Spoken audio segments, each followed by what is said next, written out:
Good morning, Right Side Broadcasting Network, live at the Trump rally from the Queen City of Charlotte, North Carolina. I'm Bobby McNeely with the amazing Nikki Stanzione. Oh, Bobby, thank you so much. I don't know about amazing, but I'll tell you what is amazing. This crowd. I am so happy to be here with you and with all of you. You know, it's pretty interesting because it was only a few weeks ago that I was actually supposed to be, I believe, outside of a courtroom in New York City for what was supposed to be an unprecedented sentencing of a sham trial, may I say. But since then, an unexpected chain of events have occurred, and it just continues by the hour. The Supreme Court decision of immunity changed everything that day. And since then, should we just run a few quick headlines of what's happening? We'll go into all of it today, and we've got some really great sponsors to talk about too. But just a quick run of what's happened in just a matter of 3 weeks. Nikki, you're 110% correct. These past 3 weeks, the past 10 days, changing American history. There's no question about it. Today we have Christopher Wray, the FBI director, before the House Judiciary Committee. That's Chairman Jim Jordan, questioning him as we speak. We have Vice President Kamala Harris going to Indiana, skipping Israeli Prime Minister's Benjamin Netanyahu's speech to Congress. Yes. That's a big story. We have President Trump speaking right behind us. Yes. The Bojangles Coliseum here in Charlotte, North Carolina at 6 o'clock p.m. And then President Joe Biden speaking from the Oval Office. The first time we'll hear from him since leaving the presidential race. That will be at 8 o'clock Eastern tonight. We'd like to thank our sponsors for bringing this coverage live to you, the American Patriots at home. Birch Gold.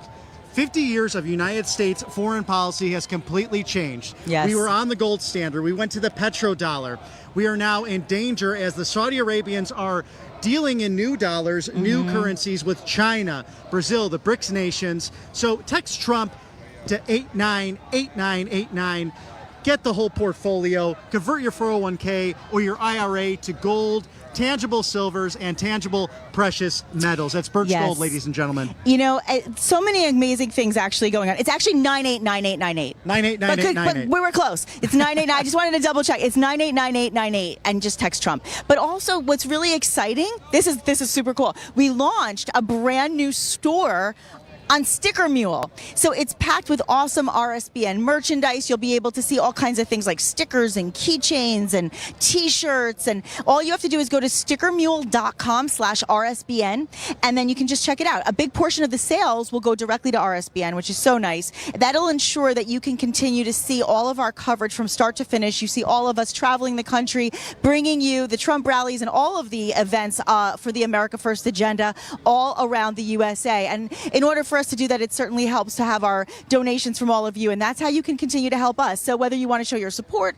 or you just want to grab something cool, which is really nice to do, we got you covered. Again, that's just stickermule.com/RSBN. And you know, it's interesting, Bobby, because you talk about the events. That's just today. That's just today. Since the last few weeks, we have seen, and I was there in person, the attempted assassination of our incredible warrior of a president who reminded us to fight, fight, fight, and that he has done. We have seen one of the most, I would say, successful RNCs in, I think, American history, watching what happened that week and watching our president a day after he was shot get on a plane, go to Wisconsin, and begin the convention of a lifetime. And we actually have Chairman Whatley, who we will be interviewing later this afternoon before the Trump rally, right around the 3 o'clock Eastern hour. Can't wait. It'll be interesting to get his comments about not only what's happening, but his post-thoughts on the convention. Of course, we saw unity. We saw a prayerful crowd. Family. It was interesting for me, a family, patriots having a wonderful time, the delegates on the ground. I stayed in contact with my fellow Georgia delegates who were just having the most wonderful time. And what a contrast. And Nikki, you and Vanessa, so brave. And all the other MAGA rally goers in Butler, Pennsylvania on July 13th. The thing that struck me, just as struck President Trump, no one created chaos. No one ran. They stood their ground. Of course, remember Corey Campitor, who shielded his family. May he rest in peace. May our thoughts and prayers still with his family. 2 other injured there, but that could have been a chaotic moment. But that's what you see at these rallies when we cover this. People are not not only having a good time, but you meet new friends, you meet new neighbors. We might have Sharon on. We were just speaking to a wonderful Great lady. people.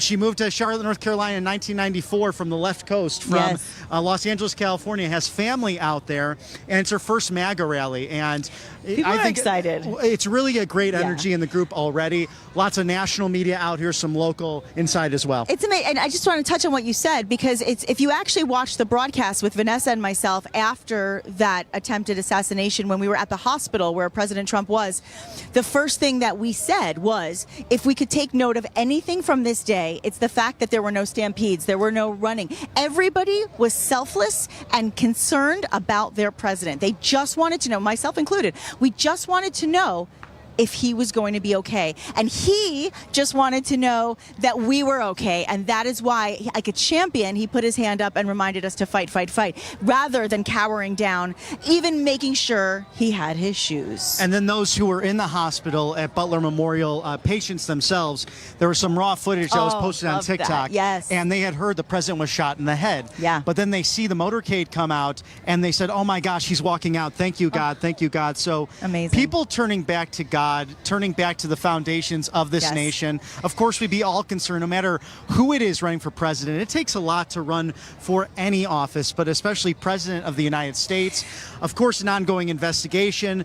Director Kimberly Cheadle has resigned post her House Oversight Committee hearing. Overdue oversight. Oh, absolutely. Clearly failures that took place, but we thank our men and women in law enforcement. They're doing an outstanding job inside. Incredible. We get to see that before we come live to you as they do pre-screens, pre-checks. These are dedicated, incredible officers. We have some on the side here who are ready to go and ready to protect the area so we can be one nation under God, invoke the First Amendment, free speech, and celebrate democracy. Oh, so well said. And I mean, we're seeing people from all over the world and from every nation, every culture, every background, every ethnicity here to support President Donald J. Trump. Oh, just back here, look at this, Vietnamese Americans for Trump. That's what this is. Of course, they've got a picture with Melania.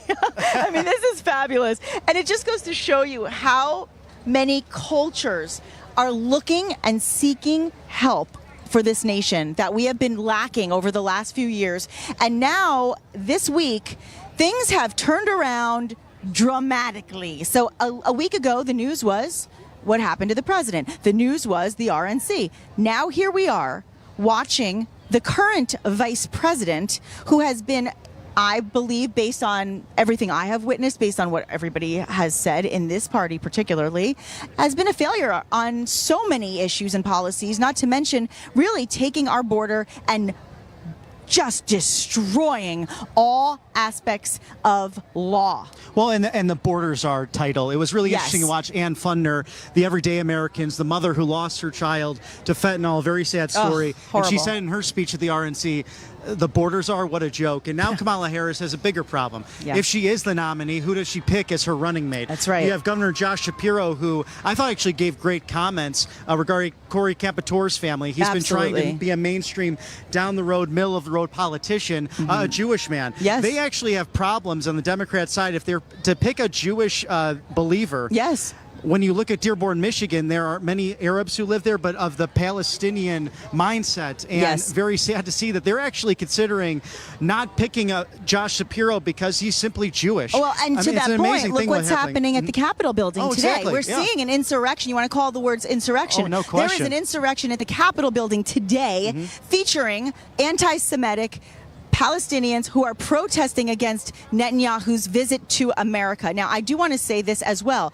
It is so important to support our allies. We don't have to agree on everything about how another country is doing something. We don't necessarily have to agree on how something is being run. All we have to do is remember that we are a nation that is an ally of Israel. And to that point, it is our president's and vice president's duty to show up and be respectful of a national leader who comes here for a conversation. And they have completely abandoned that duty. Well, and we spoke about this a little bit yesterday as well as we got into Charlotte. The idea that they're always criticizing President Trump on the other side for saying meeting with Putin, meeting with different world leaders like Kim Jong-un, President Xi. But what we had in the 4 years of the Trump administration was a focus on peace through strength. That's it. You see that now. You need to dialogue with people who may or may not be and the same wavelength of you, the same thoughts as you for world peace. That's it. So why would Kamala Harris go to Indianapolis today instead of go there to meet with Benjamin Netanyahu, or at least listen to what he has to say to Congress? Yeah. Well, she's running full speed on this campaign that suddenly just showed up 48 hours ago, isn't she? I mean, it would almost make you think, was this pre-planned? Go figure. Yeah, no question. We have a lot of things to ask today, don't we, Bobby? Let's take a look at what the crowds have to say. We're going to take a little walk over and see what people are feeling, what people are thinking. Let's take a look at this crowd so far. It is piling up so far. We are seeing a lot of, thanks guys. We are really, really busy in the heat. And you know, as always, I told you, I think I order the hottest days of the year when I work, apparently. I must have an in with Mother Nature that she gives me the hottest, most humid days of the year in every city. It is very, very hot out here, but you know what? We're very grateful to be able to share what's going on with all of our fellow patriots, Bobby. Yeah, it's an absolute pleasure, Nikki. And you see a crowd already building up very quick, a lot of hooting and hollering, and excited to talk to the people today, their thoughts post-RNC convention, post two big rallies, one in Grand Rapids, Michigan of over 12,000 people, and then having Senator J.D. Vance going to his hometown of Middleton, Ohio. Oh, that was great. His alma mater. Yes. And I was talking with our great Matthew Alvarez in the studio about this. Think about going back to your high school alma mater for a career success, maybe a great alumni award or something prestigious in that regard. Yes. This gentleman on the brink of being 40 years old, a millennial on the ticket, going back to his high school alma mater as the vice presidential candidate for vice president of the United States for the Republicans. I watched Hillbilly Elegy this weekend. I still have to see that. I've read the book. I wanted to see it. I've been waiting to see it. I finally took the bite, and I was like, I'm watching it now, and I loved it, and it was so wonderful because now I have such a different perspective of him, because now that I've seen him growing up, I mean, of course, the movie, funny enough, directed by Imagine. I mean, the production company was Imagine, which is Ron Howard's production company. It goes to show you how interesting, how you could be on one side and still get along with the other at some point. But that was before now. Now things have really changed dramatically. Who should we talk to? There's so many people, Bobby. There's so many. I'm looking for Sharon, who we were talking to Sharon earlier. Has a great story. But she might have disappeared into the line, into the crowd. Do you want to go check some things out? We might split up just slightly. Yeah, let's talk to some friends. I might go that direction. Okay. Great. We'll go check that out here. But to Nikki's point as well, it's amazing to see how this is not really a Republican or Democrat issue. This is an American moment. And so many people coming to their first rally, to their first MAGA event, to come and see their president speak to them, who could very well may be the 45th, but then also the 47th President of the United States. Ma'am, how are you today? Great. Would you like to do an interview? Sure. Wonderful. What's your name? Danielle. Danielle. And is this your first MAGA rally? It is. Fantastic. Where are you from? I'm from Rock Hill, South Carolina. Oh, wonderful. How long of a drive is that? About 30 minutes. Great. And what were your thoughts on the RNC, what's happened in the last 10 days? We always think these things could maybe happen, especially us in the media, or whether being involved in politics might think something would take place, like, God forbid, an assassination attempt, or perhaps President Biden stepping down, as a lot of us thought would happen, and then it happens just a couple of days ago. Any thoughts on that as a South Carolina voter? It's really hard to summarize the last 10 days into one sentence, but it's heartbreaking, it's terrifying, and I think that there's just a whole lot of people that are just blind, and the truth needs to get out there, and America needs to be saved. What has inspired you to be a part of this? Have you been political? Do you mind if I ask your political affiliation? What got you into coming today on? It's a comfortable day right now, but relatively hot to see potentially the 47th President of the United States. Yes. Oh, it's so exciting. I have always been political, but definitely the last 10 days has made an effect on that. And that's why I'm here. I'm a strong Republican, very strong Republican, but I also have friends that are Democrats, and I hope that we can get back to where we can all get along. We can have differences of opinion and still do what's best for our country, not what's best for left side or right side. How has that affected your relationships with friends, just being involved in this movement? Friends and family. I have had family that have disowned me because of Republican issues and just differences in political differences. Right, and we remember, John Adams and Thomas Jefferson. They were good friends. Then they ran against each other in 1800, had that split, and then of course reconciled. And after the passing of one to the other, one actually commented they died within 5 hours of each other on the 50th anniversary on the Declaration of Independence. An amazing story, and it was I believe Jefferson saying at least Adams lived, but he didn't realize 5 hours prior he had passed away, and they had become good friends. Do you think there could be a healing moment for the nation? Do you see unity in your neighborhood? What's it like just being from South Carolina and being here today in Charlotte? I definitely see unity in our future, and I think that just like anything, once we hit rock bottom, you come together. And I think that we've hit rock bottom with the assassination attempt and with the economy and inflation. I feel like we're just very close to rock bottom, and it's time to come together. Danielle, thank you so much. Enjoy today. I'm glad you're enjoying your first MAGA rally. Absolutely stay cool in the shade. There's no doubt about it that it's fun, whether it's your first event or whether it's a gentleman we interviewed who had been over 60 times. These MAGA rallies clearly are inspiring for those attendees who want to engage in the political process, engage in democracy. The thing that floors me, just as President Trump said, people are not deterred from coming given what happened in Butler, Pennsylvania. An amazing moment to watch. And you look back at the RNC during his acceptance speech, I should not be here. And the delegates chanting back, yes, you should. And a beautiful moment for America, regardless if you're Republican, Democrat, Independent. This is a strong country, and President Trump is embodying those values as he's here in Charlotte, North Carolina, the Queen City, Bojangles Coliseum, expected to speak at 6 o'clock today on a Wednesday, hump day in the United States of America. And I think we'll maybe go over to Nikki for another quick interview. Wow, thank you. I'm talking to so many fabulous people here. I've got a friend over here right now I want to say hello to. Tell everybody your name and where you're from. Malik Singletary. I'm from Hope Mills, North Carolina. Well, thank you for welcoming us into your fabulous state. We love being here. So tell me a little bit about your support for President Trump and what brought you out in this hot sun today. So it was Saturday, and I was getting my car fixed. Or it's actually Friday, and I heard that Trump announced that he's coming to Charlotte. So I went and got tickets, got my friend Jimmy out here. And then my support for Trump, Biden, what has he done? 4 years in office, hasn't done nothing. Can't remember the last thing he ate. He's no good. Economy was better when Trump's in office, so I'm coming out here to show my support. Aw, I love hearing this. Tell me what you're going to say. And I could find a door better than he can. I got this. Listen, I'll tell you, what we've seen over the last few years has been very disheartening, and what we've seen over the last week with this almost like this transfer to power to Kamala Harris, who really, as the border czar, kept our border open, absolutely contributed to all of the things you just said you want to see change. What is your opinion about this unbelievable chain of events that we've seen over the last week? I'm at a loss for words. I'm only 17, and I can see what Trump has done better. And I don't see how people are still blind to vote for, now it's Harris.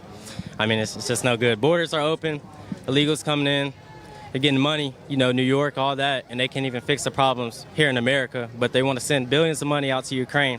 They can't even fix what's going on here.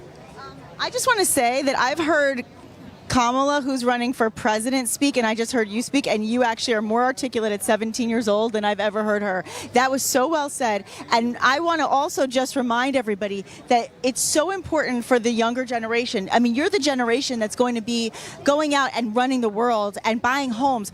How disheartening right now has it been feeling for you, thinking about your future financially based on the administration that we've been dealing with? Yeah, right now I do landscaping, and I work like 55 hours a week right now. And it's good money for a high schooler, but it's nothing I could do to keep up when I turn 18, move out on my own. I just can't compete, Gas prices are up, everything's up, inflation. I go in the store, buy a couple things, and it's $60. I only got like 4 items. So it's good for you. Hardworking patriots, that's what we see at a Trump rally. And I'm so happy you're here. And I love the hat, by the way, too. It's fabulous. So good to meet you both. This is what it's about. It's about hardworking patriots who are trying to make a difference for themselves and for their future and for their families. And when you see people who are so enthusiastic and so excited to be here and to support President Trump, it just reminds you what patriotism in America is all about. And that's what we want to see. That's what we want to feel. And there's been a lot of fear over the last few years, fear of who's coming into our country unvetted. And right now, we put the onus on Kamala Harris because she was the one who was the border czar. And so she can take full responsibility for what has happened at our southern border. And I believe that there are so many people out there they keep saying they're in this honeymoon phase, but it's going to end when people start to recognize what that actually could mean for our country. So many people that are here today are concerned about what tomorrow will bring. And, you know, after the RNC, I think a lot of people are very enthusiastic and very excited about the possibilities, about the hope. But over the last few days, when President Biden just disappeared into thin air, I would say he didn't technically resign yet. We don't know what's going to happen there. But he resigned his campaign, if you will, over a tweet. Not to the American people, voice to face, no, a tweet. And in that tweet, which was, by the way, not on official White House stationery, which everybody found a little bit suspicious as well, that's when he told us he was no longer running. We haven't heard from him in days. Tonight, we will expect to hear from him. But first, we will hear from President Donald J. Trump at 6 p.m. here in Charlotte, North Carolina. Now, before I talk to any of our other fabulous patriots, I just want to let you know about some of our wonderful sponsors, because we have so many incredible sponsors here today that are supporting RSBN and allowing us the opportunity to bring you this incredible coverage. So let me talk a little bit about healthcare, because I think most of you recognize at this point we don't really have a healthcare system. What we really have in the country is a sick care system. And that's a scary thing to see. But with pharmaceutical companies making billions with a B, right, every single year off of sick Americans, Big Pharma needs you to be sick in order for you to rely on them. And so they want to be in control of you, and then they need you to be protected by them. Not good. No, thank you. That's not what I want. I don't think that's what you want either. Not today, Satan. So where do we push back is the question, and how? Well, for one, of course, we vote for the right president in November. It's just around the corner. And we have to become self-reliant and take control of our health with the wellness company's medical emergency kits. These were designed by elite doctors, including Dr. Peter McCullough and Dr. Drew Pinsky. And these prescription kits are going to be a keystone of many of American families' emergency preparedness plans. I would say be ready for the next thing in your life with the wellness company's medical emergency kit. You'll have 8 life-saving medications, and the kit is actually prescription only. So you can't find it in a store. You have to get it as a prescription, but you need at least one in your home, and it takes less than 2 minutes to order. Get ready for the next thing, Bobby. Just get ready. The kit, prescription only, get it home, and ordering it is all you have to do is go to Make Care Great Again. That's easy. MakeCareGreatAgain.com. Use code RSBN to purchase the kit, and you'll get $45 off and free shipping. And our friend, our co-anchor and commentator Vanessa Broussard has one of these. Yes, I'm buying one this week. I'm you need buying to one have too. these. I told my parents we all need one. It's so important. So important. And these are the things that will actually take care of you. God forbid you get COVID or another bad virus. I was talking to a number of great patriots just on the side here about different things they're working on, whether it be election integrity. We have a local actor here who has written a beautiful poem. So we're going to continue to talk to some more people here. How get nice. them on camera for you, the American people. But we'd like to thank our sponsors, and of course the wellness company, one of the best, Dr. Drew Pinsky, Dr. Peter McCullough. Did you watch Dr. Peter McCullough's testimony before the Texas Senate in the height of all the COVID? Yes. I mean, what a brave patriot to make sure that they were right about everything. People, yes, exactly. Get the correct information, and not the Dr. Fauci's of the world who want to keep you sick. Well, and to that point, I just want to recognize our network, because Right Side Broadcasting Network is the one place where you're going to see the crowds in their entirety. You're going to see the speech in its entirety. You're going to see a full day of coverage. You're not just going to see snippets. You're not just going to see edited portions that feed into a narrative. You're not going to see just little spots of a crowd. You're going to see the whole crowd, and you're going to see the truth. truth. And that is what our commitment is. It's to integrity and it's to truth. And that is why we are so proud to be here today to share these moments with you. And you can watch RSBN. Go to the app. I always say go get the app on your phone. It's free, RSBN. Or you could also go to RSBN Network. It's actually RSB Network. So the N is for network. And then you just go to rsbnnetwork.com. I keep saying it like that, but it's rsbnetwork.com. And then also, I would say go to YouTube, go to Rumble, go to the RSBN pages, because you can interact in the chat and ask us questions and interact with us as well. And the beautiful thing is that with the movement of getting free speech back on the internet, remember, President Trump was banned from many of these sites. He's now back on. So keep sharing information, get involved with whether it be Facebook, X. We're on True Social as well. Let's tell I'm him. at Robert B. McNeely, and at Nick. I'm at Nick Stanz. So my name is Nikki Stanzione, but it's shortened. NIKSTANZ on Truth and Instagram. And communicate with us there. We want to hear from you, the American people, and we'll dialogue with you right there in real time. It's a pleasure to have all of these different platforms, and that we can subscribe to RSBN via all those. So go to YouTube, go to Rumble, Facebook, X, True Social, Instagram. Let's get the message out there, folks. Absolutely. And I think, speaking of messages, I think we have a friend who wants to come over and say hello. Excellent. Yes, come on over. I'll switch spots with you, and then I'll go talk to my friend Bruce over here. Come on over. Tell me, you look fabulous today. I love it. I like the camo look. What's your name? I'm Kay Olson from Buncombe County. Well, thanks for welcoming us into your fabulous state. We love being here. Fabulous. What a great turnout today. I did not know what to expect. Listen, it's a hot, humid day. It's a midweek day. It's not a weekend. And yet the crowds are massive, as they always are at a Trump rally. Is this your first? No, I was in Selma in 2020. I was in Asheville in 2016. I went home after the Asheville one and said to my husband, he's going to win. And he said, no, Hillary. I'm like, no, you have no idea what I just saw and experienced. Say it again. Now is he's going to win, hands down. But here's the thing. Yeah, talk to me. Donald Trump is a New York construction guy. So if you don't like his memes and you don't like his posts, look at the policy. And the policy is closed borders versus open borders. It's America first versus America last. So all these people here have had enough. They've had enough with inflation. They've had enough with all the policies that are bad. And we want to go back to where gas was $1.87, not $3. Oh my goodness! Preach! That was such a wonderful summation. Really, it's a summary of what we've all been feeling, what we're all thinking, and you really put into beautiful, articulate words, because it is about the policy. Now, that being said, I'm a New Yorker. Okay, I love his personality, and I think what's funny, and you do too. And I think what's interesting is we've seen what they want us to see. So unless we look for the truth, unless we go to a rally, we watch RSBN, we see the full speeches, we listen to the full stories, we read the real truth about him, we watch the videos of him and his family. That's when you see the truth of who Donald Trump is. And he's, I would say, one of the funniest and most endearing, compassionate humans. And I wish the whole world could just see that clearly. But he also needs help. He needs help down ballot. We have to have conservative judges. We have to have the school boards. We have to have the county commissioners. And these guys need to be there to help Trump get us to where we need to be as a country. And I want to ask you this, because you are from North Carolina. There are, I believe, 16 electoral votes up for grabs for the presidential election. So we got to get North Carolina. What are some of the issues that you've seen here in particular that you feel can really be impressed upon to turn things around for everybody in this state? Well, I work at the local Ingles grocery store. Okay. People are struggling to make ends meet.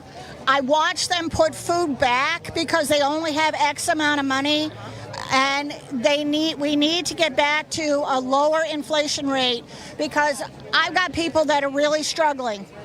And I've got some ladies that go to Aldi's, Ingles, Sam's Club, and they are shopping around to get the best deal.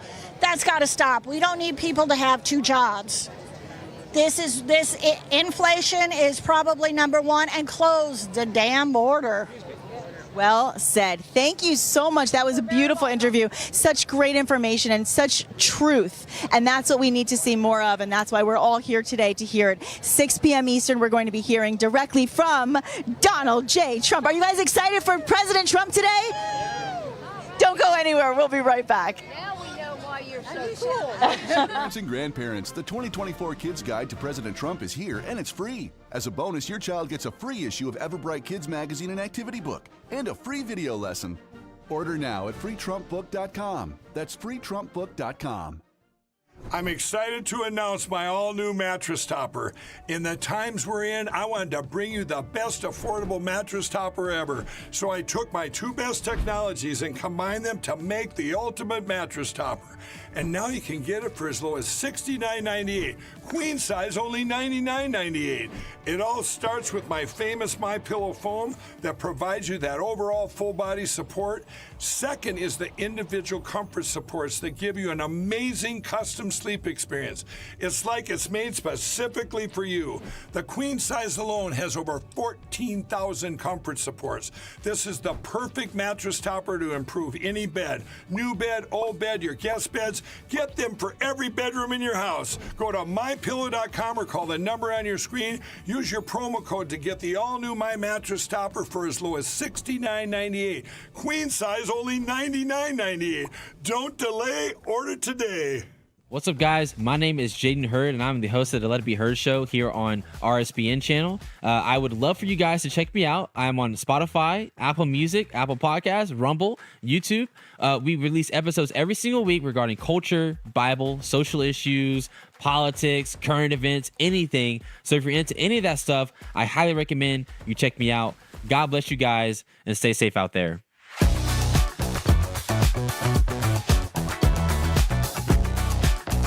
You ask and we listen. We're finally bringing the most requested offer ever.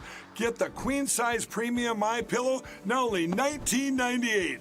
MyPillow is made with patented adjustable fill. It adjusts to your exact individual needs regardless of your sleep position.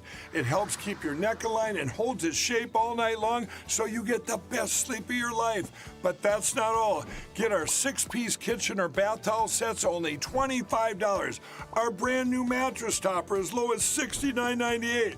Get our famous MyPillow bed sheets for as low as $25 and so much more. So go to MyPillow.com or call the number on your screen. Use your promo code to get huge discounts on all MyPillow products, including the premium queen size MyPillow, only $19.98. That's the lowest price ever. Don't delay, order today.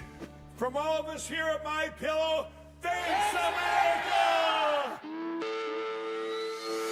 Welcome to the Right Side Broadcasting Network. We're not like the other media outlets out there that cut and edit what other people say. In 2015, we were created by our founder, Joe Seals, to cover President Donald J. Trump's speeches and rallies, to which we continue to do to this day. We've also covered important conservative events like CPAC, TPUSA, March for Life, and many other important events and hearings around the country. We were made for people like you, everyday Americans who are tired of the mainstream media, who are tired of being lied to, manipulated, and fed an agenda. Our goal here at Right Side Broadcasting is to allow you to see the truth, giving our correspondents and commentators a wide latitude to speak their minds. You won't find anything like this in the mainstream media.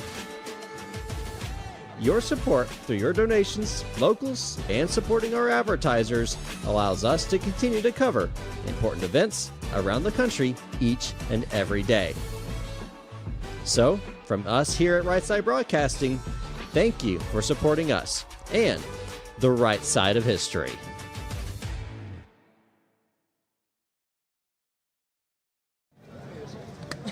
And welcome back to the MAGA rally in Charlotte, North Carolina. I'm Bobby McNeely with Nikki Stanzione today outside of Bojangles Coliseum in the Queen City. And we have here Mr. Don Rosenberg working on some very important stuff. You're local of Charlotte, North Carolina, sir. Can you share with us what you've been working on?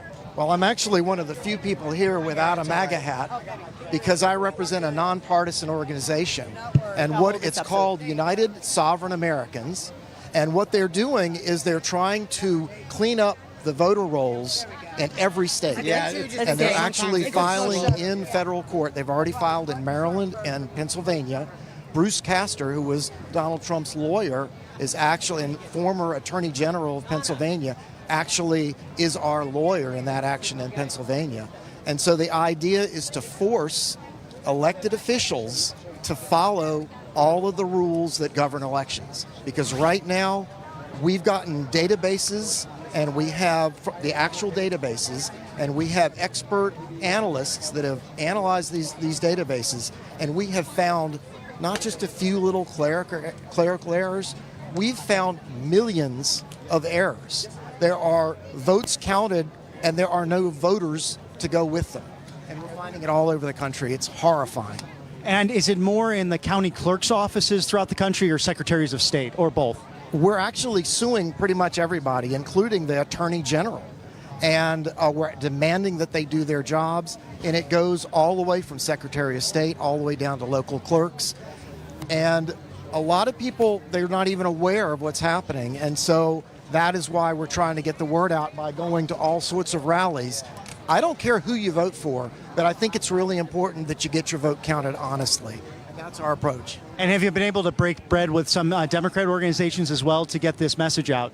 We're trying to, but if the cheating, which is really what it is, favors your party, you're going to be tending to really not want to rock the boat. So that's the problem.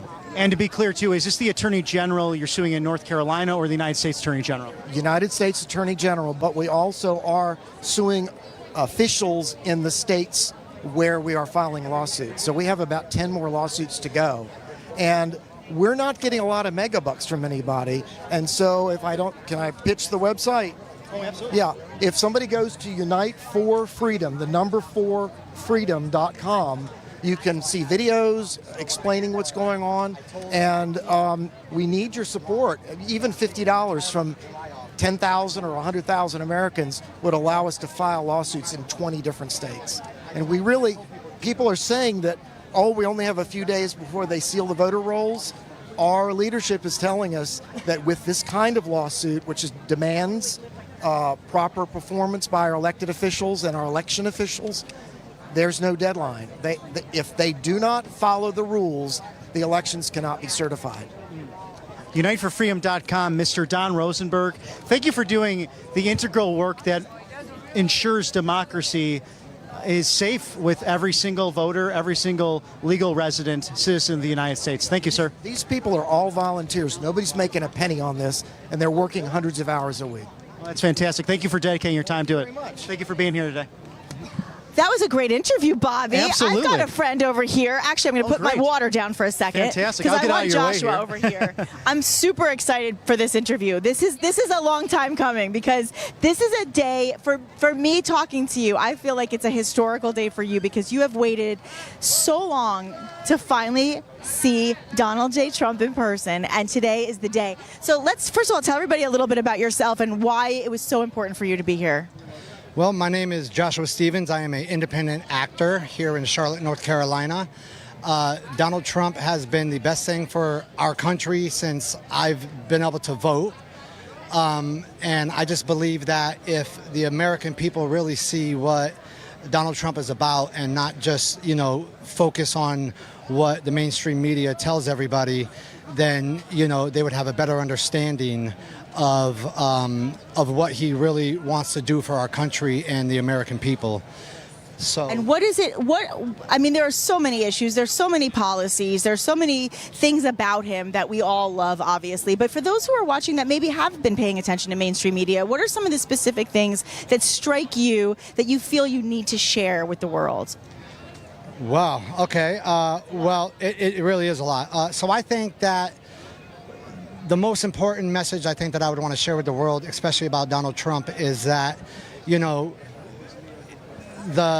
mainstream media and the Democratic Party has trashed this man so bad that, there's a lot of division and separation in our country. And I think that if people really understood what type of a family man that Donald Trump really is, then they would have a better understanding of what his heart is all about. And with that, I would like to read something, if that's okay, that I had written. After this noise, because they're all very excited. Look at this. This is all of these people saying "Fight for Trump." Look at this. That's it. Yes. We love it. God bless USA. God bless USA. God bless USA. God bless USA. God bless USA. I love it. That's what we want to. That's what we want to hear. That's what we want to see. There's so much love, and there's so much love of God. There's so much love of patriotism. There's so much love of what this country is about, what it was intended to be about, and what it was intended by the forefathers and the founding fathers to represent, which Donald J. Trump wants to continue in that legacy that he already created for 4 years, and that was so unfairly taken away for the last 3.5. So as we listen to these chants behind us, we're going to put you on the mic so you can talk a little bit about this, because before we move on, I would love for everybody to hear this. In case President Trump is watching, I know he watches RSBN so often, and he hears, "We love Trump," right? We love Trump. We do, right? Absolutely. We do. Okay, so I want everybody to listen to this, because if he is watching right now, I know how much this will mean to him. So, your pandemic didn't work. Your Russia collusion didn't work. Your January 6th didn't work. Your impeachments didn't work. Comparing Donald Trump to Hitler did not work. Your social media censorship did not work. Your indictments did not work. Your baseless lawsuits, your attempts to bankrupt him did not work. Your 34 counts, your unconstitutional attempts to remove him from the ballot, and your efforts to remove his secret security detail, your Project 2025, none of this is working. Your bullets didn't work. On June 15th, Donald Trump came down the escalator, and the world has never been the same. What we witnessed almost 2 weeks ago is the culmination of almost 10 years of media manipulation and dirty politics focused on destroying one guy. Some of you, and I mean some of you, almost got what you wanted almost 2 weeks ago. But now, we have a message for you. You have exhausted all of your options. So just take the big L with the utmost grace and style, because you cannot get rid of this man. Yes. Amen. Thank you for that. I loved it. Listen, all he just spoke was Truth. That was truth at its best. And you know what? It just goes to show you, no matter what they've tried to do, you've listed it all. No matter what has been done to try to take somebody down or make him give up, he never gave up. And that's why this week has been so pertinent, because we keep hearing that the current President Biden gave up. He gave up. And that means he gave up the right for a democratic system to work and play to nominate their primary nominee. So for those who are saying President Trump is taking democracy away, or a threat to democracy, which we all know is not true, that biggest threat to democracy is literally coronating a person by the elites, right? Absolutely. And you know, it's funny because everybody is saying that Donald Trump is the biggest threat to democracy, right? But yet he is the only president who, well, at least in my lifetime, who has taken a bullet for democracy. And yet what I wish everybody would understand, especially from the Democratic Party, is that in all reality, we are not a democracy. We are a constitutional republic. And growing up, when we put our hand over our heart and we say the Pledge of Allegiance, and it states, and I quote, "and to the republic for which it stands." one nation under God, indivisible with liberty and justice for all. And thank you so much, Joshua. I love talking to you so much today. And we'll see more of you. Maybe one of these days, if President Trump hears that, maybe he'll ask you to come up and say it. You never know. Anything can happen, right? It'd be great. It's always been a dream of mine to meet the president. And, you know, I totally believe in Donald Trump. I believe in everything that he stands for. I believe his heart has always been in the right place. And, you know, no matter what the Democratic Party puts our amazing president through, we all know that God has his back and he will overcome anything and everything in the name of Jesus Christ. Well said. Thanks, Joshua. God bless you. It is so wonderful to hear from all of our patriots. Now, I'm going to throw it over in a moment to Bobby. We've got a lot of... Listen, I love when it's not...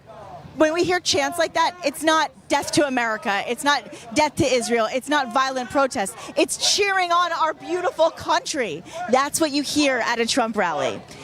And everybody's ready to fight. Bobby, I'm going to throw it over to you. We got to talk a little bit about Birch Gold. Thank you so much, Nikki, and we'd like to thank our sponsors, Birch Gold. 50 years ago, the Nixon administration, by Henry Kissinger, got rid of the gold standard. We went to the United States petrodollar to be dominant on the world stage with energy, with fuel. Now Saudi Arabia is working with those BRICS nations, China, India. So how do you protect your financial future? You go to Birch Gold and text Trump to 989898. Make sure that you're financially secure. You can convert your 401k or IRA if you so desire into gold, precious metals, and silver. It's very important to do given these turbulent financial times in Bidenomics. So go to Birch Gold, text Trump to 989898. And we're here with the South Carolina gentleman in probably the best outfit I've seen this morning. Full USA garb. We got great pins. And I believe, sir, your third or fourth MAGA rally? This is my first MAGA rally, but I did catch him over in Greenville with Laura Ingraham at the town hall. Very impressed with Donald Trump. Seemed to be a very humble guy. I think he's earned everything he's got. So I don't know why he would give all that up unless he's just a true patriot. And what brought you to the MAGA movement ultimately? Just believing everybody needs to work for what they got. Nothing is free. And if you're waiting on handouts, you're here for the wrong reason. I don't think Donald Trump's going to hand it all out to people. I think he needs to clean it all up, cut the fat off our government. Let's get back to a constitutional government and everybody working and earning what they have. And what's it like a meeting with your neighbors? Are you doing Trump 47? Any work to get the message out in South Carolina? I haven't been doing a lot of work with my neighbors. A lot of my neighbors are liberal, so it's very hard to swing them over to our side of the fence. So, but everybody's entitled to their own opinion. So. Absolutely. It's all about the free speech. And, you know, President Trump mentioned the other night at the RNC in his acceptance speech, I'm not doing this for half of America. I'm doing it for the whole of America to really win them over. And how do you feel as a voter that approach will come across to maybe some friends on the other side of the aisle? I hope so, because he's just a common man. He puts his pants on one leg at a time, just like everybody else. He's no greater than we are. He's just had financial success, so people shouldn't hold that against him. People should be willing to step up and vote for what they believe in. And if it's not on our side, that's okay. But you're entitled to your opinion. So, but we just ask you to give him a second look and look at our economy and look how it's went down the tank in the last 3.5 years. We cannot sustain this type of economy. We'll go broke. We can't give it all away. Right, exactly. And what are you most looking forward to today when the president comes on around 6 o'clock tonight? I want to feel the rumble in the crowd. Yeah. I mean, you can see thousands of people here already. Everybody's sweating, burning up. Everybody's here for one common goal. That's to change our economy and get our country back to what our founders thought it was going to be. Because if they was alive today, they would probably be ashamed of what our country is and how it's going down the tank, because people in charge, honestly, some of them don't care about who we are. When you go to Congress, your thoughts should go out. You should be worried about your constituents. And you shouldn't make a lifetime of being in Congress. There should be term limits on that. 10 years, you come back home, somebody else goes. And that's a fair society. The way our society is now, it's about who you are, what you can make of yourself, go make money, and you forget about people that you're supposed to be working for. Well, thank you, sir. Thank you for your comments today. Enjoy the rally and just good common sense commentary. And I love the outfit. That's fantastic. Oh, there are. Oh, that keeps rolling. We're all equal. Everybody's born with the same opportunities. Yeah, Thank you. Appreciate it so much. Absolutely. God bless. Absolutely. Thank you so much. And that's the thing about protecting Americans where you can, where you will. How are you, sir? It's all about sponsors like American Finance. Yes. You could save $854 on average Isn't that amazing? per month. And why not talk to great patriots who are professionals in that field to make sure, because things are becoming more expensive with Joe Biden currently in office. It looks like Kamala Harris is going to be the nominee. Things will be evolving as things are going on. That's and right. this is live television, folks. We have a medic coming through. It's a little hot today, so everyone stay safe, drink a lot of water. Yes. We're always watching out for people because sometimes that does happen. Yeah, at an sometimes event. people just ask for more water. They Right. ask, they just get, sometimes they'll give out ice to people. That's the thing. People come out here, every age group, everybody comes out here to support President Trump. They don't even think about themselves. So please do think about yourselves because it's important to him. Stay hydrated, get water. Make sure if you come here, you dress for the occasion. Make sure you know it is a hot day here in Charlotte. And of course, if you do want to make sure that you take care of your American financing, right, you will want to call and you just do 888-402-0299. That's 888-402-0299, AmericanFinancing.net/RSBN. And thank you to them and our great sponsors who put this on the air so we can get to you, the American people. Yes. Some of our viewers have not been to a MAGA rally yet. Some of you have been to many,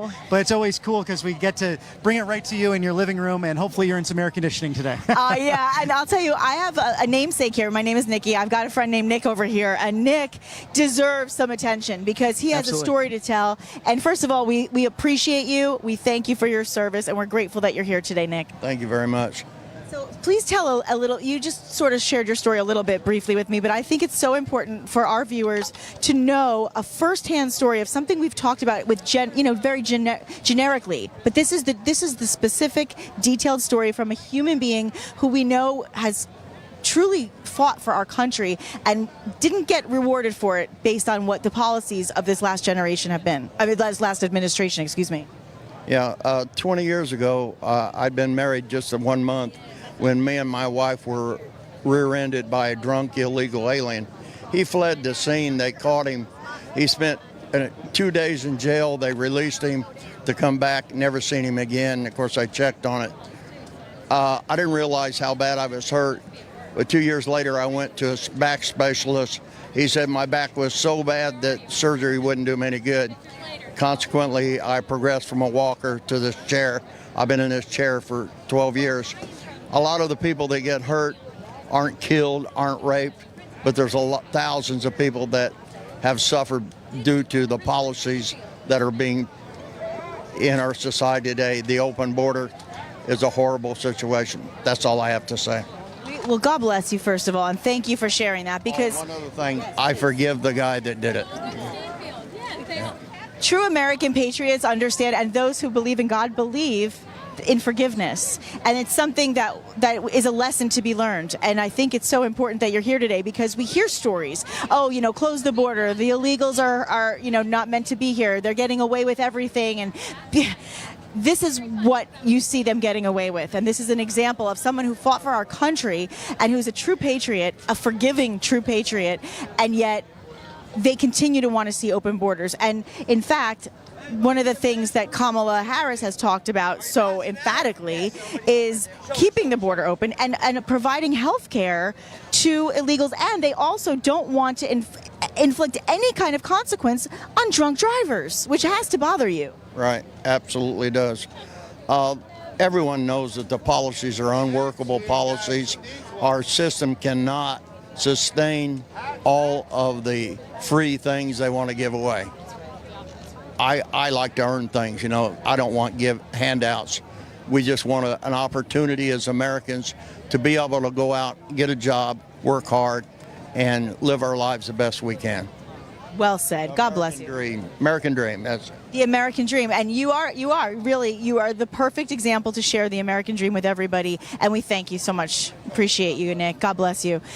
This is what we hear when we go to Trump rallies. We hear true American stories, stories of real patriots, stories of veterans, stories of those who have actually dealt with the consequence of what's happened with an open border. And when you hear stories about a drunk driver who was an illegal immigrant putting one of our true patriot veterans in a wheelchair, and then seeing all these years later, knowing that these are the kinds of consequences that we see, Bobby, to know that years later that these decisions are somehow continuing to get through and get by through our administration right now. President Trump is done, and so are the people that are here. They're done with this. It's time to take care of our Americans first. Well, and thank you for a beautiful interview with a Vietnam veteran. Such a great guy. It's these guys came home and were spit on.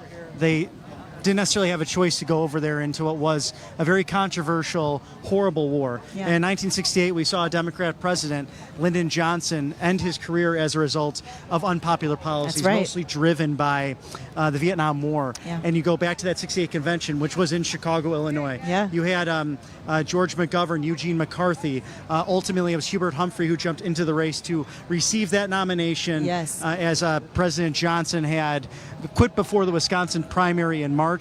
Somewhat different of a timeline here, but we're seeing that with President Joe Biden received 14 million votes in the primary. What did the administration conceal to put him through the primary and then having that atrocious debate with President Trump on June 27th?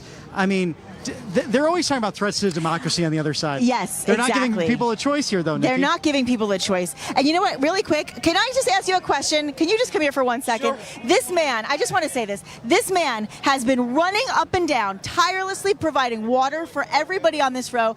Thank you. Please tell everybody your name. You're such a true patriot. Douglas Mattel. I'm a veteran of the Army, did 4 years. I was stationed at Fort Drum, New York, Fort Stewart, Georgia, and I'm just doing my part to keep the community good. God bless you. Thank you for what you do. He has been tirelessly sweating, running up and down, bringing water to people. What a good guy. Oh, it's when you come to these things, too, it's about 85 degrees right now. You check the temperature, 68% humidity, but the sun is beating down. It is beating down. down. You have to hydrate, have snacks, keep yourself safe as you're waiting. It wasn't supposed to be sunny today. It wasn't supposed to be sunny, but I'm going to get a nice tan. So. We'll get a nice tan. But we have some people who are, they have passed out, so got to be careful.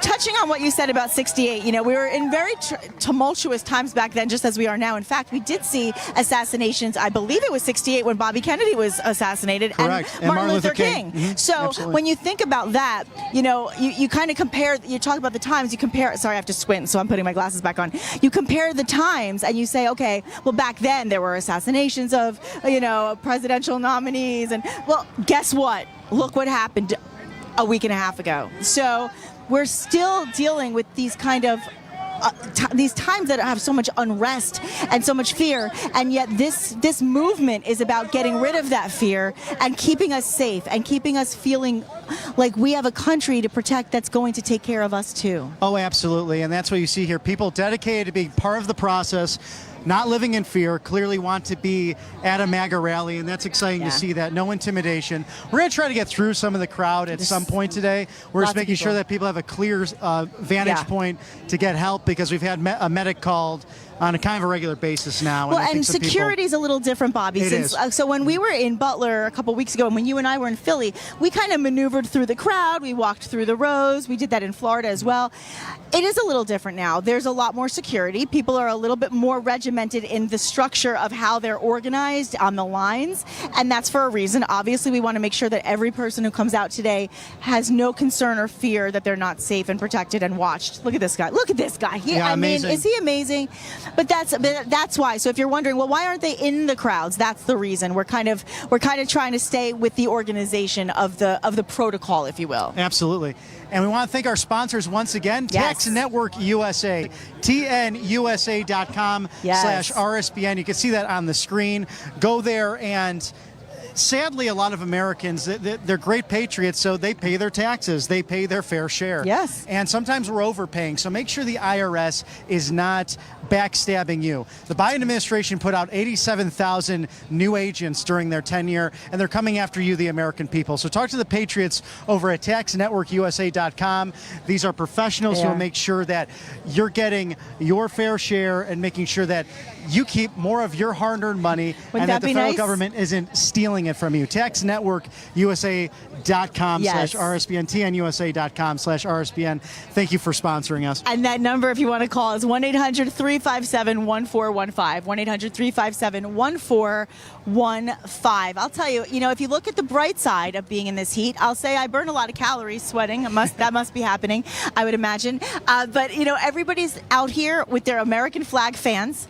Everybody is fanning themselves. Everybody's just, smiling. And that's the thing. Even on a hot day like this, I always say this, even on these long lines, everybody's excited. And as many of you now know, the rally itself is going to be inside. So we are going to be going inside somewhere between 2 and 3 p.m. So you're going to see the rally from inside. Of course, going back to the idea of security and protocol right now, that is something that was very important to our President Trump. Right, and I think that's safety. It would be interesting to talk to some Secret Service at some point. They're pretty locked down during these events naturally, especially given everything that happened. But it looks like going forward, we're going to have indoor events. Yeah. It creates a better vantage point, a better ability for security to keep everyone safe and for there not to be any outside threats as a result. And God bless them for putting themselves in harm's way to do this diligent work to make sure everyone attending these rallies are safe, but also our former and potentially most likely future president.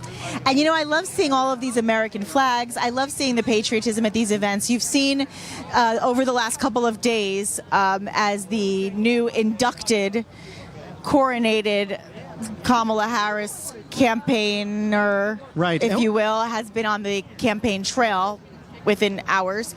And also it's skipping Bibi Netanyahu's speech today, which is he's addressing Congress at 2 p.m. Eastern. I'm sure to be a very good speech, a resounding, should be a bipartisan speech, but many Democrats are skipping it. There's talk of Governor Josh Shapiro, who is Jewish, being on the new ticket of Harris and Shapiro potentially. Problem is, they're openly talking about they can't have a Jew on the ticket because of how anti-Israel, how anti-Semitic the Democrat establishment is, and that's not voters like you at home. And these are people that are in Dearborn, Michigan, who have come over from all over, but Palestinian sympathizers who will not want a Jewish believer on the ticket. So it makes it interesting, Nikki. Who do you think that Vice President Harris who could potentially pick for her running mate? Is it Mark Kelly out of Arizona? Maybe Roy Cooper here, the governor of North Carolina. Well, I can tell you who I don't think it will be. I don't think it will be Gavin Newsom. There's a lot of rumors about that, but I think he's waiting for his moment to shine. I don't think he's the type of guy who will allow somebody to outshine him. Right. So I don't think he would even be approachable for that. There are a lot of options here, but I will say I think she wants to stick young. I think she wants to stay with this young vibe because that's something she's going with.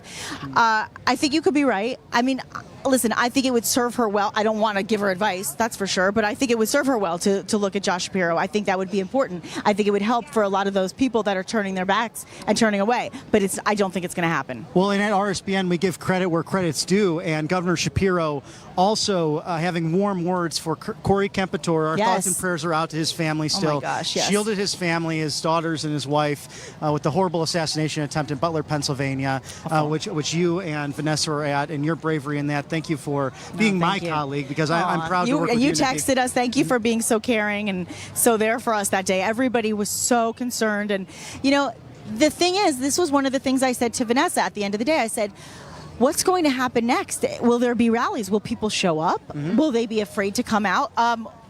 Look at this for crowd. yourself. Yeah, the answer is absolutely no. Everybody is nobody's afraid. Everybody's here to support them, and yes, absolutely, they came out. And you had 12,000 in Grand Rapids, Michigan, since the RNC, since the assassination attempt. You then had Senator J.D. Vance have a homecoming. Middleton. He actually got out of his Secret Service detail to go say hi to everyone who could not get into the venue. So that was a pretty special moment. And what a homecoming! I was talking to our magnificent Matthew Alvarez the other day. He's in studio today, and just talking on the fact that imagine going back to your high school, receiving a career award or something notable that you've done for the community. Well, just at about 40 years old, a young Republican, millennial on the ticket, is a vice presidential nominee for the Republican Party, going back to his hometown of Middleton, Ohio, to his high school to reminisce on what it was like growing up in Appalachia, and of course bringing to life his bestseller Hillbilly Elegy. Hillbilly Elegy. I watched the movie this weekend. It was interesting to see. He was so close. Of course, he talked about it at the RNC. Just so close to his grandma, his Mama,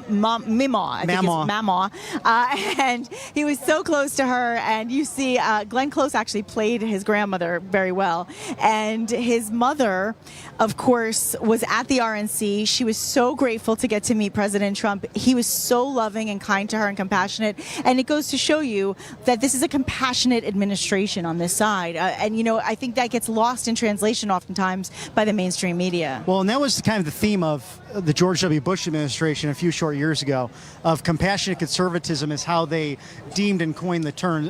And a lot of that was, wars overseas. There were some good policies. Sure. You had, if you look at actually George W. Bush and the history of that administration has never, they're never shown gratitude for basically ending the AIDS epidemic in Africa. You're absolutely right about that. And that was the U.S. taxpayers who did do that. That's a great point. So, we don't talk about that enough. Oh, exactly. And I think when you look to the Trump administration now, more of these policies that they're actually enacting are populist, actually help people in the middle class, the Rust Belt. Yes. We see that Kamala Harris, her goal is to go through the Sun Belt and through the old blue wall that was just a few short years ago that Donald Trump knocked down like a bowling ball against bowling pins against Hillary Clinton. It's a new Republican Party. There's no question about that, folks. You know what's making me really frustrated, I'm sure a lot of patriots will agree, is when I hear both Biden and Kamala talking about the jobs they created and that they had record-breaking creation of jobs and that President Trump had a record-breaking loss of jobs.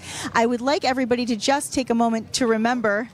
How are you? That's okay. No, that's okay. Just to remember why there was a loss of jobs. It was called a massive worldwide pandemic that shut down the world. Mm-hmm. I think in a moment like such as that, where there are no precedents, there are no policies set in play because nobody expected it. It's never happened before. It was a first. And I happen to think what President Trump did through that was commendable. It was championing for all of us, and he did make sure that there was a vaccine, but he didn't mandate it until Biden came in and made that a mandate, which goes to also talk about the hypocrisy of the women's rights movement, where they're saying, you can't tell me what to do with my body, but the administration told us we couldn't even go to work unless we took a vaccine.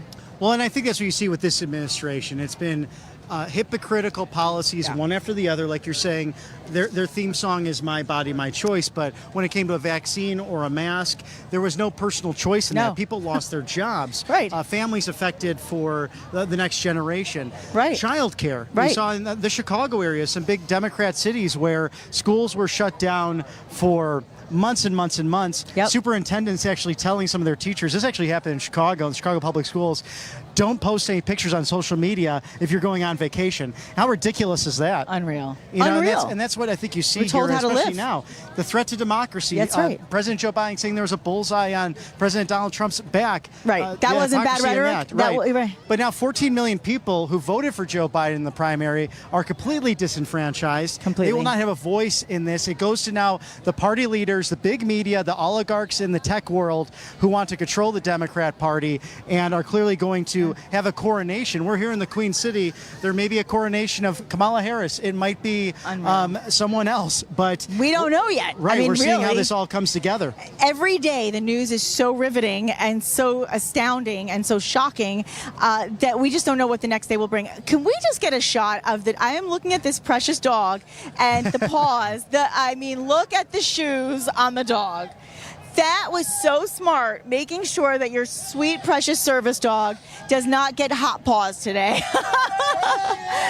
I love it. I love it. Seeing that is so important, and it just shows you that we even take care of our animals. They're getting some waters. Exactly. Everybody needs some waters. Right. There's no question about here. that. It is hot out here. They're calling for a medic right now. Yes. And our gentleman coming to the rescue once again. More waters. So drink that water. make sure you have snacks, stay hydrated, stay fueled at these events, because I had a big breakfast this morning. Good for you. You gotta make sure you do that, because the sun's coming down and it does get hot out here. So make sure you're staying hydrated if you do come today or to a MAGA rally in the future. Our apologies for sweating on television. My apologies. It's live TV where everything can happen, but still looking beautiful as ever, Thank Nikki. you. You look fabulous as well, Bobby. Thank you so much. I appreciate it. Listen, we are here. We are proud. We are excited. We want to share information. And I understand not everybody has the same opinion. That's the beauty of this country. You're allowed to have a different opinion. You're allowed to vote for somebody different than somebody else. That's okay. We just want to make sure you see the full truth so that you're well informed to make those decisions versus taking information that you're told to believe versus what you actually believe or see for yourself. And that's the brilliance of Right Side Broadcasting. We bring you not only interviews of everyday Americans who are at these rallies, but the entire coverage of each and every speech. And we feel like that's important to you, the American people. Fortunately, we have some media outlets here today, national, local. Our press pin that we saw before the Secret Service sweep, very full. So it's good to see that they're in full swing. We have the Republicans have decided who they want for president. That's Donald John Trump and their vice presidential running mate, Senator J.D. Vance of Ohio. We're all set and ready to go for that. We'll see what the Democrats do in a few short weeks here. So much chaos. But the time is ticking, and every day seems to be new. But again, we have right now Christopher Wray, the FBI director, being really scolded by the House Judiciary Committee. Congressman Jim Jordan leading that charge on what did he know. I saw Aisha Husney of Fox News trying to get questions from him when he walked in. He was ignoring her like she wasn't there. And you're seeing that from the bureaucratic swamp. We want to give them due justice. Everyone's innocent before proven guilty. They did not give that same justice to President Donald Trump recently. No, they did not. No, they did not. Change that narrative. There's no question with what's happened recently.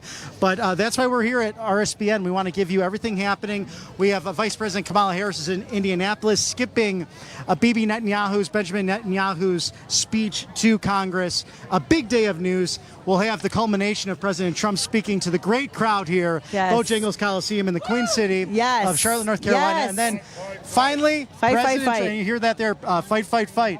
President Biden giving an Oval Office speech, the first time we'll hear from him in several days since leaving the presidential race. You know, Bobby, I know you and I both are very active on social media. There were so many conspiracy theories this week. It was astounding. He was in hospice. There was he's not even alive. There was he was forced, absolutely forced into writing the letter. There were so many things. And here's the thing. Why do conspiracy theories happen? Because when people don't speak out and tell the truth, all we have is our own thoughts and opinions to try to come up with some kind of resolution to why something is happening versus being told what actually is happening. And that's what happened all week. And when we saw Joe Biden emerging yesterday from the plane, he looked extremely feeble. And listen, we don't wish bad on anybody. Oh, of course. We don't. That's why when I'm going to go on a tangent for a quick moment, but when President Trump had the attempted assassination and the world seemed to have come together briefly, all of a sudden you're seeing people saying it was not real, it didn't happen, it was staged, it was this, they missed, oh no. All of these horrific things that were so, forget democratic, just not even humane. And it really troubled me because nobody rioted on our side. Nobody protested. Nobody went after anybody. Nobody got angry. They just became more united and supportive of President Trump and believed in his ability to champion us and fight for this nation. And he said it at the RNC for all Americans, not half of America. Oh, that's so right. And you see there's a protest today in our capital, and we're watching that closely. That's happening. But pro-Palestinian groups who are going after Prime Minister Benjamin Netanyahu. And you hear this. I've seen it in my my adopted hometown outside of Atlanta, Georgia. Different events where mayors have. My mayor actually personally went on a fact-finding mission with 13 other mayors, a bipartisan group throughout from Georgia all the way to California to find out what happened in Israel. I was shocked by that briefing he gave us, and God bless our medics are going in to take care of some MAGA rally goers. So God bless them for jumping right into it and taking care of the people here at the MAGA event here in Charlotte, North Carolina. But it was great to see. I'm so proud of my mayor, and his name is Rusty Paul, Sandy Springs, Georgia. I'll throw it out there. I'm sorry, sir, if I jumped the gun saying your name, but thank you for being pro-Israel, for caring about our friends and neighbors overseas. Nikki's from New Jersey. Israel's the size of about New Jersey. They are historically surrounded by people who hate them, who don't like them. That's right. But that was the brilliance of President Donald Trump and his administration, the Abraham Accords. Oh my gosh, what Jared Kushner, an extraordinary accomplishment of peace through strength, dialoguing with people. Peace in the Middle East. No threat to democracy as a result when you actually dialogue with people. And that was a big thing. And, I come from a community, there are a lot of Catholic, a lot of Jewish, and, my family has both. And I'll tell you, the anti-Semitic rhetoric that we have seen on college campuses and throughout this nation is appalling. And when you think about what happened on September 11th in our nation and how the country came together in support of going after that never happening again versus what happened on October 7th in Israel, you had a nation divided. And it's, to this day, it shocks me that there are I have so many Jewish friends who are not seeing the light. Listen, you vote for whoever you want. I'm never going to tell you what to do. That's the beauty of America. However, if you want to live in a society that is anti-Semitic, if you want to live in a society that's not supporting our greatest allies and literally fighting for peace, not only in our nation, but peace in the Middle East, which is such a threat to America, all I can say is please get informed. Please get informed if you want to see a future for your own children and grandchildren, generations to come. So well said, Nikki. This is a time to be alive, a time for choosing. We were born for such a time as this.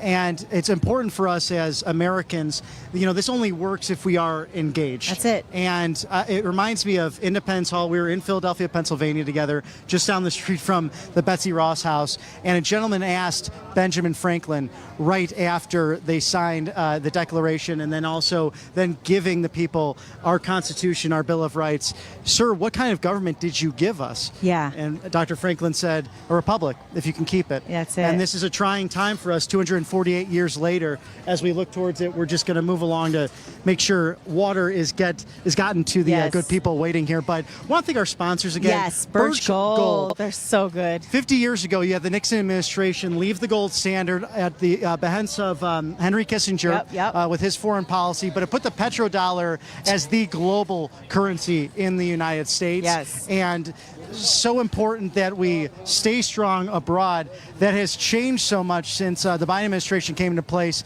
because Saudi Arabia is working with the BRICS nations, China, India, Brazil, valuing their currency over ours, getting us off of this. So how do you protect yourself? You could convert your 401k or IRA to gold, to precious metals, to silver. Do that today by texting Trump to 989898. That's text Trump to 989898. Check out Birch Gold, So a great sponsor of ours, a great partner, and thank you for all you do.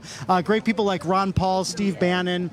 We have Dan Bongino, who encourages it. Dan Bongino is amazing. He really went after what happened with the Secret Service. He knows from his own experience in protecting world leaders. He understands the importance of having security and the right protection. He was not sitting quietly about what's going on this week with our Secret Service, and thank goodness we've seen the resignation of Miss Cheadle.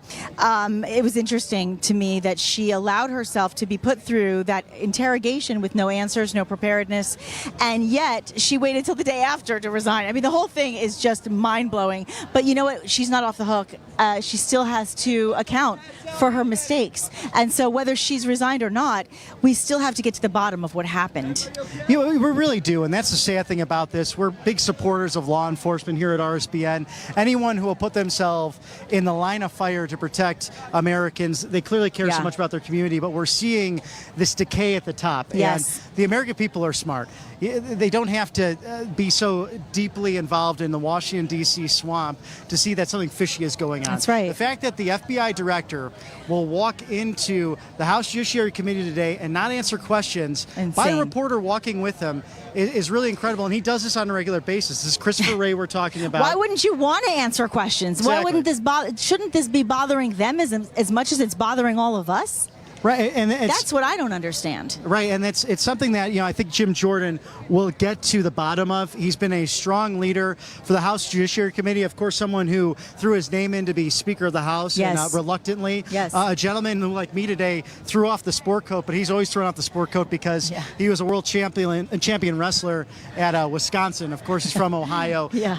Just a Midwest tough guy from what used to be the blue wall, but now is the common sense states that are clear clearly going to help put Donald Trump over the top, and Senator J.D. Vance running for vice president. It's going to be amazing to see what happens over the next few weeks. I will tell you that, because what we've seen just in the last couple of days alone has been just literally earth-shattering, in my opinion, compared to what we saw. You know, it's literally every day in the news cycle has just been something new and unexpected. And we can only predict so much. You know, I always say, you know, President Trump is both the most predictable and the most unpredictable person in literally in American history, because you can predict that he'll always take care of us. You can predict that he'll be true to his word. He is a man of action. He talks the talk. He walks the walk.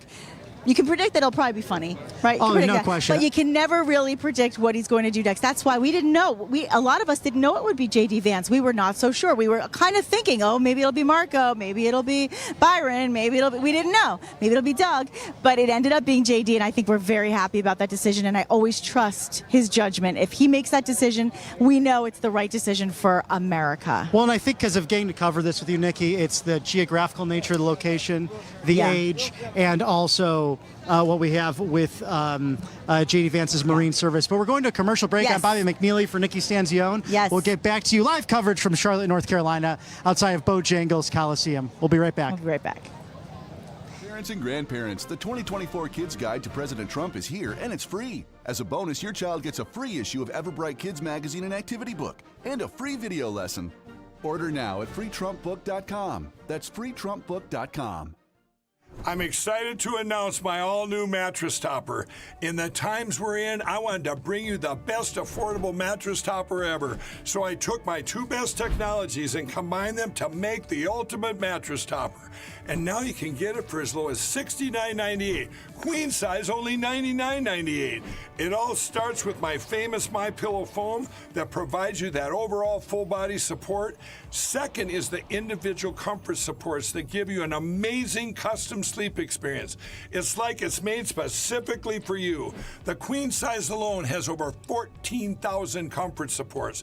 This is the perfect mattress topper to improve any bed. New bed, old bed, your guest beds. Get them for every bedroom in your house. Go to mypillow.com or call the number on your screen. Use your promo code to get the all-new My Mattress Topper for as low as $69.98. Queen size, only $99.98.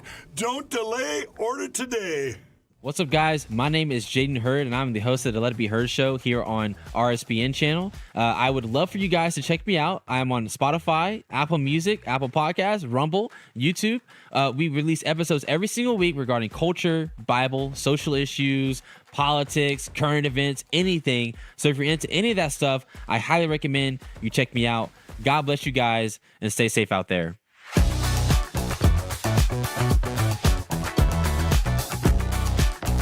You ask and we listen. We're finally bringing the most requested offer ever.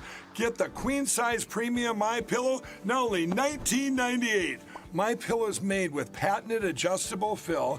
It adjusts to your exact individual needs regardless of your sleep position.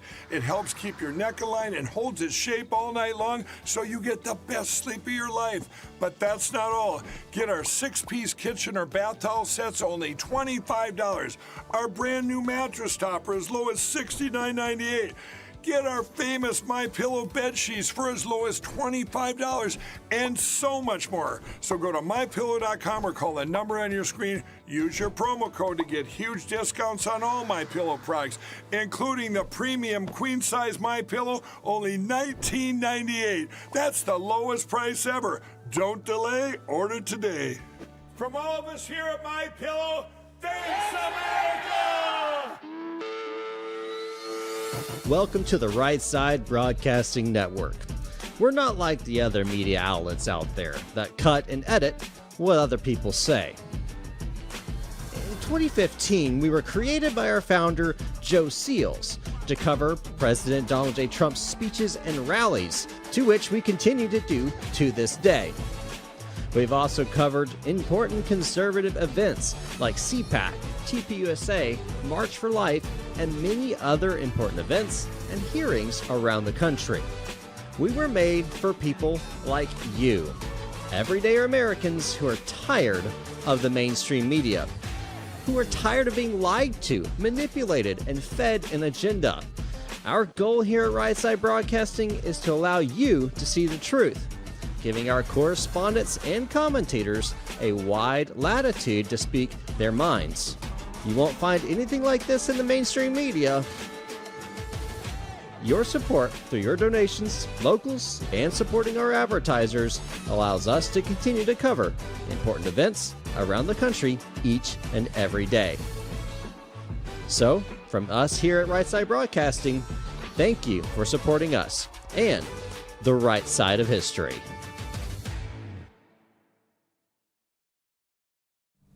Good afternoon, everybody, from the Right Side Broadcasting Network studios. I'm Matthew Alvarez here in Alabama. Obviously, watching the big news story of the day, President Trump's rally in Charlotte, North Carolina. So we'll get back out to Bobby McNeely and Nikki Stanzione shortly. Of course, we're going to go over a few of the top news headlines that you heard from Bobby and Nikki, as well as the overdrive system right now is in high gear when it comes to the 24/7 news cycle.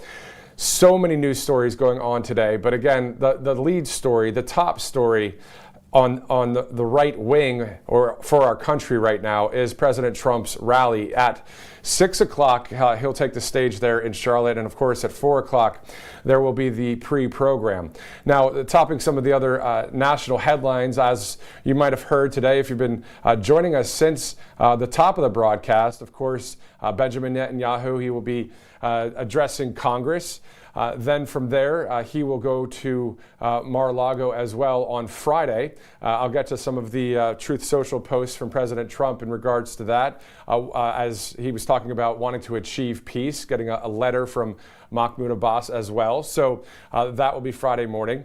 In other news today, of course, Harris will be in Indianapolis around 12:45 as she is ramping up her campaign. And then Biden will be talking tonight from the Oval Office at 8 o'clock. So a lot of news to get to, but we can talk about the headlines on the left as long as you want, because that's what the mainstream media is going to be doing, right? They're going to be propping up Harris. They're going to be making her out to be the best thing ever. And we see through all of that when it comes to what we're dealing with in our country. So we're not going to be fooled. I know many of you won't be fooled with the amount of headlines that they're going to be talking about.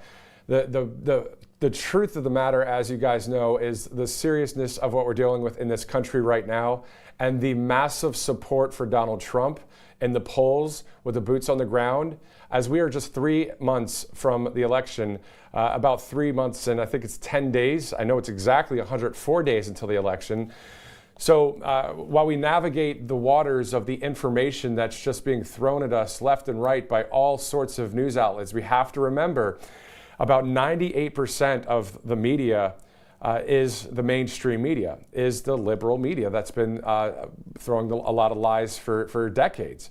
So you only have the pocket of conservative media that is sharing common sense, sharing the full speeches, not spinning information, and not highlighting so many things about, Harris being at a speech today in Indy, where the amount of people that'll be there will be a very few and far between compared to what we'll see in that Coliseum tonight in North Carolina. If you guys remember watching that Grand Rapids event, that was quite awesome with the electrifying crowd there and the moments that we had together and the great speech that President Trump shared and J.D. Vance. So more of that obviously will happen in North Carolina tonight.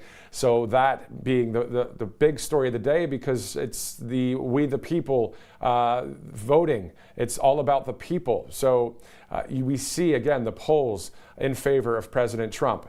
Now there are some fake polls out there by Reuters, who has been a well-respected news agency, international news agency for decades. But at the end of the day, there's a number of left-wing people that work at Reuters. So you're going to see these polls showing Harris above Donald Trump. Well, that is not true. They might only interview a handful of independents and Democrats and then a certain amount of Republicans and come out and say, these 400 people we talked to are saying Harris is over Trump. Well, you got to really watch out for a lot of those polls out there. I mean, there are trusted polls and there are polls that want to spin a lot of information. So I'll get off the op-ed, the opinion editorial side of what's going on out there, and let's just get to the facts and some of that might be facts as well, let's be honest. But North Carolina, obviously 16 electoral votes up for grabs in that beautiful state there. A beautiful state that Donald Trump won, of course, in 2016 and 2020. I already mentioned 104 days out until the election, and then 48 days until the September 10th fake news ABC debate between Donald Trump and whoever the DNC puts up there in August, whether that is Harris or someone else. So we can get to some more national headlines as well. I wanted to go back to what I was saying with the Prime Minister of Israel being with President Trump in Mar-a-Lago on Friday morning. On Truth Social, President Trump posted a letter he received from Mahmoud Abbas, who wished President Trump strength and safety, this some 2 weeks after the events in Butler, Pennsylvania. On Truth Social, President Trump said he looks forward to the meeting with Bibi, but also, quote, even more looking forward to achieving peace in the Middle East. As we saw with President Trump in his 4 years in office in the first term, he did great things for the Middle East when it comes to Israel and other states in that area. So that's obviously what President Trump's about, peace through strength. So him continuing that message and messaging moving forward. On the other side of the aisle, again, Kamala Harris, Indianapolis at 12:45. Joe Biden will deliver that speech from the Oval Office at 8 p.m. tonight. You know, and I had in my notes earlier that it was President Trump's office, basically. It's his Oval Office. But here we are with Biden taking that for these past 4 years. As we take that live look there in Charlotte, North Carolina, obviously a lot of Patriots waiting in line. As you saw, unfortunately, some people are succumbing to some of the heat there and passing out. So they're working on that. But a ton of people doing well, drinking water, staying as hydrated as possible. And, you know, hearing from some great people there, Bobby and Nikki just, you know, sharing commentary and interviewing some great Patriots as they wait in line to go into this arena. Now, this is going to be, again, similar to Grand Rapids because it's a hockey style arena. It's going to be that floor seating, the lower bowl, the upper bowl. And, you know, you cover these events, and as you guys saw in Grand Rapids, and then the event that we did with JD in Middletown, Ohio, his hometown, you can just, that electrifying atmosphere, you know, you experience it, and, you know, sometimes there are these benchmark speeches. Well, a week after President Trump faced the situation there in Butler, Pennsylvania, coming out to the large crowd in Grand Rapids was electrifying. So again, that is going to continue through every rally, of course. I mean, tonight's going to be super, super loud there in North Carolina. We're looking forward to having that live coverage here on Right Side Broadcasting Network. Before we continue on with some of the Palm Beach playbook, some of the information about Kamala Harris and her history when it comes to politics and decisions made, I do want to thank our friends at stickermule.com, stickermule.com/RSBN. If you want to get some awesome gear and some swag from Right Side Broadcasting Network, you can do so by going to stickermule.com/RSBN. I know that I ordered some stickers recently. They're in the mail. They're actually going to be in the mail today. And I think my wife's going to be able to bring them over to the studio, and we'll be able to put them right here on the laptop. So I love the American flag here. I got that one, you know, at a different place, but I have these RSBN ones coming in, I think, today. So if you guys want to get one too, go to stickermule.com/RSBN.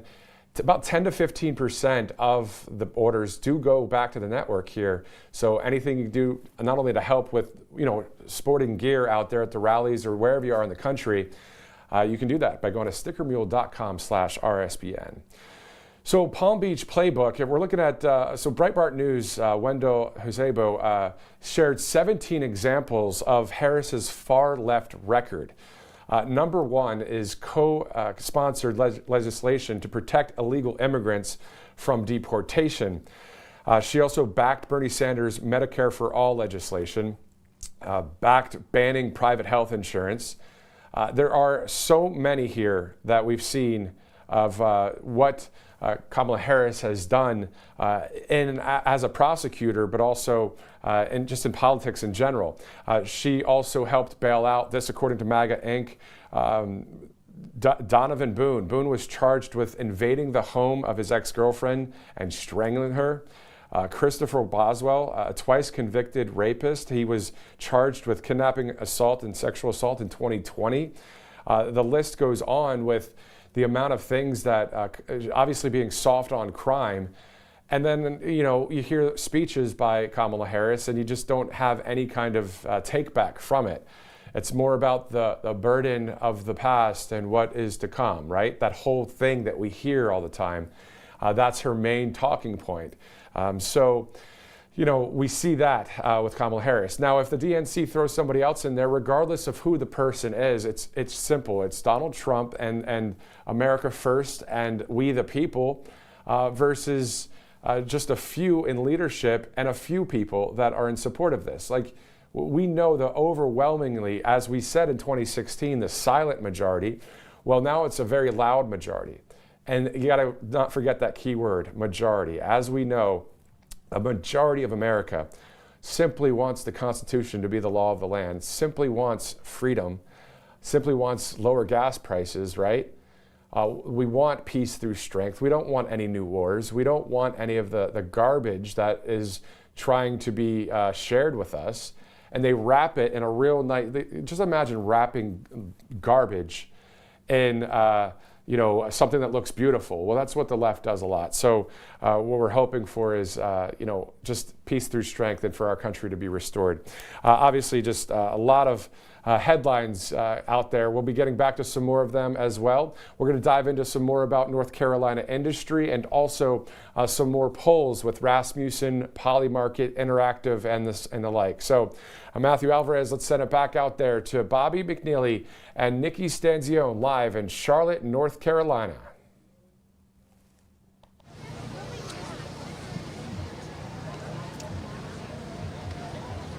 Welcome back to Right Side Broadcasting Network for complete coverage of the MAGA rally in North Carolina, the Queen City of Charlotte. And we're here, I'm Bobby McNeely with Marine veteran Kevin Murray of nearby Monroe, North Carolina. Monroe, North Carolina. And so we were talking off camera about not only your service, but your active nature in local politics, and a really neat story about a sign. I'd like you to tell us a couple of your stories and your personal story with Donald Trump from the 1980s.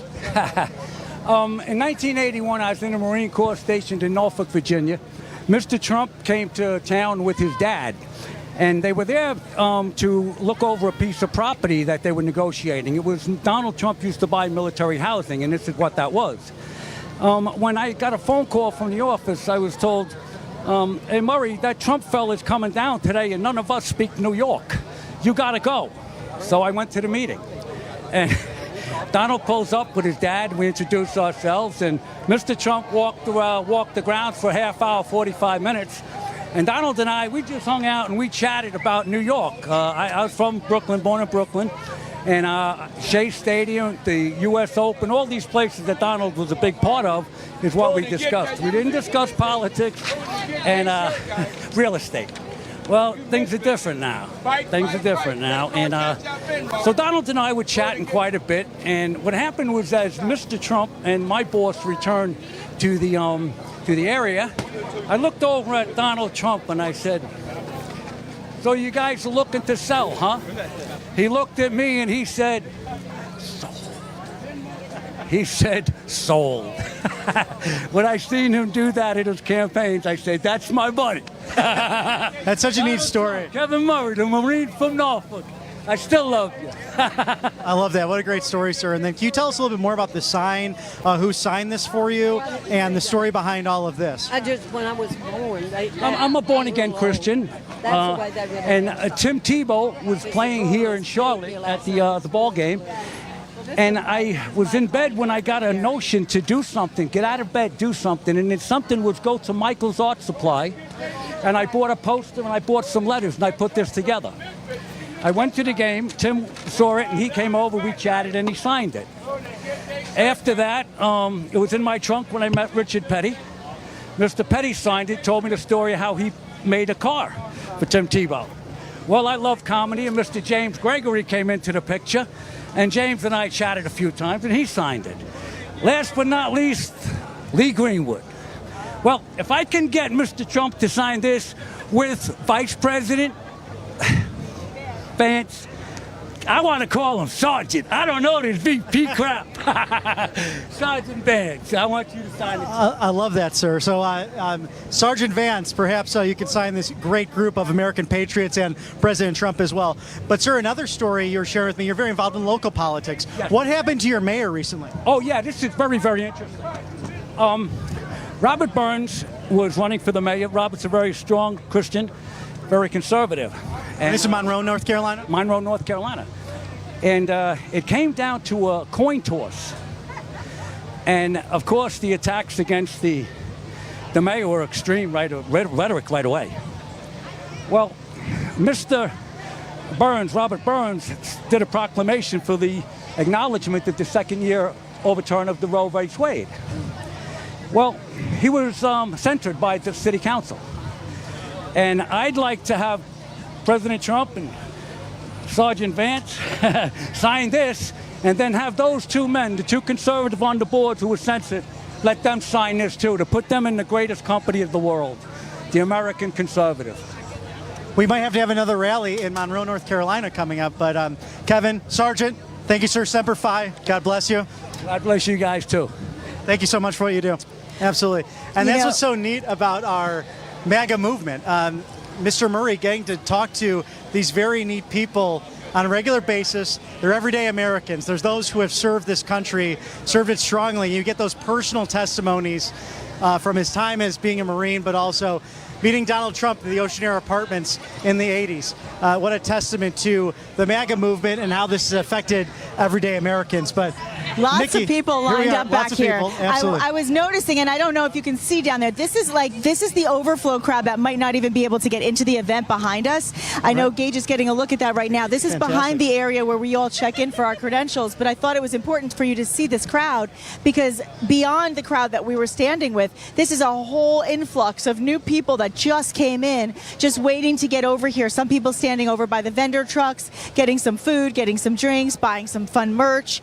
But there are so many people all spread out across this area right now. I know they're very much looking forward to getting inside to that AC soon. But in the meantime, really the proud patriots are all here. And you know what? Something is really important also is to teach the next generation about President Trump, because, you know, they hear narratives like we talk about, they hear stories from the mainstream media, but if you really want the truth and you want to know a lot about what President Trump did for America and will continue to do for America, I highly recommend you get the best-selling Kids Guide to Trump. It's incredible. It's available for free to our viewers. All you have to do is pay shipping and handling. It's a special promotion.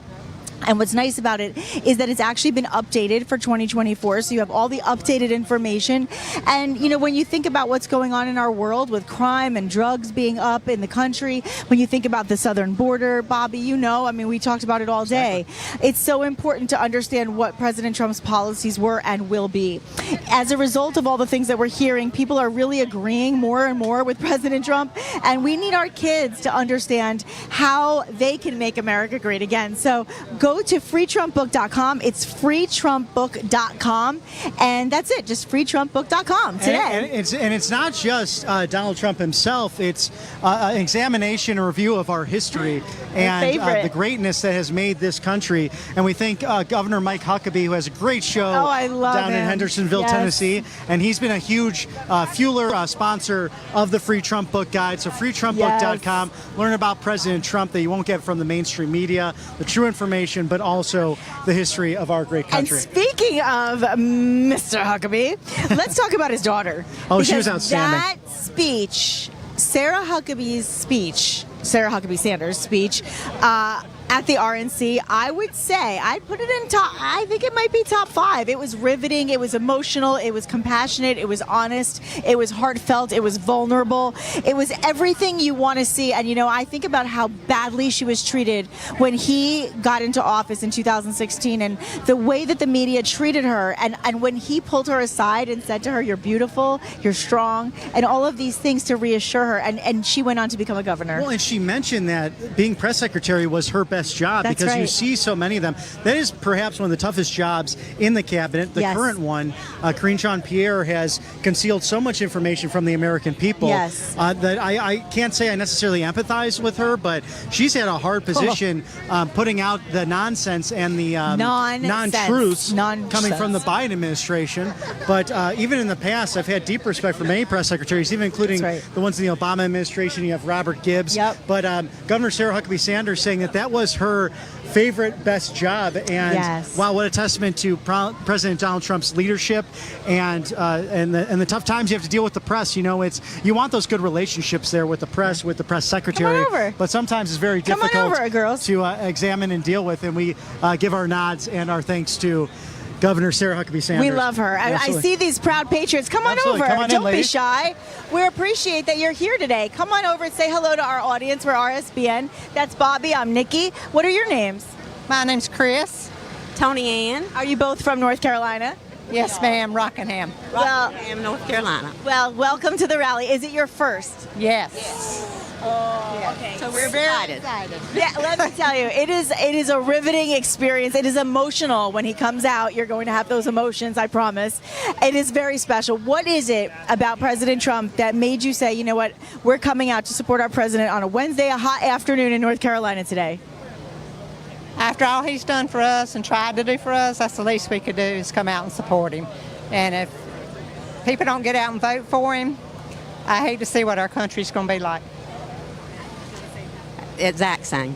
Yeah, you know, I'm hearing that a lot today is that there's this level, you know, they try to instill fear in us about President Trump being a threat when really the threat is to democracy and the republic on the other side based on all of these policies that we've been seeing for the last 3.5 years that will, I think, probably elevate if Kamala Harris goes into office. What is your feeling about what's ensued this week with the coronation of this new campaign?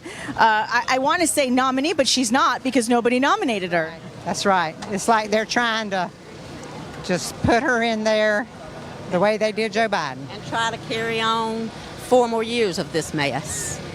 So it can only get worse at this point, and that's why we need it to get better. That's why President Trump. Is there one in particular, one policy in particular that really speaks to you from President Trump that you get exceptionally excited to see change? I think the border crisis is the most, but I like all his policies. yeah, we just love Trump. We hear that a lot.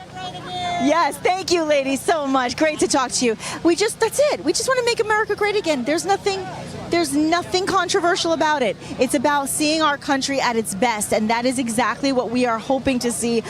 But we have to get out and vote. That's the other thing. You cannot be complacent. You cannot say, well, there'll be plenty of people that'll vote. You have to get early voting done this year. When President Trump is president again, he will instill one-day voting in person with IDs. I know that is something important to him. But for now, we have to go with what it is right now. And therefore, my recommendation and everybody's recommendation is make sure that you do whatever you have to do to get that early vote in because he needs those votes. We have to make it too big to rig, as he always says. Lots of fun people. Want to come on over for a second? I love talking to the younger generation. Welcome, boys. So first of all, I love the hats. And tell me your name so we can say hi to America. My name's Daniel. My name's Eddie. Hi, Daniel and Eddie. I'm Nikki, and this is RSBN. We're the Right Side Broadcasting Network. We show all the crowds. We show all the truth. We share everything that President Trump does for his America First agenda. As the younger generation, what are some of the things that are really important to you from President Trump? Actual freedom, gas prices, economy.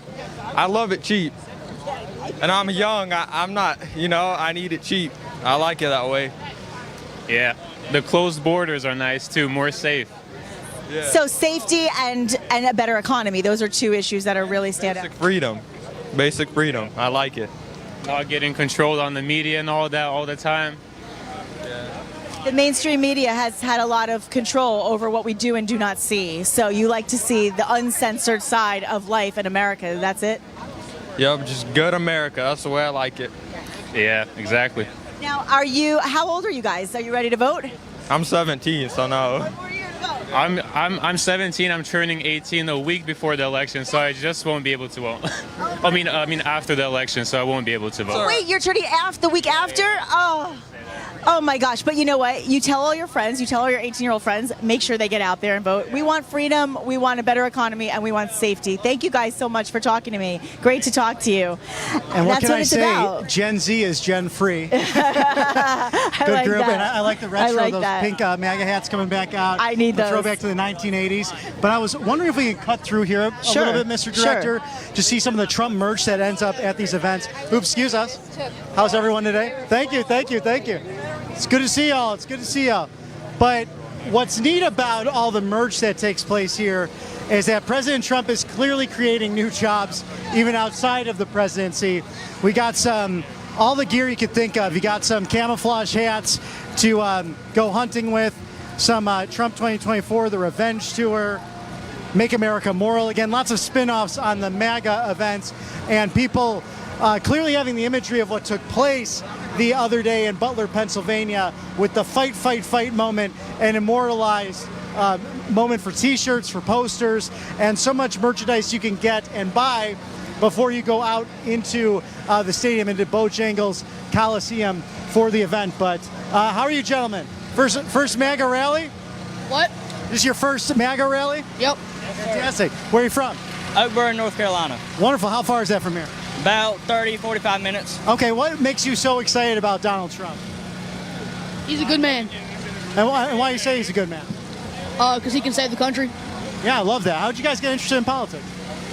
I've kind of just been interested for a while. I don't really know how I did. Yeah, absolutely. That's fantastic. And are you guys in school? What has brought you out here today?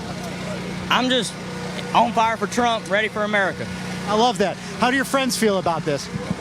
A lot of my friends aren't that big into politics, so I'm just kind of by myself. That's cool. Did you start any kind of chapters, maybe teenage Republicans, some college Republicans, things of that nature? No. All right. Well, you guys have fun today. Have a blast out there. Absolutely. And you can see it's cool. It's people of all ages who are out here at these MAGA rallies, full of buses, people coming on in. We got fire pits out here for some delicious barbecue. It's some wild. Food trucks happening. Yes, Plenty of Trump it going on right here. Okay, you're on the ground floor. You got one of the first. Yes, I'm all in. Trump Vance 24, baby. Yes, we love it. Thank you for coming out today. You know, everybody's walking past, and I hear them all in my ear going, "Yay, RSBN's here! Yay, RSBN's here!" Because, and forgive me for holding the water in my hand. Everybody is so excited to see a network that represents the truth and represents what's happening in real time, without interruption, without fake news, if you will. And there are no cheap fakes. And you know what? We're going to see what it's like to look at reality today. Reality is America wants to be great again. That's the reality. Look at all of these amazing patriots. In fact, if we turn this way a little bit, you can see busloads of people coming on in, ready to celebrate liberty. I like that, Liberty University. Ready to celebrate liberty and justice for all. That's what we're seeing. So many people, and you know what's really striking me as you look at these crowds? There's so many different age groups. You're seeing everybody from every nation. You're seeing different cultures. You're seeing different races, different backgrounds. You're seeing men. You're seeing women. It's not just one group or another. And that's what America represents, is a melting pot. We just need to do it legally. That's where things change. Is that when we have an administration that keeps an open border, it's unlawful. And we need to see law back in play. Okay, wait, come on over here. What's your name? Rachel. Hi, Rachel. I love your eye makeup is amazing. And your outfit is red, white, and blue, and we love to see it. Israel. And Israel. And we talked about this earlier today. I'm Nikki, by the way. Nice to meet you. We talked a little bit earlier about Kamala Harris and her anti-Semitic rhetoric and her policies, what they would be versus President Trump. How important is it for you to see President Trump supporting Israel? So as a Jewish teen who's about to go to college, I would love for safety. Kamala Harris, I believe she just talked about how like she approves of the rioting and it's a way to express emotion. And to me, it's not safe and it's not emotion. Like with me, it doesn't agree with me and I feel threatened and unsafe. So Trump will hopefully make that better for me. Thank you for saying that, because President Trump is going to be meeting with Benjamin Netanyahu on Friday at Mar-a-Lago, but Kamala Harris chose not to be there today. And that says a lot about what's going on. Thank you for being here. God bless America, right? And Israel. We love seeing this, and we see all these fun people. I might move a little this way because we've got the loud truck. That's the generator for some of the food trucks that are going around. But you can see all of these proud patriots all the way down the aisle. And what's fun to me is seeing so much diversity. I see it all the time. Sure. I love seeing so many different people from all sides, from all sides of the nation. I love seeing people that are young, that are seniors. I not say old, I say older, right? I'm going to put this down for a second. Hold on. I'm going to bring over a proud patriot. Come on over. Say hello. Tell me your name. My name's Ben. Hi, Ben. I like your shirt, by the way. Thank you. Thank you. Now, we wanted to say 45, and then we wanted to say 47. Yes, ma'am. Yes, ma'am.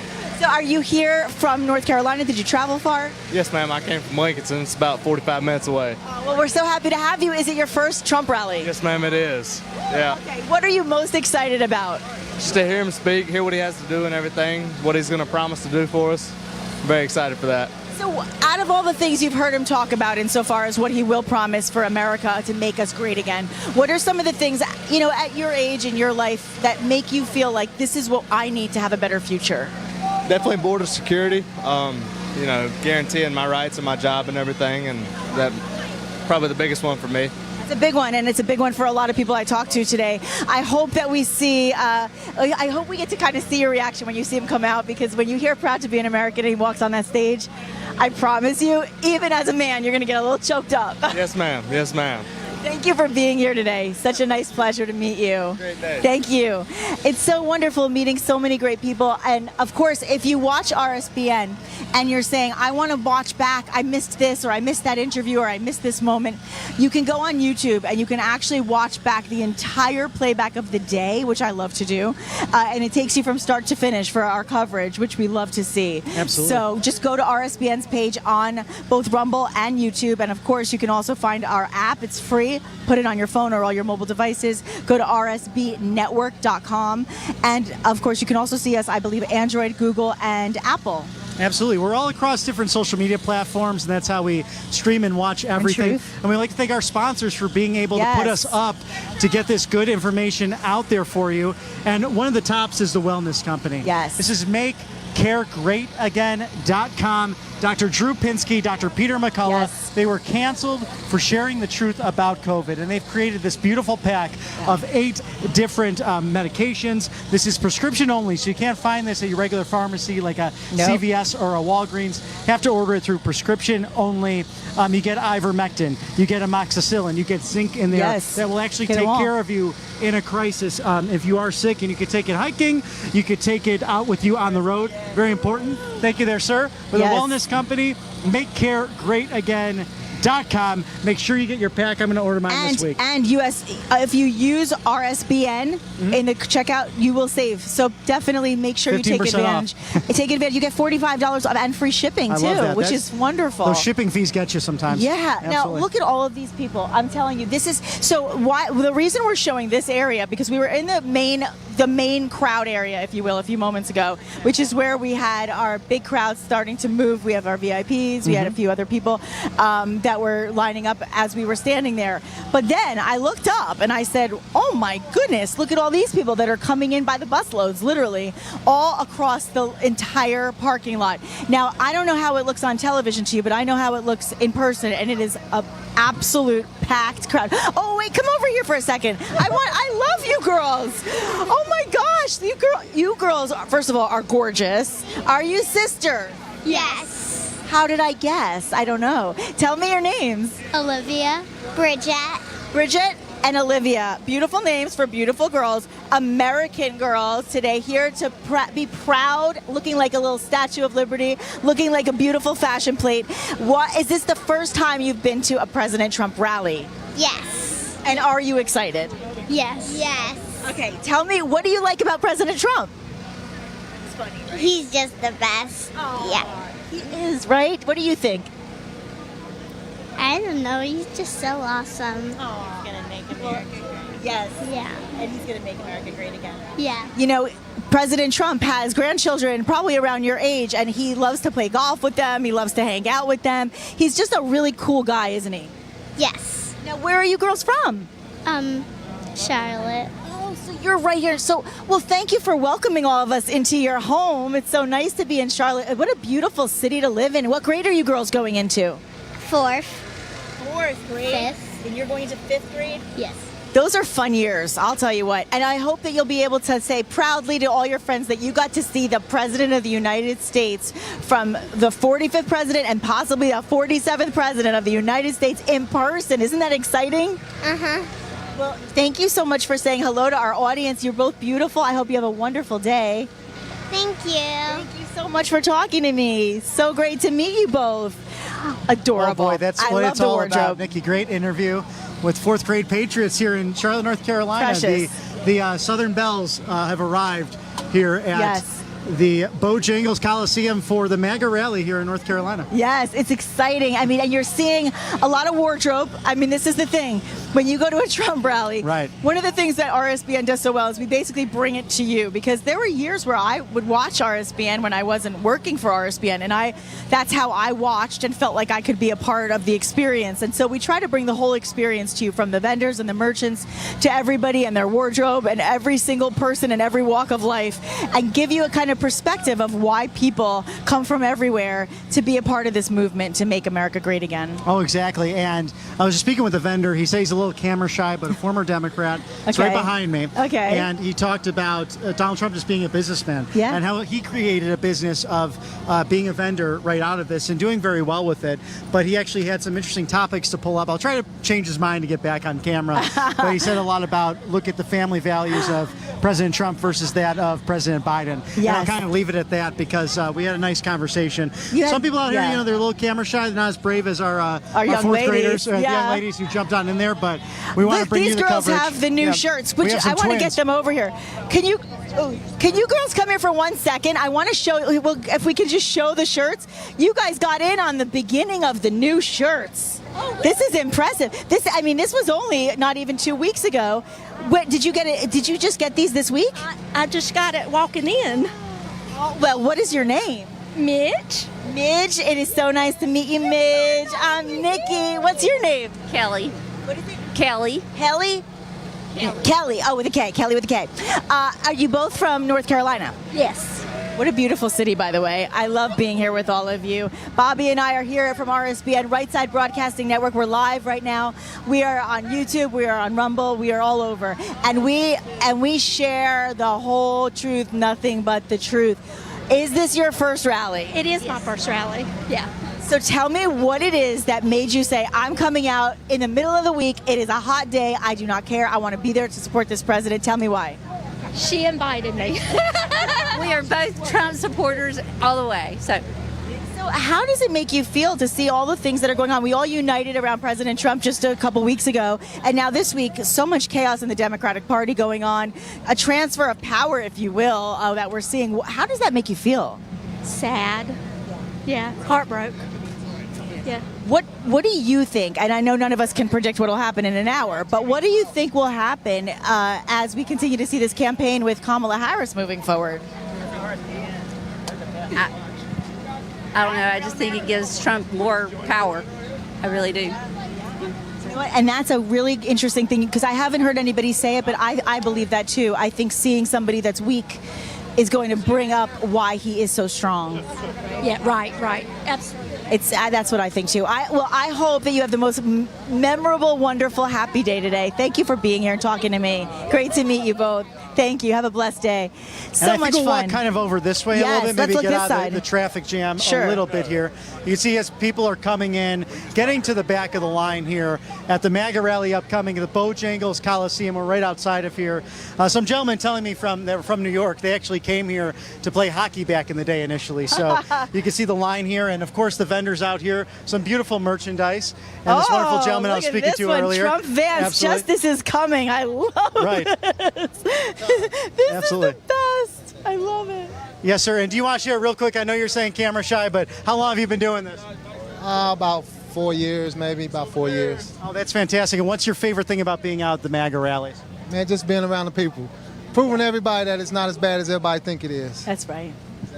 Thank you, sir. Appreciate your time. Absolutely. I Of love course, hearing great that. business options and great hats to buy. I kind of like We these might with- have to come back and do some shopping, Well, Bobby. And now that I'm losing hair, I might have to, wear one of these to put my wig on again. But These are amazing. We got a lot of awesome merchandise with the Trump Vance ticket, 2024 Republican ticket for President and Vice President of the United States. And who's excited about seeing Donald Anyone? Trump?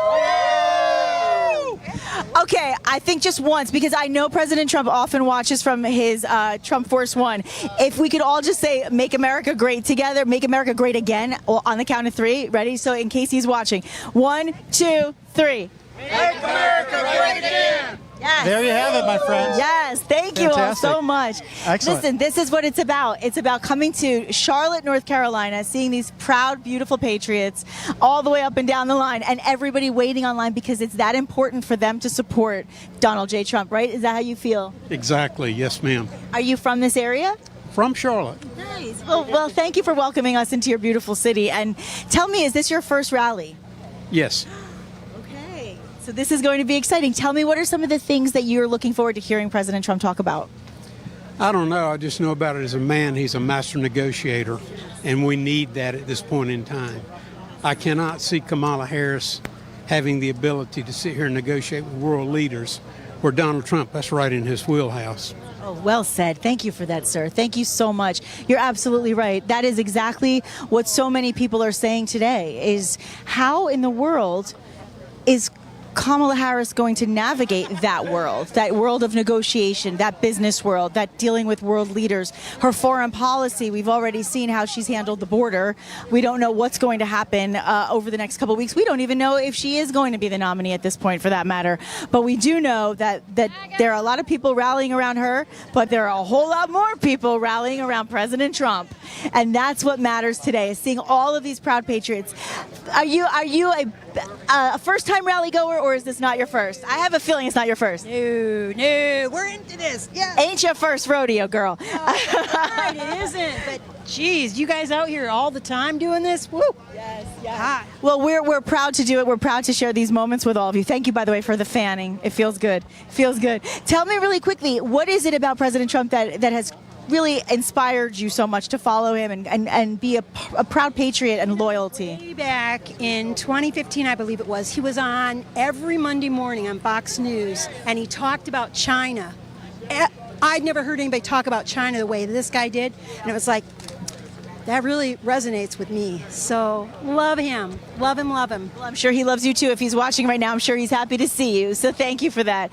Yeah, that's another thing. That's a really good point, is that he talks about the things that other people don't talk about. And he's not afraid to do what it takes to fight for an America First agenda, so that we are always put first. And by the way, that does not mean that he doesn't respect or love or appreciate other world leaders and other countries. Of course he does. His own parents were from another country. His own wife is from another country. But the problem is, people label him and they title things in a way because they're uninformed, versus recognizing he's just looking for law and order. If you do things lawfully, that's fine. It's doing it illegally that's the problem. Oh, exactly. And that's what you hear that from a lot of legal immigrants who've come here, first-generation Americans who just want people to follow the law, do it the right way, and have incentivize legality. But I was actually just speaking to these excellent Gen Z, fun. part of the series today of Hey, Gen guys. Z is Gen Free, recent high school graduates going into college. Gentlemen, can you share your names and where you're from and the excitement you have over your first MAGA rally? Yes, it is. It is our first MAGA rally. I'm super pumped. I actually just found out yesterday that I was coming here, so he called me. He was like, man, you want to go? I said, absolutely. So I'm super pumped to be here.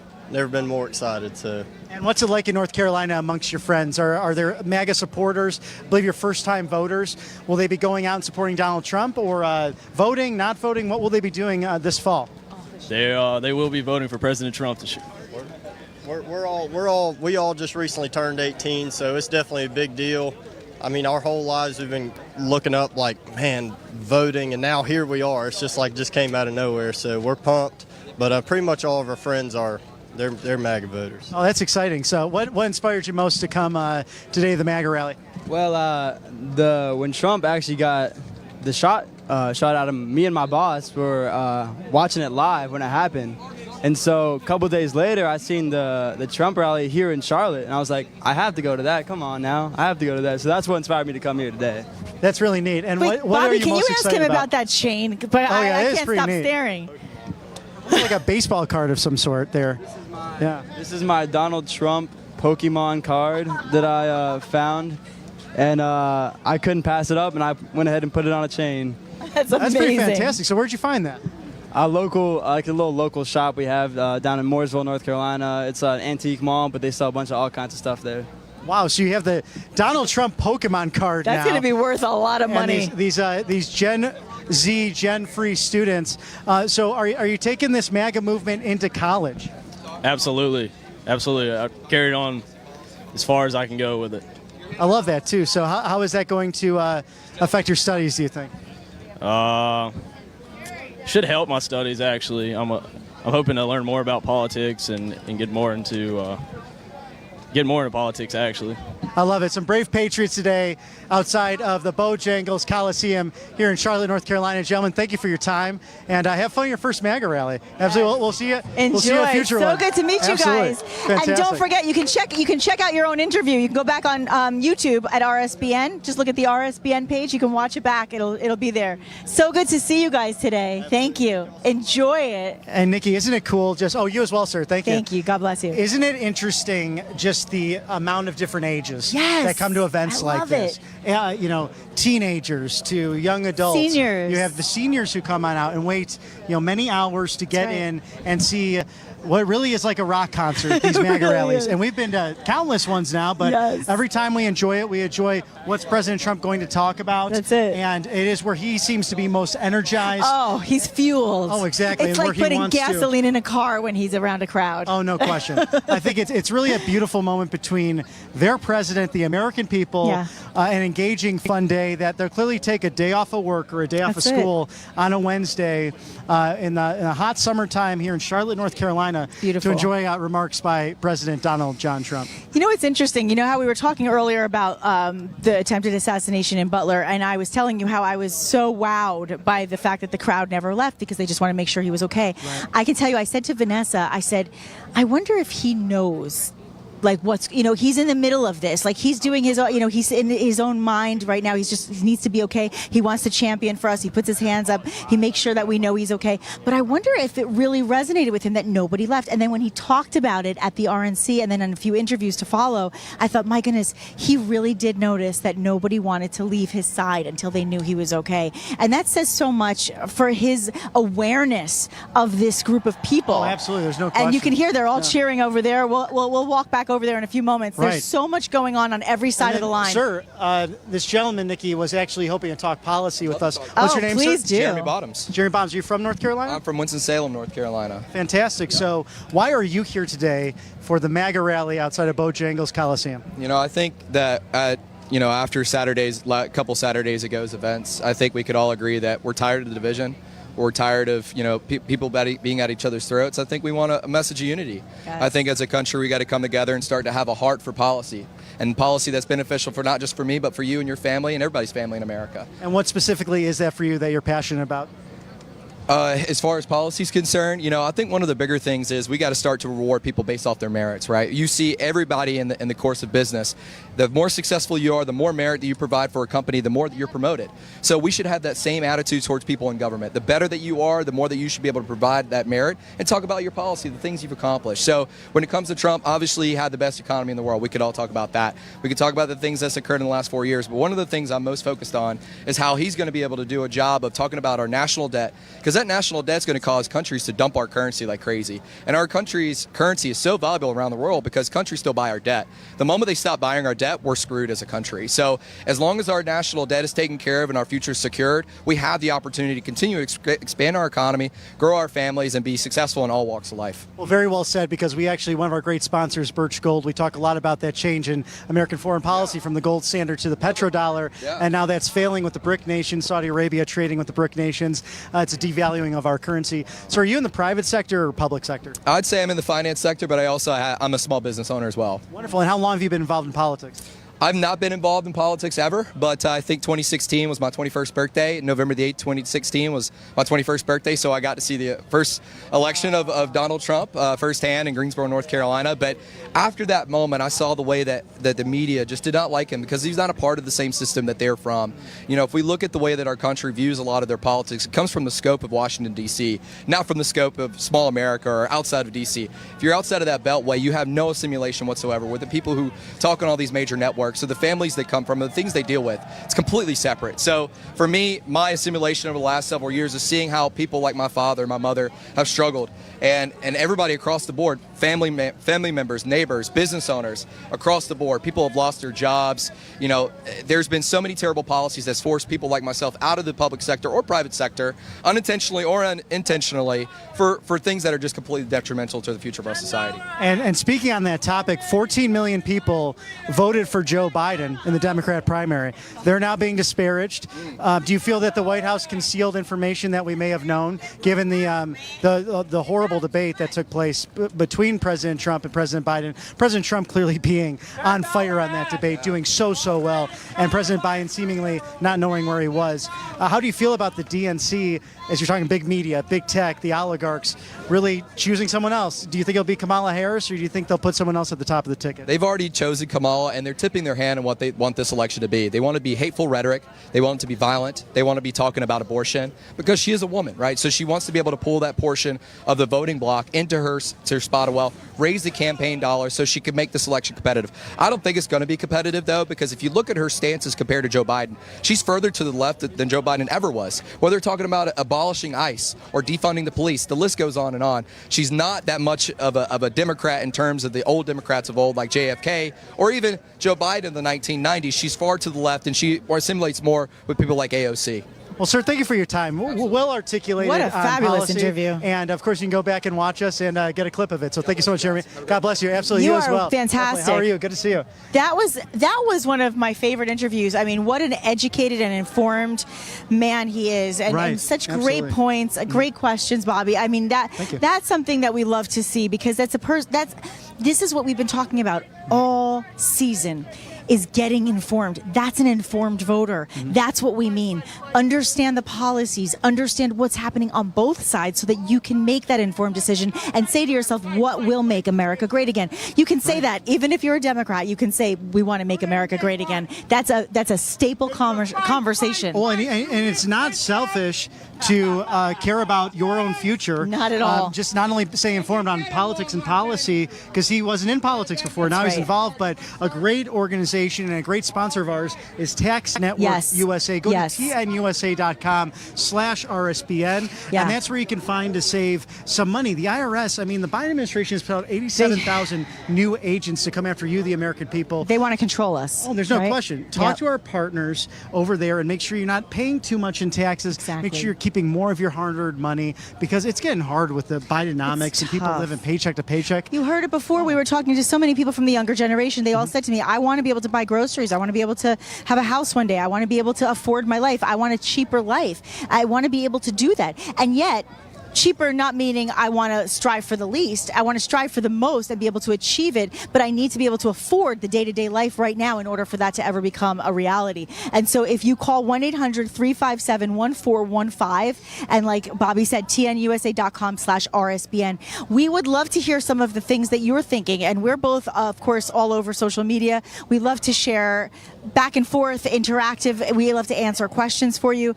I'm Nikki Stanzione. You can find me at Nikki Nikki Stanzione on Twitter, or X, if you will, but I shortened it, made it easier on Instagram and on Truth. It's just at Nick Stanz, Nikstanz, Nikstanz. And you, sir? Yes, ma'am. You can find me on Truth Social at Robert B. McNeely, last name McNeily. Let's talk on there. You could direct message. And I used to work over there at Truth Social, and I love the team over there. Posts They're too. good people. Thank you so much. Likewise. And I have that coveted February 5th, 2022. Yeah. That's when I joined. The early right days. At the beginning. And those were fun days, and I'd love to. I could talk about that for hours. Those first moments on when we actually took on the big tech establishment and brought free speech back to the internet.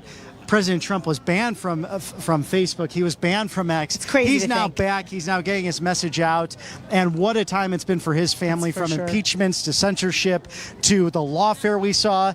If the United States Supreme Court did not rule the way it did, he could have gone to jail on July 11th before the RNC. It's unbelievable. He then got shot in Butler, Pennsylvania 2 days later. And now we're here 10 days later with President Biden leaving the presidential race. What a time in American history. What a time in American politics. And we're here to cover it for you, the great Patriots, outside of Bojangles Coliseum, Charlotte, North Carolina, the Queen City. Nikki, what do we have here? I don't want to interrupt you, but come absolutely. on. I mean, hello. Where did you get this? That's pretty great. Had it made. Carlucci, digital jewelry, Columbia, South Carolina. Yes. Well, first of all, what is your name? Name's Raymond Madden. Raymond, it is such a... She's like, I want you to look good on TV, honey. First of all, Raymond, this is fabulous. Let Trump be Trump. That's Okay, say that again. Let Trump be Trump. LGBT. Let Trump be Trump. Those are the initials we like to say, right? I just got to say this. I've arrived. Yes, you have. RSBN. Yes. I got in. You watch us, huh? I made it. Yeah, I can go home now. Yes. Well, we've arrived because we met you. First of all, what is it about President Trump? You know, this is such a divisive time. You guys know this. We're dealing with so much divisiveness. We're dealing with so much misinformation and rhetoric that doesn't even add up. But when you pay attention and you're informed, you recognize what will make your country the best it can be. Tell me what it is about President Trump that's kept you to be such a loyal supporter of his. Fighter. I mean, you can come up with a lot of words to talk about and describe him, but basically, the fact that he fights, this summed it all up. After he got shot, almost killed, he stood up and raised his fist and said, fight on. I mean, we're fighting for our country, and we're fighting for our liberties and freedoms, and I think it took a long time for the right, conservatives, to realize the left has been at war with us for decades, and we're just now catching up, and if it wasn't for Trump, we wouldn't have caught up. But I do want to give a shout out to Rush Limbaugh. Oh, yes. There's one regret in my life right now is that he's not alive to see this. This is what he's always wanted, Americans to rise up and stand up, and for him not to be here. But I would be remiss not to think maybe he was watching over President Trump that day. Yes. And him, and you know, the regret is he's not able to see this, but we love him, and we wouldn't have a Trump without Rush Limbaugh. So thank you for that, Raymond. So good to meet you. Yes. What a nice, wonderful patriot you are, and a fighter. And let's say hello to her. Let's say to this beauty. I noticed her before. I was like, she's beautiful. What a beauty! And let me tell you, we know we have a lot of hair. The two of us. It's hot. It is. Yes. I'm Shirley. Well, Shirley's your name. Shirley, are you both from this area? I'm from Rockingham, North Carolina, but we came from Columbia, South Carolina. Oh, you're in South Carolina, so you came all the way here on this very hot Wednesday afternoon. I'm going to move over. I'm going to slide this way. By the way, nice red dress. I like it. It's the fashion of the day. So tell me, what is it from your standpoint? We're seeing what's happening right now with Kamala Harris, and we're seeing this group of people kind of getting behind her, and they're not recognizing she's been the vice president for 3.5 years. Look at the country; they've been deceived on the other side, and they're accepting this. So tell me how that makes you feel, because I know how it makes me feel.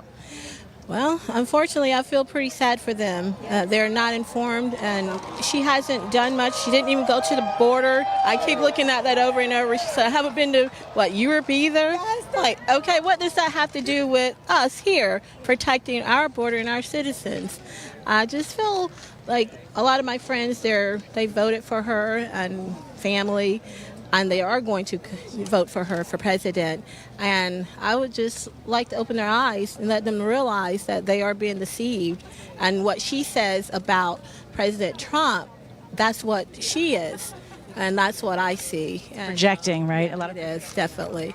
But I hope that, they'll open their eyes and see that he's the best for our country. And I liken him to, I always tell people a biblical reference. I said, he's our Esther. Oh, yeah. And I tell them, all the haters, they have the Haman spirit. Oh, I love it. And remember what happened to him.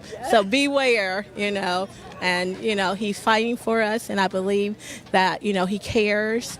And, I'm just so grateful just to be here to represent, what I believe and what I stand for. I love our military. He's a veteran of 22 years.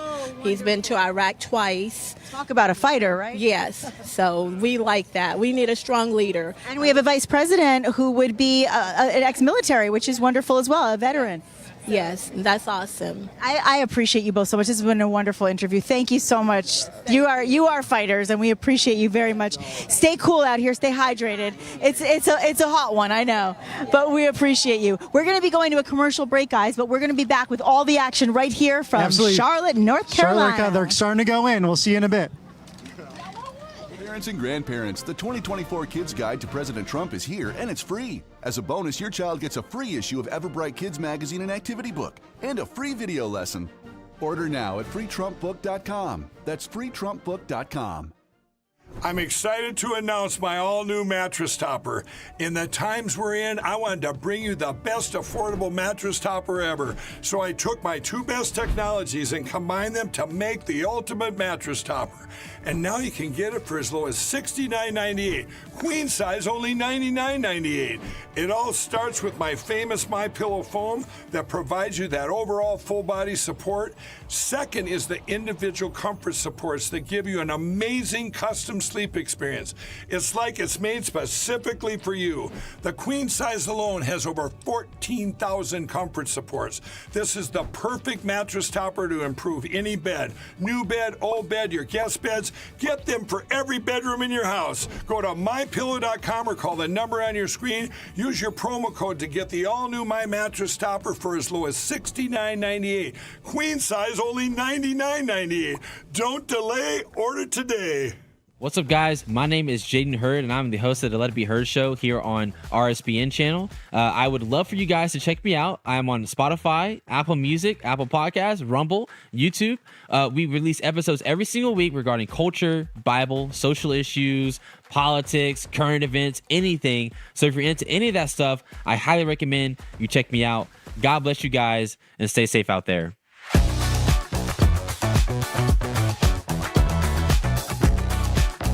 You ask and we listen. We're finally bringing the most requested offer ever. Get the queen size premium MyPillow, now only $19.98. MyPillow is made with patented adjustable fill. It adjusts to your exact individual needs regardless of your sleep position. It helps keep your neck aligned and holds its shape all night long so you get the best sleep of your life. But that's not all. Get our 6-piece kitchen or bath towel sets, only $25. Our brand new mattress topper as low as $69.98. Get our famous MyPillow bed sheets for as low as $25 and so much more. So go to mypillow.com or call the number on your screen. Use your promo code to get huge discounts on all MyPillow products, including the premium queen size MyPillow, only $19.98. That's the lowest price ever. Don't delay, order today. From all of us here at MyPillow, thanks America! Welcome to the Right Side Broadcasting Network. We're not like the other media outlets out there that cut and edit what other people say. In 2015, we were created by our founder, Joe Seals, to cover President Donald J. Trump's speeches and rallies, to which we continue to do to this day. We've also covered important conservative events like CPAC, TPUSA, March for Life, and many other important events and hearings around the country. We were made for people like you, everyday Americans who are tired of the mainstream media, who are tired of being lied to, manipulated, and fed an agenda. Our goal here at Right Side Broadcasting is to allow you to see the truth, giving our correspondents and commentators a wide latitude to speak their minds. You won't find anything like this in the mainstream media. Your support through your donations, locals, and supporting our advertisers allows us to continue to cover important events around the country each and every day. So, from us here at Right Side Broadcasting, thank you for supporting us and the right side of history.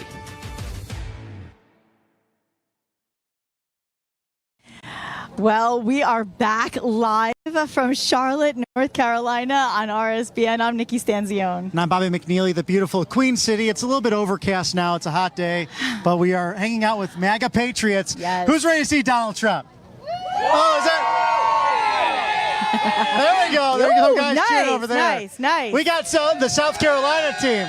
Yeah. One of the biggest questions I want to ask, who's better, North Carolina or South Carolina? Oh, yeah, let's go. Let's go North Carolina first. Let me hear it. North Carolina! Let me hear South Carolina. Wait. Our friends. We have the South Carolina guys. Shirley thumbs down in South Carolina. I'm confused now. And Raymond are from South Carolina. We're having fun. They're getting ready to walk in. Some people are walking in the doors now to the MAGA rally. A very exciting time. Thank you to our sponsors. Yes. We want to thank freetrumpbook.com. Oh, we love that guide. That is one of my favorite guides. Former Governor Mike Huckabee is pushing this, sponsoring it, and he has a great show in Hendersonville, Tennessee. And this is not only just the history of the previous Donald Trump administration, the 45 administration, which will be the 47 administration, but also the history of the United States. Yes. Let's be, quite honest about it. In some public schools, in some schooling in general, there is a far left agenda being pushed. The 1620 Project, things lying about what happened, about our Declaration, our Constitution, just not telling the truth about the Bill of Rights. So get free Trump book. Go to freetrumpbook.com and get the right information for your kiddos. And it's free, by the way, which is wonderful. So if you're watching right now, you will get that book free. You just have to pay shipping and handling, which is a wonderful thing, and it'll really give a nice perspective to all the kids out there who are really trying to learn about what really happened in that administration and what will happen again in this next administration. Should we be so fortunate to see it? And I believe that we will be. I do believe when I see these crowds and I see the amount of people that are here today to support the president from every age. I mean, we saw fourth graders, we're seeing little kids, we're seeing seniors, we're seeing everybody in between, we're seeing veterans, we're seeing so many people from all walks of life. Black, white, Asian, Hispanic.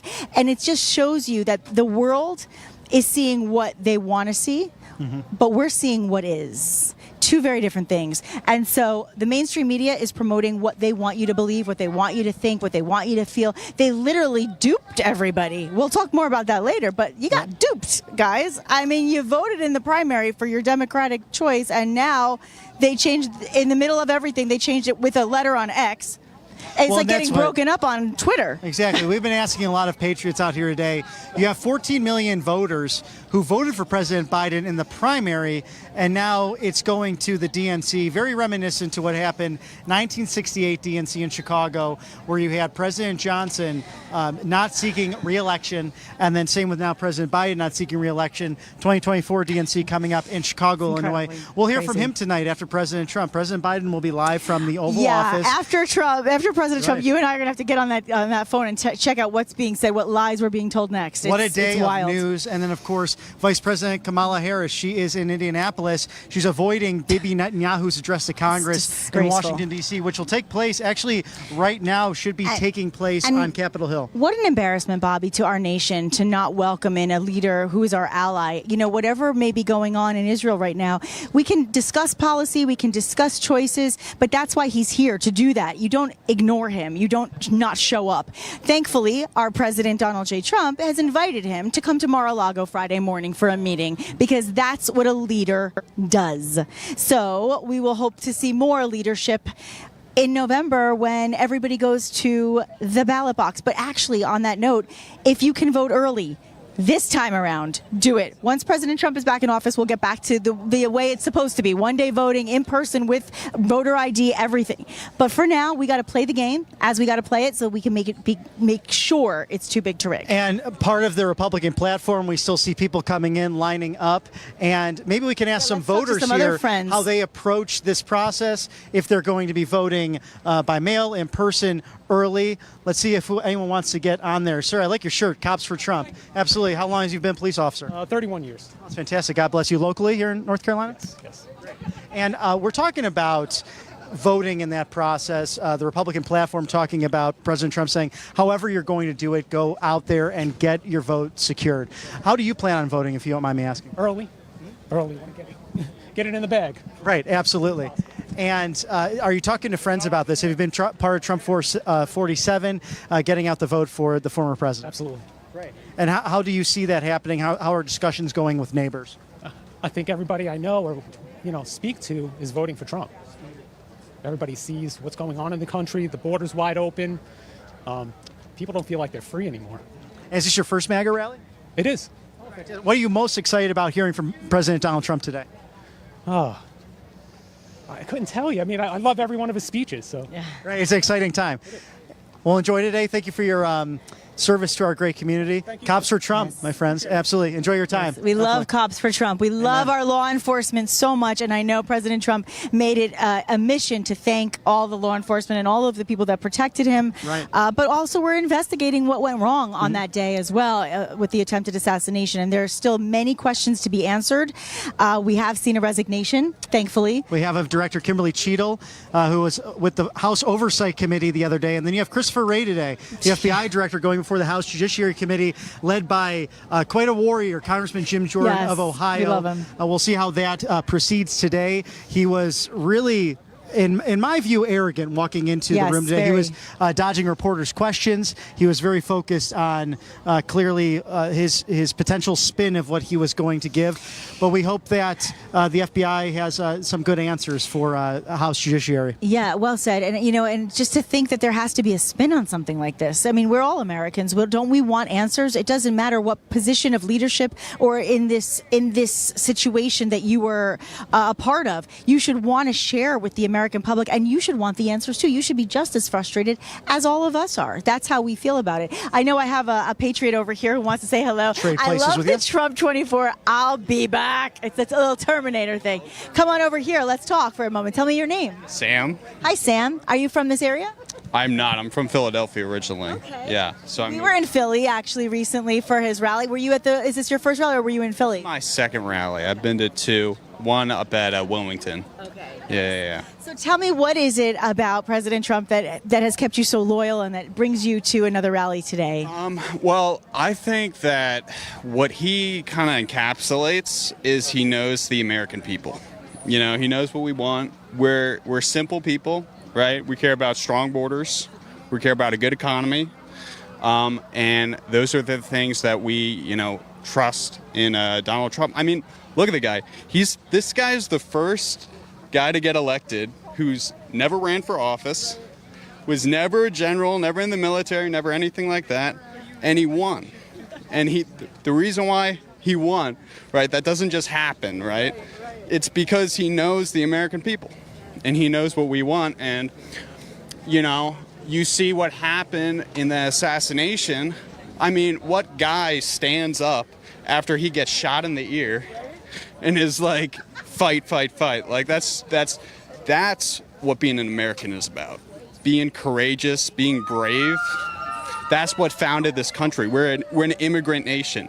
You had to come in here, and we believe in immigration legally. We believe in that, but that's just what he stands for, and that's why I support him. I mean, very courageous what he's done, and he's got my support. Well, we're glad he does. What a great answer, by the way. And I know that President Trump does watch RSBN, so if he happens to be watching right now, if he's coming in on the motorcade or if he's flying in right now, we're not sure. But I know he watches us. He loves to see the supporters, and I think what you said really speaks to him, because it is that fighting spirit. It's that businessman. It's that New Yorker. It's that a family of immigrants that he comes from. So it really goes to show everything you said is so true. And so last question before I let you go, how are you feeling about what's going on with Kamala Harris right now and being basically coronated into this position that nobody voted for? Talk about a threat to democracy. Yeah, I think the Democrats would be smart if they made it a competitive primary, because she was the Attorney General for California. She was a first-term senator. You need somebody with experience, right? You need somebody. I think that's what the tough thing with Obama was. He didn't have that experience. in the Senate. One thing I'll give Joe Biden credit for is he did have senatorial experience. But I think the Democrats would be very smart if they made that primary competitive and don't just give it to somebody who is unelected just because she's vice president. I think it's going to be tough, but I think they should go for the best candidate. Keep it competitive. Why not? Well, I couldn't agree with you more. And I also believe in my heart and my soul that America is going to vote with their hearts right now. And then we're going to see a 47 coming soon. Like you said, he'll be back. So thank you for this interview. This was wonderful. So good to meet you. Thank you. Great to meet you. God bless you. Okay, now we're going to be taking a walk because we're getting on the move. I think we're going to be moving in sooner than later. I know everybody's been so patient waiting to get inside of the air-conditioned area, and in just I think we just have about 1 minute, right? Am I right? Yeah, just about 1 minute. But I just had a great conversation with a wonderful lady from Colombia originally, a legal immigrant, and she is a Catholic still, but no longer a Democrat. She told me when she signed up at 22 and she came over here, immigration told them that she's going to be a Catholic Democrat, and that's all there is to it. Love that. She's a Catholic Republican now. So. And these guys are super enthusiastic. I know we got to make our way that way, but just real quickly, tell us your names, and is this your first Trump rally? No, my name is Peyton, and yeah, this is my first Trump rally. This is my first rodeo. Oh, welcome. I love it. My name is Devin, and this is my first Trump rally. Oh, well, we're welcome to the party. Well, a gentleman coming over the South Carolina border into North Carolina. We had a North Carolina-South Carolina debate, and right back to studio for you. We're at Bojangles Coliseum. Nice. As we saw some people, of course, for the first time going to the rally. That's the Bojangles Coliseum in Charlotte.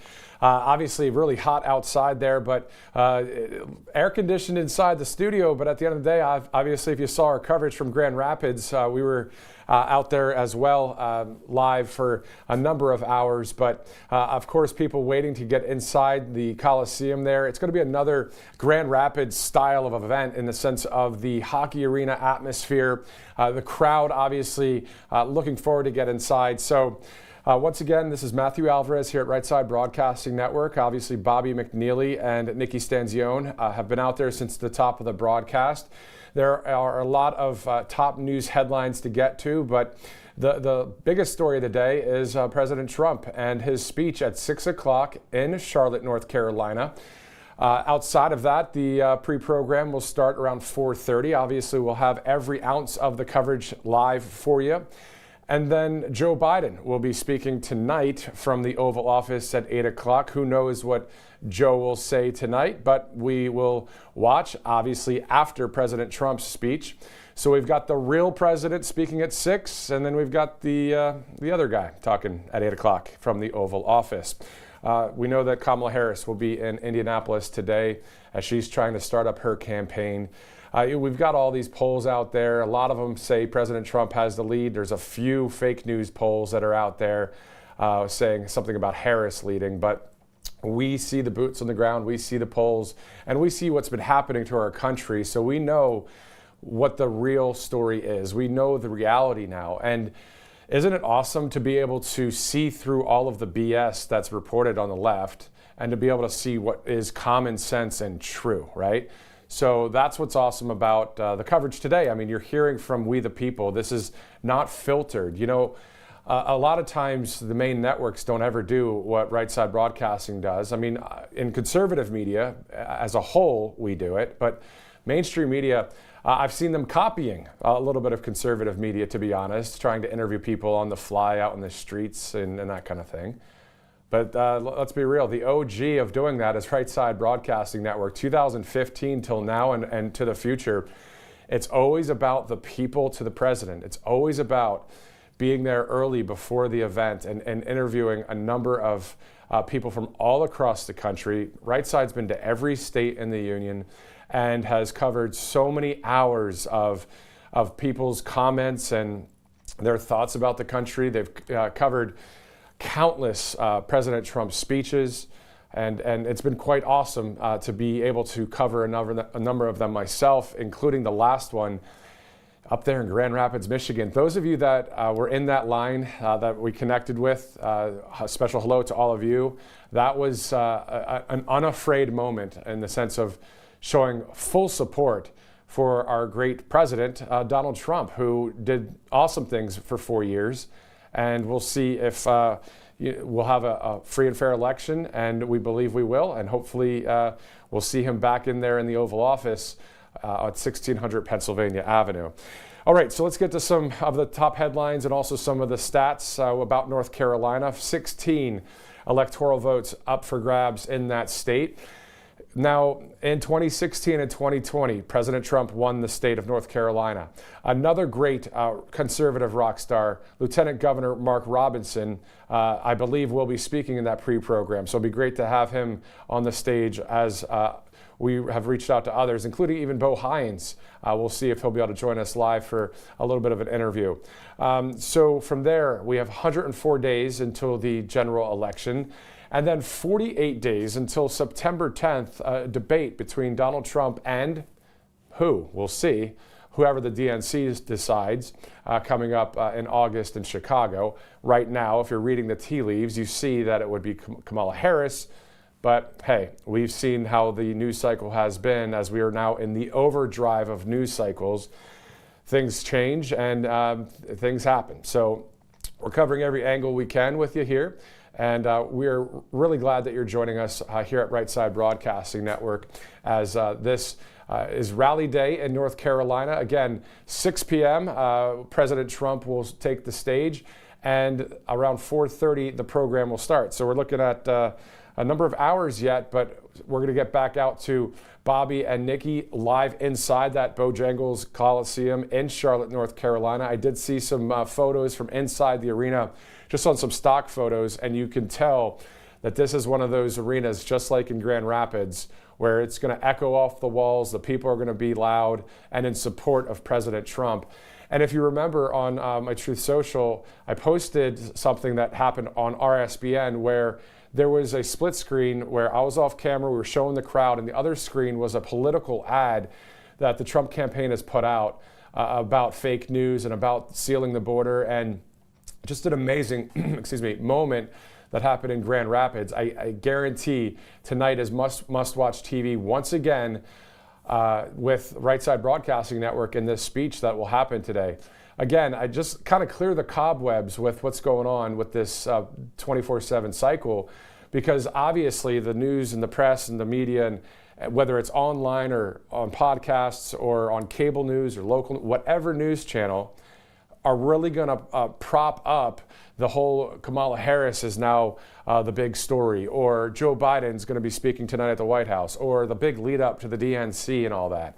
Sure, as a news guy, yeah, I'm going to watch all that, but I'm not going to be so indoctrinated to the fact that the big story is way, way more about President Donald Trump, the millions and millions and millions of people across this country that want to see a change at 1600 Pennsylvania Avenue, and all of the terrible policies that we've been dealing with under the Biden/Harris/Democrat way. So again, not letting the left's narrative try and spin, what is really happening out there. So we can go into a number of statistics about Kamala Harris as well. I mean, you're looking at the Palm Beach Playbook or MAGA Inc. sharing a number of items about her record. Let's go with she has supported banning fracking. She's backed, defunded the police. She compared ICE to the KKK. She wanted to ban plastic straws and defended banning offshore drilling. She wanted to undo the Trump administration's border security, taking 94 executive actions in their first 100 days to rescind nearly every Trump-era measure. She has supported decriminalizing illegal border crossings, said she wouldn't treat illegal aliens as criminals, called for starting ICE from scratch, argued that temporarily closing the border violated federal law, and the list goes on. And as I did that, that's me just paging through the list here on my laptop of all of the items and things that she has done. Okay, so we know and this isn't just pick on Kamala Harris Day. This is Joe Biden, Kamala Harris, Gavin Newsom, the Democrats, the left. I mean, we want to unite our country. We want things to be have peace through strength, and we're going to have that under President Trump. But we know that the policies on the left have been just awful for our nation. So that's what we have. We have the power to vote. We have the power to elect in our leaders. So that's why, as you guys have seen for so many months now, are stories about election integrity or other groups that are out there that are doing the best they can to make sure committee men and committee women are being active in their election precincts, precinct poll watching, clearing voter rolls, so many things that can be done to hopefully have what we desire, a free and fair election. If you look at even the GOP platform when it comes to all of these points that I'm making, you don't have to listen to me. You can listen to what the GOP platform is. Number 19 out of the 20 promises is to secure our elections, including same-day voting, voter ID, paper ballots, and proof of citizenship. So that is the playbook, right? That is the messaging that is based in truth and common sense that's going out there. And so many times we keep hearing from the mainstream media saying quite the contrary about how about the SAVE Act with illegal immigration? We don't want to have non-citizens voting in our elections. We want to have people that are legal citizens. So we can continue on there a lot with all of the talking points in that area before we get to more stats, and also go back there live with a split screen. So what you're seeing me on camera now is because our cameras are getting access inside the arena there, and we'll bring that live split screen as soon as we get it. And then, of course, throw it back out to Bobby and Nikki, who are doing a great job in the midst of the heat, talking to great patriots out there. That's part of the amazing content here at Right Side Broadcasting Network, connecting genuinely with the people out there and hearing what they have to say about what it was like under Trump and what it was like, and well, at this point was like under Biden, because he may be stepping down tonight, who knows, or just saying, he won't be running, but we'll see. We already saw that in the letter that was sent out there. So will he say that on camera tonight? We'll see. American Financing is one of our sponsors we have to thank here. You can see there, $854 a month. You can save an average of $854 a month. So this group looks into your equity at your house, and they have a whole kind of formula that will help you save almost $1,000 there. I mean, that would be great to be able to save that much money. So we work again with great companies here at Right Side Broadcasting Network. American Financing is a group that you can work with to ideally save that much money, $854. You see the information on your screen. So go ahead and reach out to them and start saving some money.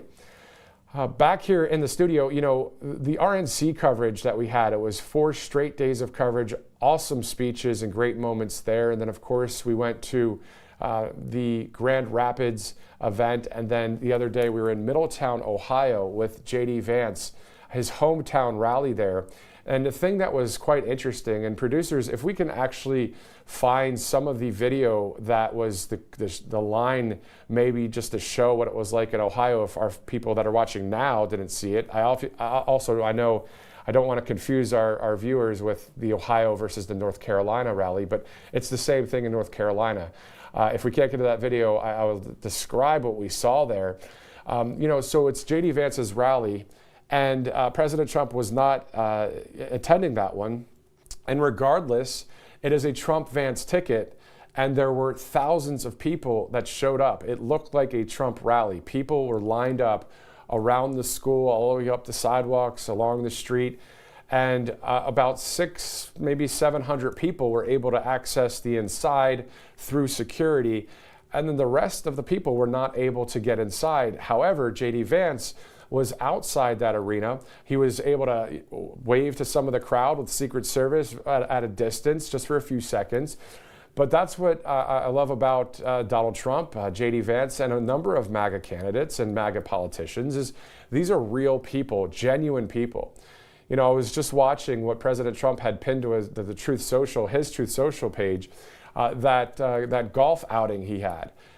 it was about an hour video. I got to about 20 minutes of watching it, but that's what we have. Is we have a guy that is someone that can ride around and on the golf cart and talk and be a regular guy and golf and have a great time and not be an elitist that you can't talk to or you can't hear from or understand. So many times he goes off of that teleprompter and he just talks from his mind and his heart to the American people, and people connect and resonate with that. And so that's another reason why a lot of people are voting for Donald Trump. Other than that, of course, the policies that we see under Biden versus Trump.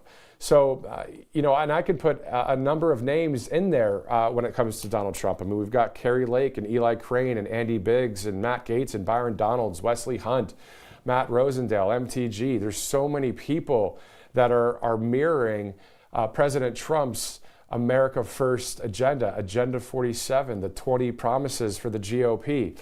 Everybody's starting to emulate President Trump in one way or another, whether it is somebody that is well known or whether it's we the people, the everyday Americans that were so greatly highlighted at the RNC. People are seeing what President Trump has done and said and are very encouraged and inspired by Teflon Don, the strength that he puts out there. He emulates that strength every time whether he's golfing or whether he's on the stage there at the speech or even the stage in Butler, Pennsylvania, showing the fight, fight, fight. So, that's talk about inspiring a country. I mean, Major League Baseball as well with the Cardinals. Those guys, they hit home runs and they're pumping their fist and they're putting their one hand on their ear as well to signify their support for President Trump. So, I mean, there's a lot going on out there in this world. Again, I know there's a lot of information, whether it's online or on cable news or on other aspects of media. But to be able to weed through all that and find common sense and truth, and that is mainly what I'm seeing is in conservative media. So thanks for joining us. It's great to be here and report live, and we're going to hear from Bobby and Nikki shortly. But on my mind is still that Grand Rapids event. That was an epic, epic event there, as you guys saw, and there were millions and millions of people that watched that on just Right Side Broadcasting Network, let alone more than 100, probably 200 million people, whether around the country or around the world, saw that great rally 7 days after the incident in Butler, PA, and President Trump takes the stage like a bad A. He did great. And this is stuff, you might not hear on some of the mainstream media, but that's what you guys don't want mainstream anymore. You want people that are genuine, real, resonating Americans just like you are. So let's get back to some stats and some facts and figures here with North Carolina. So we know that there are 16 electoral votes up for grabs. We know President Trump won 2016 through 2020. So North Carolina has a number of large corporations in that state. The low corporate taxes and cost of living make North Carolina highly attractive for corporate headquarters. Do you know that there are 14 Fortune 500 companies based in North Carolina? 14 of them are based there.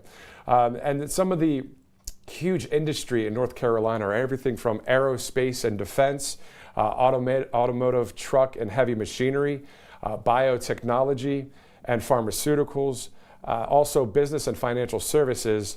And all of these industries, of course, most of them match in with what President Trump wants to do when it comes to making America wealthy again, right? Low corporate taxes, that's a great thing. The only corporations that I have any problem with are the ones that are the woke corporations, right? Do I still shop at a place that might be a little bit woke or buy a product? Yes, I do, because we live in this world. Like, what are you going to do? You still buy certain things, but boycotting is part of the way to do it as well, in some ways. A great company right there, as you just saw on your screen, is stickermule.com. You can get all kinds of cool swag and gear. And you can get RSBN gear as well. I'm waiting for mine. I got some mailed to me today, waiting to get them here at the studio. But you'll get t-shirts and all kinds of things there, great products at stickermule.com/RSBN. You think of so many places like Public Square that has patriotic owned companies out there, or I think of Old Glory Bank with John Rich and others that are kind of involved with that bank. We have a whole new conservative industry happening, and isn't that awesome, right? We have it for the American people, and there's so many popping up all over the place, and it's because partly or almost mainly because of Donald Trump. Think about the fake news media. We wouldn't have known about real fake news if he didn't just call them out right there live on stage at various speeches. Or what about during his presidency when fake news CNN was there trying to interrupt President Trump and be extremely constantly rude. And here's the thing. I have no problem with so-called holding leaders accountable, but if you're going to hold someone accountable, at least have some facts when you're trying to bring it to their attention, not fake news, spin, left-wing junk that has been brought to so many people's attention with President Trump. And I remember hearing somebody ask a question to Elise Stefanik when I was covering an event, and I think it was Norton, New Hampshire or Iowa. You hear these questions and they're based in a lot of lies. I saw a recent reporter ask Carrie Lake, a reporter from London was trying to spin things with Carrie Lake. And Carrie just said she said it, you can watch it, it's on her Truth Social page and probably on the X account. But she told the reporter, quote, something like, well, let me paraphrase it, that she needed to get her head examined. That from Carrie Lake to a reporter. So these are the people that were supposed to be the gatekeepers, right? Share the news and the facts and the figures of investigations and what speeches or what politicians are saying. But as you know, 98% of media is mainstream and most likely left-wing. And that stat I saw again from Kash Patel the other day said the same thing. This is starting to grow, this conservative media movement. That's why millions of you watched our Grand Rapids coverage the other day when President Trump took that stage. As soon as there's a moment happening or a speech happening, you're not going to hear from myself or someone else. We're going to be just, quiet and let the moment breathe. Let the real people talk when they do the interview, or let President Trump or the pre-programmed speakers do their thing as they do at these events. So that's what you're going to see tonight here in North Carolina. Once again, it's Rally Day in North Carolina. Bobby McNeely and Nikki Stanzione, they're live. My name is Matthew Alvarez. I love Truth Social, so if you'd like to follow any of us on there, including RSBN, please do so. And as we move forward, we've got 104 days. Let me see to make sure my stats are correct here. 104 days until the U.S. general election. So pretty much around the corner at this point. We'll be taking a live look in North Carolina as soon as our cameras get access inside that Bojangles, it's called Bojangles Coliseum. And for those of you that have ever had Bojangles, it's pretty good stuff, right? The chicken sandwiches and that kind of thing. I know there's a number of other great places out there to have that kind of food too. So that arena, again, will be packed tonight in Charlotte, North Carolina. Everywhere President Trump goes or J.D. Vance goes, it is a packed house. And wait until you hear President Trump's speech. It's going to be great, just like it was in Grand Rapids. And then also Lieutenant Governor Mark Robinson, I'm pretty sure will be there as well with a wonderful pre-program speech. So a loud crowd tonight in North Carolina. So usually it's on Saturday. Sometimes we hold these, this live coverage for President Trump.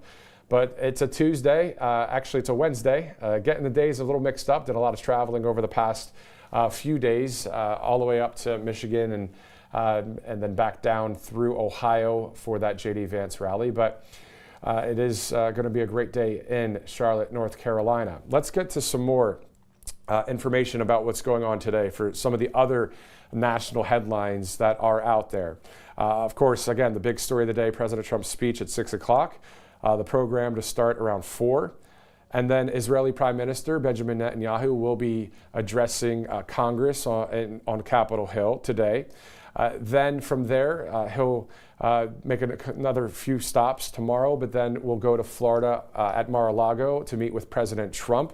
And now President Trump on Truth Social commented a little bit about that. He posted a letter that he actually received from Mahmoud Abbas, who wished President Trump strength and safety, this some 2 weeks after Butler, Pennsylvania. And on Truth Social, President Trump said he looks forward to meeting with Bibi Netanyahu at Mar-a-Lago. and, quote, even more looking forward to achieving peace in the Middle East. That, a Truth Social post. As we take a live look there, you can see that hockey-looking basketball arena. And there's obviously someone that used to work at the network as we continue on here. On the other side of the aisle, Harris will be in Indianapolis today at 12:45, and Joe Biden will deliver a speech at 8 p.m.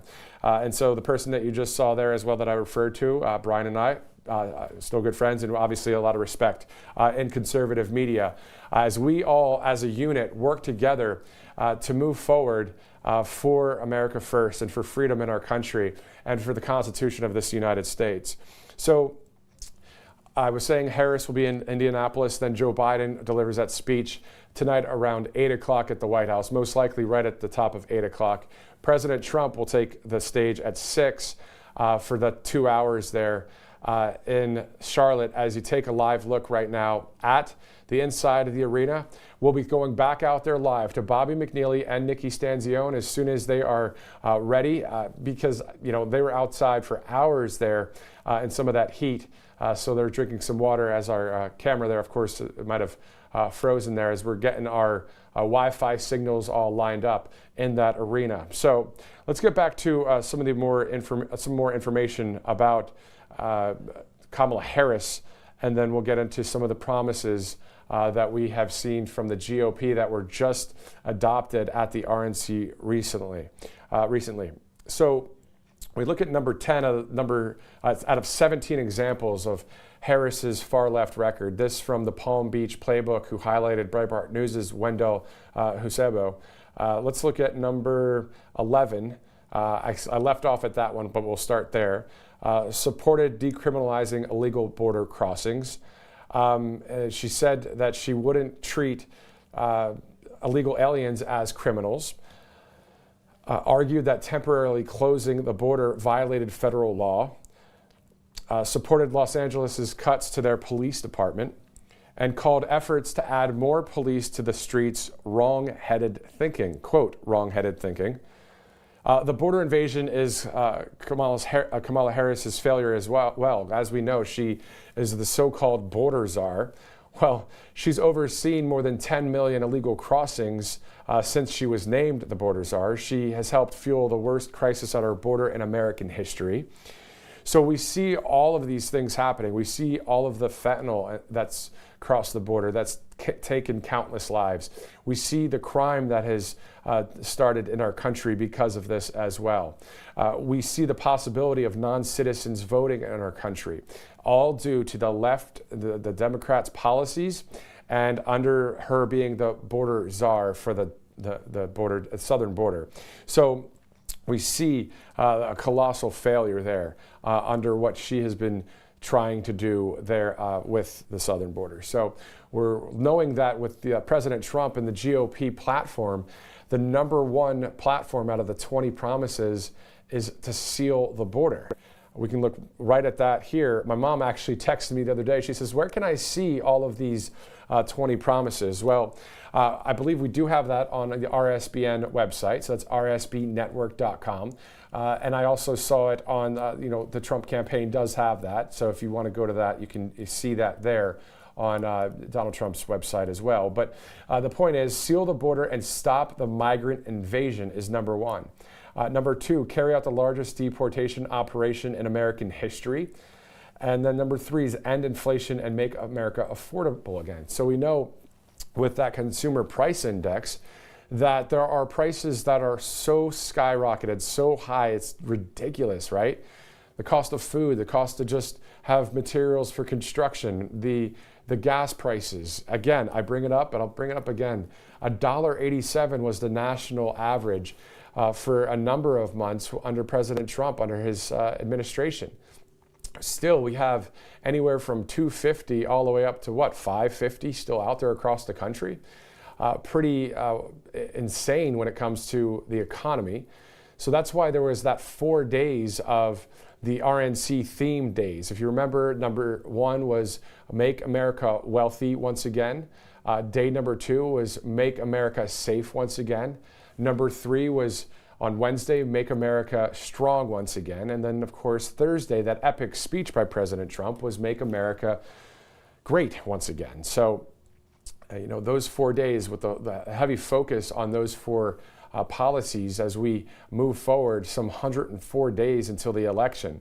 So I was watching some of the national kind of cable news yesterday, and everybody's talking about all sorts of things. But what is interesting is they want to cover and highlight so many things away from really what's happening.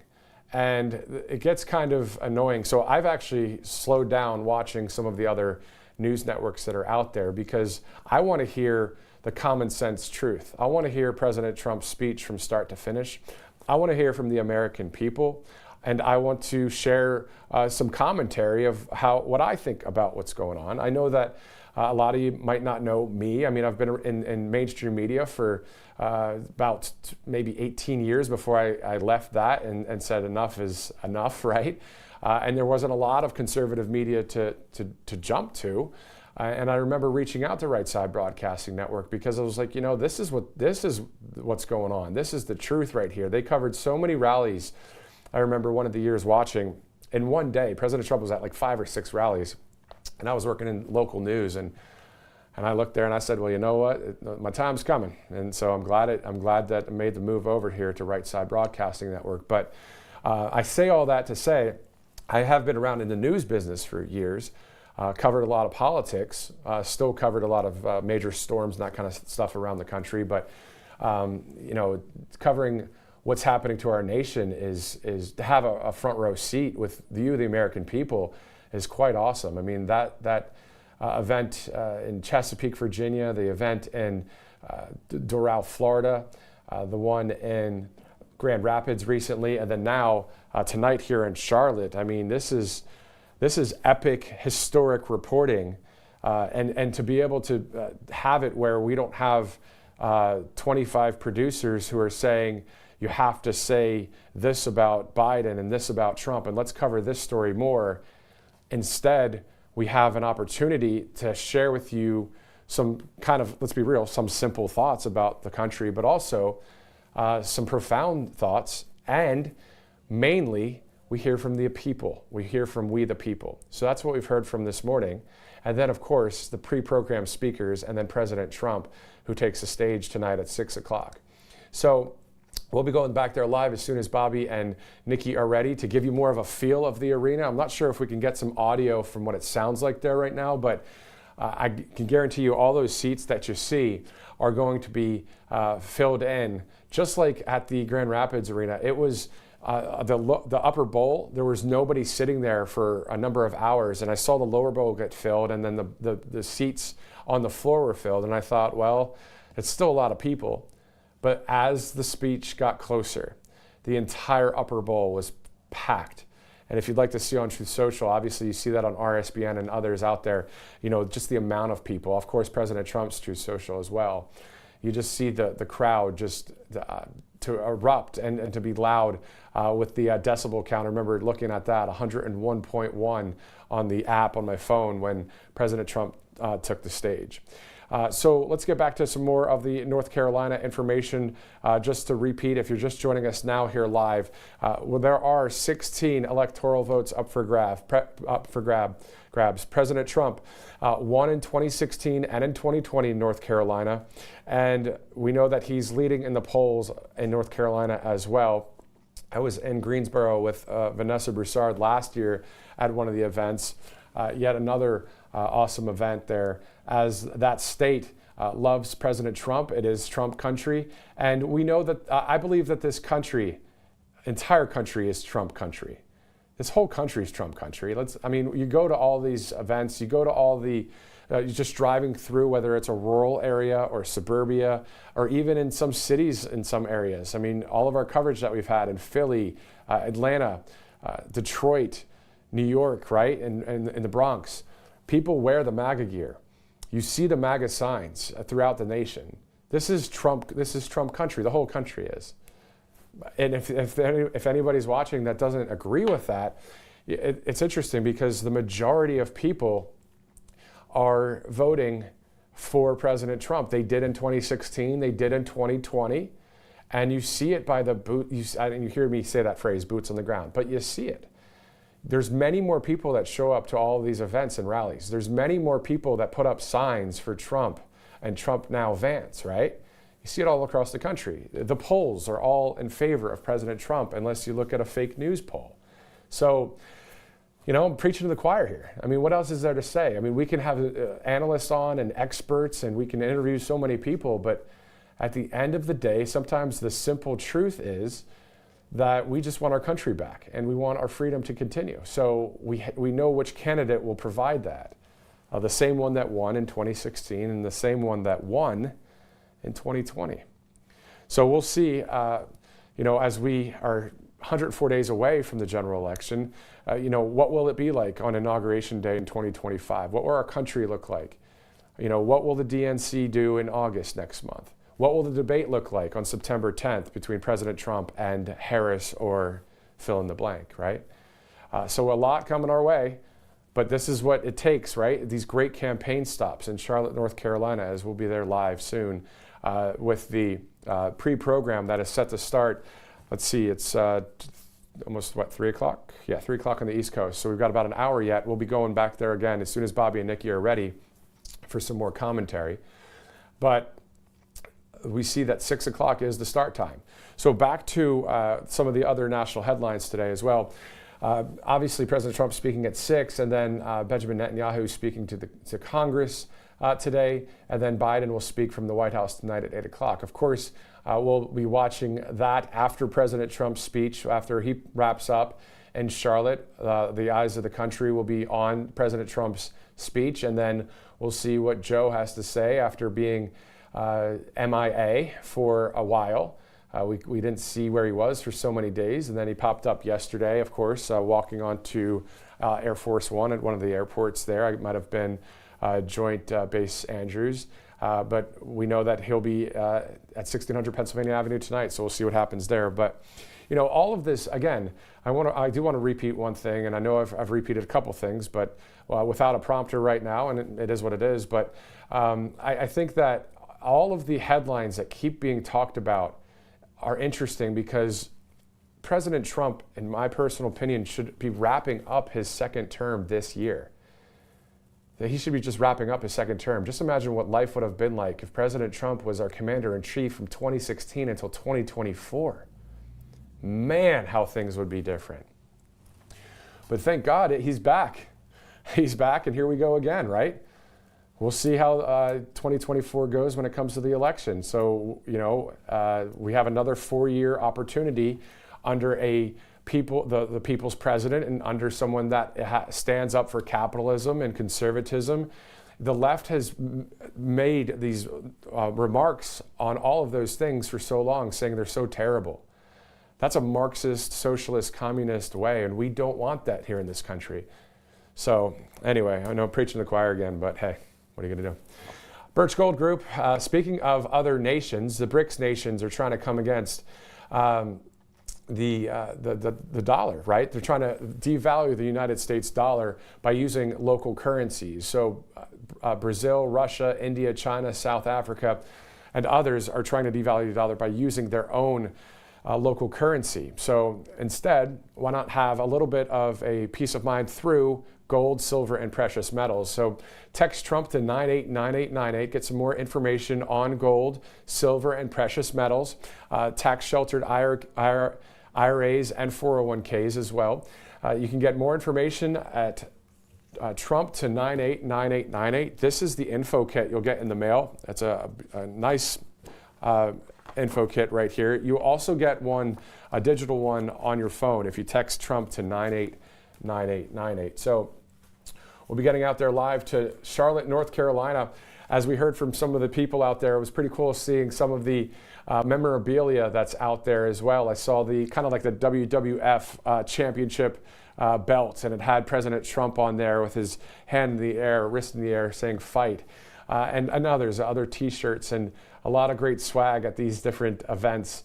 And again, you can get some RSBN swag as well, some t-shirts and stickers and coasters and all that by going to stickermule.com/RSBN. So it's stickermule.com/RSBN for some of that gear. Obviously a great time there in Charlotte, North Carolina. Again, it'd be great to hear some of the audio there if we could, but always kind of like a build-up to the beginning of an event, right? A sporting event or a concert. That's what these rallies are like, as you guys know, for many of you that have been to them. It's great to see so many people there in North Carolina. So you go from Michigan, then down to North Carolina for President Trump. A programming note, St. Cloud, Minnesota. President Trump will be there this coming Saturday. Of course, we'll have all of the coverage here at Right Side Broadcasting Network. We'll have everything from the people to the president. We'll have the people outside and interviewing a number of fine folks from the state of Minnesota. And then obviously President Trump will take the stage there in St. Cloud. That's this coming Saturday. And then President Trump, of course, having a number of meetings this week at Mar-a-Lago, one with the Prime Minister of Israel. And again, saying on Truth Social, he's working for peace in the Middle East. He also obviously did great things between 2016 to 2020. You know, the Abraham Accords and identifying Jerusalem as the capital.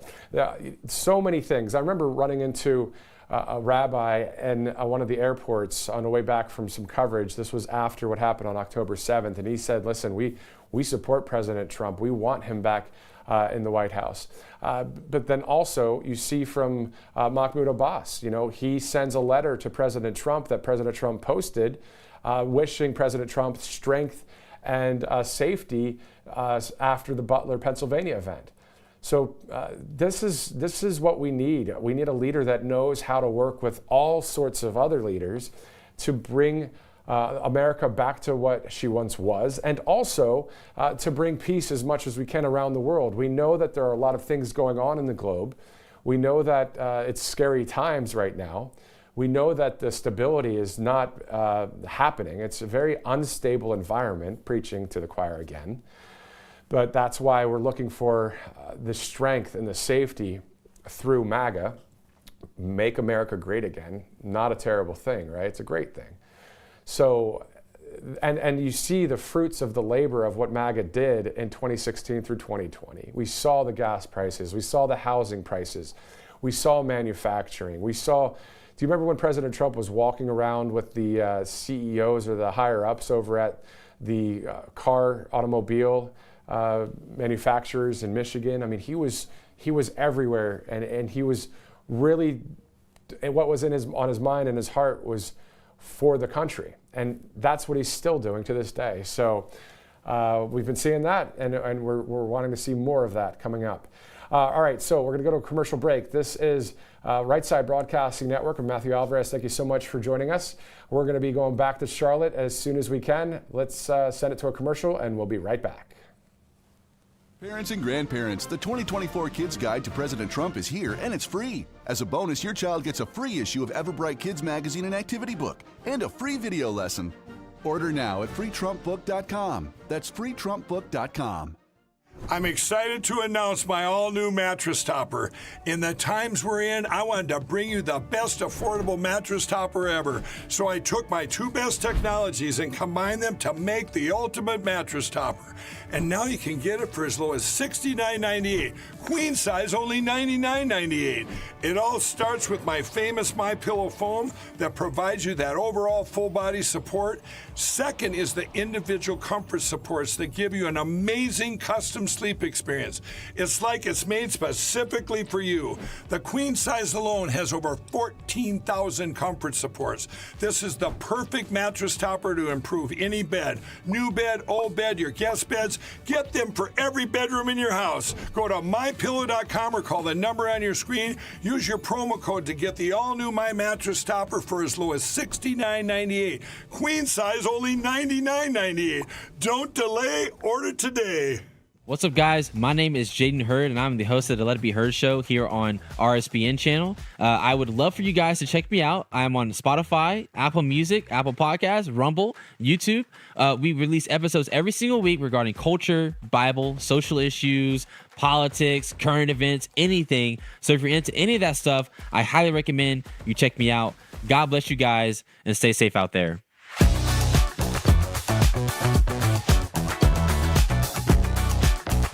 You ask and we listen. We're finally bringing the most requested offer ever. Get the queen size premium MyPillow, now only $19.98. MyPillow is made with patented adjustable fill. It adjusts to your exact individual needs regardless of your sleep position. It helps keep your neck aligned and holds its shape all night long so you get the best sleep of your life. But that's not all. Get our 6-piece kitchen or bath towel sets only $25. Our brand new mattress topper as low as $69.98. Get our famous MyPillow bed sheets for as low as $25 and so much more. So go to MyPillow.com or call the number on your screen. Use your promo code to get huge discounts on all MyPillow products, including the premium queen-size MyPillow, only $19.98. That's the lowest price ever. Don't delay, order today. From all of us here at MyPillow, thanks America! Welcome to the Right Side Broadcasting Network. We're not like the other media outlets out there that cut and edit what other people say. In 2015, we were created by our founder, Joe Seals, to cover President Donald J. Trump's speeches and rallies, to which we continue to do to this day. We've also covered important conservative events like CPAC, TPUSA, March for Life, and many other important events and hearings around the country. We were made for people like you, everyday Americans who are tired of the mainstream media, who are tired of being lied to, manipulated, and fed an agenda. Our goal here at Right Side Broadcasting is to allow you to see the truth, giving our correspondents and commentators a wide latitude to speak their minds. You won't find anything like this in the mainstream media. Your support through your donations, locals, and supporting our advertisers allows us to continue to cover important events around the country each and every day. So, from us here at Right Side Broadcasting, thank you for supporting us and the right side of history.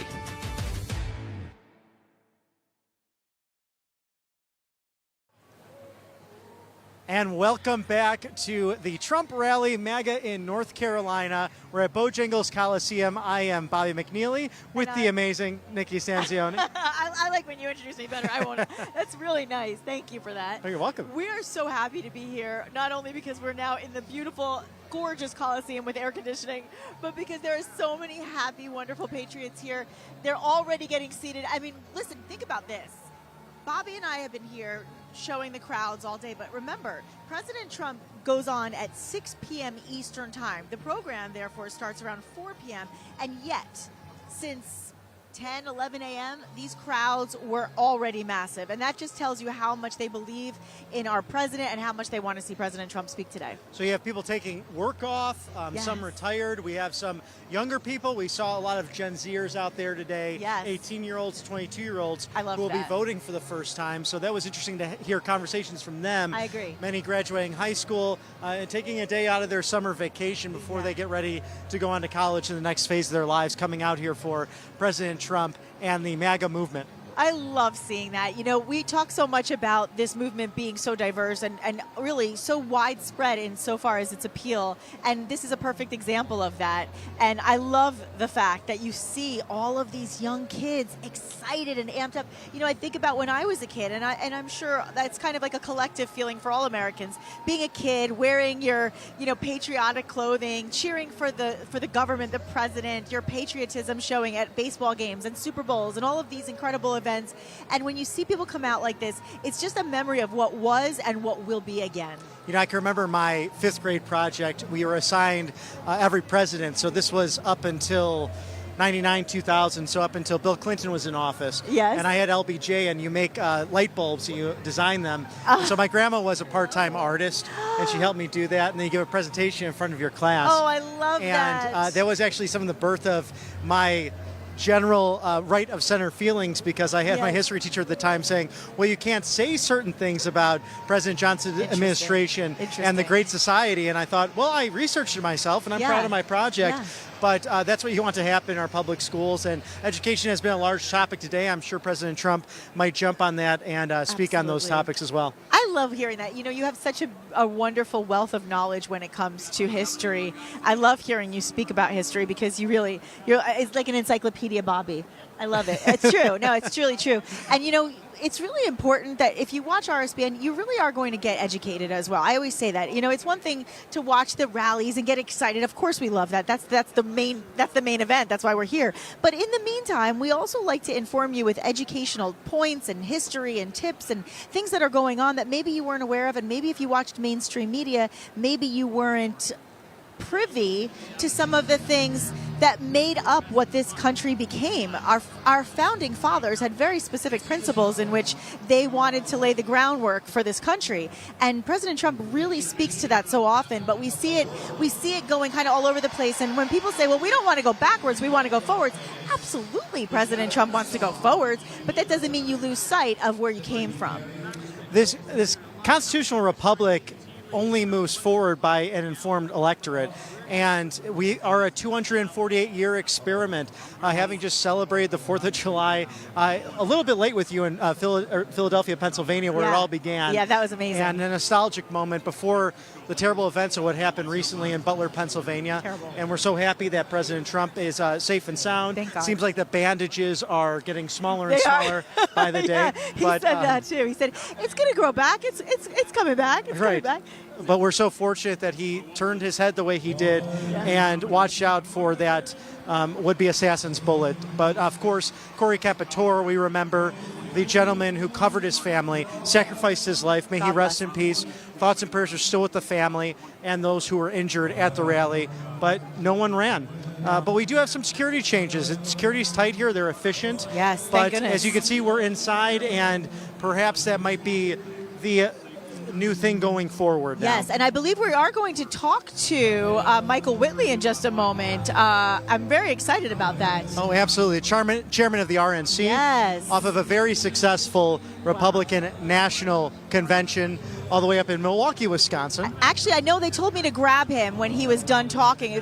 One of us maybe should go grab him so he knows. There she is. Oh, I know he's going to be coming over because so we are going talked to talk to him. Yeah, the comms directors come through and they do an excellent job with the pool and the press and alert us as to when we get these special interviews coming up. And it'll be great to speak with Chairman Whitley, who's kind of making his rounds. We have some national media here, also local here in Charlotte, North Carolina. And I'm really enjoying the music. It seems as if President Trump is controlling this from Trump Force One with his own playlist. Really enjoying it. His playlists are the best. Oh, it's great. Here comes Chairman Whitley I now. love that. I'm so happy. So, Chairman, how are you, sir? Good I'll to step see out you. your way. Likewise. Hi, Chairman Whitley. I'm Nikki Stanzione. How are you? Wonderful to meet you.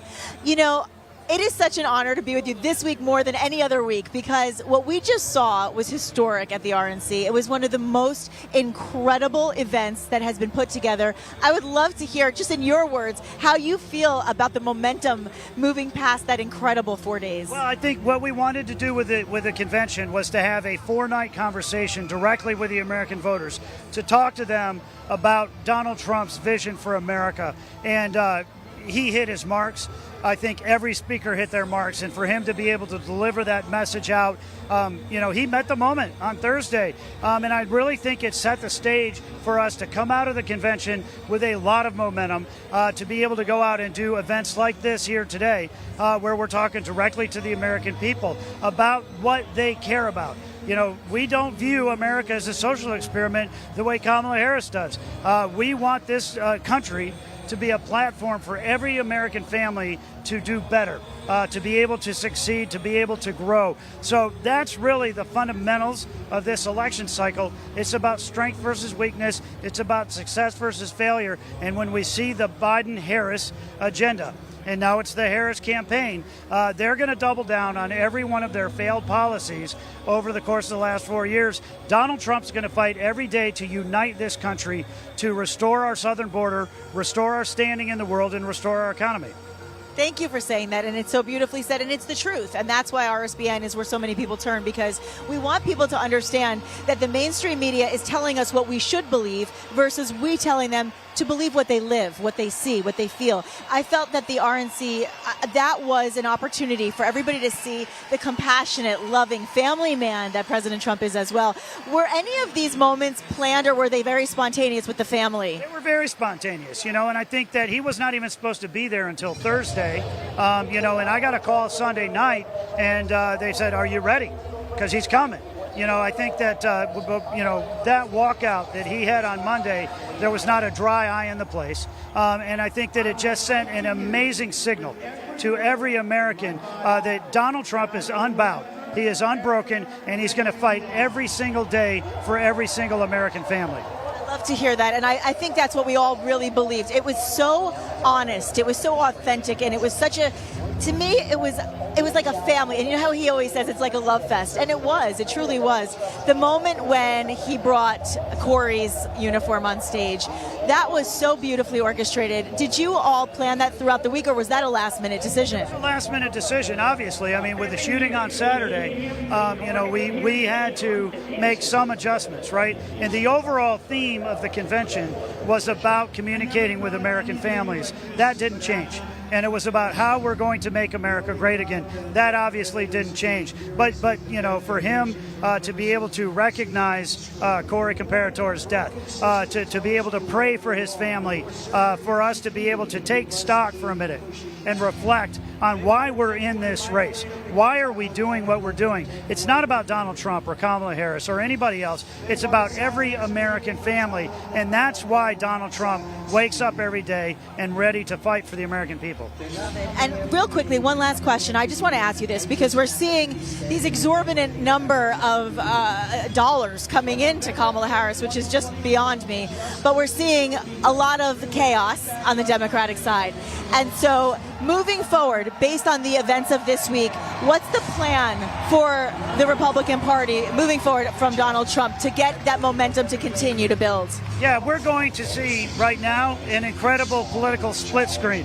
Donald Trump hit every one of his marks. He did it at the debate, he did it at the convention, and he's doing it at campaign stops across the country. We have a very strong ticket. J.D. Vance is the perfect pick to be the vice president. The Democrats are in free fall right now.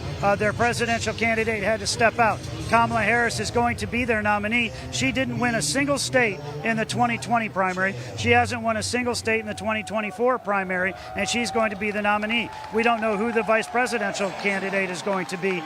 So we're going to hit our marks. We're going to continue to talk directly to every American family about our vision for a great America.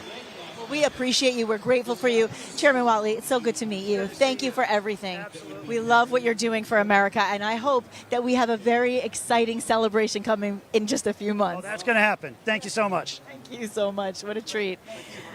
What an amazing spokesperson for this party. I'm so grateful that we had a chance to talk to him. His fantastic, words, Nikki. He just articulated so well what all of us are wanting, feeling, reflecting on, and looking forward to.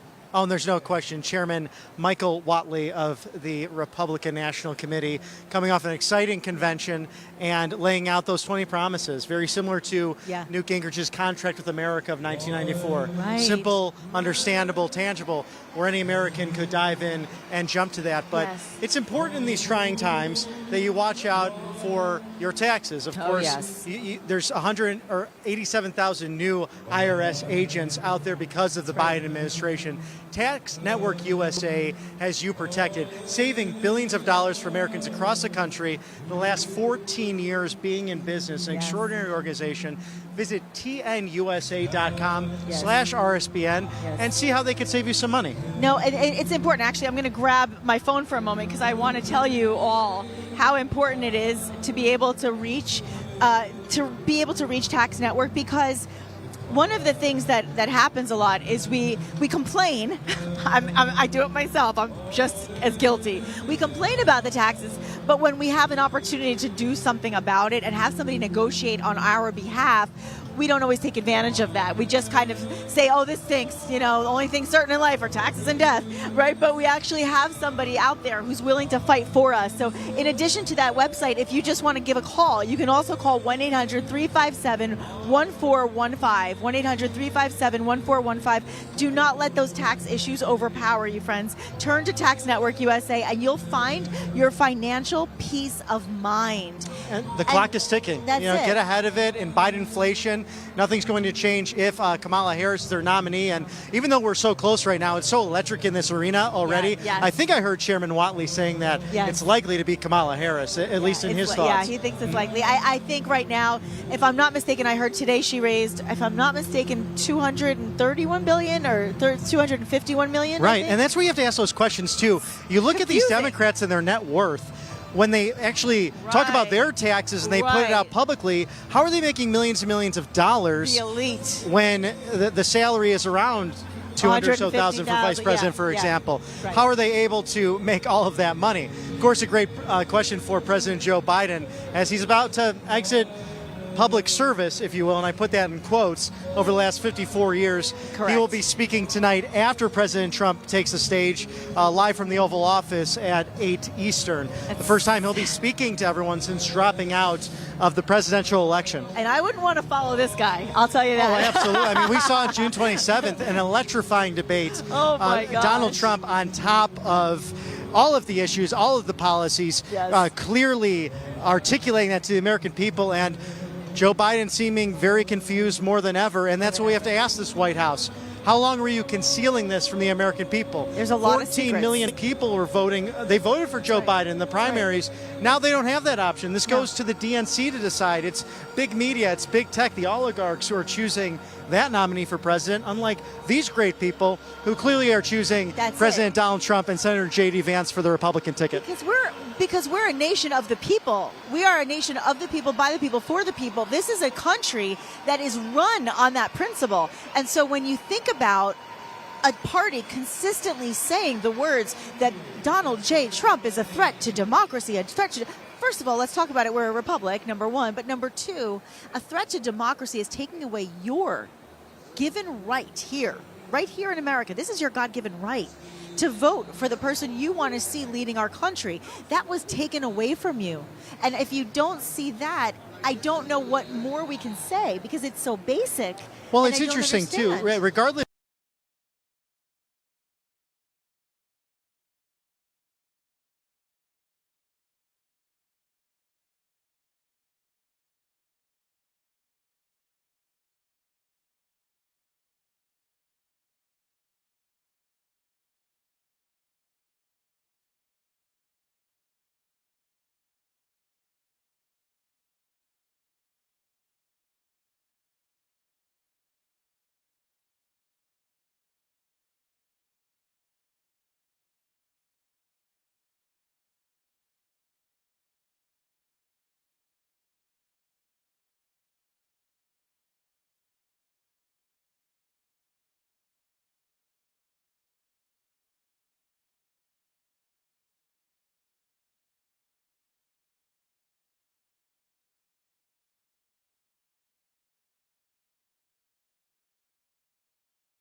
Welcome back to Right Side Broadcasting Network. I know a lot of you on the chat are saying, hey, it froze. Well, we know that here at Right Side. It was some technical difficulties with a storm passing through the region, but obviously we are back here live. This is Right Side Broadcasting Network. We'll be here obviously throughout the rest of the broadcast, all the way through President Trump's great speech, slated for 6 o'clock. So let's go back to Bobby McNeely and Nikki Stanzione live in Charlotte, North Carolina. Obviously, a great time there as they have a great access point there right in the middle of that arena. So producers, if you could let me know when they're ready, I will gladly toss back out to Bobby McNeely and Nikki Stanzione. So we'll be going back there. I'm not hearing yet, guys, so just let me know when it's ready. But in the meantime, we do know, of course, President Trump leading in polls throughout the country as we are looking forward to hearing his speech tonight at 6 o'clock. And then, of course, at 4 o'clock is the pre-program. So a lot to be seen today as, you know, there's a lot of other national headlines out there. But at the end of the day, this is a national headline, of course. President Trump, anytime he speaks, it's always in the news, always in the 24/7 news cycle. Of course, North Carolina won in 2016 for 2020 President Trump. And then on top of that, I'm hearing we're going to go to Nikki and Bobby here in about 30 seconds. On top of that, there are about 16 electoral votes up for grabs in that great state. So let's send it back to Bobby and Nikki there. It's going to be at the Bojangles Coliseum. Another hockey-like atmosphere, basketball, whatever sport you like.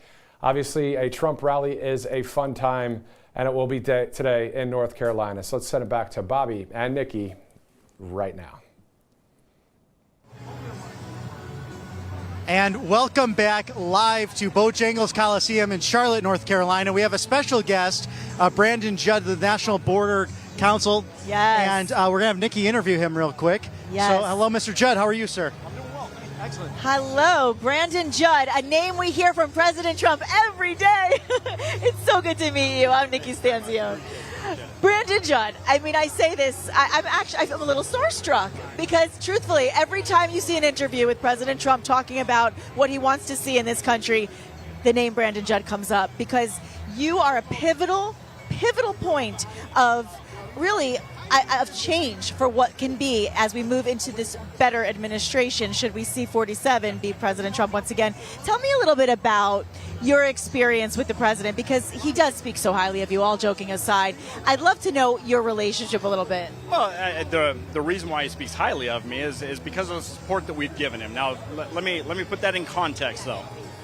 So back in 2015, we were forced into presidential politics because President Obama's second term was really bad. He was really good the first term. Second term, he was horrible. So we were forced into presidential politics. We actually vetted many candidates, including Democrats. And what we saw in President Trump was we saw somebody that was going to cut through the bureaucratic tape, and we needed that. We had to have somebody that was going to be willing to do that. If he was going to be told no by Congress, we needed somebody that was going to come up with ways to actually get something done. And we knew that he would do that based upon his business experience. And because of all of that, we were firmly behind him, unapologetic, and will always be unapologetic because of everything that he's been able to accomplish. You know, thank you for saying that. And I always like to address the naysayers out there because, you know, there's so many divisive talking points on the other side about the border and about protection. And right now we're seeing the, quote, border czar in a position where she could be running against President Trump. So that being said, tell us a little bit about those policies that were put into place and what we expect to see in a new President Trump administration at the border. You know, I hate using rhetoric, but I'm going to have to state this. I have to state this. She has been dangerously incompetent. That's what she's done. Look, everybody knows about the rapes. Everybody knows about the murders. Everybody knows what happened in Georgia, what happened with that 10-year-old girl in Ohio that was raped and impregnated. Everybody knows all of those stories. What we don't see is we don't see what's going on behind the scenes with this administration. I did. I was there giving Secretary Mayorkas many ideas of what he could do.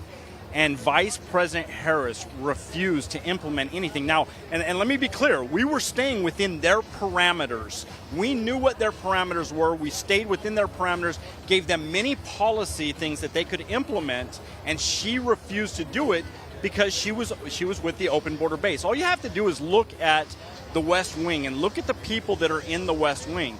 They come from activist backgrounds.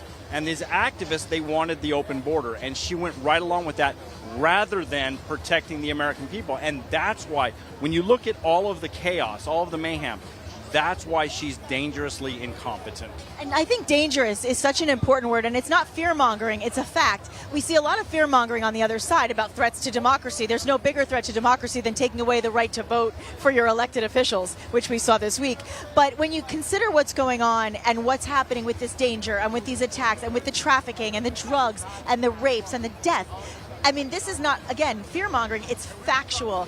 And so as we move forward, you know, what we need to understand, and I think you're the best person to speak of it, is the idea of when everybody on the other side is saying, oh, he said he was going to build the wall, he didn't build the wall. All of these divisive comments that aren't truthful. What can you tell those who are still not quite understanding the actual facts? What can you tell them about what we can expect to see should we have President Trump back in that position to give you the power to do your job? Because he always says that they're taking away your job rights by giving you these rules that make no sense. So what we can expect to see with President Trump is he's going to step in from day one. He's already been there. He's done that. He's going to get that through. Now let's talk about when they say that he didn't build the wall. He built every inch that we advised him to build. He was then going to expand it out, and his term came to an end, unfortunately. And so when you hear these people say he did not build the wall, all of the experts, including myself, he put in every inch that we told him to put in, and then he was going to expand out. So those are the things that he's going to be able to step in right now, and he's going to be able to do it. But not only that, it's going to be policy. So what we have to have, walls are great. Walls help us secure America from the drugs, from the cartels, but they don't stop asylum seekers. He's going to step in from day one and put those policies back into place. It's going to stop the asylum seekers. And when he does that, then our hands are going to be freed. We're going to be able to go after the cartels. We're going to be able to go after the drugs. We're going to be able to go after the sex traffickers. We're going to be able to keep Americans safe. You protect us. You're not our enemies. You're our protectors, and we need that. And I'm sure that once he does that, we'll also see an influx, I would hope, of more people that want to work and do this job, because I would guess that it's been really hard to get people to agree to work at the border knowing what their limitations are. Yeah, very, very difficult. We have one of the highest attrition rates in the entire federal government. We can't keep Border Patrol agents because everybody wants to feel like their job means something. They want to be able to go home every day and say, hey, I accomplished something. And right now, Border Patrol agents can't do that. So they're always looking elsewhere. Where else can they go? We're doing our best that we can to keep these people because we need them. Even though Biden and Harris have been disastrous, we still need these agents, so we're doing the best we can. But President Trump is going to be able to retain them. We are grateful for you. And one last question before we go. I just want to ask you this because we keep hearing about the terror threat. I know that President Trump often talks about how he has the statistics from you guys about the fact that there were no threats when he left office. So what are we looking at, and how can we, in the life that we're living between now and President Trump's election, what can we do to keep ourselves safe and protected? So the main thing we have to understand is where these individuals are coming from, where they're headed to. And if we can get a handle on that, then we can keep all of your viewers safe, which is what we want to do. But what they need to do is they need to be aware of their surroundings. As long as they maintain awareness of their surroundings, there's a good chance that they're going to be safe. Make eye contact with people. Everybody says when you walk with your head down, you're a mark. Okay, make eye contact with people. That lets them know that you are a confident individual. And the last thing criminals want to do is mark a confident individual. But when you look at the terrorists, when you look at the total number of people, we're talking 100 times more than what crossed the border illegally when President Trump was in office. And that's the dangers, and that's why border security is so important to everybody throughout the entire United States. We want to get control of it, and President Trump is that person that's going to allow us to do it. And we're very grateful for you and what you do for our country. And everyone I spoke to, Bobby and I both, we interviewed people all day, their number one concern was the border. And we're grateful for what you do. Thank you. Thank you so much. And let's hope to see things back the way they were and make America great again. Thanks, Brandon Judd. Wonderful, wonderful man. And he's so on point with everything he said. I'm so grateful that we have people like that in charge of the important things that are going to change our nation. It's really true. Thank you for that, Nikki. And what a great American patriot. Someone who served in the Obama and Trump administrations, clearly a professional, alerting the dangers of what's taking place, the National Border Council president. And it was amazing, too, in the June 27th debate, President Joe Biden said that that organization endorsed him. They immediately tweeted out, no, we did not. So, no, we didn't. A gentleman who's been under fire for simply doing his job. Yes. But this great content is only made possible by our sponsors, and we thank them so much. Yes. The Wellness Company. I'm going to step off for 1 second. Outstanding. Absolutely. Wellness Company is Dr. Drew Pinsky and Dr. Peter McCullough bringing you these beautiful packs. You have Z-Pack, amoxicillin, also zinc, and ivermectin, making sure you stay safe in case, God forbid, you get COVID or any other virus that could put you or your family at risk. You can easily keep it at home, take it on the road with you, and just very important to have to keep you safe. So go to makecaregreatagain.net, use code RSBN for that 15% off deal, and make sure you go to the Wellness Company. This is a prescription-only product that is out there. So you can't just get this from Walgreens, CVS, or any one of your pharmacies near your house. So make sure you go to the doctor, get this prescription only. And thank you to Dr. Drew Pinsky, Dr. Peter McCullough, who has put this across. These two have been canceled. They had to go in front of the Texas Senate to preach the truth about what was happening with COVID and about these drugs that actually do help you. So make caregreatagain.net or .com, excuse me. Go out there and get your beautiful Wellness Company pack. It's very exciting. And then, Mr. Producer, I believe you wanted me to reiterate the Tax Network USA. Oh, yes. Tax Network USA is so important to us. They're a wonderful organization. You have 14 years of experience, over $1 billion saved for patriots just like you. And with 87,000 new IRS agents put on by the the Biden administration, sometimes it feels like the Obama administration. Well, dun, dun, dun. Keep yourself safe. TNAUSA.com/RSBN. Get out there and protect your finances. Many patriots like us and you overpaying their taxes, and we want your financial future to be protected. Well, and one of the things that's important to know, and we will always want to share this, is the IRS is escalating collections, adding 20,000 new agents and sending over 5 million collection letters to kick off this last year, to 2024, to start the year. That's a big deal. So that's what we call challenging times. So it is absolutely in your best interest, no matter what, to get Tax Network USA in your life. Like Bobby said, do give yourself a chance to go and visit them at tnusa.com/RSBN, but also you can call at 1-800-357-1415. So I just wanted to make sure I got that out there to you. And of course I had to take off the jacket. It's toasty in here too. It is warm throughout the United States, but that's not going to stop us road warriors. Whether flights are missed, they're canceled. The other day was 965 cancellations. Yes. We are going to get this great coverage to you throughout our beautiful country. I got canceled at the airport. I got canceled, not because I'm a Trump supporter, but because of what happened. And by the way, I saw an interview with President Trump from, gosh, I don't even know when it was. It was years ago, and he talked about what happened with the cyber attack the other day. He actually talked. He is always right. Listen to me. He predicts everything. It's uncanny how he'll say something, and years later you're like, oh my gosh, he was right about that too. He knew this was going to happen. Well, and it's one of the privileges of former presidents. They actually get to read those briefings every day if they will. I'm sure President Trump has stayed up to date with all of this. So you get security briefings as a former president. Something that Benny Thompson, we've talked about him, the congressman who tried to remove President Trump's Secret Service detail while on the J6 committee, also trying to remove his ability to receive this documentation. Clearly the lawfare run rampant, but thank you to our United States Supreme Court, who looks simply at the rule of law and if it's being applied. These cases now either being suspended, thrown out altogether. We had the federal judge in Florida getting rid of those charges. It's wild. It's been an amazing 10 days in American history. And I'd like to talk a little bit about that. I'm glad you brought it up because, we keep hearing repeatedly, I am a prosecutor. I am a prosecutor. He is a criminal. If I hear that, I'm sorry, I had to do the impression. The voice, I can't listen to her say it one more time. We need to be very clear. When we keep hearing felon, we need to be very clear so that you understand what he has actually been convicted of and how it went down, because we keep hearing these stories from people that have no idea. They just hear talking points. But number one, the classified documents case would not have been dropped had it not been a joke in the first place, right? Absolutely. Dropped.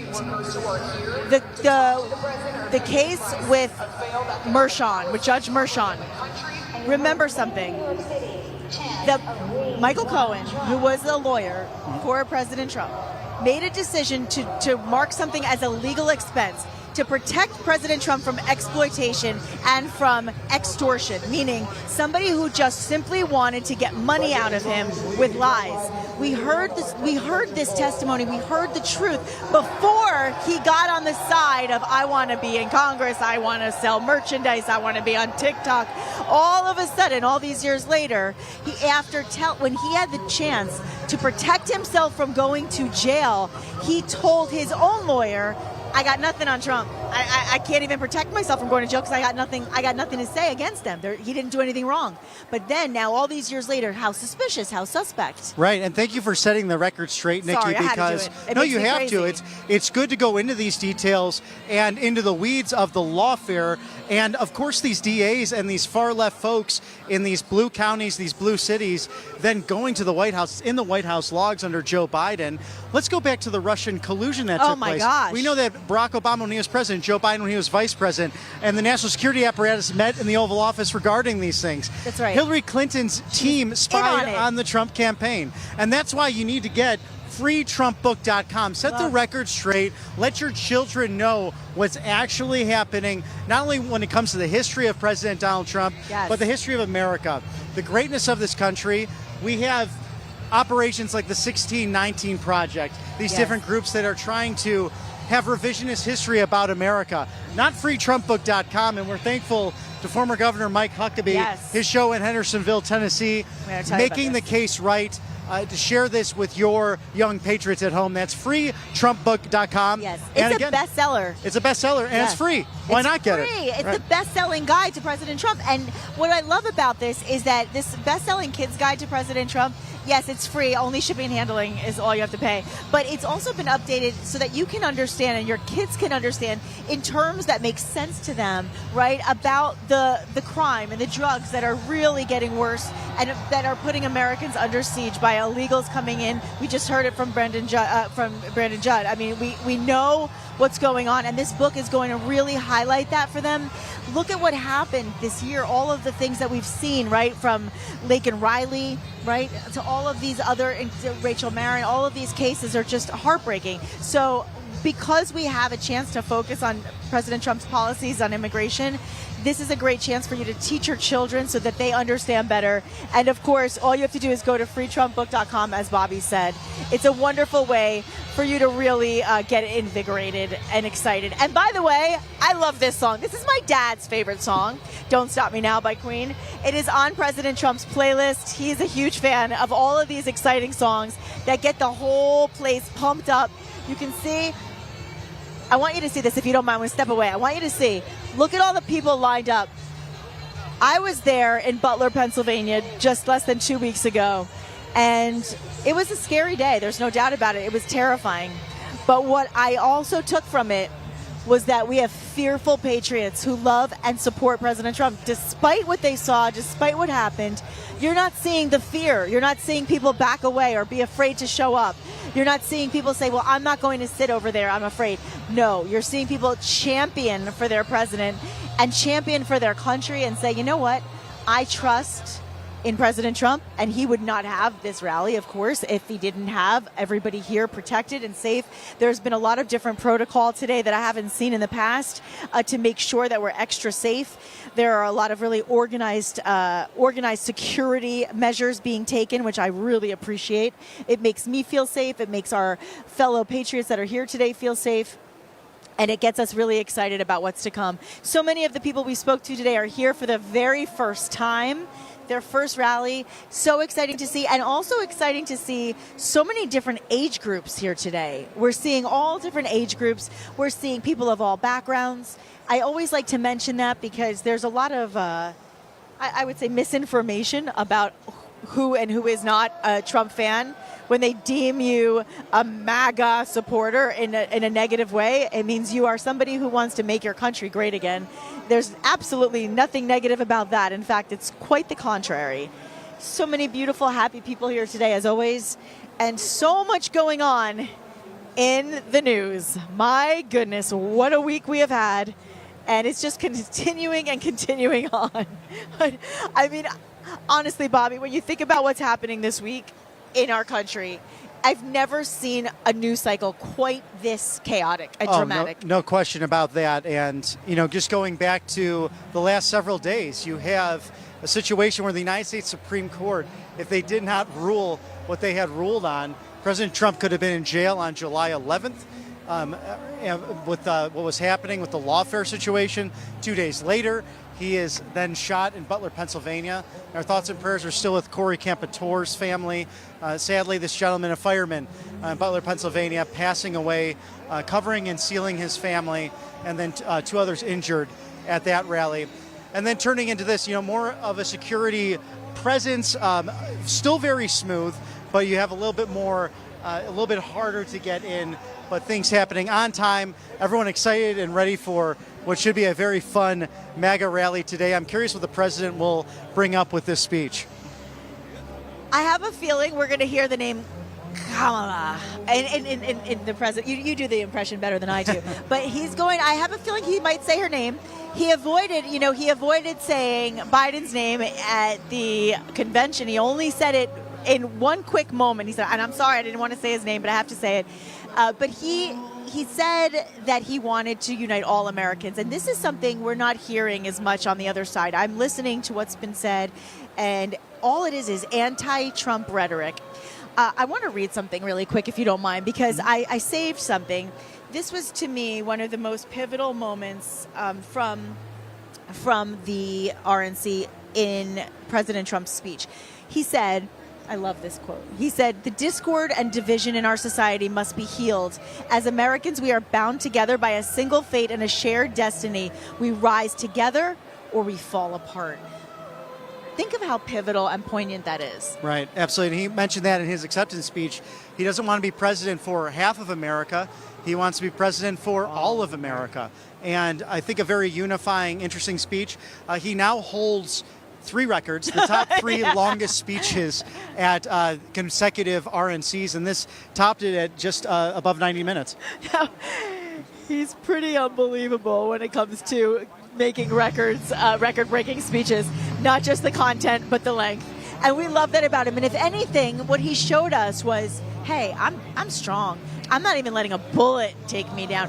They can try to, people were saying on social media, you know, they tried to assassinate his personality. They tried to assassinate his bank account. They tried to assassinate his freedom and rights in the justice system. They tried to assassinate him, period. And none of it took him down. He continues to fight, and he continues to show us how strong and energized. I mean, think about this. I was there that day. I was drained, honestly, Bobby. For a couple days, I felt like it was heavy, it was emotional, and I was tired. Right. The next day, the person who was actually shot got on an airplane to the RNC, was there every single night. He was only supposed to be there Thursday. He was there every night. Every single night. And that was a neat highlight to see with family, with supporters, and I like the rotating presidential box of different supporters. You, of course, had Devin Nunes up there, Tucker Carlson, just outside the family, Marjorie Taylor Greene, and different elected officials or people in the movement who have been with him all this time. But I loved Ben Carson. Outstanding. I loved Ben Carson. He was so wonderful. Well, Matthew and I had goosebumps just talking about that earlier in the day when we were doing co-host coverages in the beautiful studios in Auburn, Alabama, talking about that be not afraid. And he highlighted that in his speech. Be not afraid. It's mentioned 365 times in the Bible, once a day. And it was neat to hear Dr. Carson say that after our coverage that day. But so moving. We want to thank our sponsors. We do on a regular basis here. Always. And Tax Network USA has over 14 years of experiencing protecting you, the American people.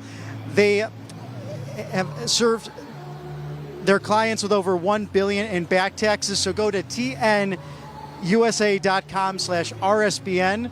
You can call them at 800-357-1415 and make sure that you're protected financially. It's very important to do that. Yeah. And we have to cover also American Finance, a wonderful organization. It is. It's an amazing organization. All of our sponsors are literally, you talk about making America great again. It's about making our bank accounts better. Absolutely. It's about making our healthcare better. All of the sponsors for RSBN are really all about making sure that all of our lives are enhanced. And a lot of us are really struggling now, Bobby. We're Right. struggling to be able to pay everyday bills, like for food, for gas, the power bill, right? The power bill. I mean, if you own a home, I have to tell you, you have to call on our friends over at American Financing. American Financing is saving their customers an average of $854 a month.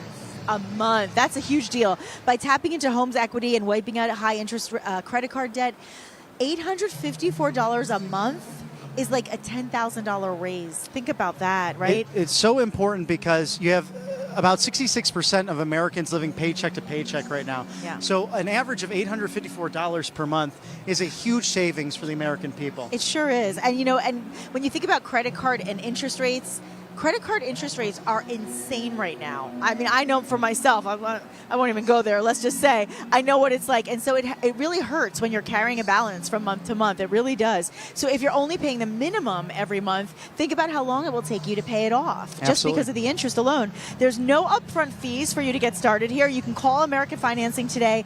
And if you call today, you may not even have to make next month's mortgage payment. American Financing is 888-402-0299. That's 888-402-0299. AmericanFinancing.net/RSBN. The network to watch. RSBN. And that's why we're so grateful to our sponsors, also our owners, and this wonderful organization, because we bring you unfiltered, unedited content. We're talking to MAGA patriots outside. We come in here to the arena at Bojangles Coliseum in the Queen City of Charlotte, North Carolina, and we'll have the entire speech, the entirety of President Donald Trump's MAGA speech today. Can't wait. I think people are really, I think people are really enthused. I think the momentum after the convention was really strong. It was the most united we've seen this party. And we watched another party kind of dissolve into chaos as the Republican Party really bonded together and united in a way that we haven't seen in many, many years. But then another bombshell drops on Sunday, no less, on X, formerly known as Twitter. And it's a letter on unofficial White House stationery by Joe Biden stating that he will no longer be in the race after vehemently, and I mean with emphatic frustration and anger, letting us know literally less than 36 hours before that he was, or actually it was before he took the day off when he was sick from Vegas, right before that, he said emphatically, I'm right. Only God could tell him. Only God could tell him not to run. And that's why tonight's announcement, I guess, from the Oval Office will be such an interesting speech after President Trump takes the stage here in North Carolina to actually see in his own words why President Biden is stepping aside. Yes. And I say in his own words because what I was struck by with the announcement at 1:46 in the afternoon on Sunday was the fact that he used, his letterhead was simply Joseph R. Biden Jr. There was no presidential insignia. None. Very interesting. And then That the was next, astounding. Oh, was it really? It It was, was. because you usually have something that's official White House letterhead. And this even is though his he was biggest at news ever. Oh, exactly. I mean, it's in his 54-year career in public service, as I put it. But Yeah. his second tweet as well, that he then endorsed Vice President Kamala Harris for the presidency. So traditionally, these things happen more in a Rose Garden setting, at least a live setting. I mean, he was at his beach house. He had COVID. Right, allegedly. So he said. But we see. And it's good. We want everyone healthy. We saw him. That's it. I had a friend text me. I think he ran up to the Air Force One steps quicker than before. Yes, but that's clearly, true. President Biden, at least feeling better, will Listen, we explain to the want nation that. tonight. Oh, of Yeah, course, we want everyone healthy. We and only want health and safety. We were saying, and I'm Right. sorry to cut you off, but Oh, no, earlier I didn't finish the thought because I got so on a tangent, of course, about President Trump, as I often do. But we were saying how we don't want harm to anybody. We don't want any unrest. We don't want any sickness. We don't want any demise of a human being. That's why I was so offended when people were doing that on the other side when President Trump got shot. And when his life, if he had just turned a millimeter further, that would have been a very different week that we just had. So I don't want anybody to ever think when we're talking about these things that we're wishing any harm. And that's the beauty of this party, is we want unity and we want happiness and we want togetherness and we want compassion.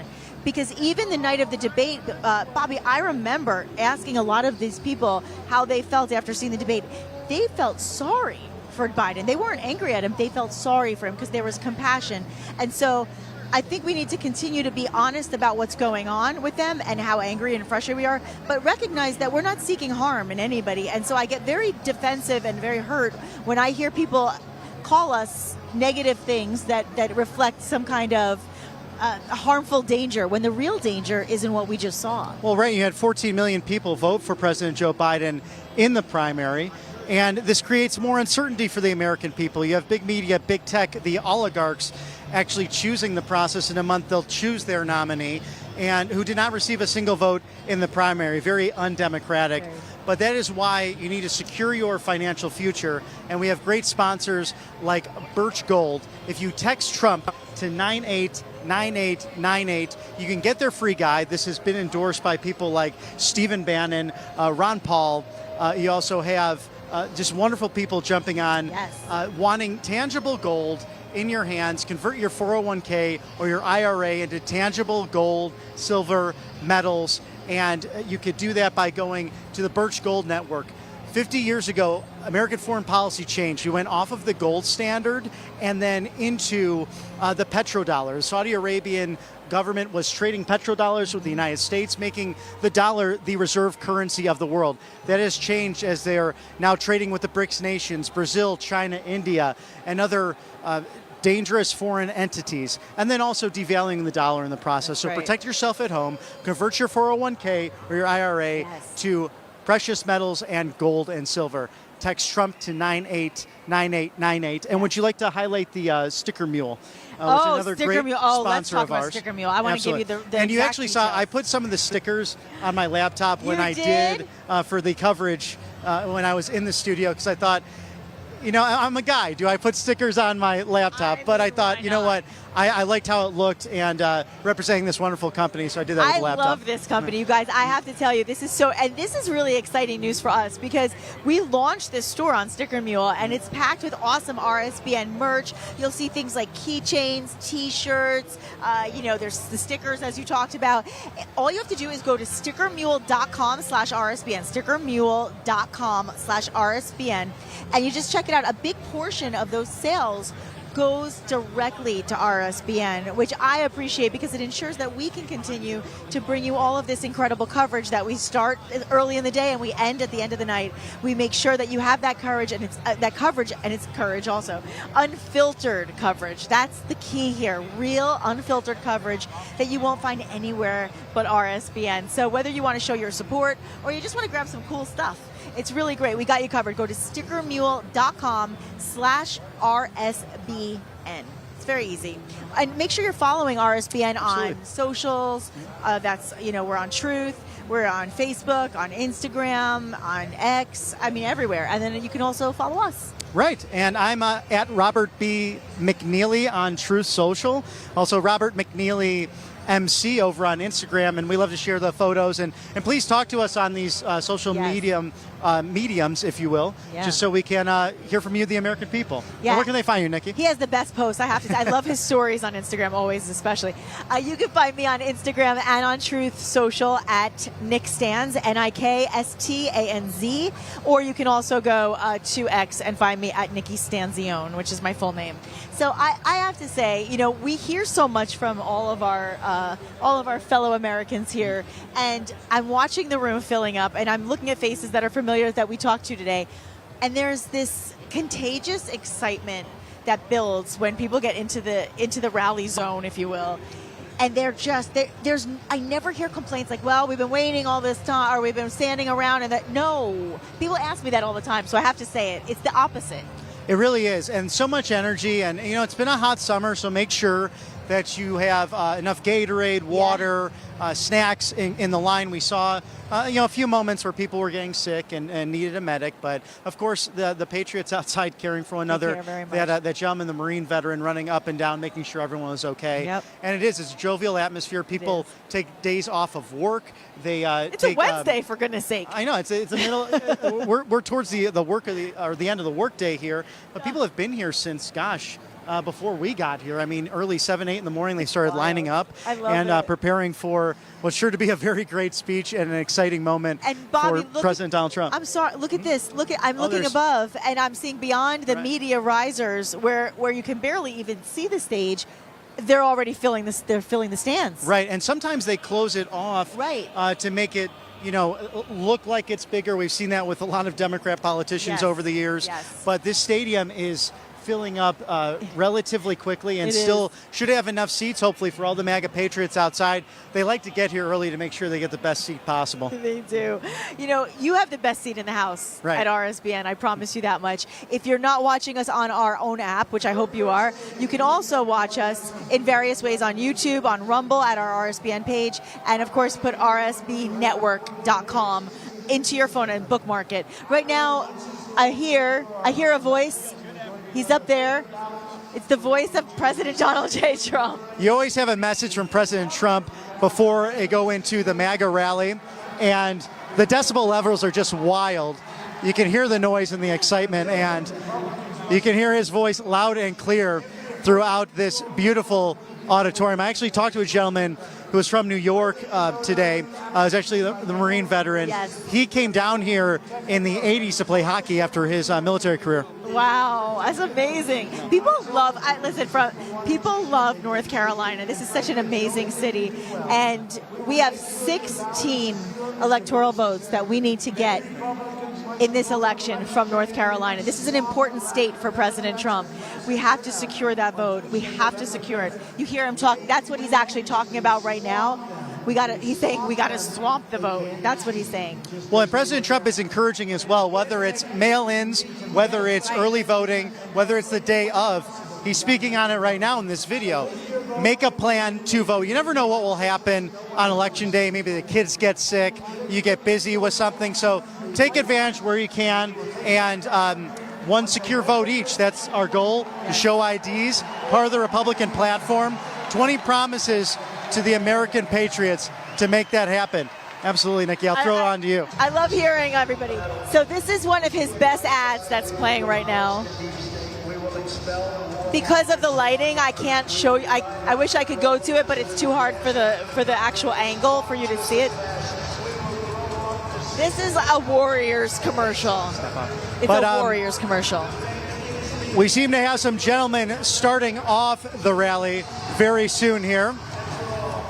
And if that looks like, if my eyes can see that far, Pastor Mark Harris, who is running for the 8th Congressional District here in North Carolina. He's been a candidate. Please welcome to the stage many Pastor and Republican candidate for U.S. Congress, Mark Harris, to lead us in today's invocation.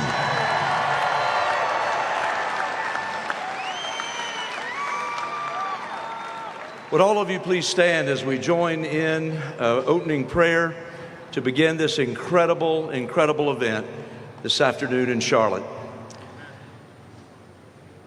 Father in heaven, we just pause right now at the very outset of this event.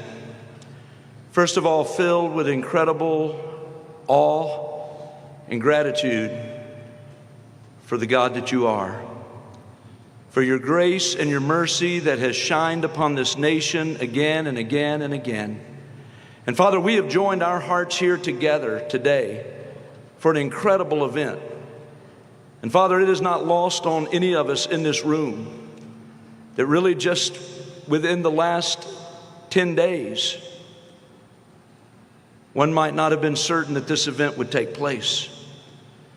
But it is by your grace and by your mercy and your hand that was upon President Trump that caused him to turn his head. And Father, we thank you today. We come before you with a people with hearts full of gratitude, filled with thanksgiving. We also come today as a people that are filled with hope hope for a brighter tomorrow, hope for an America that once again truly is great, and an America that stands together for freedom and stands together as one nation under God, indivisible, with liberty and justice for all. So, Father, we are calling upon you this very afternoon to completely surround this place with your presence, because your presence changes everything. We ask for your hand of protection and mercy to continue upon President Trump and J.D. Vance as they travel across this nation. And how thankful we are for the opportunity to be a part of this event today. And Lord, how we pray with hearts that are sincere. We pray for a revival in this land. Open our minds and our hearts, Father, across this land. Help us to see you for who you are. And Father, help us to operate with wisdom and discernment in all that we do. And we lift this prayer in faith, believing and trusting in you. For it's in Jesus' name I pray. Amen. Ladies and gentlemen, please welcome Mecklenburg County Republican Chair Lorena Castillo-Ritz to lead us in the Pledge of Allegiance. This is dedicated to my father, who legally immigrated to the United States and fought in the Korean War. This is for you, Pops. Please place your hand over your heart or salute. I pledge allegiance to the flag of the United States of America and to the republic for which it stands, one nation, under God, indivisible, with liberty and justice for all.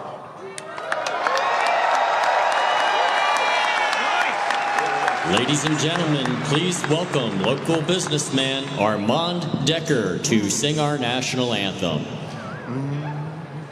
Oh, say, can you see by the dawn's early light what so proudly we hailed at the twilight's last gleaming, whose broad stripes and bright stars through the perilous fight o'er the ramparts we watched were so gallantly streaming, and the rocket's red glare, the bombs bursting in air, gave proof through the night that our flag was still there. Oh, say, does that star-spangled banner yet wave o'er the land of the free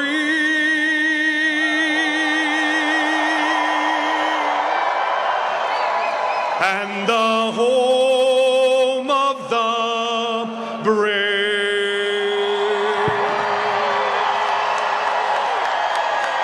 Fight, fight, fight!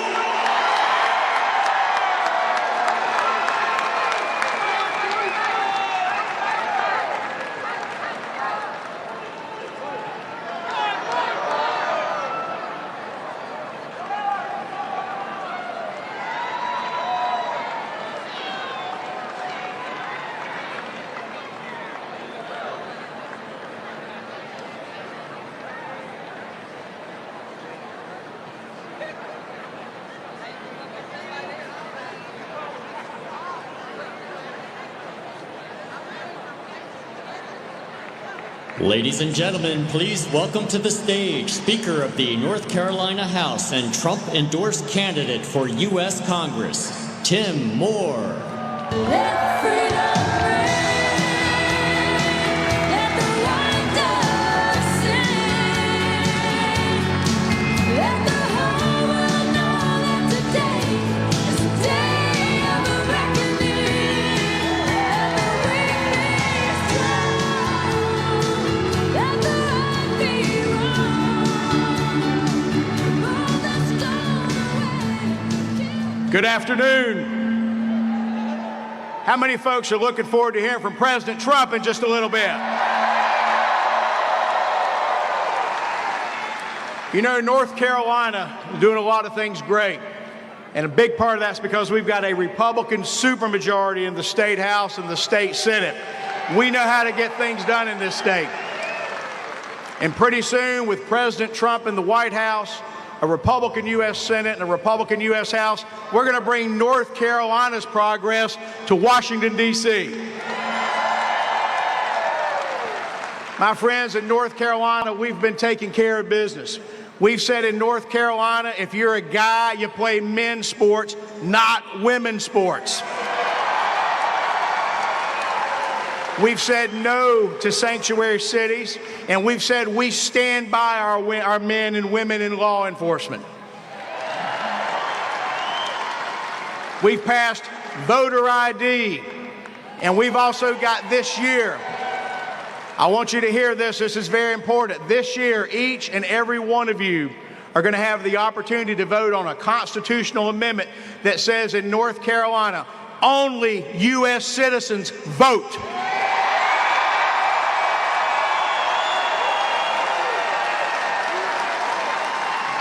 My friends, we have seen the absolute mess that the Biden-Harris administration has made of this great country. We've seen the absolute train wreck on our border. By the way, as just a state legislator in North Carolina, I have been to the border more times with Mexico than Kamala Harris. That is unacceptable that the vice president has done that.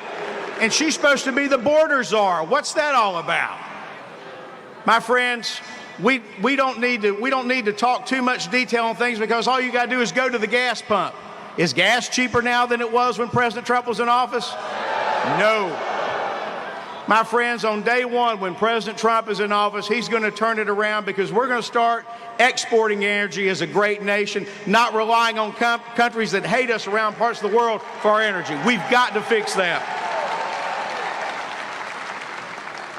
We also need to stand by and support our brave men and women in the military. They need to know that we have their backs every day. My friends, I am excited. I'm excited the opportunity that I'm going to have in just a few short months to be in Congress fighting alongside President Trump. I saw Abdul Ali running the 12th. Where's Abdul? Do not forget about Abdul Ali, who's running here in the 12th district. We're right in his district right now. So Mecklenburg County, make sure you elect him as well. Thank you all for being here. Thank you for your support of President Trump. God bless you.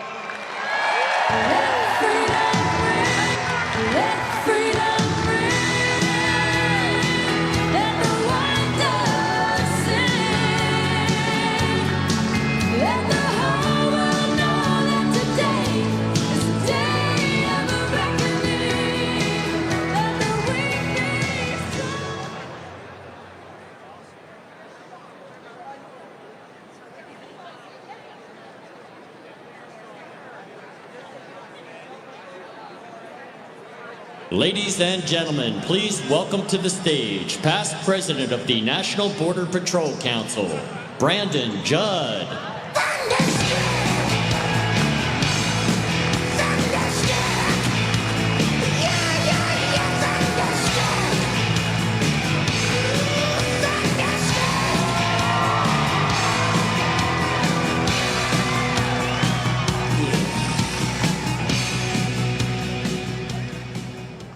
The Border Patrol, greatest organization that ever existed. Minus the military. Great organization. Little Michael was on a street corner in Chicago, that city that has all kinds of crime. Little Michael's on a street corner in Chicago, and he's selling these cute little cats. Had to sell these cute little kittens because there was no money in the house to buy even milk. So he's sitting on the street corner, and he's saying, Harris kittens for sale. Barack Obama walks by. Says, little Michael, is this true? Are these Harris kittens? Barack Obama looks in and says, these are really cute kittens. Little Michael says, yeah, they're Harris kittens. 2 weeks later, same Michael, same street corner, saying Trump kittens for sale, Trump kittens for sale. Barack Obama walks by. Says, little Michael, are these Trump kittens? Michael says, yeah, they're Trump kittens. Barack Obama looks in and says, but Michael, these are the same kittens as 2 weeks ago. He says, yeah, but they've opened their eyes.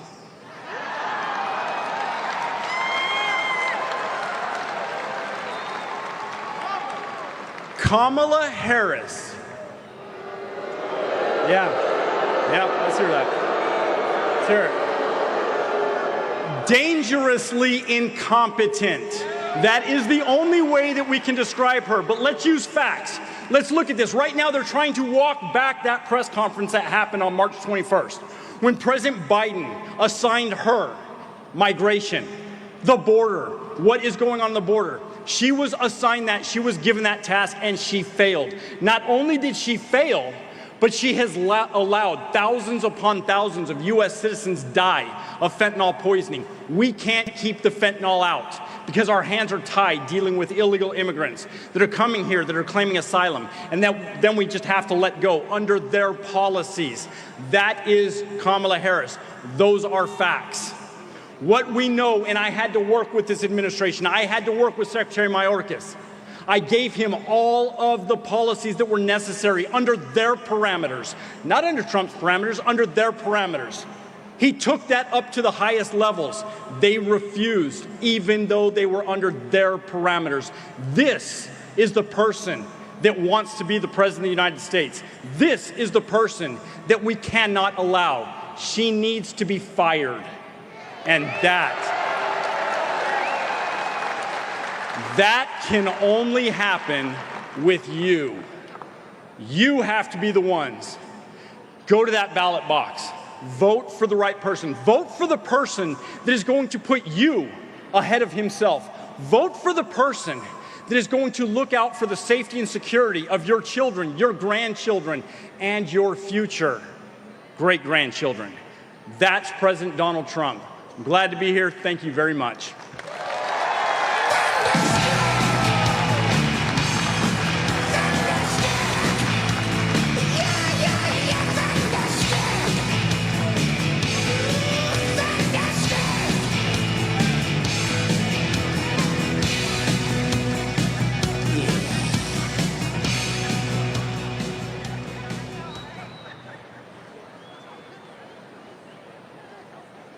Ladies and gentlemen, please welcome to the stage U.S. Congressman and candidate for North Carolina Attorney General, Dan Bishop.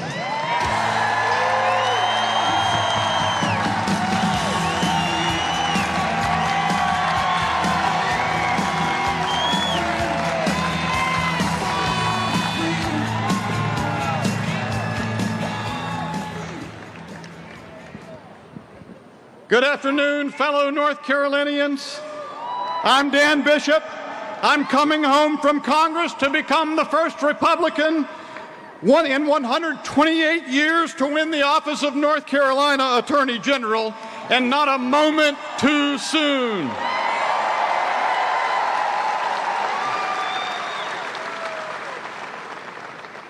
Democrats have been making so much news the past few days protecting democracy.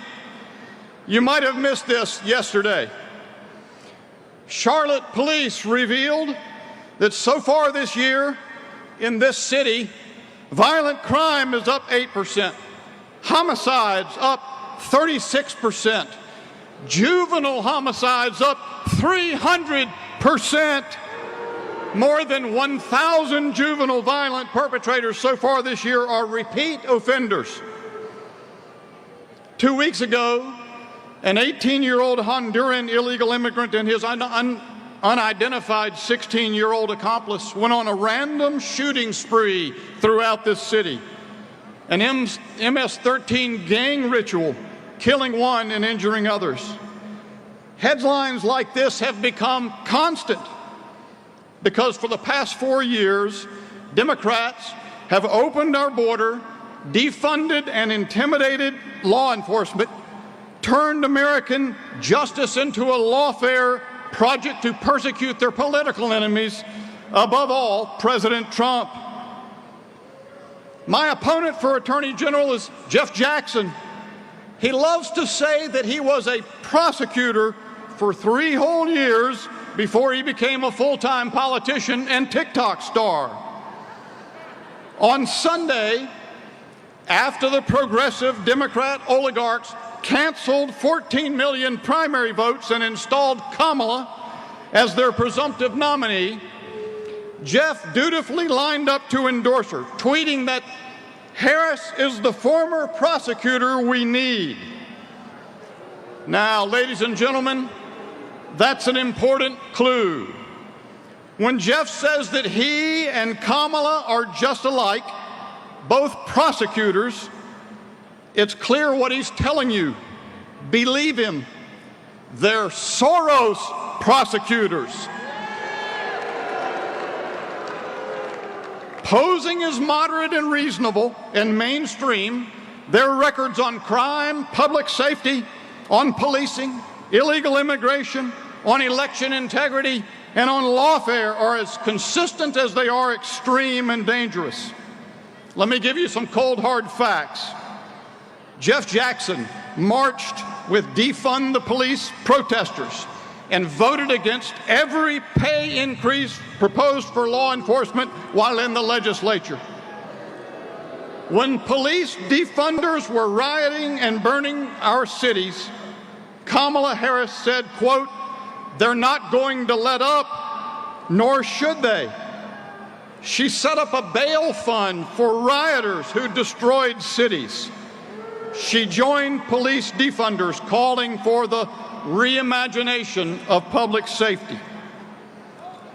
Ladies and gentlemen, the last thing North Carolina needs and America needs is more prosecutors like Jeff Jackson and Kamala Harris.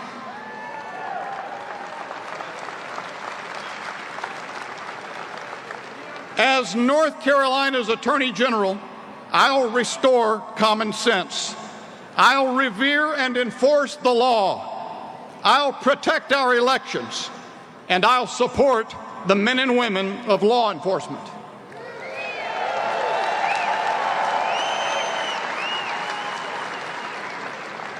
After President Trump turned his head and dodged the bullet meant to kill him the Saturday before last, many noted once again that they're not really after him. They're after you. He's just standing in the way. You've got to send President Trump back to the White House.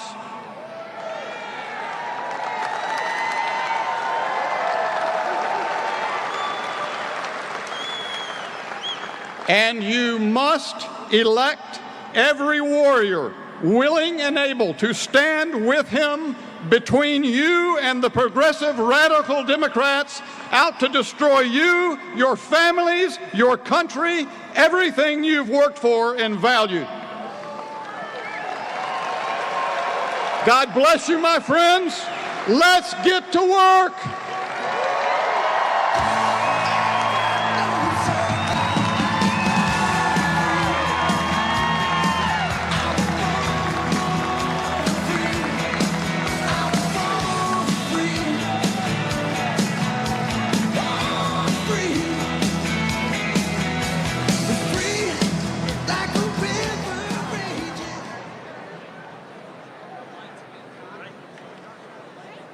Ladies and gentlemen, please welcome to the stage U.S. Congressman and NRCC Chairman, Richard Hudson.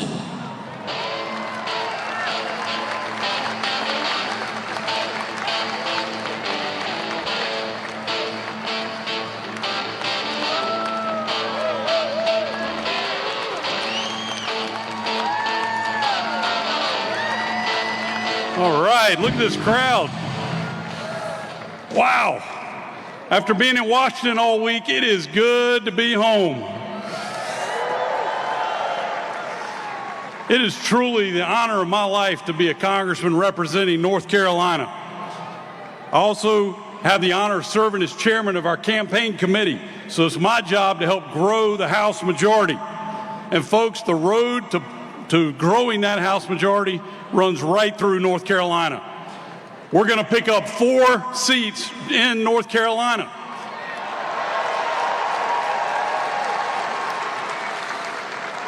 Now, you met Mark Harris and Tim Moore before. They're going to be fantastic, but let me give you some homework. There's a patriot named Lori Buckhout, B-U-C-K-H-O-U-T. Go home and look her up. She's a retired colonel in the military. She's a successful businesswoman. She's a mom. She's a patriot.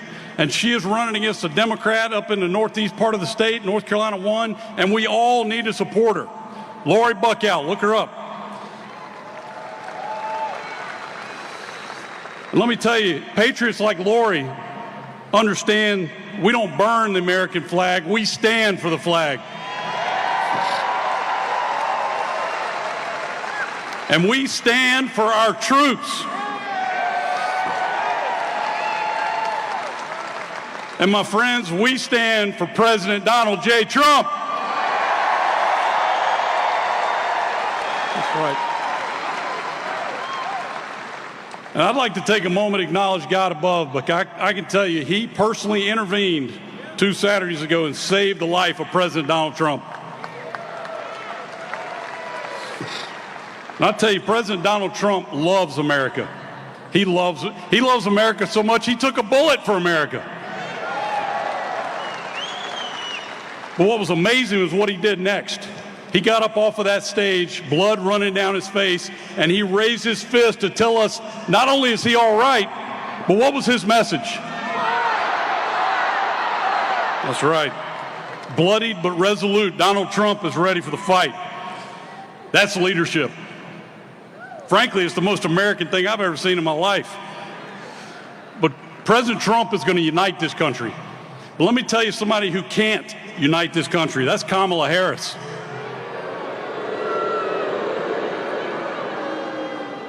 That San Francisco liberal wants to turn the whole country into San Francisco. You know that when she was in the United States Senate, she was the most liberal member of the entire Senate. She was more liberal than Elizabeth Warren and Bernie Sanders. And now she wants to be our president? We're not going to let that happen. She wants more illegal immigration. She wants free health care for illegals. She wants to defund the police. She is wrong for America. And so, ladies and gentlemen, I ask you to join the fight with us. We got to grow this House majority, and we got to re-elect President Donald J. Trump. Are you with me? Let's get it done. God bless you. Thank you.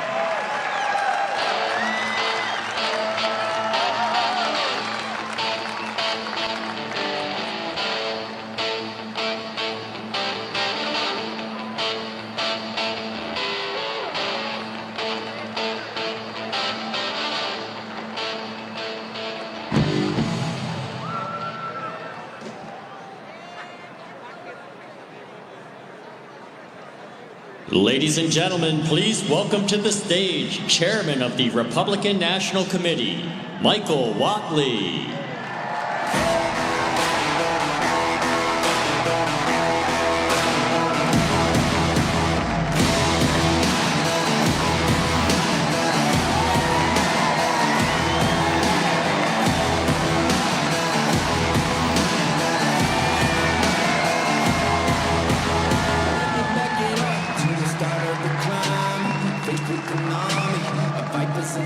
Well, God bless North Carolina.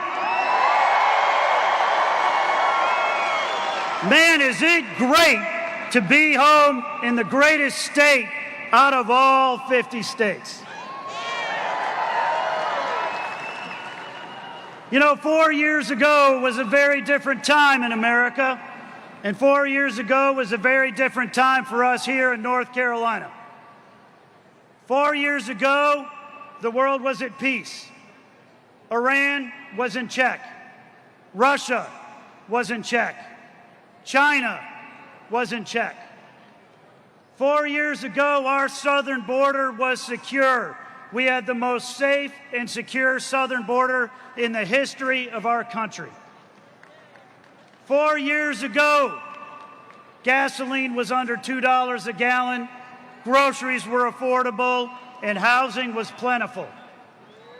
4 years ago, we had a president in the White House who backed the blue and supported all of our military, our soldiers, our sailors, our seamen, our Marines, and our veterans. Where are we today? The world is at war. Iran has openly fired on Israel and threatens America and our interests across the Middle East. Russia has not only invaded Ukraine, they have parked a nuclear missile-capable boat 90 miles off our shore in Havana, Cuba. China is saber-rattling and threatening Taiwan. Where are we today on the southern border? The border czar, Kamala Harris, led the effort to dismantle our southern border. 94 executive actions. She has led the charge to sue Texas for trying to protect their own border. 10 million illegal immigrants have come across that southern border. We don't know who they are. We don't know where they are. We don't know what they're doing. But we do know that they pose a clear and present danger to America, according to Joe Biden and Kamala Harris's own FBI. We have a president and a vice president who support defunding the police and have weakened our military and weakened America at home and abroad. Ladies and gentlemen, the world is a much more dangerous place when America is weak. Ronald Reagan said it best: peace through strength.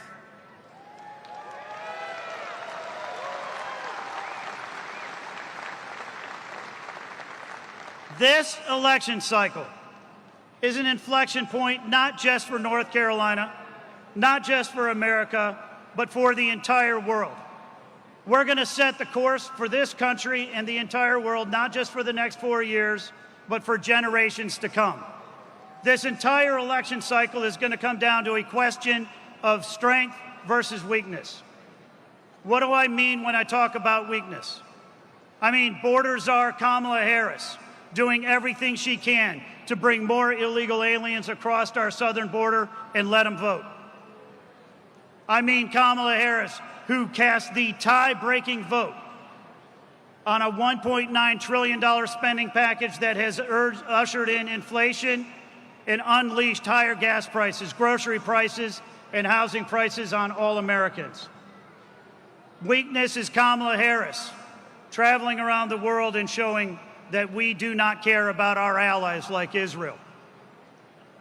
What do I mean when I talk about strength? Strength is vowing on day one to shut down the southern border and end the scourge of fentanyl and migrant crisis for every one of our communities. Strength is vowing on day one that you're going to end inflationary policies. You're going to unleash American energy. You're going to lower gas prices, grocery prices, and housing prices for every American family. Strength is saying that you are going to protect Israel. You are going to protect all of our allies, and you are going to stand up to bullies like Russia, China, and Iran.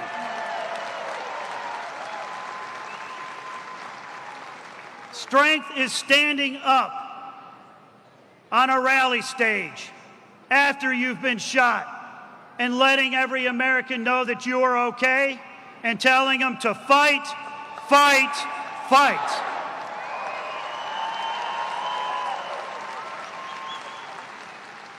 Now, I don't know about you, but when I was backstage with Donald Trump in Milwaukee on Monday night, and he wasn't supposed to be there, and it is an absolute miracle that he was there in Milwaukee, and it is an absolute miracle that he is here today with us.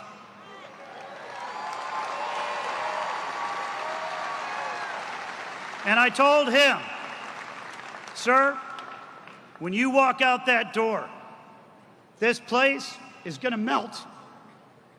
And it did. Folks, elections have consequences. America cannot afford to be weak. North Carolina cannot afford for America to be weak.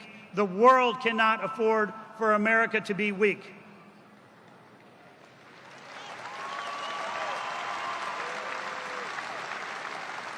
We have a choice in this election cycle.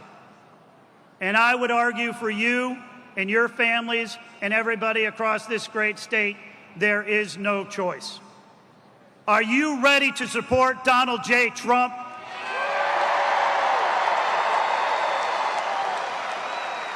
Are you ready to vote for Donald J. Trump? Are you ready to welcome the 45th and 47th President of the United States of America to North Carolina?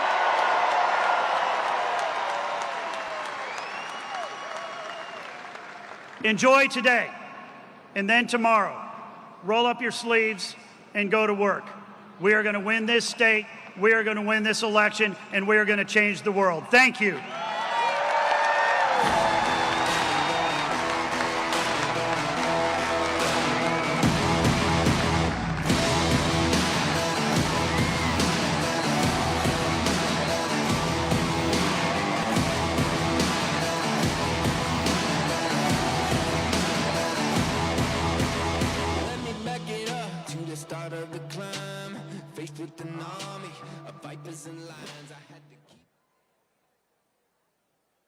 From the very first day that we take back the White House from crooked Joe Biden, the worst president in the history of our country, I believe that we're going to have 4 of the greatest years in the history of our country.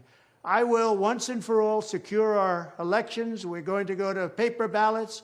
We're going to have same-day voting, voter ID. We're going to do it properly. We're going to have good, secure, beautiful elections. We never want what happened in 2020 to happen again. But until then, Republicans must win. And we must use every appropriate tool available to beat the Democrats. They are destroying our country.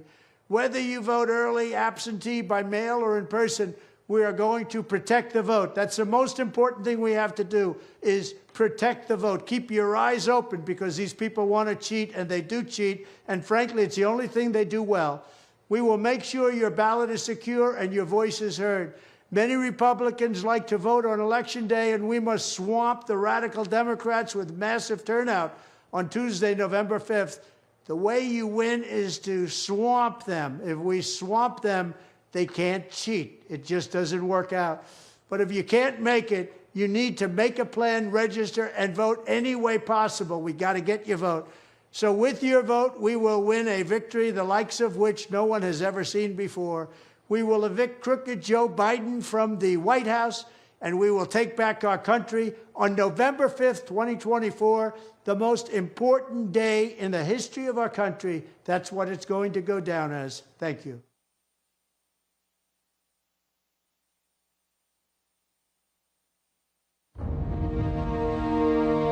It was Christmas Day. We boarded Air Force One in complete and total darkness, in the pitch black of night. We landed in war-torn western Iraq. No lights on the runway. There were hundreds of troops packed into a dining hall. They had absolutely no idea that the president and first lady were about to walk into that room. And when they did, it was a sight and a sound and a scene that I hope I never forget. That room absolutely erupted. That was the kind of patriotism President Trump brought back to our country. One of the young soldiers yelled from the back of the room, "Mr. President, I re-enlisted in the military because of you." And without missing a beat, the president said, "And son, I am here because of you." I'm Donald J. Trump, and I approve this message. Ladies and gentlemen, after you receive your concession items, please make your way to your seats. Please clear the concourse after you receive your concession items. Thank you.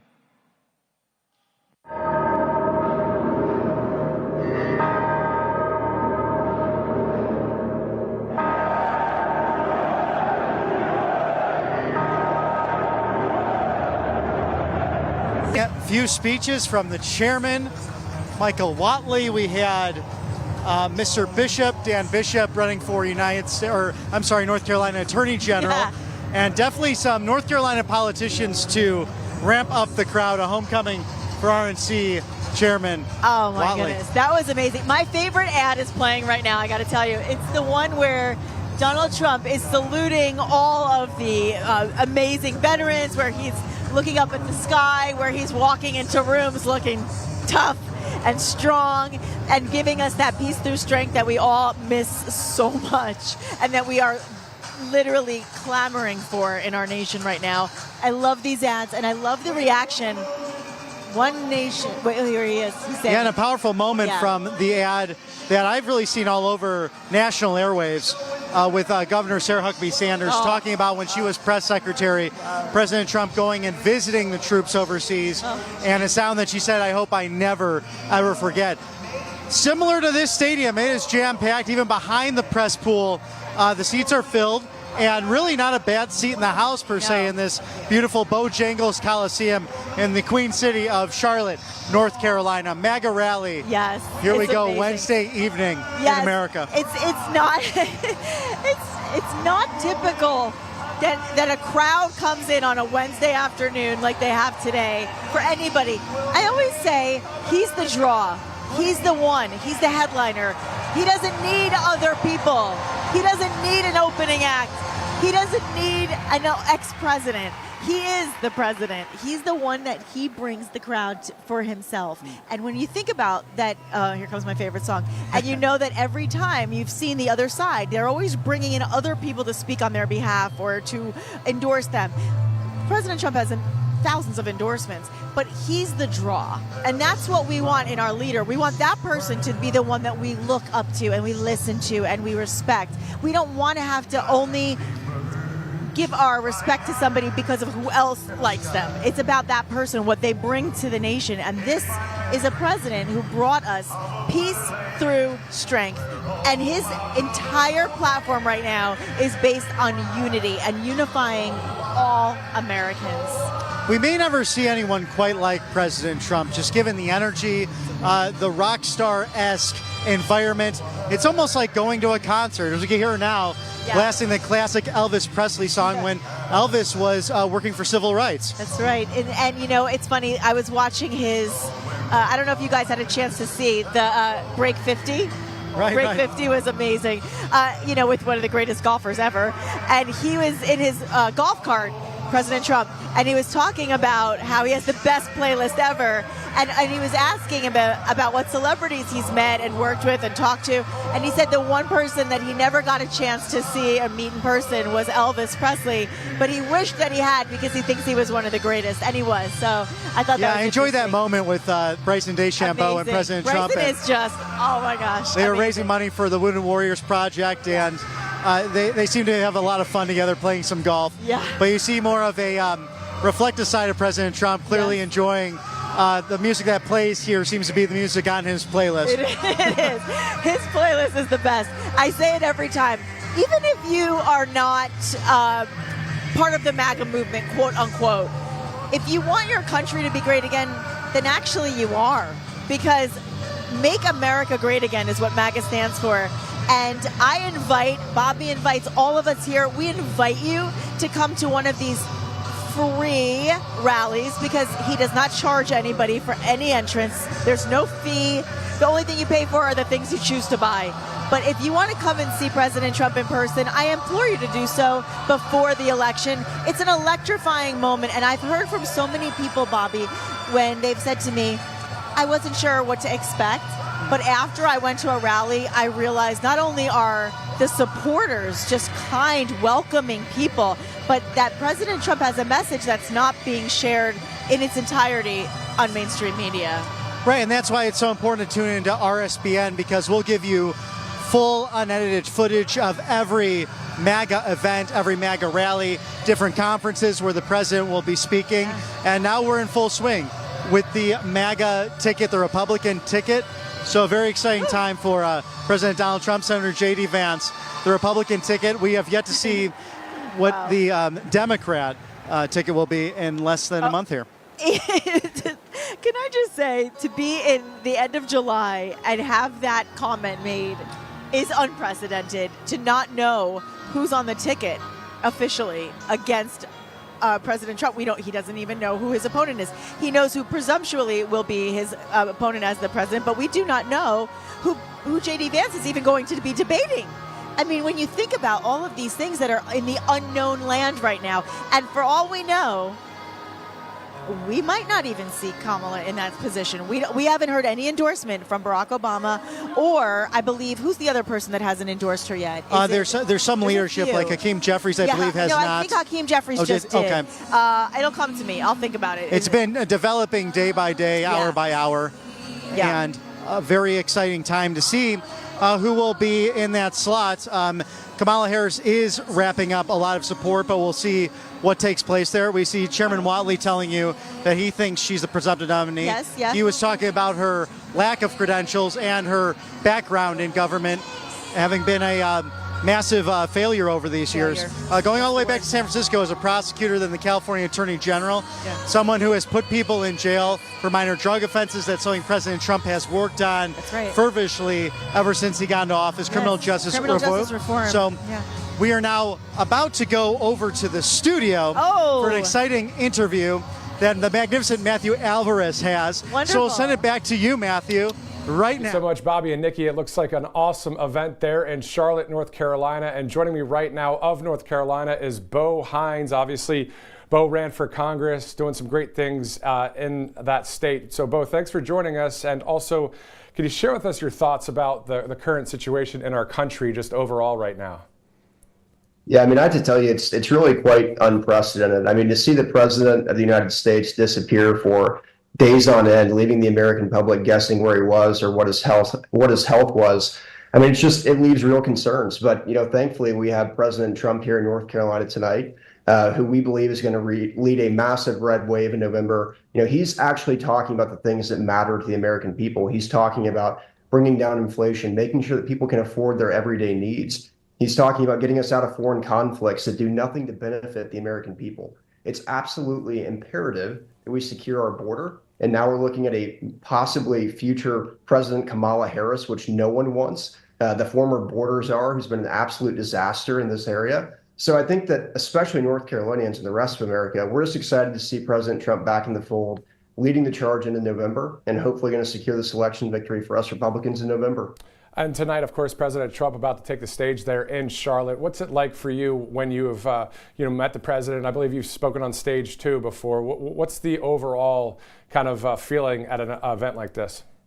Oh, it's electric. I mean, people are excited. They love President Trump. Obviously, he's probably the best communicator of our time. I think he'll go down as one of the top 2 or 3 presidents just in terms of communication, let alone his policy initiatives. But the people of Charlotte are excited to see him. The rest of North Carolina is excited to see him. We have our chapter of Students for Trump down here. It's nationwide. I know the Students for Trump folks are doing a live broadcast as well, just outside the arena. It really shows you there's young people that are also engaged in this movement, supporting President Trump, backing him. And, we're just excited to have him here.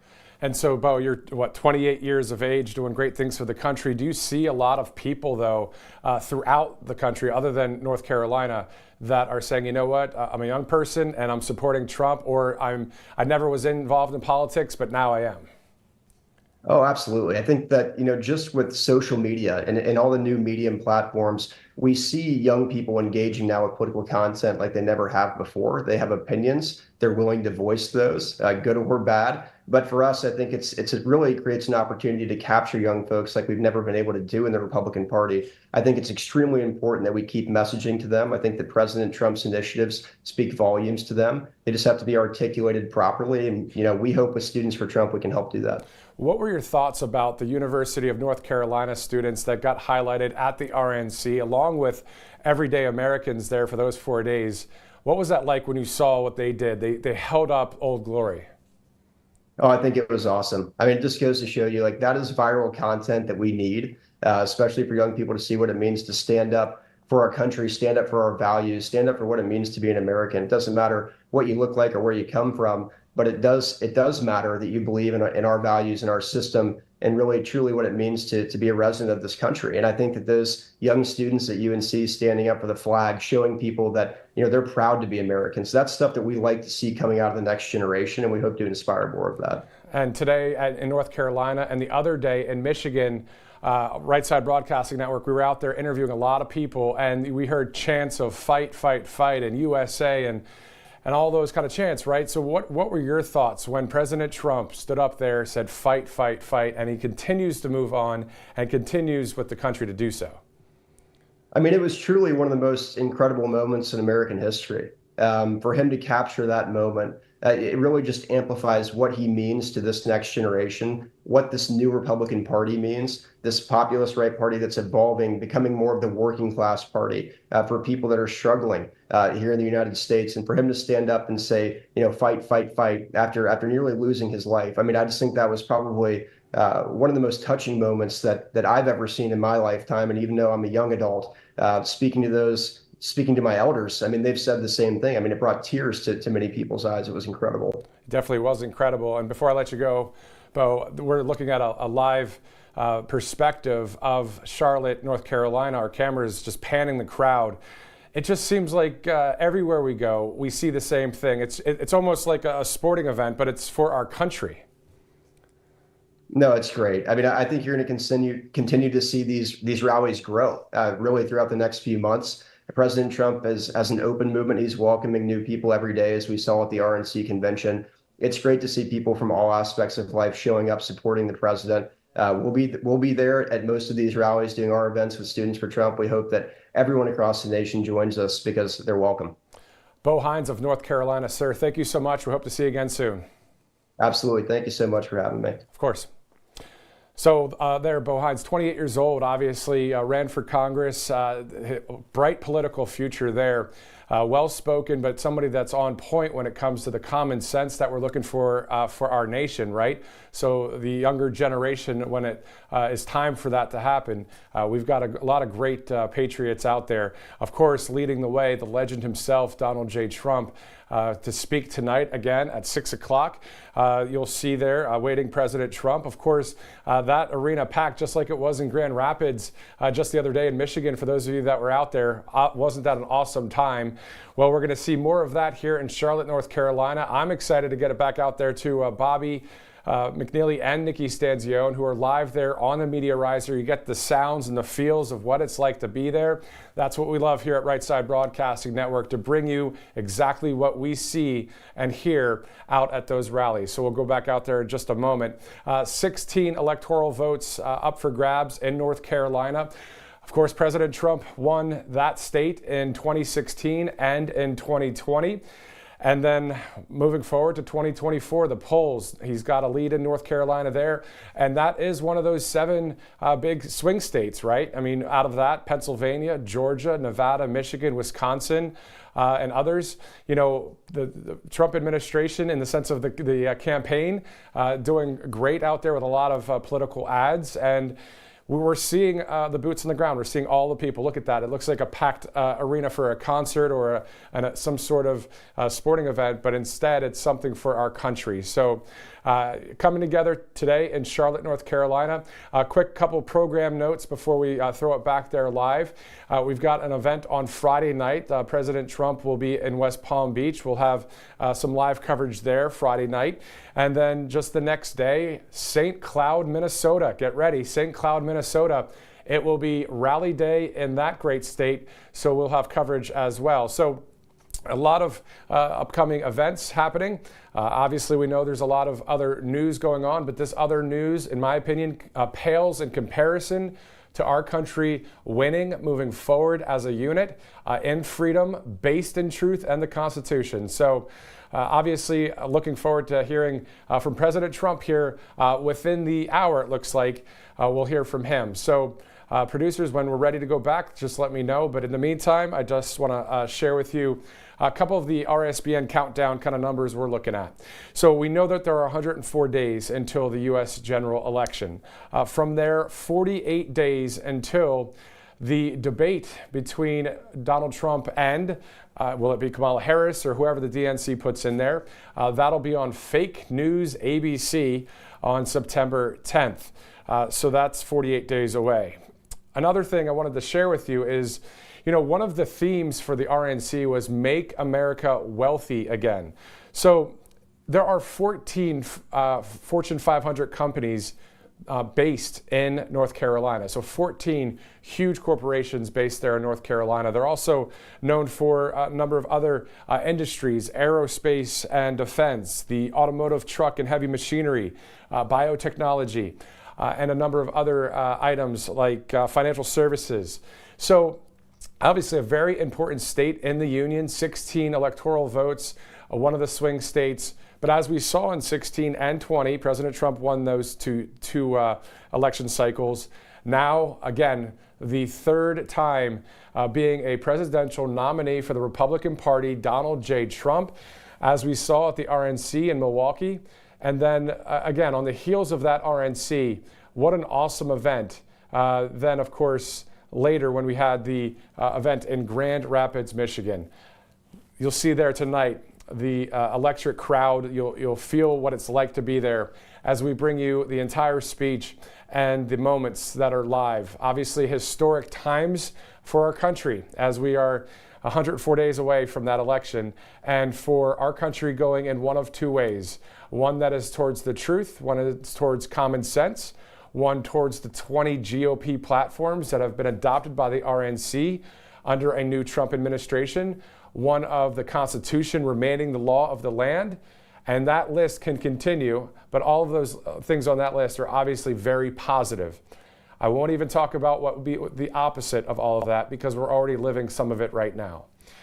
So that's what's at stake. We know that, and we thank you guys so much for tuning in here at Right Side Broadcasting Network. My name is Matthew Alvarez. Thank you so much for joining us. You can see right there, all you have to do is text RSBN to 801-801. So it's RSBN to 801-801. This is a way if you'd like to donate at all to the network. We have awesome sponsors here.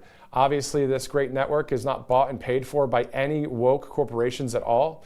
We work with awesome patriotic companies throughout this great land.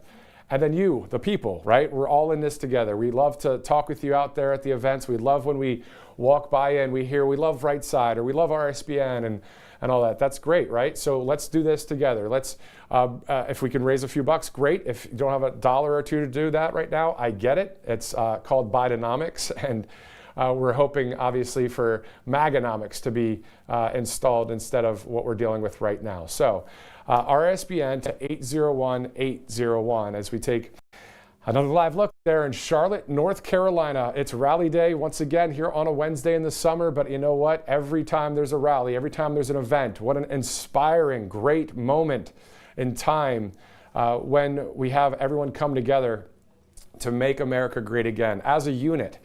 We do hear from President Trump at the speeches when he says, when we win the White House. He's not saying when I win the White House. This is not about just President Trump. He knows that. He does this for the people. I recall a speech, I believe it was when Barack Obama was out at the Capitol there, and he did one of his final speeches to the people. And he made a comment that was overheard by the camera after he left. And he said something like, you know, this is the last time I'm going to have to remember this, as he was looking at all the people. And sure, that might have been a moment of reflection for Barack Obama. But whether it's Obama or whoever, you can name anybody, this isn't about the elitist move. This is not about the name of the person. Obviously, you got to promote yourself in some ways, but this is all about our country. And that's what's awesome about President Trump and many others in the MAGA movement, which is also AKA the conservative movement or the freedom movement. So this is all for our nation, right? And it's great to see someone that has set the bar so high that is called an outsider. It's called a regular person. And that's what we're seeing here with this second run, or actually third run now at the White House for President Trump. Of course, winning in 2016. And then we know what happened in 2020. And now here we are in 2024. So let's get back to a few more stats again. 16 electoral votes up for grabs in North Carolina. Obviously doing well in the polls there, and a win in 2016 and 2020. So here at Right Side Broadcasting Network, again, we'll be here in having live coverage in West Palm Beach on Friday, and then St. Cloud, Minnesota. And I'm sure it'll be quite loud there as well, as I believe that one is also in an arena similar to this one here in Charlotte. A packed house there. And if we could take a look, I'm not sure, before we throw it back to Bobby and Nikki, at the upper bowl there. You remember in Grand Rapids how awesome that was and electric. You saw that there. So more of the same, but different in a way of it's a different state. A lot of people there that have never seen President Trump take the stage. And We'll be hearing from him shortly right here on Right Side Broadcasting Network. Go ahead and give Right Side a follow at RSBN on Truth Social and also on Telegram or Locals. Another one is also follow the channel, RSBN channel on Rumble. Let's get the numbers up even more than they are even right now on Rumble. And of course, those of you watching on YouTube, X, Facebook, thank you guys so much for watching. I'm Matthew Alvarez here in Auburn, Alabama. Let's send it out to Bobby McNeely and Nikki Stanzione, two great patriots and friends, right now live. And welcome back to the Queen City, Charlotte, North Carolina, for MAGA in North Carolina. President Donald Trump expected to speak in less than 1 hour. Now, I'm Bobby McNeely with the magnificent, the beautiful, the fabulous, the amazing Nikki Stanzione. Thank you, Bobby. Listen, your introductions really can make a girl blush. Thank you. I appreciate that. And you are pretty darn fabulous yourself. I will say, we've been talking all day to so many amazing people, but you have really shed a lot of light on a lot of historical facts and impressive statistics that really lend themselves to helping us make those informed decisions we talk about.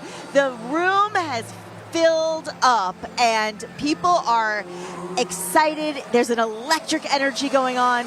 And while we stand here in front of our RSBN audience, we try to inform, educate, and engage you so that you stick around all day long, because it's a lot. It's a lot right now, the politics of our life. And we want to bring a little levity and a little understanding and a lot of honesty. And also just the logistics here. This press pool is full. It's pretty nice and cramped up here. Best seat in the house, but we have national and local press. And a lot of times these stadiums, Nikki and I were talking that they may cut off a section for logistics, but this is all packed now. I mean, there's not really an empty seat in the house, even behind us to the side, but also not a bad seat in the house per se. A beautiful stadium here, Bojangles Coliseum in North Carolina. It is. It's exciting to be in North Carolina. I wanted to read something. Sorry for reaching, but I got some statistics that I thought were important for us to talk about when it comes to North Carolina, because one of the things that I feel like we have to recognize is that every single state has become a border state, right? Every state. So I was reading this. This comes from the Trump campaign, Trump-Vance campaign. I got to keep remembering now that we actually have a vice president pick.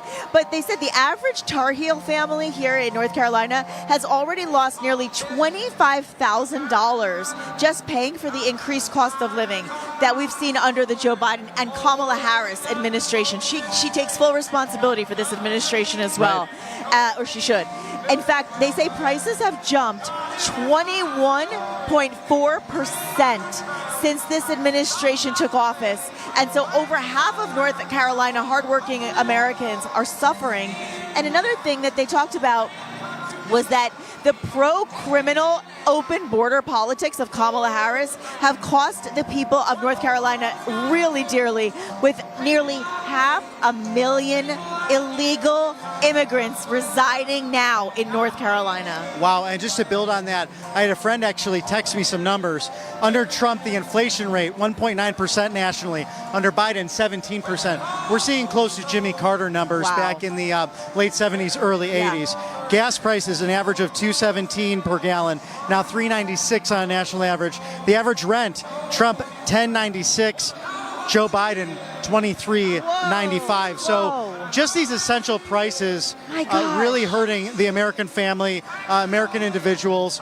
We're seeing somewhat of a strange housing market where it's either you can go in, buy that house real quick, usually with cash on hand, or you're looking at the inflation rate of that. So the average home right now, just a little bit under 8% of that mortgage rate, which can decimate any first-time home buyer and has to continue to rent as a result of that. Yeah, I mean, and a lot of the younger we saw a lot of younger generation folks today. We saw fourth graders, fifth graders, and we even saw a lot of 17-year-olds who are looking forward to finally voting as they turn 18.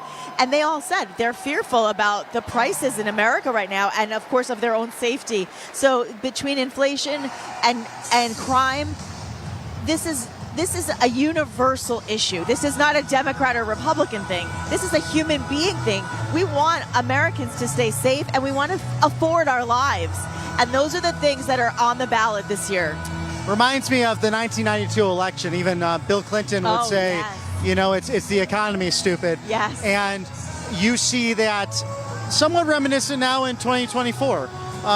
History has a way of repeating itself, going through ebbs and flows, but we clearly have inflation affecting almost all American families in one way or another.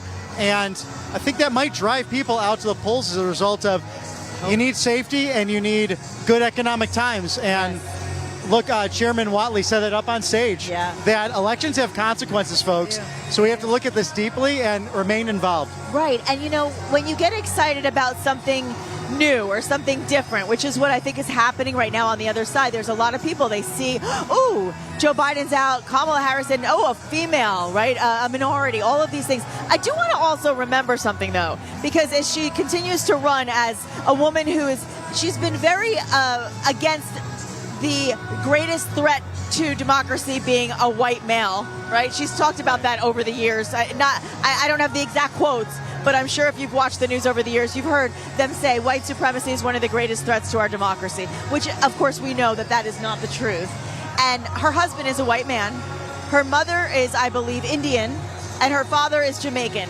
So for all of you out there who are saying, well, finally we have somebody like us, all of our friends and fabulous Black Americans and African Americans, remember something. She's not one of you. She's not even married to one of you. Well, Megyn Kelly brought up an interesting point on her podcast, and it was regarding this very topic.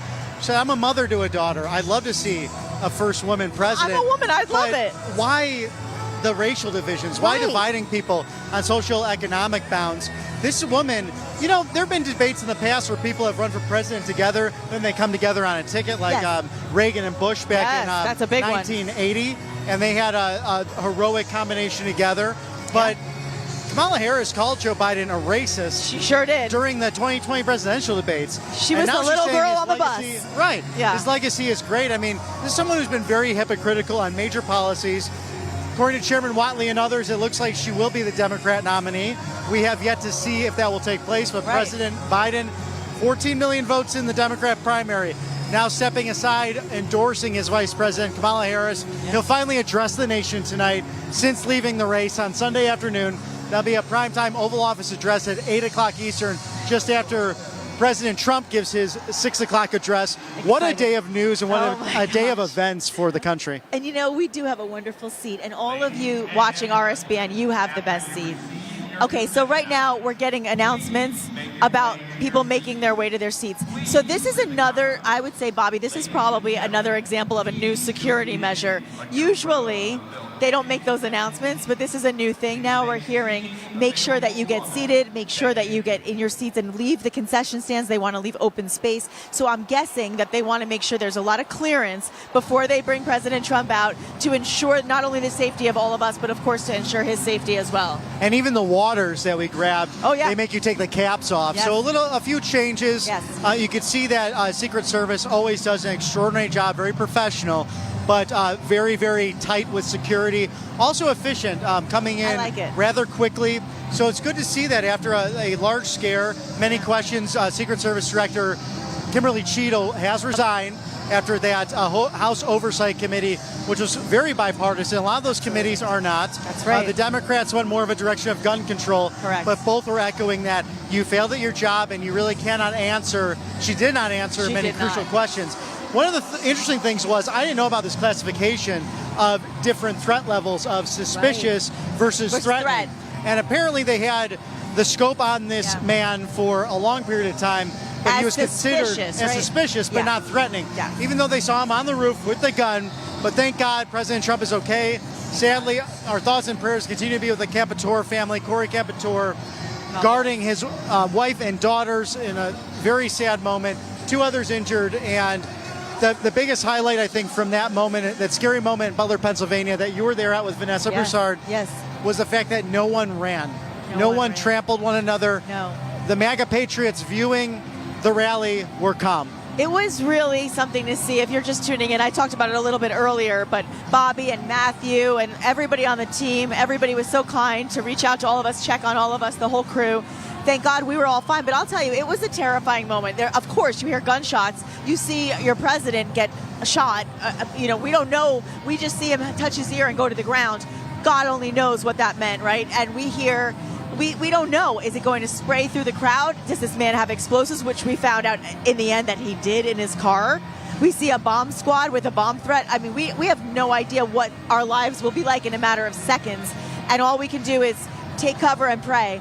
And that's what we all did. And within seconds, you see President Trump rise. I mean, it's really ethereal, if you will. I mean, he comes up from the podium with his hand in the air and tells us to fight and looks more determined than ever for our country. And it was emotional. It was a relief, of course, first and foremost, but it was still scary. And we didn't know what the ramifications would have been for him once he got in that car and transported to the hospital.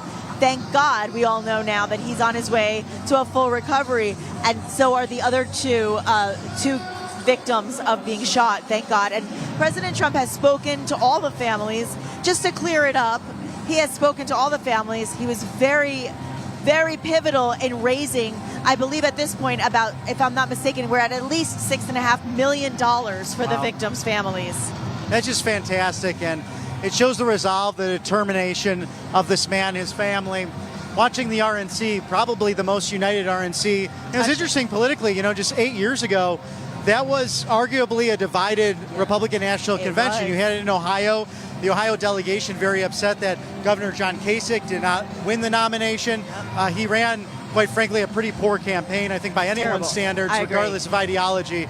And they became very upset that Donald Trump had taken over a quote-unquote Republican establishment. Right.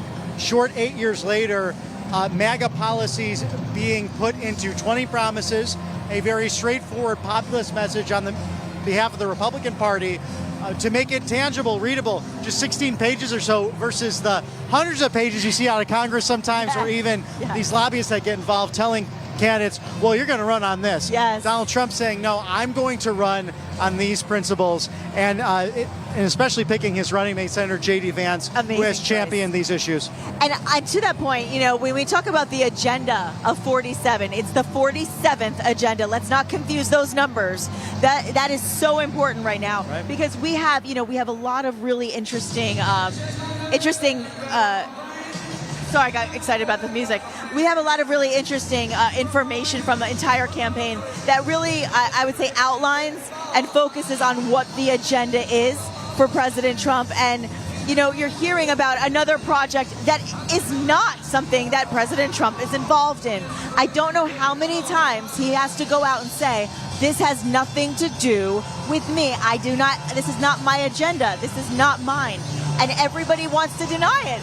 You're hearing from the source himself that's not his. Well, and that's what's been interesting to me, to watch different channels. We are big news junkies naturally, bringing this great coverage to you at RSBN. Yes. But I find that interesting. Perhaps no one has been examined, tested, put through hell and back like President Donald Trump has. Nobody. And that's what's interesting to me is he'll put it out on Truth Social. He'll put out these policies, especially on the issue of abortion. Yes. Look, he's taken the Reagan issue. He wants to work towards life for conception to natural death as much as possible, but there are exceptions. Of life of the mother, rape. This is not a federal ban. The federal choice was Roe versus Wade. That's where you had a federal decision, a national federal decision. He put it back to the states. So for everybody who continues to say, oh, he's putting a federal ban on women's rights, no, he's not. He's been very clear. I get very angry because I'm a woman myself. I want to have rights. This is a man who understands women's rights, and he understands the needs to be able to also win an election and find compromise, which is why he put it back to the states and has exceptions. Exceptions being incest, rape, and, of course, the mother's health and life. Right, and to remain a united nation, and that's why I'm so happy with where President Trump stands, respecting the courts. Yes. He's, if you will, a federalist type of president, believing in the 10th Amendment of the Bill of Rights that states do have a say in these things. Right. And I also find it interesting, too, because Senator Ted Cruz actually wrote his dissertation on this about the Anti-Federalists versus the Federalists. So the Federalists had put out in the Constitutional Convention, quite simply, that our Constitution is good, we don't need a Bill of Rights. The Anti-Federalists said, no, hold on a second. It became several weeks of debate, and Ted Cruz said that, I think the founders, all of them going back, would be so happy that they put the Bill of Rights together. That was a major compromise on the part of the Federalists. That's so interesting. Again, great historical facts, and that's so important to recognize because it goes to show you that everybody recognizes the importance of exceptions, of compromise, of finding a way to meld the parties, to meld the opinions, because nobody's going to agree on everything. I always say, you get married, you might love your husband or wife more than life itself. Do you love everything about them? Of course not. Are you going to find something about every candidate? You might say, well, I don't love this or I don't love that, but overall, does this person align with my character, with my values, with my morals, with my ethics? Right. And that's what I urge everybody who's watching to remember when they go to the ballot box this year. And that's what you do. You elect a set of policies, someone to enact that. The office of the presidency and the executive branch is about enacting certain policies that will hopefully make the country great again.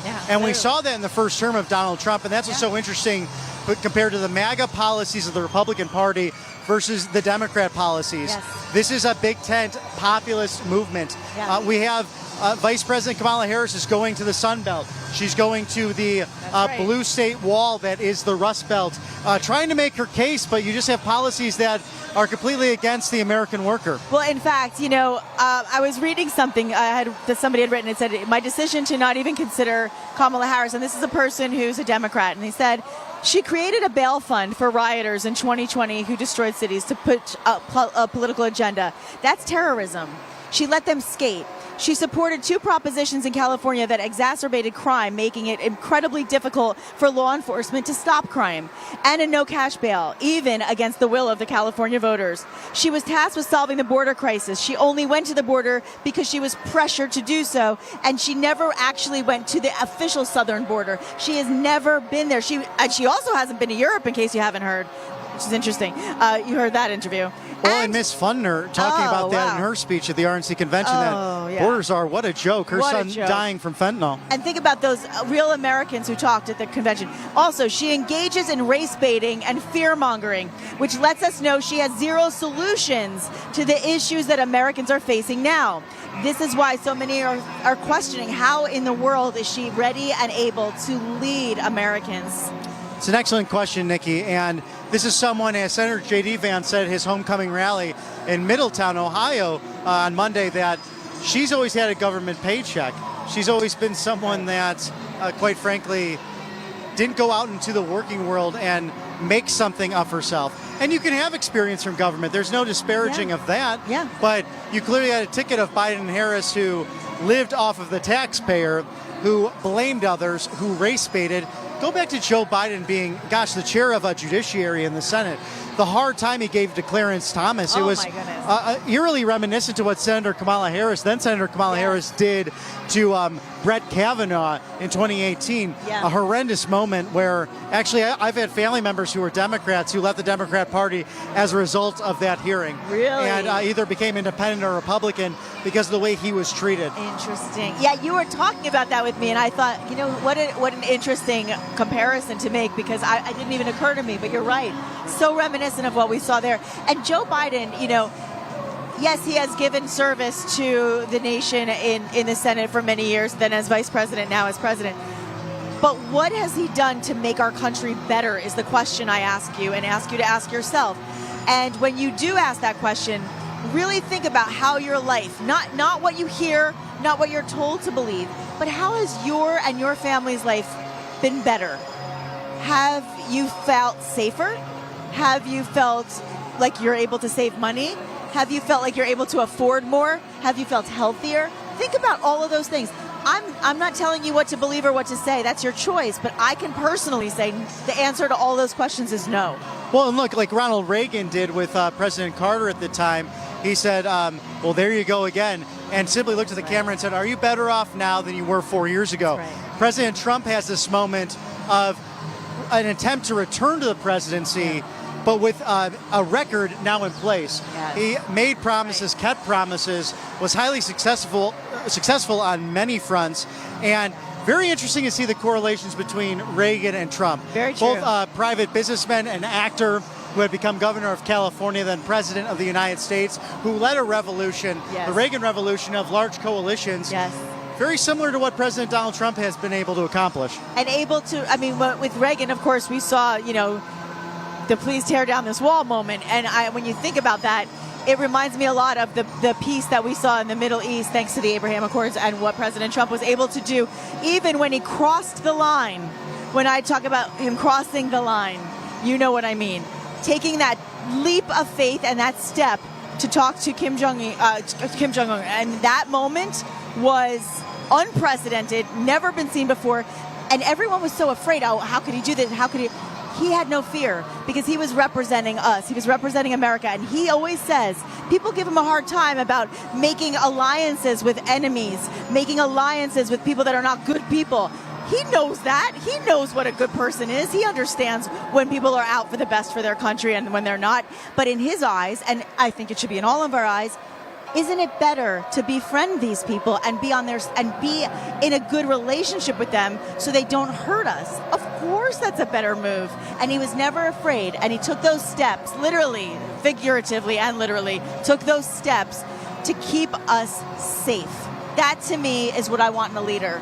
Right, and if you did not see strength in the past, whether it's dealing with President Xi, whether it's dealing with Kim Jong-un or President Vladimir Putin of Russia. Yes. The key thing is that they did not move an inch when he was president of the United States. Right. And now the ultimate toughness that even got the attention of Mark Zuckerberg with the Zuckerbucks and influencing elections in the past. Clearly even Mark Zuckerberg said, wow, what a moment and what a strength that President Trump exuded on July 13th, or J13 in Butler, Pennsylvania. I mean, if you're being honest with yourself, you know that's true. If you just decided you want to be angry or you decided not to like him, not because you don't really know why you don't like him, but because you decided that because you were told not to, then I guess you can have your feelings. But if you really look within yourself, if you saw that moment, how as a human being could you have not been impressed? Oh, exactly. It was one of the telling moments of our time. And then seeing a lot of the merch, we got to show you some merch outside if you were watching earlier. But the iconic photo or the prison shot was on many T-shirts. We saw some of those. But now you have the shot of him throwing up his hand, the fight, bloodied on the right ear. And I had a friend send me a story that I covered last week in the studio, and it was regarding the Levitical priesthood and that Aaron and his sons, some of the first Levitical priests in the Old Testament, actually had that signify of the sacrifice of blood put over their right ear in order to go out and do mission, to be selected to do God's will. And what that moment kind of gave me goosebumps because I wasn't really aware of that until my friend sent me that. It gives you the chills. And then I think about also the 6/11 time, right? Because there's been a lot of, I don't have it in front of me, but I know there's been a lot of talk about that exact moment. 6/11 has meaning as well about being protected by God. Right. So I thought that was really, there's so many symbolic moments to talk about. Speaking of moments, let me just walk out of the picture for a moment. I'd love for you guys to see this crowd because it is filling up, Bobby, big time. Oh, it really is. And again, behind us in the press pool, completely packed. And then in front of us here and to the sides, there's not a seat left in the House, and that's what we see very common of these MAGA rallies, is that there are so many people coming here. Sometimes their first rally. Sometimes we spoke to people in Philadelphia, Pennsylvania, where it was 60-plus MAGA rallies. So exciting if it's your first, if it's more than 60 for you. And I do wonder, Nikki and I are trying to find out if the playlist is being led by President Trump at this moment. It seems like his favorite songs are coming up at the podium here.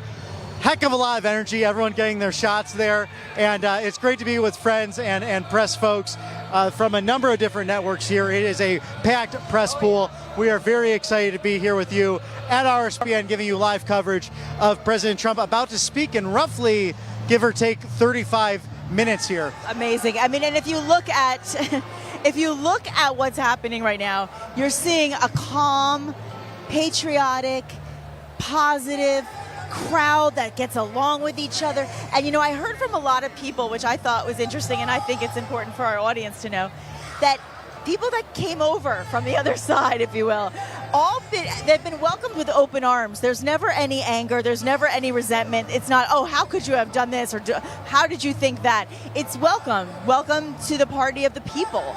And it's beautiful to see that. You don't see I'll speak for myself. I've been to several rallies. I never see protests. I never see people that are angry. Every now and then you get one or two people that are bad seeds that are, trying to cause trouble. But in general, it's a collectively happy, unified crowd. And not everybody began as a Trump supporter. They realized the facts. They paid attention to the stories, the truth, the realities. They look at their lives in comparison and with a stark contrast of one administration to another. And they said, I'm in. And that's a great point, Nikki, because it's not so much Republican and Democrat now. It's more of an American moment. Yeah. It's a populist moment. The beautiful thing about all the different platforms we have is, and again, just a couple of years ago, Donald Trump was removed from social media. Oh, yeah. Big tech did that. Then people fought back, whether you had Parler, Getter, True Social. Yeah. And now you have so many ways to share information, Yes. so many ways to digest and ingest your news, good, bad, the ugly, Amen. whatever it may be. But the sharing platforms, I think, have opened up a lot of eyes for people to realize, oh gosh, the government bureaucracy of the deep state of Washington, D.C. might not be serving us so great as a country. Yeah. Even people like James Comey, the former disgraced FBI director, so what if he was a Republican? It proved that it doesn't matter party. It doesn't matter ideological background necessarily. There are a set of policies that are America first, Yes. and that Donald Trump, the 45th president of the United States, has adopted in his campaign to become the 47th president of the United States. And that's what everybody here is hoping to see. And right now we're looking at Queen on the big screen. Clearly President Trump loves Freddie Mercury's music. I don't blame him, so do I. And every single song makes you feel inspired. And he chooses moments from concerts and videos that get us back to the idea of music brings us together, just like the collective idea of a nation that is great, right? And so true. Music, you go to a concert, you don't think, oh, are you Democrat, are you Republican, are you conservative, are you liberal? No, you enjoy the music, you share the moment, and I think he thinks a lot like that. That's kind of his MO, is bring everybody together. We all want a safe life. We all want a crime-free life. We all want freedom. We all want rights, and we all want to be able to afford the life that we work hard for. That's really the bottom line of the whole 47th agenda. It really is, and you see a lot of people that we get to interview on a regular basis, the everyday hardworking Americans who take a day off to come to this on Wednesday, a packed house. They've been out here for hours, folks. Yeah. I mean, in some cases, close to 12 hours, waiting in the heat, waiting in the sun. It was a little cooler, got overcast early afternoon, but still a hot day. We had, and thank God the medics were fantastic. Some people had some water issues. So if you ever come to one of these rallies, make sure you have plenty of water, hydrate, make sure you get a nice breakfast in you. And Breakfast of Champions. The Breakfast of Champions, some eggs, some bacon, some sausage, all that good stuff, oatmeal. It powers the American might. And that's another thing, too. Just go ahead, eat protein, eat meat, because we're Americans. We don't need all of this necessarily plant-based stuff. Listen, I'm all for being healthy, but you can be healthy and still live a good life. You don't have to we don't want deprivation. And that's the thing, a lot of times also you'll hear on the other side, I hate saying that because I want us to all be one side, but that's just not how it is. But when you hear people saying, we struggled. We don't want to struggle. We might have to work a little harder not to struggle, but that's okay. That's the American life. That's the American dream, is you have to work hard to achieve what you want in this world. Not everything's always going to come to you. Not everything's always going to be perfect.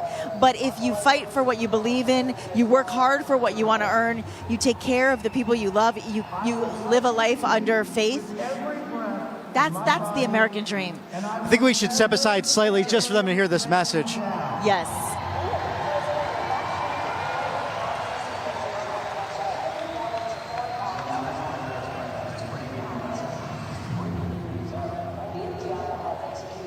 Unprecedented search warrant at President Donald Trump's Mar-a-Lago estate. The former president has both sides of the political aisle up in arms. It is a dangerous and unstable moment in American history. The Justice Department has just indicted former President Donald Trump. For 7 years, they hated him, they targeted him, they hunted him. This is the epitome of the abuse of the prosecutorial power to preempt political decisions. I never thought anything like this could happen in America.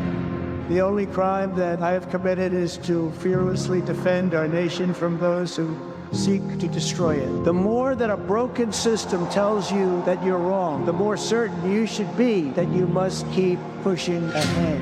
They want to take away my freedom because I will never let them take away your freedom.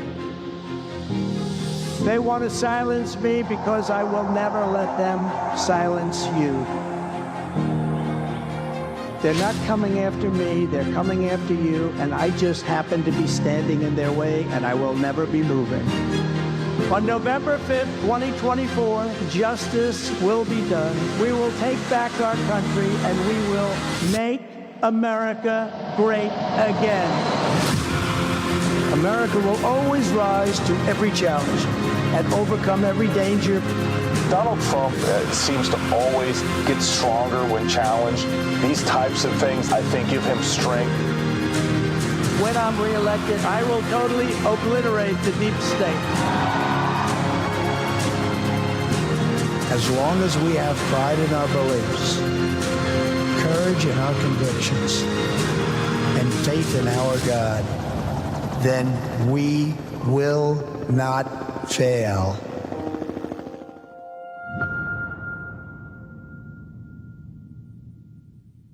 I can see what's happening. What? And they... The energy. Oh my gosh, I'm sorry, I get like choked up. This is so special. You can feel the energy. There's no question about it. You know, this is really special because these ads, so I don't know if you guys can see, but they run the ads on the big screens. There's huge screens. It's like being at a sporting event.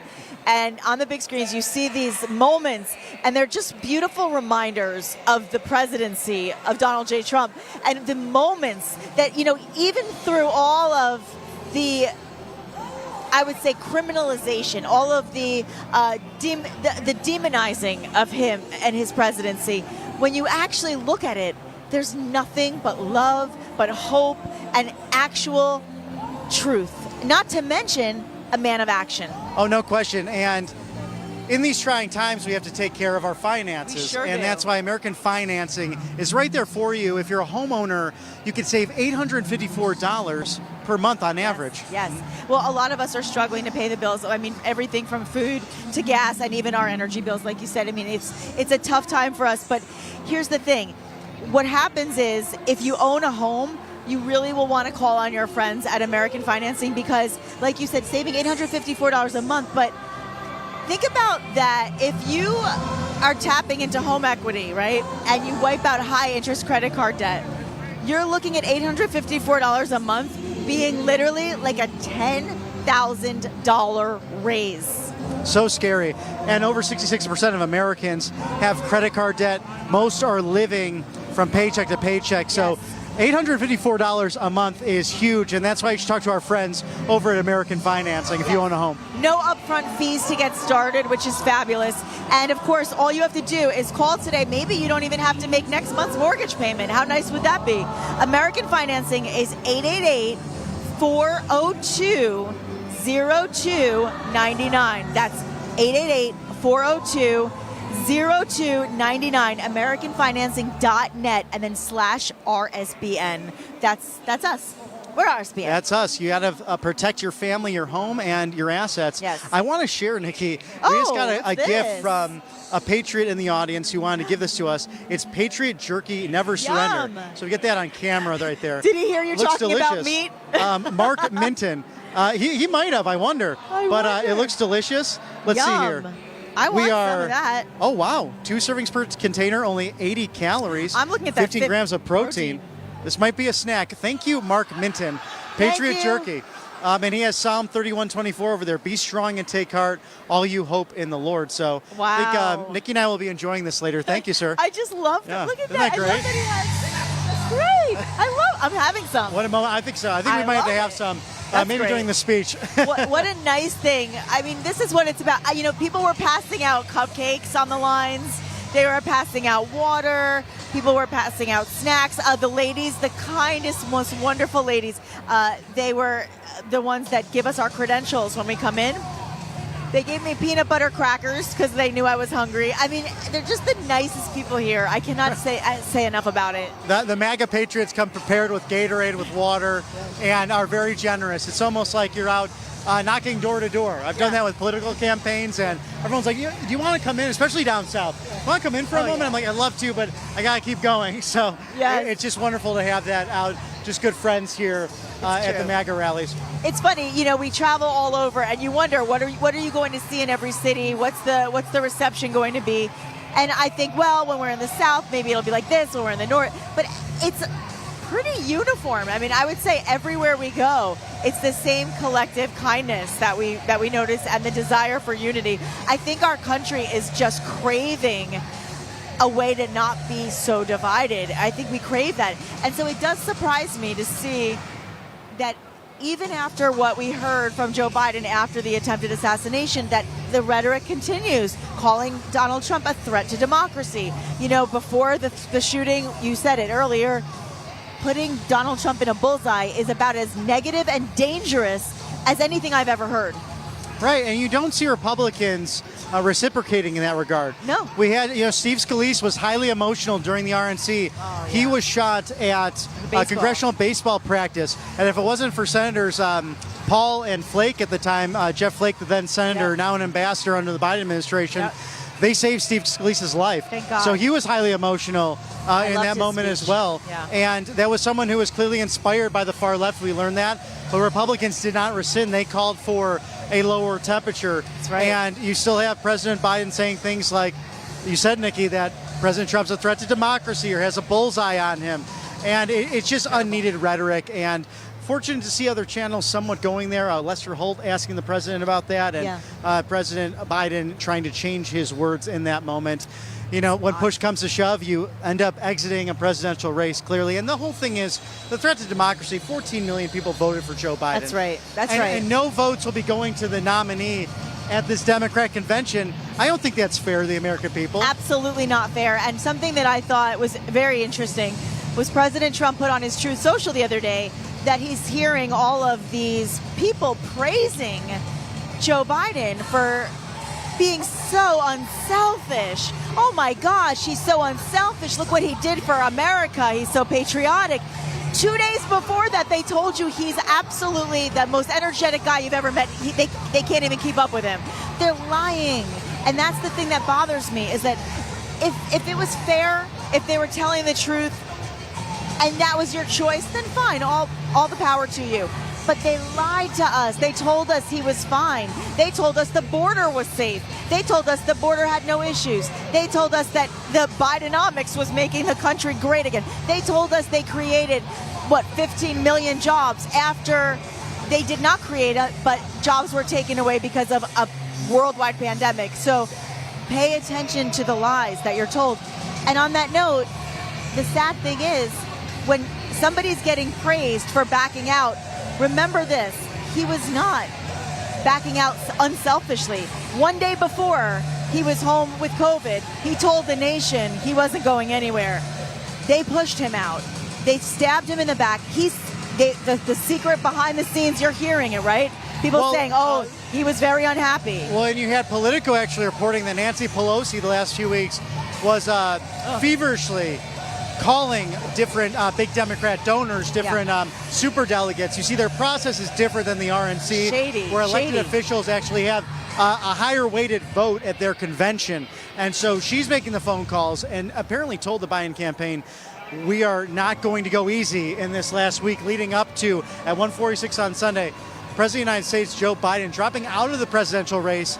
And via tweet, via the headline on the piece of paper he wrote, or if his communications person wrote it, Joseph R. Biden Jr., no insignia of the United States, none of the White House or the presidency, and then a tweet right after that endorsing Kamala Harris as vice president for president. So very interesting. We'll hear tonight from the man from the Oval Office right after President Trump gives what's sure to be a resounding, energetic speech here in the Queen City of Charlotte, North Carolina. Yes. We're excited to be here for RSBN and to join you, Nikki, again. It's such a pleasure. I love being here with you, Bobby. I always learn so much from him, and you and I both share obviously a similar opinion to how we feel about the president, but we also we also speak from a place of informed opinions. It's not just, oh, this is how I feel, from nowhere, because you're seeing a campaign on the other side. I feel like that's coming more from emotion than from facts, and you have to stop and really ask yourself the questions that matter to you. That being said, I also want to ask you guys to please follow RSBN on all the platforms, all social platforms. You can find RSBN. You can also go to rsbnetwork.com, get the app, follow us, and go to YouTube and Rumble to watch. And then, of course, you can follow both of us as well. I'm at Nick Stanz, NIKSTANZ, on both Instagram and on Truth. Yes, and I'm at Robert B. McNeely on Truth, at Robert McNeely MC on Instagram. Yes. And we love to talk with all the Patriots who are watching our network. Yes. Communicate with us about what's happening. And that's, I think what's so fun for us is hearing the stories in real time. We love and it. Speaking about health, we're grateful for our sponsors, especially the wellness company, Dr. Drew Pinsky and Dr. Peter McCullough, two gentlemen who were canceled for dedicating years in their career, telling the truth, unlike Dr. Fear, Dr. Fauci, who was pushing the pharmaceutical industry. They've made billions, that's correct, billions with a B, keeping you sick. We don't have a healthcare system in America. We have a keep you sick system. That's sad. So they've created this beautiful kit of ivermectin, amoxicillin, zinc, and 8 other medications to keep you safe at home. And so if you go to makeitcaregreatagain.com, you can use code RSBN to purchase your kit with $45 off and free shipping. What can you get for free shipping nowadays? And whether it's bird flu, monkeypox, COVID, who knows when there's another outbreak. So safeguard your health and the health of your family. Yes. MakeCareGreatAgain.com. And this is prescription only. So you can't get this just from Walgreens or CVS pharmacies or any other pharmacy. That's right. Get the prescription from your doctor. And thank you for Dr. Drew Pinsky and Dr. Peter McCullough. MakeCareGreatAgain.com. Save $45 with code RSBN with free shipping. Isn't that great? I mean, we want to, listen, our sponsors want to keep you healthy, feeling good, and looking good, and also help you with your financial situations, whatever they may be, whether it be for Birch Gold or, of course, our tax network is so important as well. So we're here to make America great again for everybody. Wherever you are, wherever you're watching from, that's what we're here to do. And when we think about the fighting spirit of America, we think about President Trump. And what makes me feel sad, and I have to say it, what makes me feel sad is that I have a lot of friends who support the other side, and they don't support President Trump. And they say things that hurt me, because I see him. We talk to people all the time who work with him, and they only have such wonderful things to say about him as a human being. I see videos of him and watch, so much with him and his family. He's a good man, and he's been demonized by so many people. That being said, if you don't like him or you don't agree with me, I'm upset about it, but I'm not going to treat you any differently. My love and friendship with you, or care for you and respect for you, I will still treat you the same. I may tell you how I feel and might disagree with you. Open debate is so important, but I don't change my love or care about somebody. And I find that on the other side, when they find out that you are a supporter on this side, there's an automatic flip of a switch of this anger or this disrespect or this change of heart. And it's hurtful, because we're still the same people we've always been, and we believe in somebody for a reason, and maybe explore that reason rather than judge. I think that's really important. Well, it's a great point, Nikki, because that's why history is important. That's why if we don't know where we came from, we don't know where we're going. That's right. Famously, both presidents who held this high office, as President Donald Trump has and is intending to again, Presidents John Adams and Thomas Jefferson started as friends, worked on the Declaration of Independence together, and brave souls who ended up really not talking for years and being very upset with each other. That's right. Then passing on the same day, the 50th anniversary, the signing of the Declaration of Independence, and Thomas Jefferson not knowing that John Adams had passed just 5 hours prior, and some of his last words were, "At least Adams lives." They were able to reconcile and restore that friendship. And simply because of a difference on policy positions, or even battling, whether it be in public or private life, shouldn't expel a relationship simply because of a debate on religion or politics or even philosophy. Beautifully said. To that point, it was interesting at the RNC to see so many of the formal rivals of President Trump on that stage endorsing him with full support and excitement, really. I mean, I have never seen Ron DeSantis that energized or excited about anything as he was about President Trump that night that he spoke. That was a great speech. It was great. And really interesting to see the future.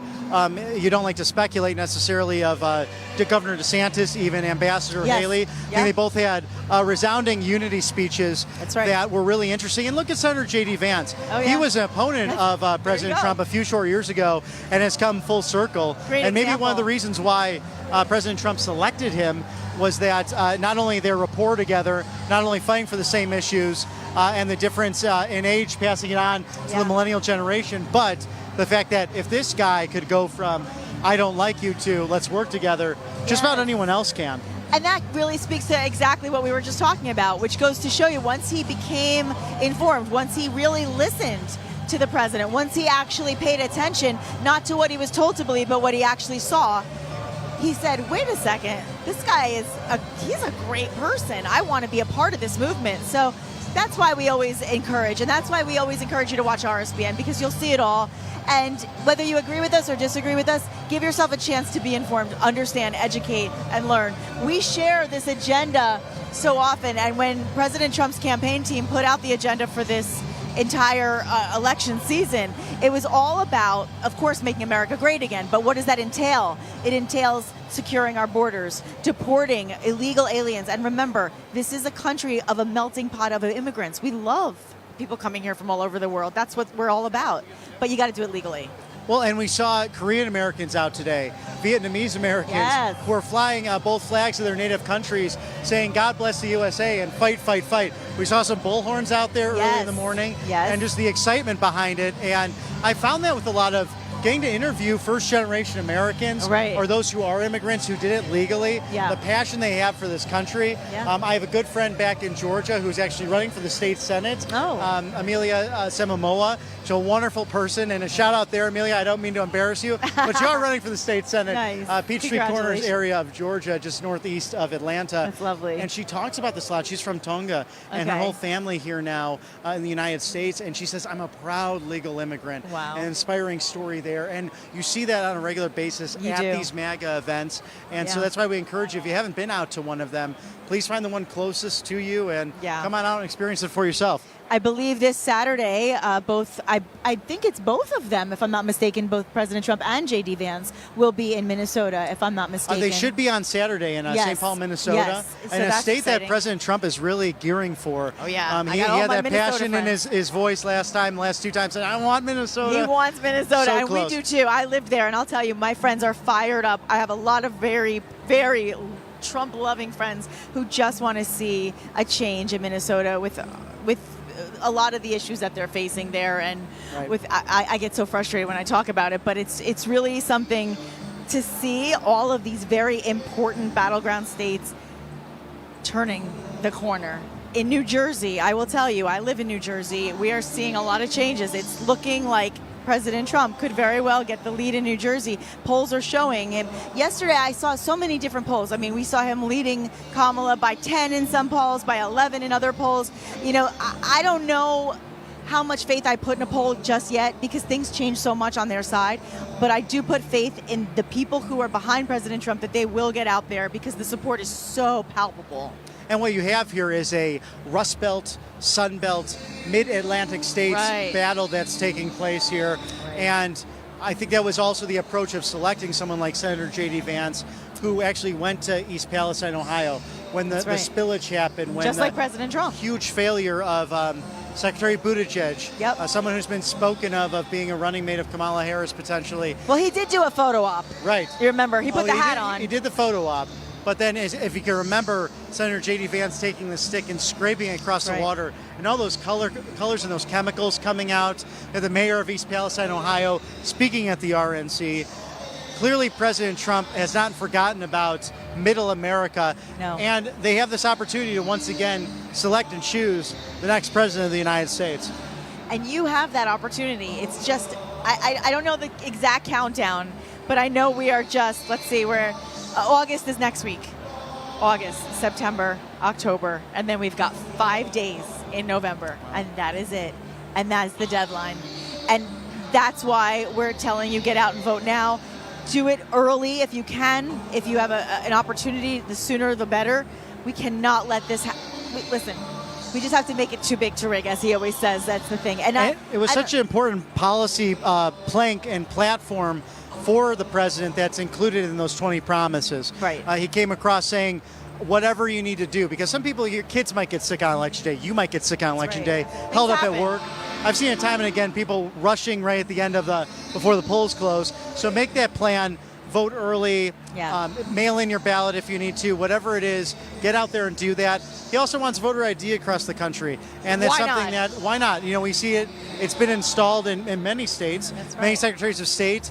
We had the pleasure of interviewing the gentleman earlier today about working on election integrity, something that's brought a lot of people to the movement since the issues that happened, in 2020 and even prior to that in major cities. Well, and I do want to address also that when President Trump asked about the election and asked people what happened here, it was a legitimate question to ask what's going on. But you have to remember what happened 4 years earlier, because when he was elected, there were cries for, is it possible to assassinate the president? I'd like to blow up the White House. Celebrities holding a decapitated photo, which I know traumatized President Trump's family. These types of things happen. You heard Maxine Waters ask for violence, really ask for people to get in our faces if we voted for him or if we believed in this movement. I'm not saying that one side is right or wrong. What I'm saying is the hypocrisy is maddening. And all the things that he was critiqued for and demonized for and vilified for were the things that were happening when he won. So you have to remember, and the rhetoric was very negative and violent. So we have to find a peaceful compromise here, no matter what happens. We have to remember that this is a society that is supposed to be free and peaceful. And that's what we're going for. Very true, Nikki. And we have some exciting news. Oh, yeah. I love this news. We launched our own news store, Sticker Mule. It's packed with awesome RSBN merch, whether it's the T-shirts, the stickers, the keychains. I put some stickers on my laptop. I love to parade that around, and some people say, be careful. Actually, my mom is like, you're a guy, don't put stickers on your laptop. Mine too, but with my bracelet. I got to advertise a great company, which is RSBN. And we're honored to work for this great network and bring out all of nonstop coverage of all these different Trump events. But a big portion of sales goes directly to RSBN, ensuring we can continue to bring that to you and your family, fellow patriots at home, with the unfiltered real news coverage of what happens at Trump rallies and where President Trump might be with some upcoming conferences. So go to stickermule.com/RSBN. Get your merch, stickers, keychains, T-shirts. We have plenty. We have our Mr. Directors wearing some nice hat and T-shirt today. Nice. And excited to have that out there for you at our new store. I love that. I really do love that we're doing that. Stickermule.com, right? That's it. It's so incredible to have a way to wear, to showcase, and to share all of these fun ways that you've been a part of a historical moment, because this is a moment in time that we will never see ever again. And I really appreciate that you can buy gifts for people. I have so many friends who are so all about Make America Great Again. It's a great place to buy gifts when you think, like, what does this person need? What don't they have? Think about, you're not only getting a great gift that they'll enjoy, but you're marking a moment in time that we'll never get back again. And I just think it's beautiful. By the way, American Trilogy is playing right now by Elvis. And I've read so many comments on the feeds by so many of our friends, and they've commented, why doesn't he play American Trilogy all the time? Because it's such a perfect song. And here it is, it's playing. So he's listened to all of you. You once had a Hollywood who loved America, an industry that has changed, but inspirational again to see our past, where our culture's been, where it's going. Here it goes.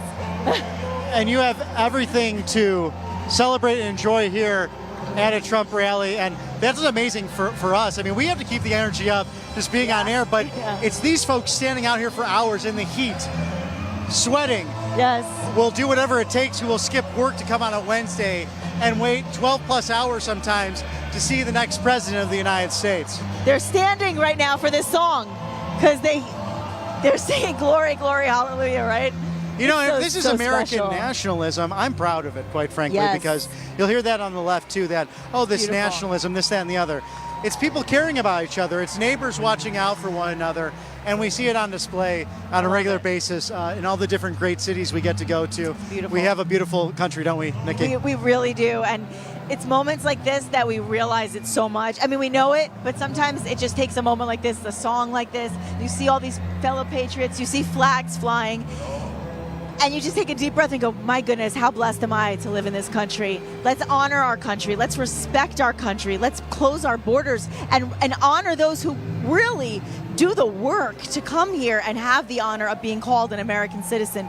To that point, why in the world would you want people who are not citizens to vote for our leaders? That is absolutely as un-American as it gets. And we're hearing the other side wanting this to be a reality. It's not an American value. Well, it was wonderful. I really enjoyed your interview, Nikki. If you've been tuning in with us earlier, we had Brandon Judd on, National Border Patrol Council President, a man very bipartisan, worked for President Obama, praised some of President Obama's deportation policies. Many of those photos you saw of the kids in cages were actually time-stamped in 2014, and the left blamed President Trump for that. Yes. But then you have Brandon Judd saying, like, I'm not a very political guy. It's about common sense. This is my career, and we need to put these policies back into place. Yes. An amazing interview. That's it. And you know, that's from the source himself. Right. That's important to know. Now, all these people standing up for the finale of this great trilogy song. It's one of the greatest songs of all time for American love. But here we are. Look at all these fabulous people. They're so revved up. They're so excited. I'm waiting to see some Elvis poses out there. It's only a matter of minutes before we see President Trump. Look at that. Very exciting. Wow. In the meantime, we want to thank another sponsor, Birch Gold. Yes. And if you let's talk text about Birch Trump Gold. to 989898, Yes. you can get a beautiful pamphlet that will highlight all you could do to convert your 401k or IRA to precious metals, gold and silver. Yes. In these Biden-inflation times, you need to protect you and your family, That's right. financially especially. Listen, for over 20 years, Birch Gold has helped tens of thousands of people, and they've helped us protect our savings, and that's so important, turning, like you said, our IRAs and all of our 401ks into actual gold, which is so, it's a commodity that continues to be one of our steadiest in the market, if not rising. To learn more, just text the word, as you said, to 989898 Trump, TRUMP. I think you'll remember it. And you just claim your free, no obligation info kit on gold. Again, that's Trump to the number 989898. So many happy Americans. Just protect those savings with gold before the dollar plunges any further. And because, for 50 years, this was a change in the Nixon administration. We went from the gold standard to the petrodollar. Yeah. The Saudi Arabians were trading with us, making the dollar the reserve currency of the world. Now they're trading with the BRICS nations because of the failures of the Biden administration, whether it's Brazil, India, China, and others. So a very scary time. Keynesian economics in play. Protect yourself. We got Ron Paul. I'm Stephen Bannon. Yeah. We have Dan Bongino, trusted voices who believe in Birch Gold. So text Trump to 989898. Protect yourself financially. Why not do something for yourself and for your family that's going to help you, right? Just common sense, absolutely. And to that point, the two words that I encourage you to recognize as you watch, listen to, research Donald Trump. Common sense. He is not, and he says it every time, he'll probably say it today, it's not the party of conservatives. It's not about a party of liberals. It's about a party of common sense. And that is what our country has been lacking. I had a friend of mine back in 2016, actually. We were actually serving on a Chamber of Commerce Young Professionals Board. This is back in the Chicago area. And she had mentioned to me, not a very political person, but she thought, what's interesting is at the time the ticket was President Trump and then Governor Pence became vice president. Yes. But she said, what's really interesting about Donald Trump is that he's more of a moderate. He's not really ideological conservative, ideological liberal. He's always based his business career on common sense, bringing people to the table, We saw that with Sean O'Brien, the first Teamster, president of the International Teamsters Union, to address the RNC. First time in 121 years. Yeah. And Sean O'Brien talked about it. It's not about the far right and the far left who are criticizing him actually being there. That's right. It was about President Trump, who opened that door for him to actually sure speak did. at the convention. Well said. I mean, I think of 3 words when I think of President Trump. Looking back at his past interviews with celebrities, when he was on Oprah, when he was on Letterman, when he was on all of these different talk shows, 3 words that come to mind to me: consistency. His messaging has been consistent since the 80s. Strength, which I think is exemplified all the time. Oh, exactly. And we'll show the folks the room here. And of course, the 3rd word that comes to my mind is class. He brings class to this nation as well. Absolutely. And we're expecting President Donald Trump momentarily here, coming out for this beautiful MAGA rally. It's a packed house, folks. As you can see, there is not an empty seat in the house for the Queen City, Charlotte, North Carolina, MAGA in North Carolina on a warm, a little bit blustery, humid Wednesday. A little bit overcast earlier. Has not necessarily been the hottest day for us in our recent experience, but still a hot summer day nonetheless in beautiful North Carolina, very close to the South Carolina border. So we had a moment of asking the Patriots in the audience, do you prefer North Carolina or South Carolina? A great debate, 2 wonderful states, a big place where people have moved to. You have people from the Midwest, from New York, come on down to these states that are economically thriving in really difficult times and with no help from the federal government nor the Biden administration, but states that will nonetheless come into play. We are in the Sun Belt of North Carolina, and somewhere where the potential Harris campaign might be targeting as a electoral college rich environment. 16 electoral colleges votes up for grabs here. We saw the speakers, RNC chairman Michael Whatley is from the great state of North Carolina. He's fabulous. And he made a wonderful speech earlier. Oh, yeah, he's fabulous. I mean, he's got to be so proud of his party right now after what he accomplished with the RNC. He has to be so proud because everybody's been talking. I mean, obviously the news was a little overshadowed this week by what happened with the resignation of the campaigning. I don't know about the resignation of the presidency, but certainly the resignation of the campaigning for president by Joe Biden.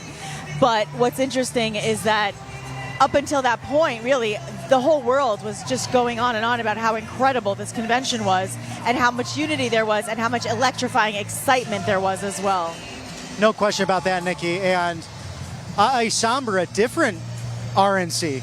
Yes, certain speeches were scrapped. President Trump breaking his own record. That's right. Giving a 90-minute speech. Oh, boy. At the RNC acceptance. We have incredible excitement in the Bojangles Coliseum, Charlotte, North Carolina, the Queen City, and waving to MAGA patriots who are working out. We have people talking to us here, having an exciting time. The music really energizing everyone in the stadium. And moments away from President Donald Trump, the 45th President of the United States, becoming, in his journey to become the 47th President of the United States. An exciting day, exciting Wednesday for the MAGA movement here in North Carolina. It always is. It really is, Bobby. It always is so exciting. So much enthusiasm. And, everybody's getting anxious now because we're getting really close to President Trump. We're just minutes away. I know there's a lot of security today. Everybody's being extra cautious. And what we learned a week and a half ago is he's never going to come out unless it's absolutely clear and safe. And so that's the key. And so we're looking throughout the crowd, saying hi to those. Hey, ladies. We got some ladies on camera there. We got young ladies. We got the retired veterans that were out today. Had a wonderful conversation with several Marines, and everyone pumped up and excited for what's sure to be a very fun event. And we're privileged to bring it to you from Right Side Broadcasting Network. Look at these happy girls. Look at these gorgeous girls. We got Trump 2020 USA. Got red, white, and blue. Got exciting ladies out there in the crowd. Excited to be here, clearly. This is a happy group of people. And, remember something. They got here between 10 and 11 a.m., if not earlier. Right. And it is now officially 6 o'clock. And look how much enthusiasm and how much excitement is here. Everybody that is in this audience is ready. And it's a lot of first-timers today, as we saw on the lines. We did meet a lot of first-timers, which is always exciting. And it looks like the campaign is in full swing. We have President Trump and Senator J.D. Vance announcing events day by day. It is in full swing right now. And of course, we don't know what will happen at the Democrat National Convention in Chicago, who will end up being their nominee. Of course, Vice President Kamala Harris trying to build up that support and gather that support from these super delegates who are, the RNC is very different than the DNC in regards to voting power and how the parties actually structure one another. Look at this beautiful Patriot, she is calling Bobby. out, I love this right here. She's so cute. Fantastic red, white, and blue. Look at this outfit. Love that so much, waving. I love it. Thank you, ma'am. Sorry to interrupt you. She was so excited. She says, please put me on camera. I love President Trump. That's what's so fun about it. We want to bring you the Patriots who are in the crowd, actually having a wonderful time at this event. But as I was saying with the DNC and the RNC, very different processes. So we'll see how that takes place in the coming days. Of course, after this, what's sure to be an electric speech on the part of President Trump, we'll have an address from the Oval Office. President Biden finally addressing the American people after the fact that he dropped out of the race at 146 on Sunday, just several days ago, but then having been out of the limelight, now going back to camera to explain what actually is taking place. Let me tell you what, the overflow is insane. I'm looking to the left, to the right. And you can hear the energy in the crowd. I want to show everyone, I don't know if you guys are getting a chance to see, but there's an overflow crowd. The whole entire stadium, every single seat is full.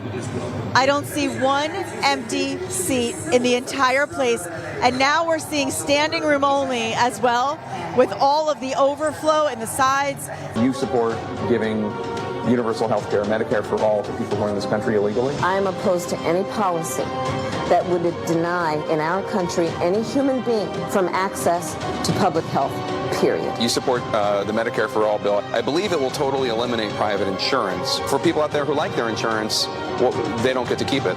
Let's eliminate all of that. Boston Marathon bomber, on death row, people who are convicted of sexual assault, they should be able to vote? I think we should have that conversation. As President of the United States, I am prepared to pass a Green New Deal. Would you ban offshore drilling? Yes. What is the solution for voters who have jobs and interests in the fossil fuel industry? Transition into the jobs of the future. But would you support changing the dietary guidelines? Reduce red meat specifically? Yes, I would. We have to have a buyback program, and I support a mandatory buyback program.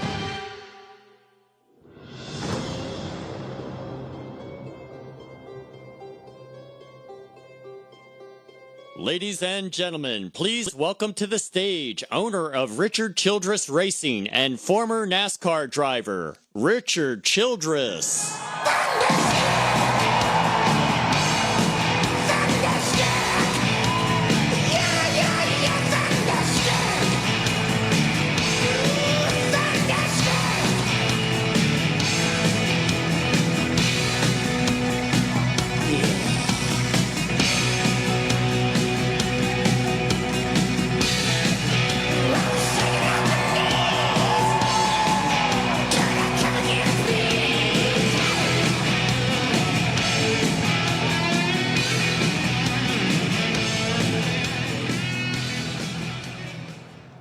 Wow, what a crowd.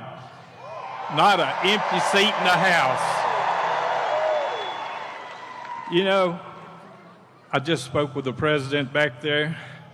I said, there is so much energy in this crowd tonight. Just look around you, the energy that we have here tonight.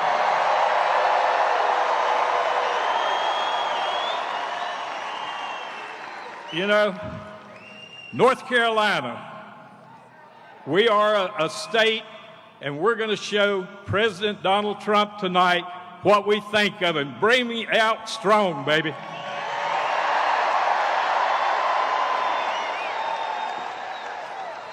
You know, when I speak to a crowd like this, I think back, only in America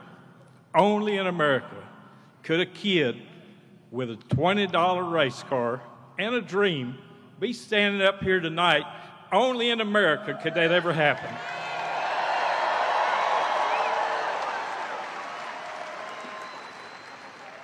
How many NASCAR fans do we have here tonight? Woo! NASCAR is the most patriotic sport in America. We stand for our national anthem. We respect that flag, the great Old Glory that's been through so much. We respect her with all heart in NASCAR. You know, when I go back thinking about Donald Trump, in 1990, in the 90s, he would come to Daytona, to the Daytona 500, and he was a Dale Earnhardt fan. Any Dale Earnhardt fans? We would meet Dale, we would talk, and then he would go climb up on the pit box with me, and we'd sit there and watch the first part of the race. And I'm telling you, it's a feeling that you don't know what it feels like to be there with, back then, Donald Trump. But today, this year, at the Coke 600 here in Charlotte, President Trump came and visited us all as a race fan and as a presidential candidate. And each year at the Coke 600, we put a fallen soldiers on each one of the cars. And that means the Gold Star families were there. President Trump came there, and he came there early and met every one of those Gold Star families. And I'm telling you, that's Donald Trump, our president.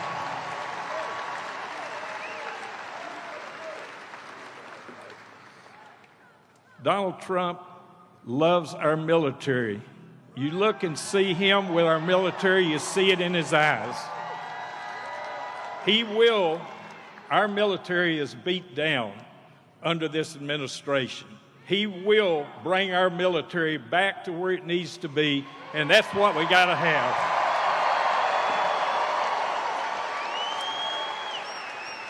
You know, spending some time with President Trump, hearing him speak, look him in the eyes. That is a man that loves America. One of the greatest pictures is him hugging the flag, the United States flag.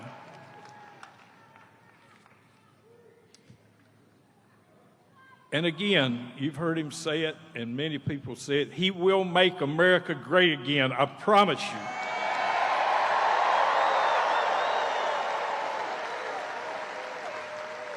you. You know, your average families today are suffering, living paycheck to paycheck. The grocery stores, gasoline, just imagine where it's gone since this administration's been there. President Trump will look after the average worker in America, I promise you.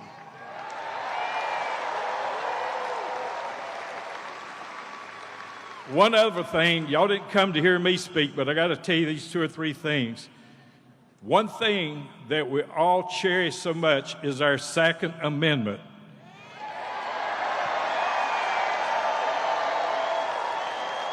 This administration wants to take our firearms.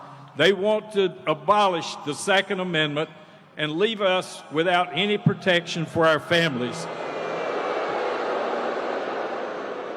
And Donald Trump, our 47th president, will not let that happen, I promise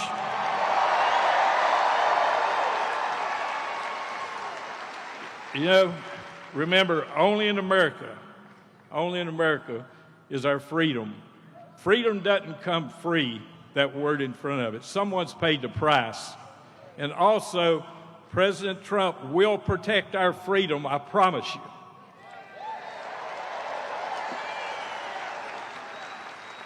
At this time, I'd like to introduce my friend, and a friend to every one of you in here tonight. He loves you, all of you. He is one of the bravest, most courageous men I have ever met in my life. And on November the 7th, we all have to get out and vote for my friend, President Donald Trump.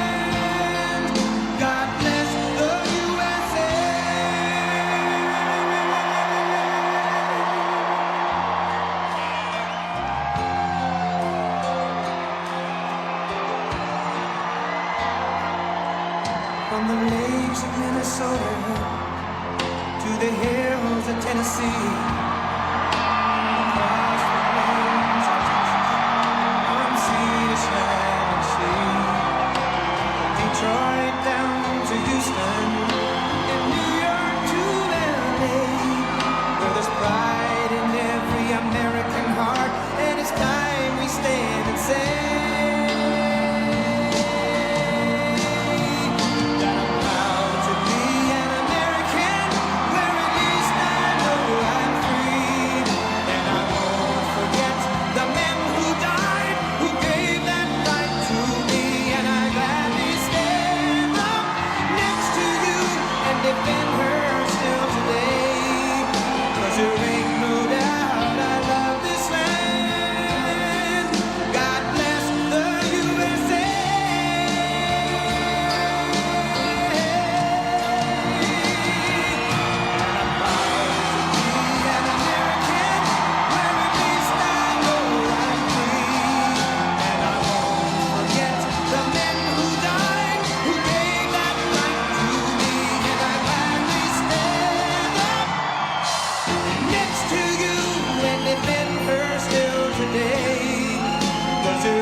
Thank you very much.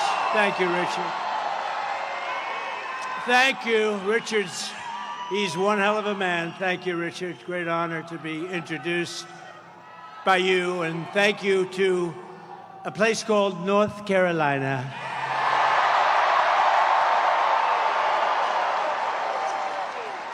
And I have these incredible women from North Carolina right over there. And they've been to, I shouldn't tell you, 129 different rallies. Can you believe it? Look how great they look. And their husbands love them. I don't know how the husbands do this. They travel all over, and finally we have one in North Carolina, nice and easy. It's nice and easy for you. No, they're incredible people. 129 rallies, it's great. But it's really tremendous to be back in this beautiful state with thousands and thousands of proud, hardworking American patriots, which is what you are.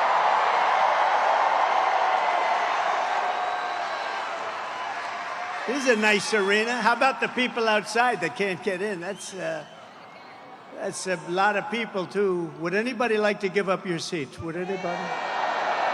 You're just not generous people. As you know, 3 days ago, we officially defeated the worst president in the history of our country, crooked Joe Biden. He quit because he was losing so badly in the polls. He was down in every single poll and down by a lot, so he quit. But really, what happened was the leaders of the Democrat Party, in a very undemocratic move, the bosses, they said, either you get out or we're going to throw you out using the 25th Amendment. That's what happened. You know that. So, well, you know that. That's what happens. That's what happens. These are nasty people, the Democrats, so we better beat them or we're not going to have a country left. You're not going to have a country left. So now we have a new victim to defeat. Lion Kamala Harris. Lion, L-Y-I-N apostrophe. The most incompetent and far-left vice president in American history. By the way, they did a poll. She was rated the worst vice president in history. I've never seen that poll before, but that's the poll. Together, we will win North Carolina in an epic landslide. We're way ahead in the polls.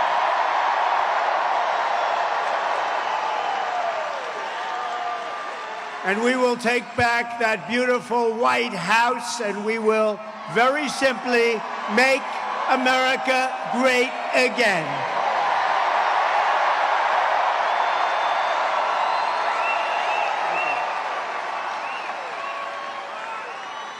For 3.5 years, Lion Kamala Harris has been the ultra-liberal driving force behind every single Biden catastrophe. She is a radical left lunatic who will destroy our country. If she ever gets the chance to get into office, we're not going to let that happen.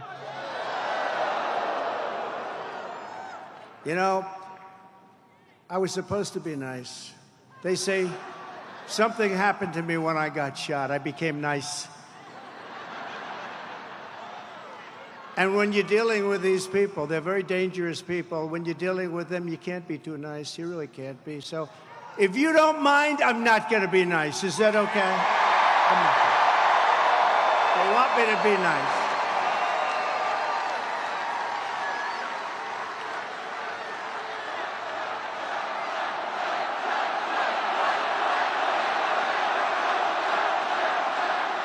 Thank you. Kamala Harris is the most liberal elected politician in American history. Did you know that? She's an ultra-liberal politician. She's absolutely terrible. She's, as you know, more liberal than Bernie Sanders. Can you believe it? She's rated far more liberal than Bernie Sanders. And she's now trying to get rid of her record, but she can't. She's going out and saying things that she doesn't believe in. If she ever got in, she'd destroy this country so fast. So she was the border czar, but she never went to the border, right? She was appointed by this horrible president, this horrible guy. How this guy got to be president in his basement. He stayed in his basement. And we did a lot better the second time than we did the first. How this guy got to be president, what they've done to this country in 3.5 years, and we're going to turn it around. But what they've done to our country is unthinkable. As border czar, Kamala threw open our borders and allowed 20 million illegal aliens to stampede into our country from all over the world. As vice president, she cast the tie-breaking votes that created the worst inflation in half a century, decimating middle-class families and hurting very badly, as you know, all people in North Carolina. And by the way, Laura says hello. Laura, do we love Laura? How good is Laura? She is terrific. She has done a tremendous job. You know, I'm saying it now because if I forget it later on, they'll say he's cognitively challenged. I don't want to be cognitively, no, but I want to thank her because she's unbelievable. She loves it. I'll introduce Michael in a couple of minutes, but I want to remember to introduce Laura. She's been a fantastic daughter-in-law and wife to Eric.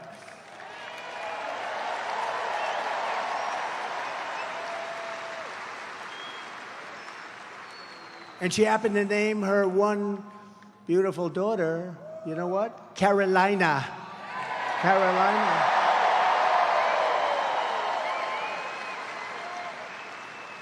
I said, which one? Which Carolina? She said, well, North, of course. No, let's call them both. Do you mind if I call them both? They've both been great, frankly.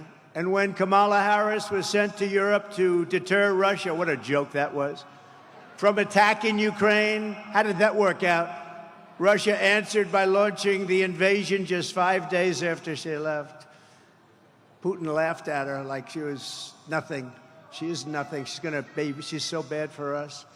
Everything Kamala touches turns into a total disaster. She's destroyed San Francisco with her policies. Check out San Francisco. 20 years ago, it was the greatest city in our country. Today, it's not a livable city. She'll destroy our country if she's elected, so we won't let her be elected. We can't let that happen. Unbelievably, despite all of the damage she's caused, radical, liberal Kamala Harris now wants a promotion to deliver 4 more years of chaos. We've had the worst 4 years. You know, I say about Biden, if you took the 10 worst presidents in the history of our country, added them up, they won't have done the damage that crooked Joe Biden has done. But this November, the American people are going to tell her, no thanks, Kamala. You've done a terrible job. You've been terrible at everything you've done. You're ultra-liberal, and we don't want you here. We don't want you anywhere. Kamala, you're fired. Get out of here. You're fired.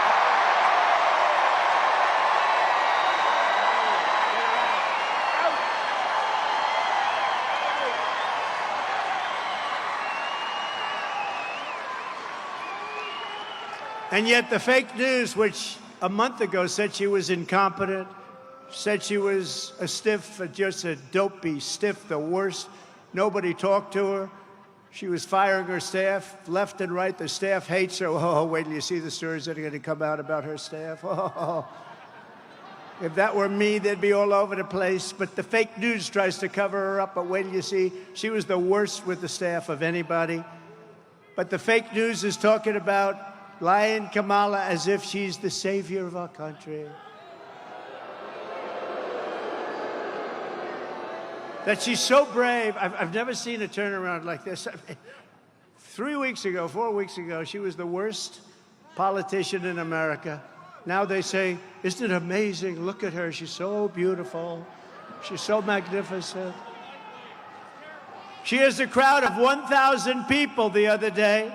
And the fake news, and they worked hard to get that crowd. We have crowds of 25, 30, 40, 50, 60, 70,000 people.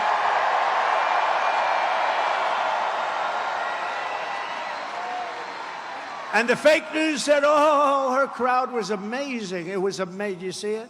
The other day, she had maybe 1,000 people. I doubt it. They worked their asses off to get those people to go, and I wonder what they gave up.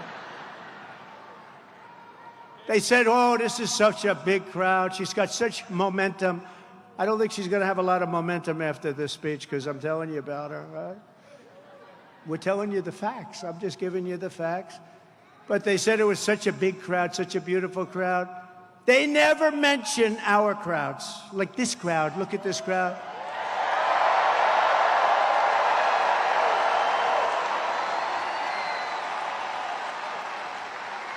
You could multiply her crowds times 20 and 30, and she wouldn't get what we get. 107,000 people recently in New Jersey. We might win New Jersey. We're up in New Jersey. 82,000 in South Carolina.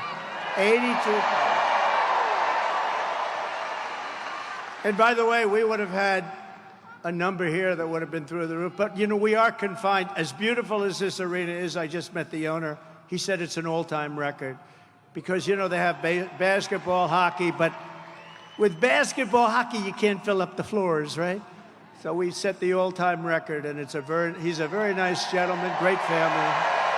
But we set the all-time record. And if this thing were twice as large, it would be filled up with the people outside. 68,000 people in the great state of Alabama, 68,000.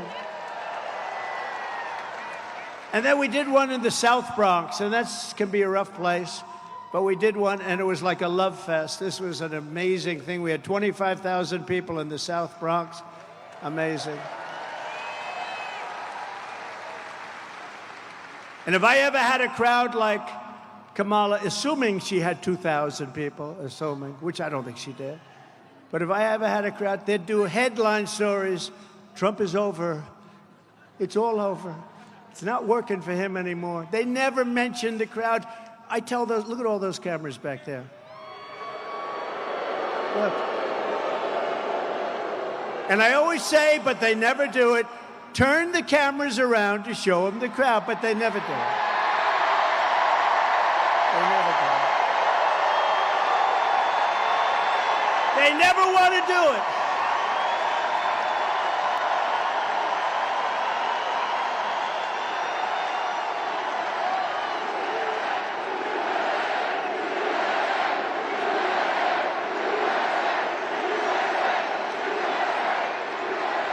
They just don't want to do it.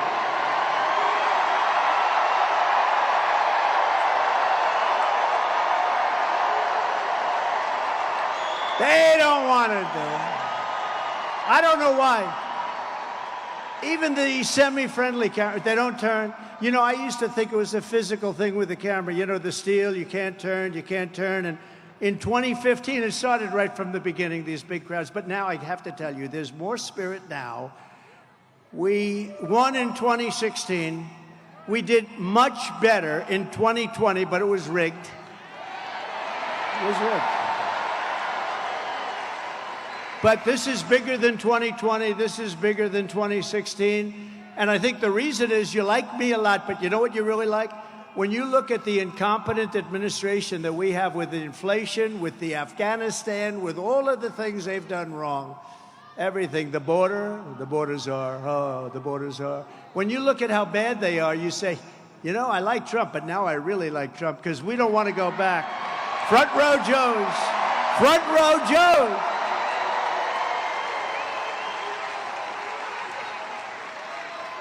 You know, front row Joes, they've been to 201. I hate to tell you that, North Carolina. They beat you 201. And they were to a rough one last week. That was a rough one. I saw them. They were sitting in the front row, and things were happening that weren't too nice, right? Amazing, right? But they were there, and they didn't move. You know, amazing. Nobody moved. When a bullet goes off, this is a freak thing, but a bullet goes off, crowds always run. They call it a stampede. Nobody ran. And we had 55,000 people. Nobody ran. You could see the small group we had behind.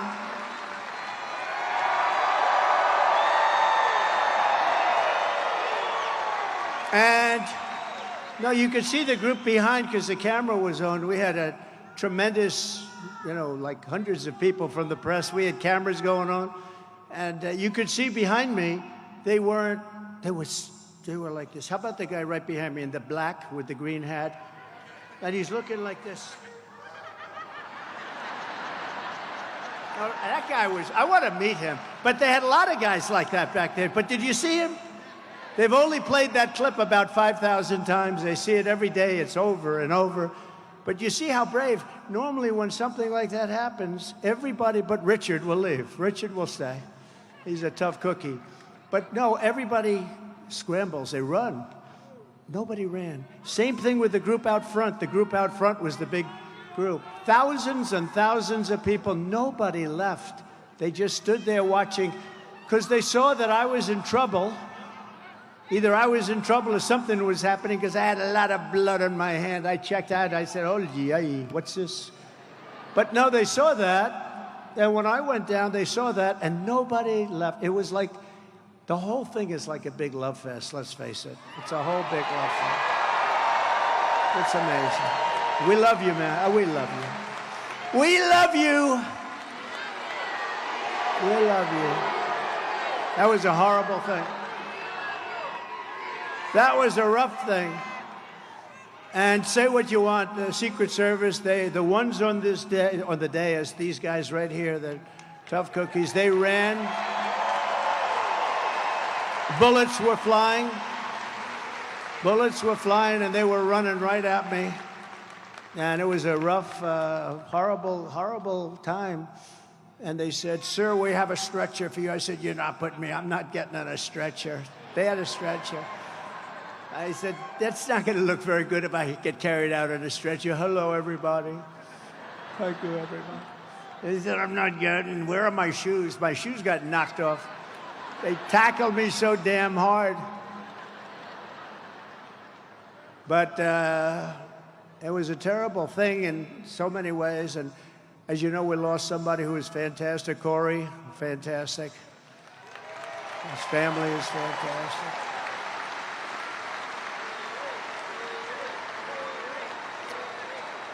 And two other great people.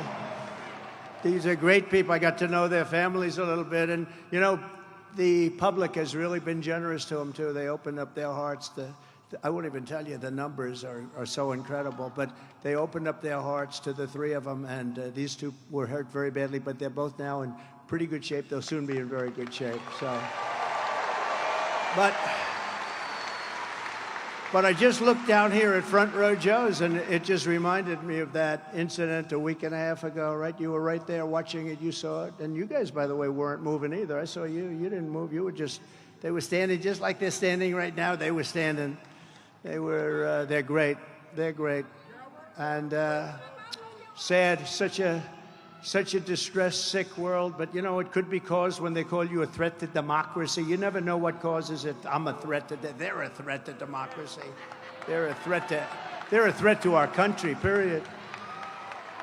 But that was some time we had. That was some rough time. But it was incredible. The people I got to know through that, I got to know some unbelievable and really brave people. But the next time they show that clip, which will be as soon as you get home, they'll show it about 30 times. They show it every day over and over. But watch the people behind. They always stampede. If a bullet goes off or something happens at a soccer stadium or a stadium, and we had more people than most of those stadiums would have, everyone runs. Nobody ran. They stayed, and you have to look. The one guy, he just was so angry. He's looking. I gotta meet him. There's something about brave people that I love, right? People that love our country.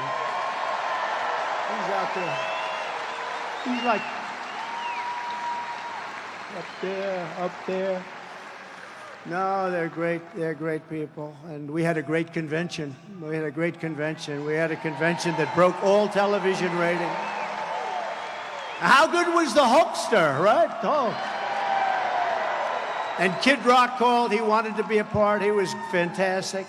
But they were all fantastic. It was the greatest. It was just a flawless convention. It was great. And the television ratings were record-setting ratings. You all read that. They were record-setting ratings. And it was just an honor. The stadium was beautiful. Milwaukee was beautiful.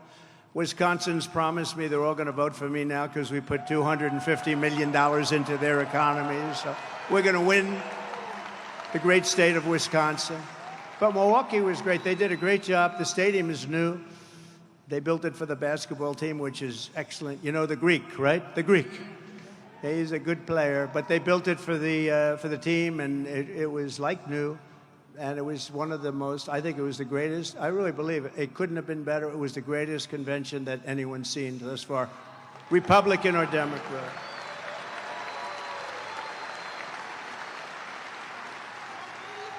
But getting back to a subject called Kamala, who's the worst? You know, I ask you this question because this has never happened before. So Biden's running. I wouldn't say his debate performance was one of the best, right? Do you agree? That's where it all started, with the debate. The downfall started that night with the debate. The debate was like, that was a rough debate. He said, "Y'all had a bad night." No, he had a bad night. He had a bad everything. He had a very bad night. But it started really with the debate. It was all, you know, the game was up. They say the jig was up. And it was indeed up. But it started with that. And then it only got worse. And we were leading him by 11, 12, 14, 15 points. And then he decides to get out because the bosses said, "We're not going to have you." He didn't want to get out, but they told him, "You're getting out." They said, "You're getting out. You're getting killed in the polls. You can't win." You saw that. You can't win. You're getting killed. So now they bring in this one who's worse than him. She's worse than him because he's a fake liberal. You know, he wasn't that liberal. He was fake. She's a real liberal. She really is a real liberal. She's much worse than him. Now, if we start beating her in the polls by 10 or 15 points, are they going to bring in a third candidate? It's like, you know, Trump is killing this guy. All right, out. Let's bring in a new one. Out, out.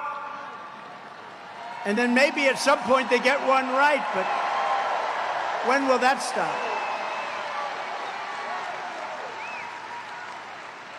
And you know, the guy had 14 million votes. So much for democracy. You know, they talk about democracy.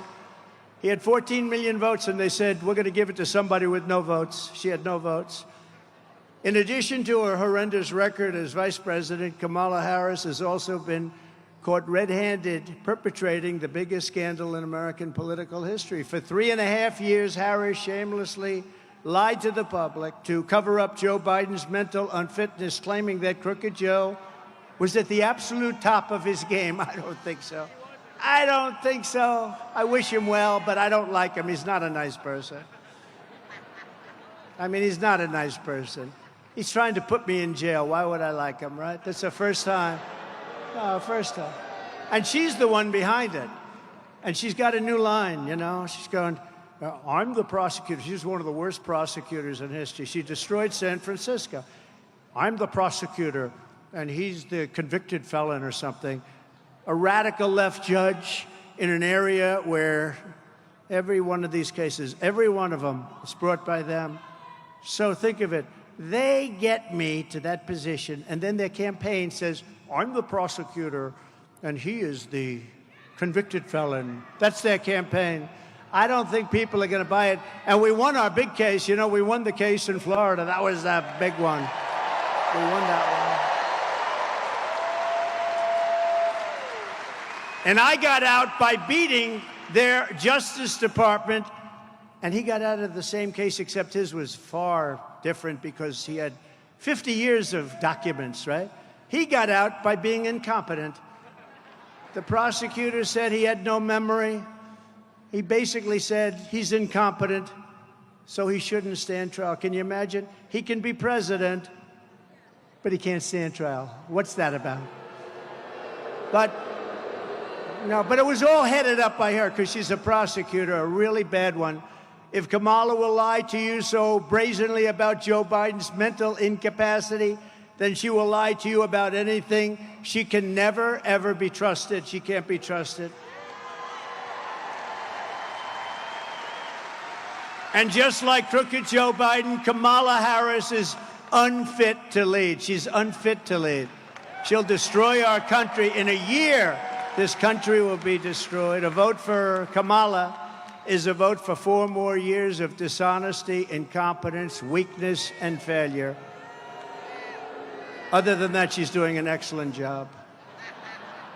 A vote for Trump Vance. How do you like? How do you like it?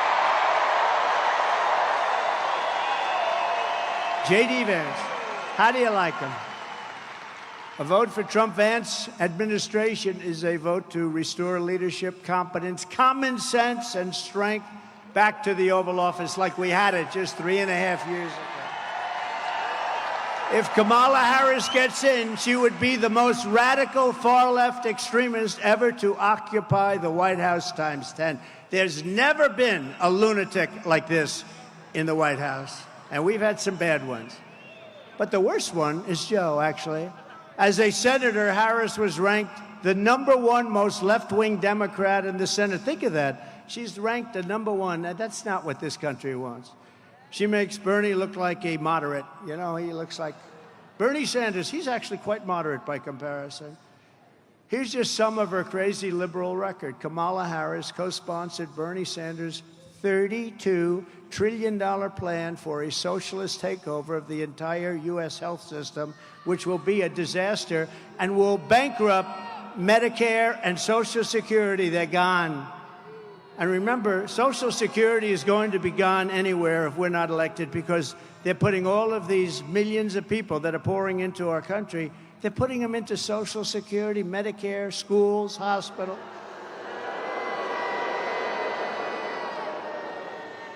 And we all have a big heart, but some of those people are tough, from prisons, from mental institutions, terrorists.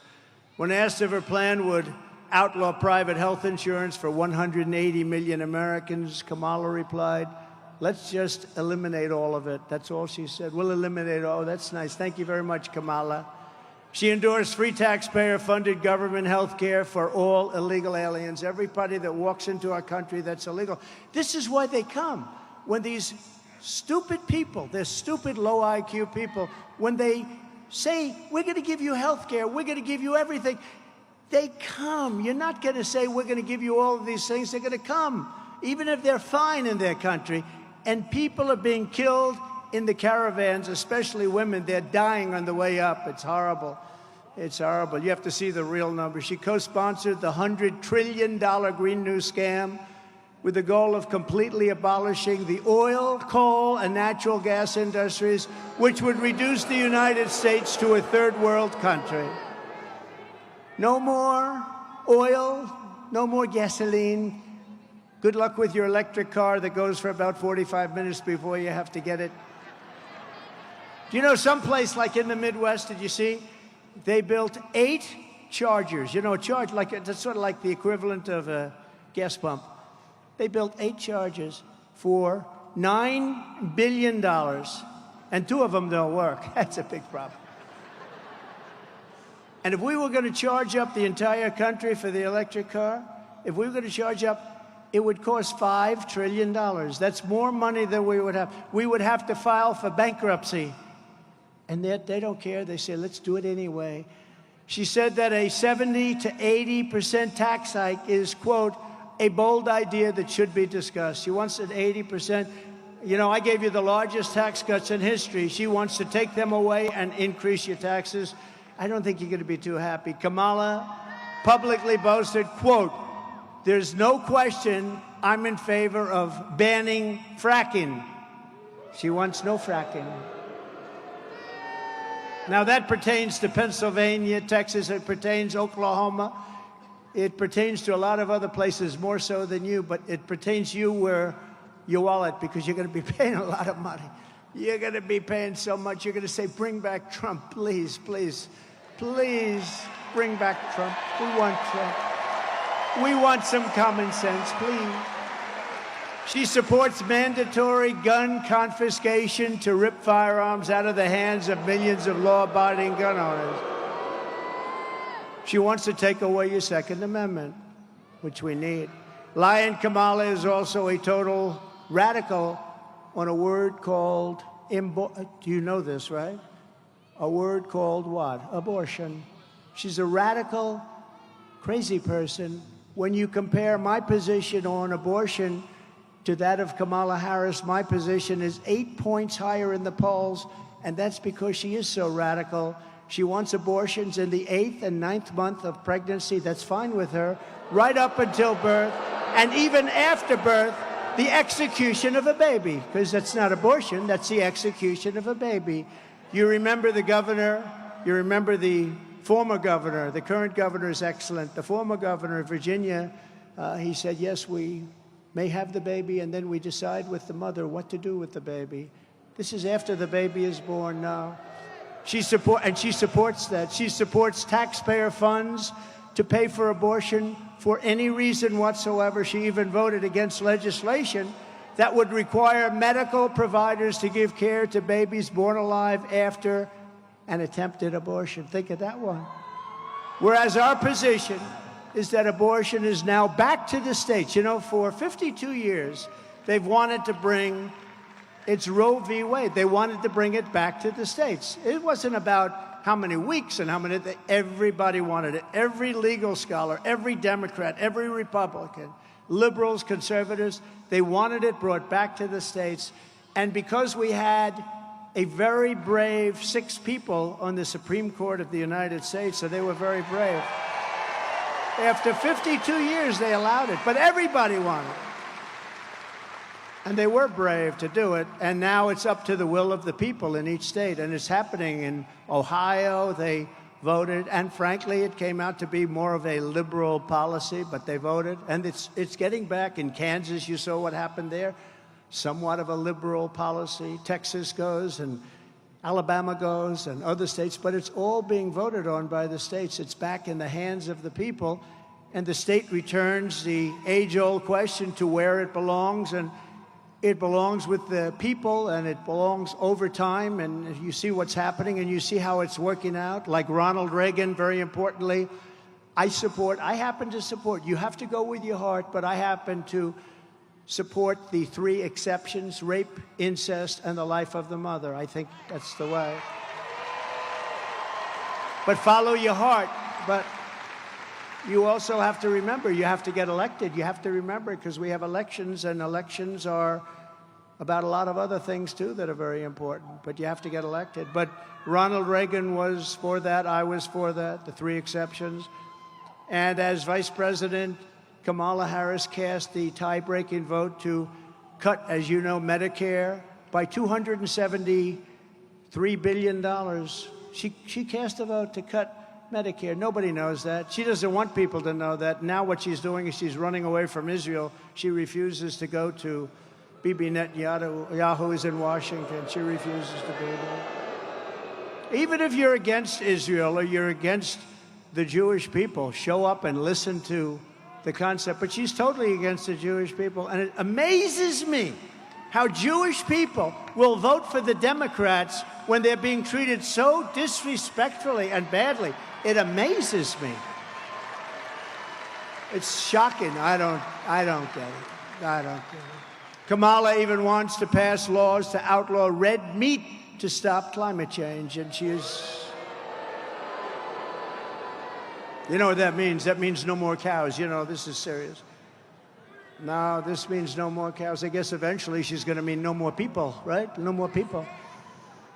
So if you want socialist health care, nation-wrecking inflation, the death of American energy, and a lying radical left liberal San Francisco extremist as your commander-in-chief, then Kamala Harris is your candidate. She's the one for you. Just like she destroyed San Francisco, she will destroy our entire country. And let me tell you, it's in pretty bad shape right now anyway. What they've done in 3.5 years, especially, I mean, think of Afghanistan, the most embarrassing moment, day in the history of our country. We got out of weakness. We were going to get out, but we were going to get out of strength and dignity. We were going to get out. They left, you know, $85 billion worth of brand new equipment, brand new, beautiful military equipment. I rebuilt the military. They got equipment that I bought, and they left it in Afghanistan. And you know that Afghanistan now, the Taliban, Afghanistan is the 2nd or 3rd largest seller of military equipment in the world. They're taking this gorgeous stuff, and they're selling it, and they're making a fortune because they don't need 700,000 rifles and guns. They don't need 77,000 trucks and cars. Many of them are built with all steel bottoms. They're all guarded up for the horrible bombs that they had to endure. They're all very expensive. These are very expensive things, and they're selling them now because they just need a tiny fraction of what they were left. We were going to take it all out. We were going to keep Bagram, the big air base. We had 13 soldiers killed. We had 47 soldiers horribly, horribly hurt. No legs, no arms. Nobody ever talks about them. They talk about the 13 dead. They never talk about the 47 that have been so horribly hurt. I mean, just, it's so bad. It's so horrible to see. But 47 is an important number. Maybe there's something to it. You know, 47, that's an important number.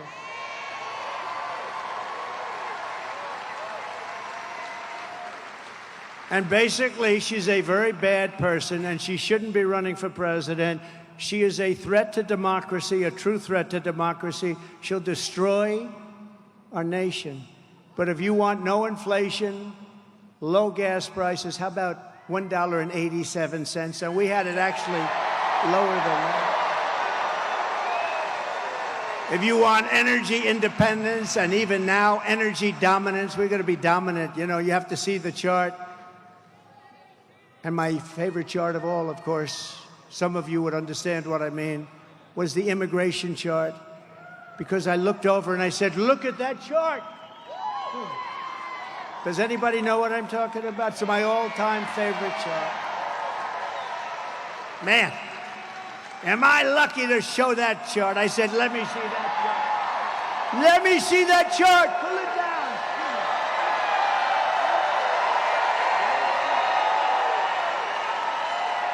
That wasn't good.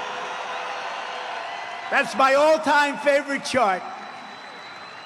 It showed how great we did on immigration. My last week in office, we had the lowest number of illegal aliens that we ever had coming across our border. I was very proud of the chart. You see it go like this, and then it goes like a skyrocket.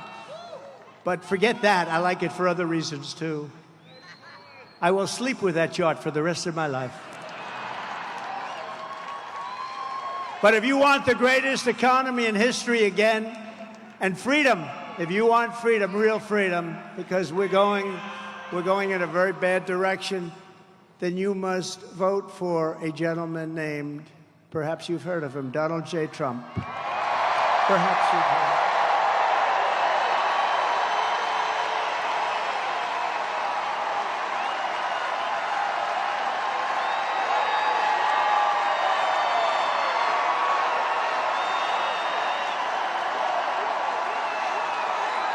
Gotta get out there.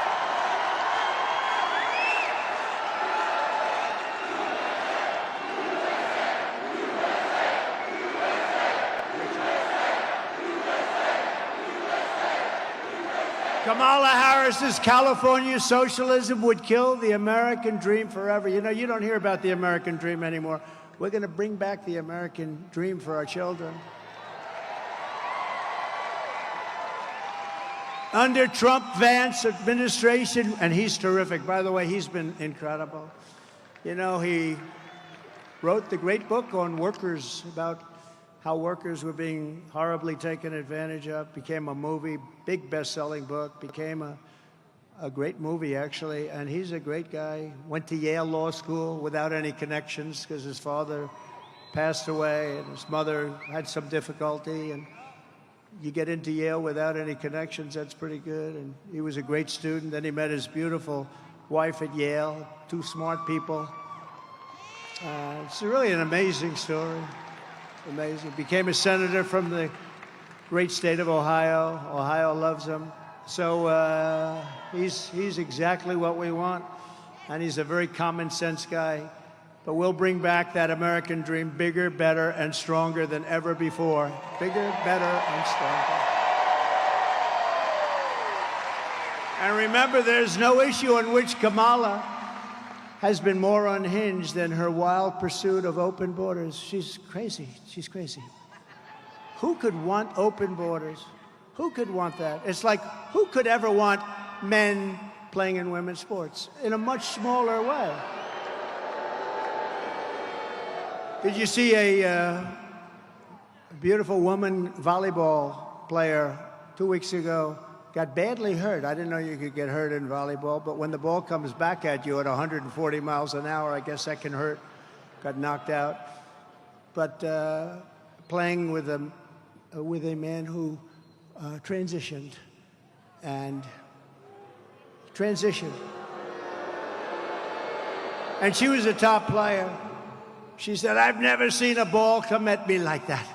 I played volleyball for a long time since I'm a little girl. I've never seen a ball, Richard, she said, I've never seen a ball come. What about race car drivers? Do you want to have a couple of transitioned race car drivers? Maybe that's okay. Actually, that could work. That could work. I have a good one for you I'd like to recommend. That could work, maybe. But she said, I've never seen a ball come. Or the weightlifting records. You see what's happening there? For 18 years, they had a record. 18 years. A quarter of an ounce and a quarter of an ounce on the barbells, right? A quarter of an ounce. Little tiny thing. And she goes, Olympic tryouts. Mom and Dad are in the front. And I hate to do it. You know, my wife says it's so unpresidential when you do that. Can you believe it? So I'm embarrassed. I used to give it a big push, but now I'm embarrassed. You know, I know I'm embarrassed to do it. She said, darling, your speech was wonderful, but please do stop with the weightlifting and the swimming. It's so unpresidential. You know, she's a class act. But I said, but people like it. People like it. She looked good 2 weeks ago coming into that arena, right? Melania. She's a classic. Yeah, turn off your cameras for a second, okay? Boy, that's a lot of cameras. Man. No, they get it up and they can't quite do it. Oh. Mom, I'm sorry, Mom. And a guy comes out for the tryouts. He comes out. Have you lifted before? No, I haven't really tried it. Oh. Well, give it a shot. Bing, bong. Right? How crazy is it? Or the swimmers, the All-American swimmer. She's getting ready. She's going to break the record. It stood for 12 years. And she's beautiful, beautiful, strong. And she looks left and she sees all the girls she's grown up with. Because as Richard will tell you, those great, talented people, like Richard wanted to drive race cars more than anything else. But he didn't quite have the courage to put that pedal to the floor like a couple of your competitors that we know so well, right? So instead he said, hell, I'm going to own the cars and I'm going to make a lot of money. This is too much for me, right? He had Dale Earnhardt. These guys were going around the track and Richard's driving. He said, I don't know. I can't do that. I understand. That's the way it is. But he became the best at what he did. And some others, too, that I know that are friends. It's a great, by the way, that's a great sport. That whole thing is great. How you do it is amazing. It's so amazing. We should send you into, I've always said, get some of these guys. I have a lot of friends in that world. I don't know, I think, is it Roger Penske like a great guy, too? He won 20 Indianapolis 500s. This guy wins all the time. I mean, we appreciate talent. I said, let me use these guys to guide our military a little bit. When you can win so many races, that's okay, you know? You guide. Same thing with coaches. You take some of the greatest football coaches, you put them at a table. What do you like, coach? Because in its own way, it's not so much really different. But it's been sort of amazing. But she looks over left and she sees, and then she looks over right and she sees a lot of the young ladies that she grew up with, girls, they're girls, and now they're mature women. They want to break this record. They want to qualify for the Olympics. And then right next to her is this giant. He's got the wingspan of Wilt the Stilt Chamberlain. You know Wilt the Stilt, 7'2", the longest arms ever recorded. And she looks and she goes, oh, who is this? Oh, he transitioned. And he's in the swimming contest. He's in the meet. And this meet is a big deal. And she's a little nervous, but she's going to break that record. And they say, on your mark, set, go. And she goes and she goes and she goes. But she got, as you know, very badly injured, right? You know what it was? Wind burn. She got burned by the wind. He went so fast by her. She suffered massive wind burn. We had to take her out of the pool. Massive wind burn. No, it's so crazy. Men playing in women's sports. It's demeaning. Who could want this? Who could want open borders? Who could want high taxes? Who could want high taxes? Who wants this? They have so many things. You know, we're the party of common sense because we're conservative with it, but we're the party of common sense. And we have to get back to common sense.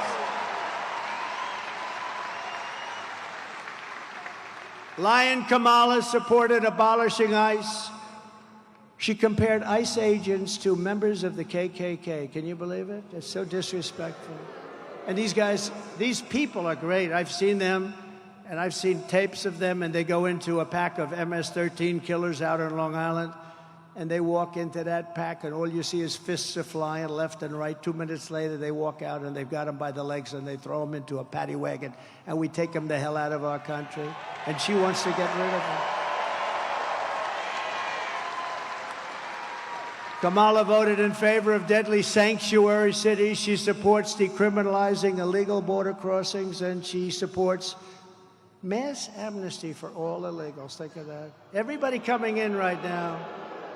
And many of these people are coming out of the prisons and the mental institutions. They're going to get amnesty. She wants everybody to have amnesty. Then Joe Biden made her the border czar, and that's when it really got bad. She launched a colossal illegal alien invasion of a country. She said, come on in, remember? Then she said, remember when? Then she copied him. Don't. Everyone say, don't what? Don't. Remember, don't? Don't. Don't. On my very first day back in the White House, I will terminate every single open border policy of the Biden-Harris administration. And we will seal the border and we will stop Kamala Harris invasion without delay. It'll happen immediately. Right?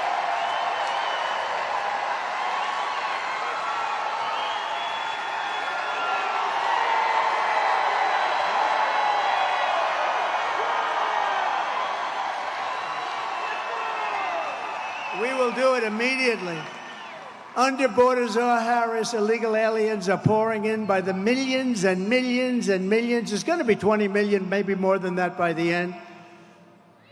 You ever hear of gotaways? They don't include gotaways. You know what a gotaway is? The people that get in, which is probably most of them. It's probably already over 20 million. You know, we're losing 300,000 people a year to fentanyl that comes through our border. We had it down to the lowest number, and now it's worse than it's ever been. We had the best border, the most secure border we've ever had, and now, in just a short period of time, we have the worst numbers in history. They're coming not just from South America, but from Africa, from Asia, from the Middle East. They're coming from everywhere. They're coming from all over the world, from prisons and jails, mental institutions, and insane asylums. You know, they go crazy when I say the late, great Hannibal Lecter. Okay, they say, why would he mention Hannibal Lecter? He must be cognitively in trouble. No, these are real stories. Hannibal Lecter from Silence of the Lamb. He's a lovely man. He wants to have you for dinner. He'd like to have you for dinner. These people are coming into our country. And terrorists are coming in at the highest levels that we've ever seen. You know, in 2019, Border Patrol put out a chart. And I don't believe this chart, but I like it. I use it all the time. It said during 2019, we had 0 terrorists. It's impossible, I think. But they said it. I'll take it. Where is Brandon? Brandon, is that right? 2019, the great Brandon Judd. 2019 from Border Patrol. 2019. They had 0 terrorists coming in. Now, I think it has to be, I'm sure some got in a little bit, but not very many. But they had it down at 0, so I use that all the time. But now we have hundreds and hundreds and thousands of terrorists coming into our country, coming in from all over the world.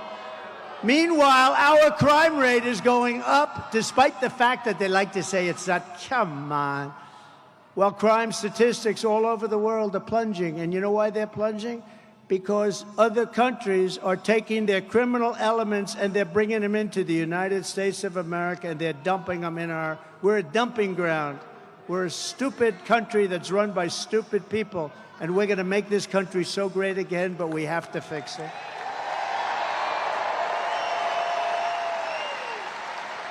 In Venezuela, which was ridden with crime. Crime is down 72% because they're sending all of their criminals to the United States of America. Now think of it. Next year, what we'll do? Oh, if they win, I never want to say, I never say, we're going to win. They cheat like hell. We got to get out. You got to, too big to rig and all that stuff. But if they ever got in, we will have another meeting. We'll do it in Venezuela because it'll be much safer than any place in the United States. Because by that time, we'll have all the criminals from all over the world in our country, because that's what's happening. You're not going to teach a criminal not to be a criminal. It's just not going to happen. Maybe a little bit, but you're not going to happen.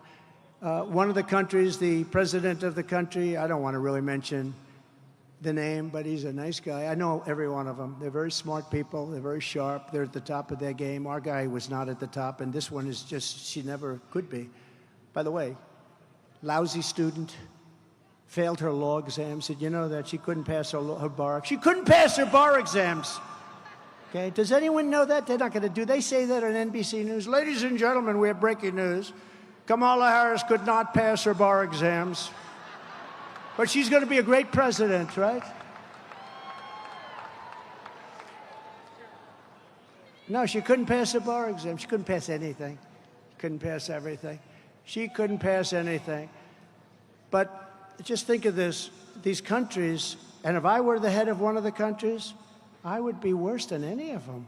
I mean, some of them actually have half of their prison population still. I wouldn't have any. Richard wouldn't have any. You and I would, our country would be the safest country. Every criminal would be in the United States of America. I can tell Richard Childress. Every criminal would already be here. Every jail would be empty. Every mental institution, insane asylum would be empty. They'd all be in the United States. And that's what, in a short period of time, that's what's going to happen. We're going to have all of their criminals. The only thing good about them is they make our criminals look like very nice people by comparison. These are serious criminals. These are rough killers. But under Border Czar Harris, can you believe it? Our communities are being ravaged by migrant crime. I call it migrant crime. I used to call it Biden migrant crime, but now I'll probably change it to Harris or Kamala. You know, it took him about, 4 years to pronounce her name right, and then she did an overthrow. That was a very undemocratic move, wasn't it? Earlier this year, a 15-year-old girl in Massachusetts was raped by a migrant who Biden and Harris flew into the United States against all orders.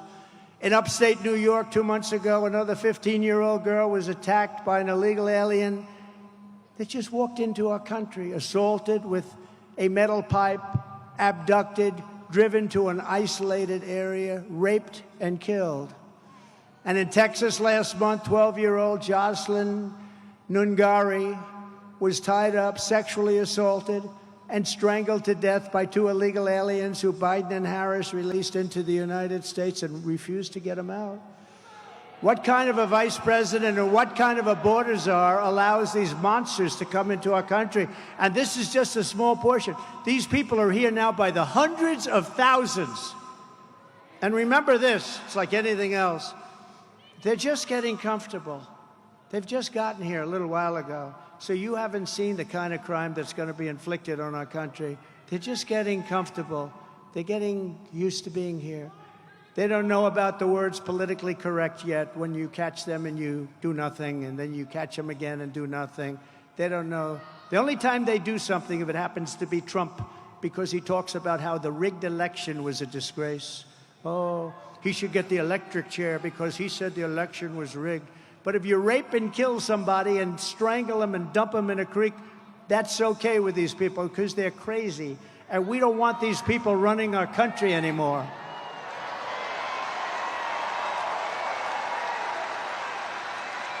What kind of person allows innocent American girls to be raped and murdered while keeping our border wide open? Never change it. Never change it. You know, they passed for the election about 2 weeks ago. They passed something that's meaningless. It's absolutely meaningless. But you know that, Brandon. They said they passed some nonsense so that they could have we're having a news conference. It actually made it worse. It actually, look at me saying it did. It made it worse. It's horrible. Kamala's deadly destruction of America's borders is completely and totally disqualifying. She shouldn't even be allowed to run for president, what she's done. She's committing crimes. No person who deliberately lets these kind of savage criminals into America should ever be trusted with power again, should ever be trusted to be the president of our country.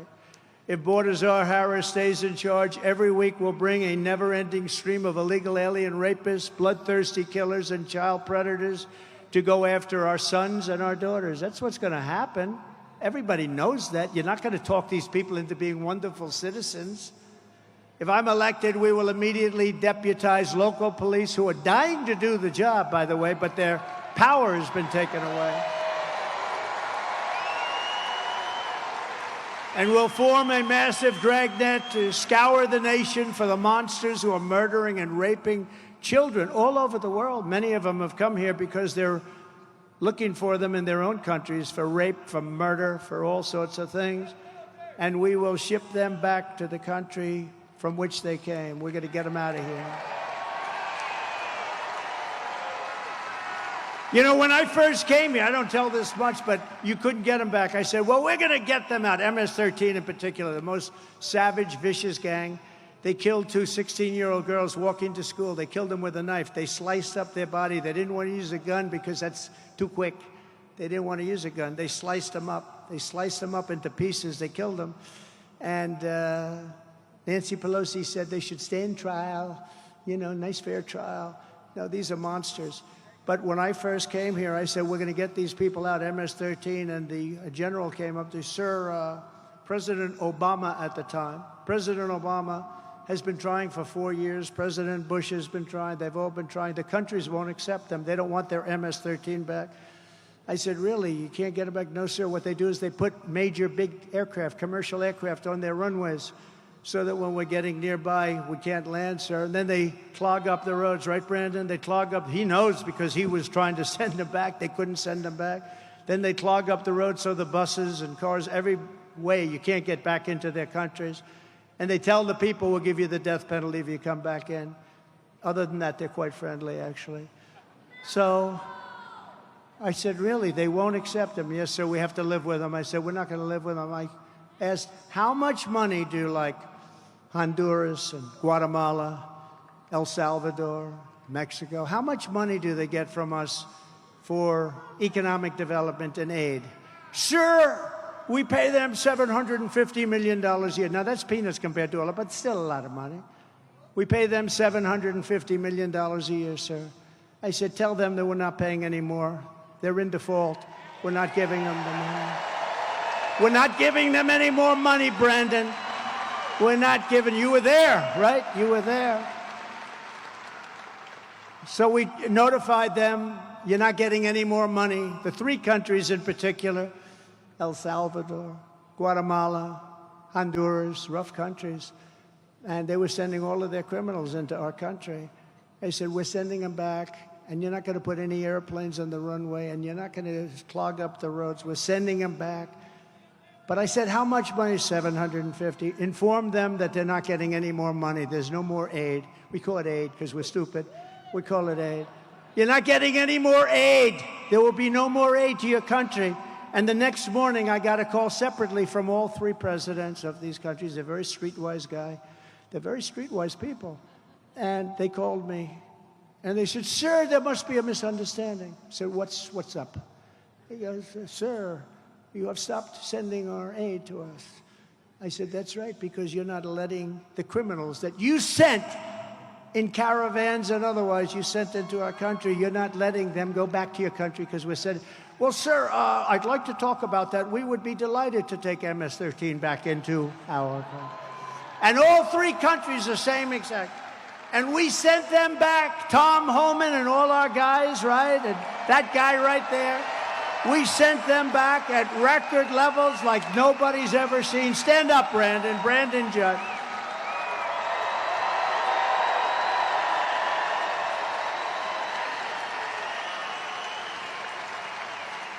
Right, Brandon? We sent them back. Brandon was shocked because he was the head of the Border Patrol. And I'll tell you a little secret. He's not supposed to endorse anybody. He's really not.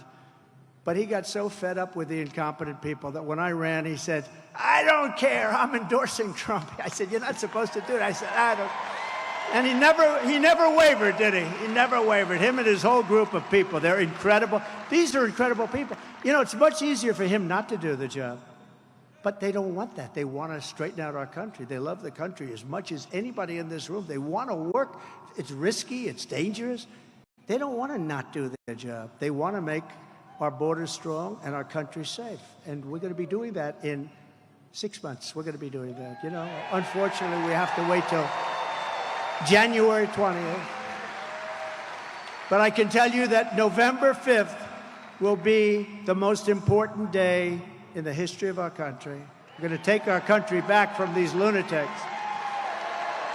During her entire time as border czar, Kamala has not had a single conversation with the chief of Border Patrol or the unions or anybody. Did they ever call you?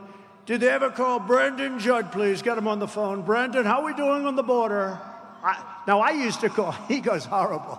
How are we doing on the border, Brandon? We're doing, he just goes, horrible. But I'd call you all the time, right? I'd say, how the hell are we doing, Brandon? And we were doing great. That's why the chart, right? But we were doing great. But they talked to the 4 top people on the border. Have you ever spoken to Biden? Biden doesn't know he's alive. You know, the head of the FBI was, you know that, right?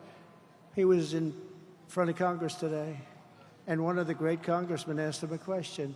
Have you ever noticed in all your meetings with Biden that he's cognitively a degenerate? And he said, no, I never noticed that. I never noticed that. No, really, there was nothing to talk about. I never noticed that. Now, anybody that says that, you know they're not telling the truth. It's a very serious thing. It's a very serious thing. No, I didn't notice. I didn't notice. No, I didn't notice.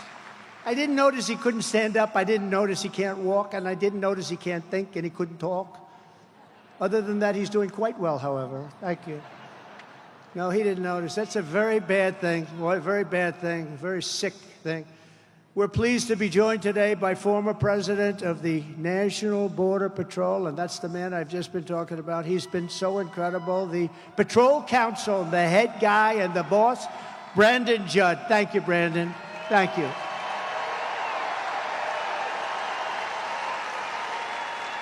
And Brandon, can you come up and say a couple of words? We have time. Do we have time? Come on, Brandon Judd. Come on, Brandon. And I'll bet you he can beat me up those.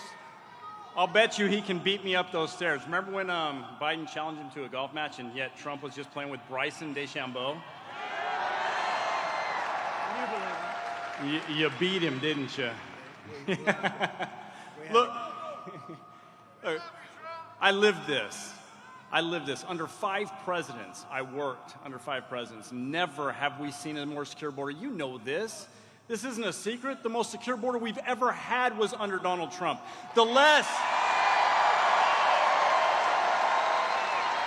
We had fewer drug overdoses under Donald Trump. We had fewer criminal aliens under Donald Trump. Like he said in 2019, 0 known terrorists. That number has jumped up more than 100% under Joe Biden. 100%.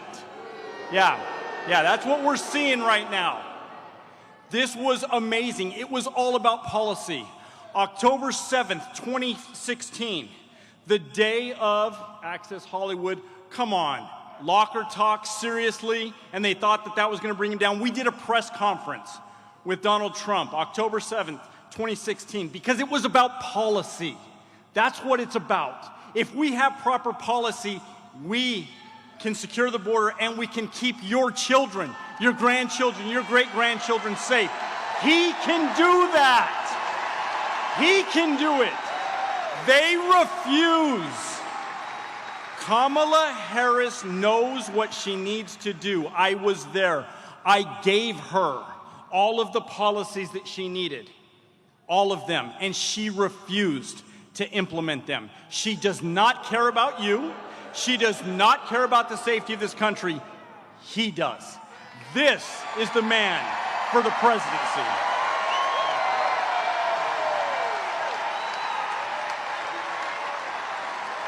Thank you. Wow. That was great. Thank you, Brandon. Thank you very much. He does some job. He does some job. Now that she's running for president, Kamala is suddenly trying to transform her personality to pretend she is tough on crime. She's so bad on crime. In fact, Kamala Harris was the original Marxist district attorney. She was the first of them. You know, you hear all about them in Philadelphia and Los Angeles. She was the first. She was worse than any of them. She supports ending cash bail nationwide. She wants no bail. If you murder somebody, just go home and relax. Murder a couple of other people. Which means releasing violent criminals immediately after arrest. She supports stripping police officers of legal protections, ending jail sentences for parole violators. And in 2020, she helped raise $35 million to bail out criminals released from jail after they shot at our police, looted stores, sexually assaulted innocent victims, and committed many other very serious crimes. She was giving them money and bailing them out. One of the dangerous criminals Kamala helped bail out of jail was Sean Michael Tillman. You know that name, a repeat offender who, with Harris's help, was set free. He then went on to murder a man on a train platform in St. Paul, Minnesota, shooting him in cold blood 6 times, lying on the ground. Shot him in the head and in the torso 6 times. Kamala Harris wants to be the president for savage criminals, illegal aliens. I will be the president for law-abiding Americans of every race, religion, color, and creed. And I will stop the Democrats' party war. Remember this, the Democrats, they have a war going with police. They have a war. They don't want to talk about it, but they want it. The Democrat Party has a war on with police. We will stand up to the Marxist district attorneys. Defund the police. That's what they want, defund. They want to defund. She wants to defund the police. Now, she's pulled back on it, but that's where she is going. Does anybody even understand the concept? That's like open borders. That's like men and women's sports. The same thing. I think it's maybe even crazier than any of them.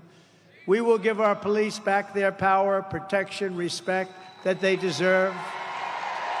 We're going to give them back the respect that they deserve. Today, I am honored to receive the official endorsement of the National Association of Police Organizations, which is the largest in our country. It represents 250,000 police officers nationwide. It's such an honor to get it. To me, that's a great honor. To me, that's something that means the largest anywhere in the United States. It's the greatest people. I'd like to ask their president, Mick McHale, to come up and say a few words, please. Thank you. Thank you, Mick.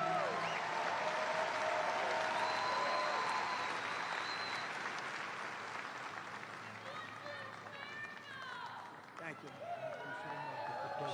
Thank you so much. We appreciate it. Thank you.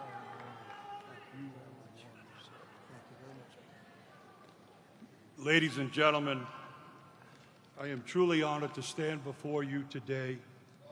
And on behalf of the National Association of Police Organizations, I am pleased to formally announce NAPO's endorsement of Donald J. Trump for President of the United States.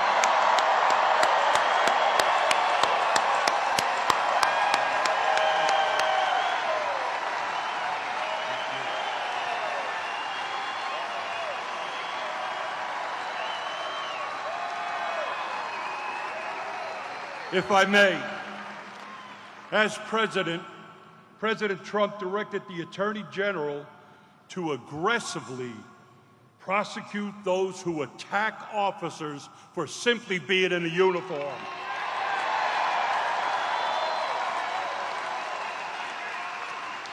President Trump, he signed the Law Enforcement Mental Health and Wellness Act. And ladies and gentlemen, that's protecting the protectors.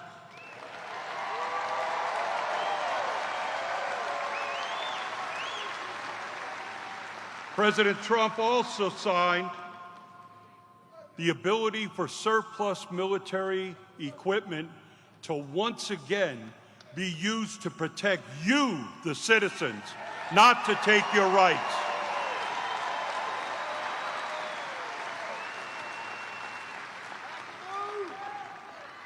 And one of the most important things that the president did, he recognized that the men and women who provide public safety, who are part of law enforcement, deserve the same constitutional rights as the people we serve.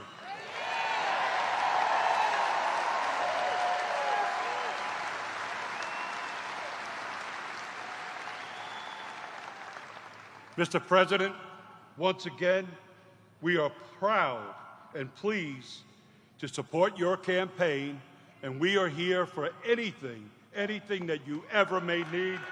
God bless you, and God bless the United States of America.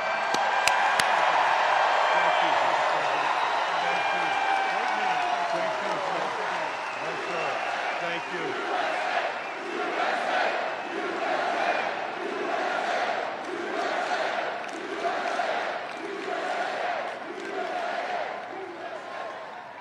Thank you very much. That's a big one. That's something that means a lot to all of us in this room.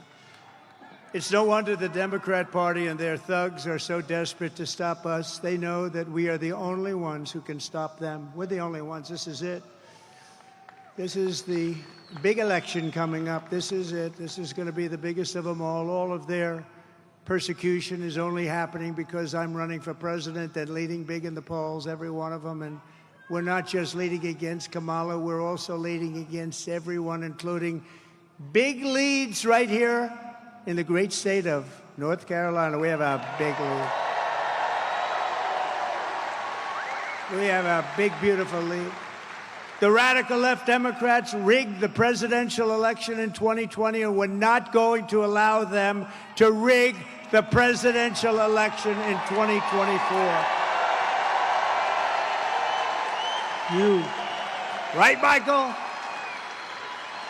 Every time the radical left Democrats, Marxists, communists, and fascists indict me, I consider it truly a great badge of honor. I never thought I'd be saying that, but I consider it a badge of honor because I'm being indicted for you. And never forget, our enemies want to take away my freedom because I will never, ever let them take away your freedom. I'll never let it happen. They want to silence me because I will never let them silence you. And in the end, they're not after me, they're after you. I just happen to be standing in their way, and I always will. Thank you. Thank you. We're pleased to be joined tonight by many great North Carolina patriots, including Congressman Richard Hudson. Where is Richard? Richard Hudson. Richard, he's a big, wonderful, wonderful guy, wonderful warrior, Richard. Thank you.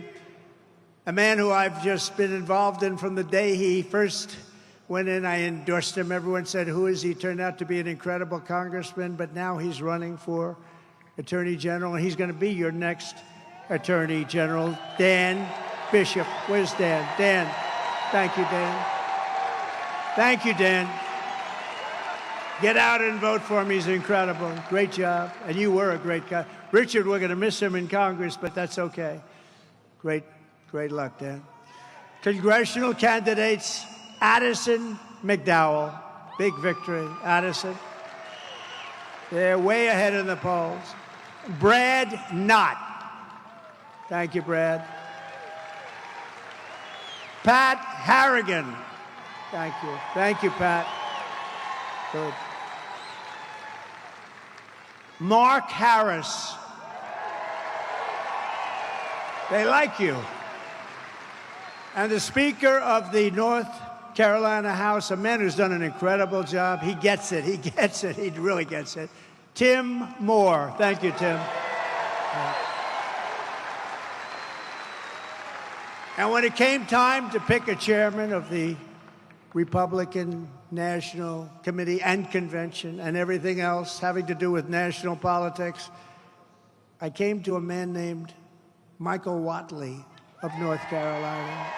And the reason is because at 10 o'clock in the evening, when we all had those televisions on, and I saw weird things happening, drops at 3:02 in the morning and all the things that were happening, North Carolina held totally steady. He had 602 lawyers working. He held it steady. And other states, I was leading by a lot, and all of a sudden, people went to sleep. They thought that was over, and I said no, because I know how bad these people are. But North Carolina held steady. He was ahead of your Republicans in North Carolina, did a phenomenal job. So I immediately called him. I said, let's do it, and I got him. Please stand up. Please stand up. You have done a fantastic job. Fantastic. And working with Laura Trump, what a team that is, right? She's doing a good job, right? And I said, don't worry about the votes. Just guard the votes, right? Just guard. We have all the votes you need. Just guard the votes. And he's doing that, and he's doing it at levels that nobody's seen before. And I hope we're going to have a big, beautiful surprise, because we're not going to let them steal this election. And they didn't do it in North Carolina. Thank you. Thank you, Michael. Great job. A wonderful gentleman who I met a little while ago, Michael Verardo, and he is a wounded warrior and just a highly respected guy. Michael, wherever you may be. Michael? Hi, Michael. Wow, you look good. I'm not messing with you, Michael. Wow.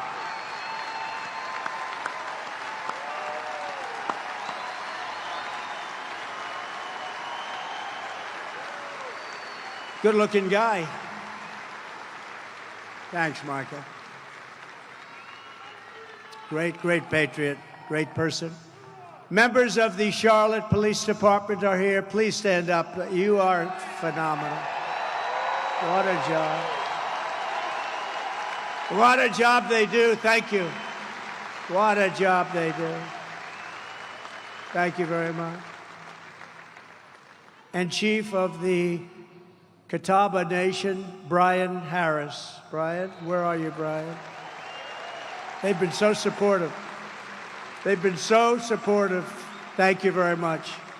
From the moment we take back the White House from Kamala Harris, they switch. It's every day. Next week they'll have somebody else when they find out how bad she is. She's worse than he is. But when we take it back from Kamala and crooked Joe Biden, the most crooked president we've ever had, I believe we are going to have the 4 greatest years in the history of our country. We're going to do it. We're going to do it fair. Starting on day 1, we will end inflation and make America affordable again. Inflation is killing our people. They've got inflation. I think real inflation is closer to 50%. They like to say 23, 24%. No, they don't add everything. I think, look at interest rates. They're through the roof. Nobody can buy a house. You can't get the money even if you want it. To bring down the prices of all goods, we will stop the Biden-Harris war on American energy, and we will drill, baby, drill.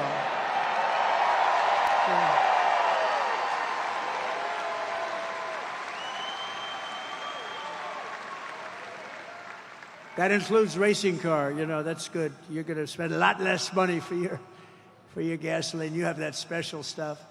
I will terminate the Green New Scam, and I will end the Biden-Harris electric vehicle mandate on day 1. And we already gave you the largest tax cuts in history, but we will pass massive tax cuts for workers, and that includes, remember, no tax on tips. No tax on tips. No tax on tips. To protect North Carolina workers, I will revoke China's most favored nation status. Think of it. They're most favored because they're a developing nation. Well, we're a developing nation, too, because we've gone to hell and back. We're a developing nation, too. They are considered a developing nation, so they get advantages that we don't get. Not going to happen. And I will pass the Trump Reciprocal Trade Act.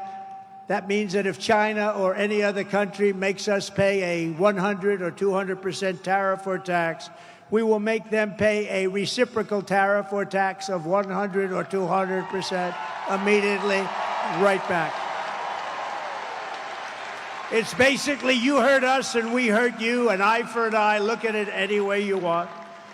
Before I even arrive at the Oval Office, shortly after we, the people in this room, win the presidency, I will have the horrible war between Russia and Ukraine settled. We're going to get it settled quickly. I'll do it as president-elect. I'll do it. And I will be doing something that nobody else even talks about. We have never been so close. I will prevent World War III. We're heading to World War III. We're heading right into the teeth of it because we have stupid people representing us, and they're being represented against people that are at the top of their game.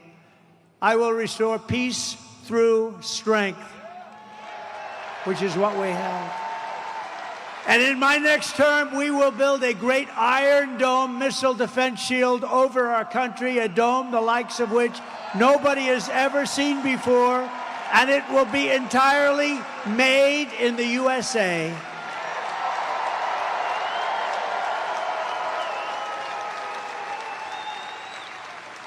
You know, Ronald Reagan wanted to do that, but honestly, it's a long time ago. We didn't have the technology. Now we have the greatest technology in the world. And in case there's a problem, we're going to be stopping them, but we're going to have the best in the world. It's all going to be made right here. I will not cut 1 penny from Social Security or Medicare, and I will not raise the retirement age. One day, I won't even raise it by 1 day. And you know, they're talking about, she's talking about lifting the retirement age. She's going to have to, because they're putting a lot of the illegal aliens that are coming into our country. They're going into Social Security and Medicare. They're going into a hospital. We're not going to raise it 1 penny or 1 day. I kept that promise, remember, for 4 years. For 4 years, they said, oh, he's going to raise Social Security. No, for 4 years I didn't, and I won't do it. I'm the one that won't do it. And remember, I said something else. I'm going to keep you out of wars. I kept you out of wars. We had no wars with Donald Trump as your president. We defeated ISIS. We beat ISIS in 4 weeks as opposed to 5 years, which was supposed to take. Remember this, our military is great. They're not woke. The guys on top, the political guys, are woke. But they can't convince them. I saw ISIS dissolve before us once I put the military on it, once they had the commander-in-chief behind them. We have great generals, and there's not woke. They're not woke.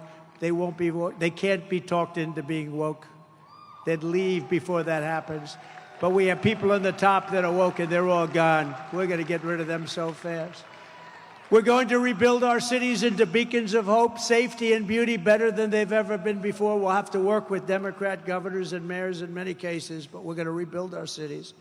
They're crime-ridden, horribly run places right now. We're going to clean them up, and we're going to do something that's really good, and we're going to take our nation's capital in Washington, D.C. We're going to clean it up, renovate it. We're going to rebuild our capital city so that it is no longer a nightmare of murder and crime, but rather it will become the most beautiful capital anywhere in the world. We're going to take over the management, the leadership of it.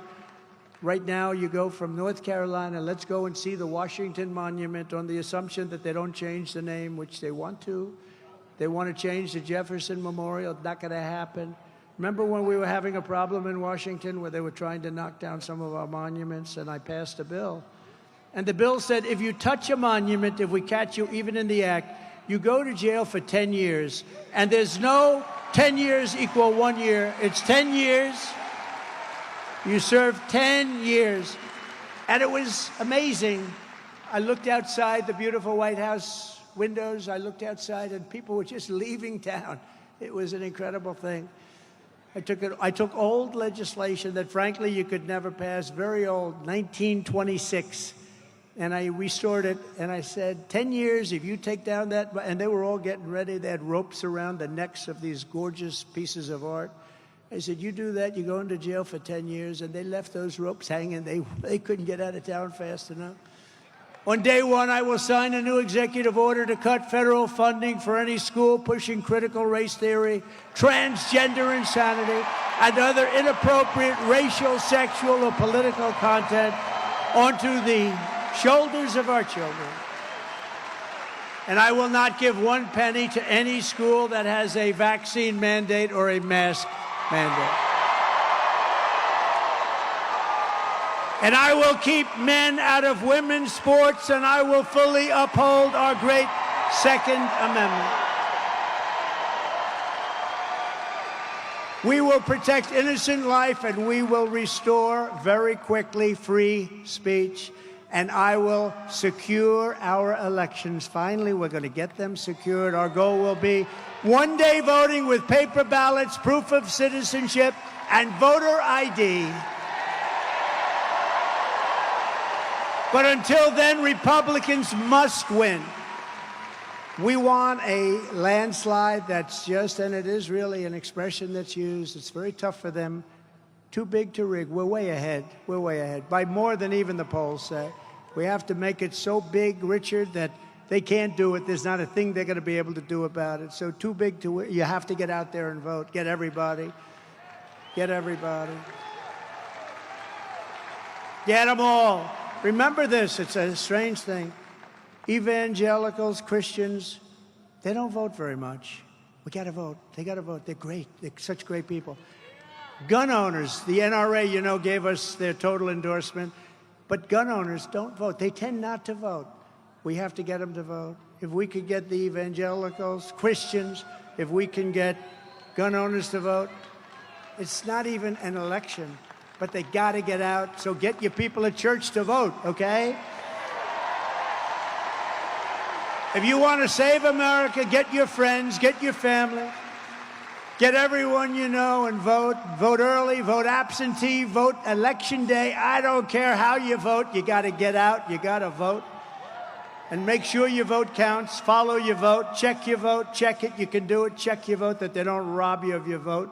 Such an important thing. And if you want to help ensure election integrity, sign up at protectthevote.com.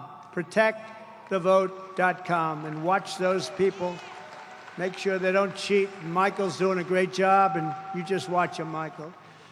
From Asheville to Raleigh, and this is, I have to tell you, an incredible group of people. The spirit, the incredible spirit. We have so much to say, but in conclusion, from Asheville to Raleigh, from Greensboro to Greenville, from Wilmington to right here in Charlotte, this state was forged by some of the toughest men and some of the strongest women ever to walk the face of the earth.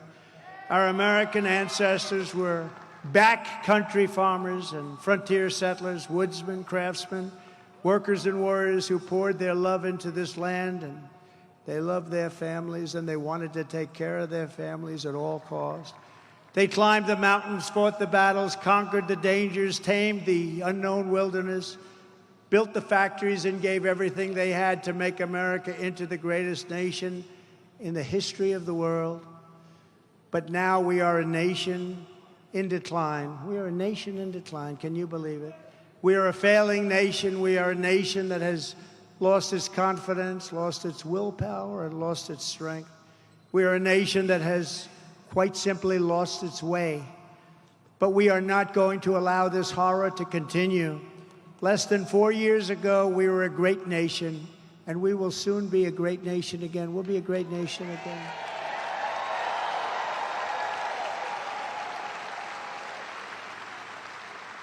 With our leadership, every disaster Joe Biden and Kamala Harris have created can be fixed, and can be fixed very quickly. Every problem can be solved, and every wrong can be rectified. By this time next year, America's borders will be strong, sealed, and secure. Inflation will be in full retreat. Our economy will be roaring back. Optimism will be surging. The American dream will be thriving again for citizens of every race, religion, color, and creed. Law and justice will reign all throughout our land. Freedom will be restored. The flame of liberty will be burning bright. Joe Biden and Kamala Harris, the worst administration in the history of our country, will be a fading memory of the past. And our great silent majority, including the once forgotten men and women of our country, will be the ones shaping America's magnificent future when I am the 47th President of the United States.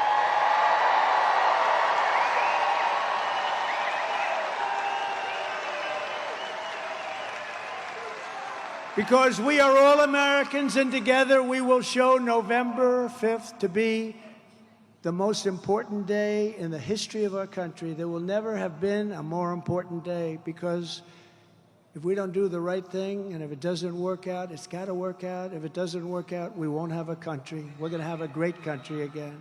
We're going to have a great country again. We are one movement, one people, one family, and one glorious nation under God.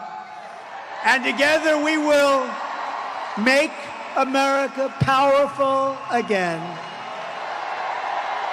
We will make America wealthy again.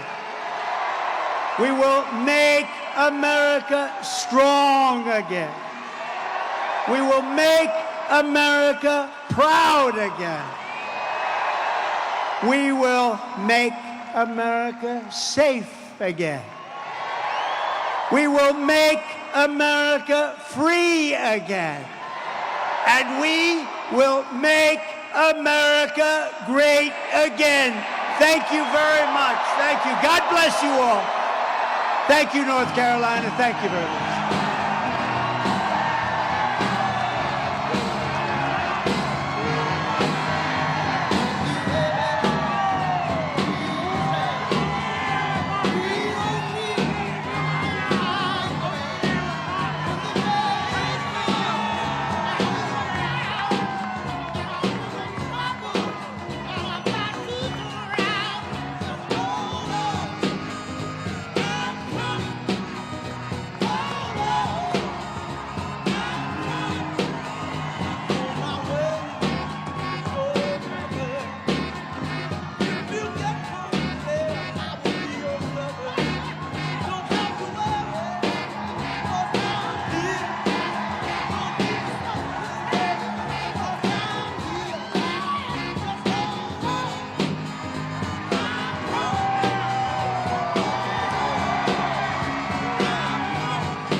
There you have it. What an incredible moment. We just saw President Donald J. Trump exit the venue, and he walked out loud and proud with strength. He did one of those, and he gave us that feeling of, wow, we are in really good hands, hopefully sooner than later. One of the more, I think, magnificent, highly energetic, and you hear that noise, especially in Inside Stadium. Wow. I thought there was a lot of mix of comedy in there, too. Yes. Really enjoyed when he does that motion when he's talking about transgenders in sports, right, and about making the joke about lifting. Right. He mentioned that Melania had said, our great former First Lady, said that, darling, I love this speech, but why are you doing that? It's not presidential, she said. It's not presidential, but you do the weightlifting. Really enjoyed that. But She's a strong policy speech. Brandon Judd highlighted there with everything that's happening on the border. We see a lot of that. That took up most of the speech tonight about border security, about protecting America. The fact that Kamala Harris cannot do that. So very interesting to see those highlights. Also, an endorsement for the National Organization of Police Associations. Yes, breaking that was huge. Tonight. That was a huge moment. And I don't know if anybody here expected that. We certainly didn't. It was wonderful and beautiful to see. And, you know, we had a chance earlier, go back and watch RSBN on YouTube. You'll be able to check out our incredible interview with Brandon Judd. It was a really special speech because it was, to me, a victory, not a victory of just an election, a victory of life. Because only a week and a half ago, this poor crowd didn't get to see the end of his speech. He had to walk off stage and go to a hospital. And it was a tough day, and to see this triumphant return to the stage, his excitement, his joy, his love of life, and it's so infectious and so beautiful to watch. Well, a friend actually texted me during this as well. Yeah. This is the first original dome in America. This Bojangles Coliseum. It's older than the Houston Astrodome, Isn't that wonderful? which is very interesting for me because my first baseball game was in 1994 as a kid. Cubs versus Astros, Houston Astrodome in 1994. Wow. And to be in this facility, a famous location, I didn't realize that before our broadcast. Incredible. I mean, this is just so special. Oh, and there's a the man gentleman right with the there. endorsement right Oh, yeah. there. Good to see Thank ya. you guys. We love all of our viewers. Hello, all of our friends that are still hanging Great around at the dress end. there. You know, we really saw the most incredible energy. Both Bobby and I were saying during the broadcast how interesting how long everybody stayed on their feet before they even sat down. The excitement was just electrifying in this room. And President Trump touched on everything we all talked about today, which was immigration, the border, of course. He touched on the economy. He touched on energy. There were so many different topics that we referred to today and that all of our friends and patriots referred to.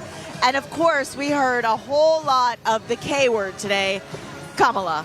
Oh, no question about that. An overflow crowd right next to the press pool as well. All so not over. everyone was actually able to get a seat. This was a packed house. Even behind us, which is normally cut off or reserved for a number of reasons, was fully packed. So you did not have a bad seat in the House necessarily for a really riveting speech by President Trump.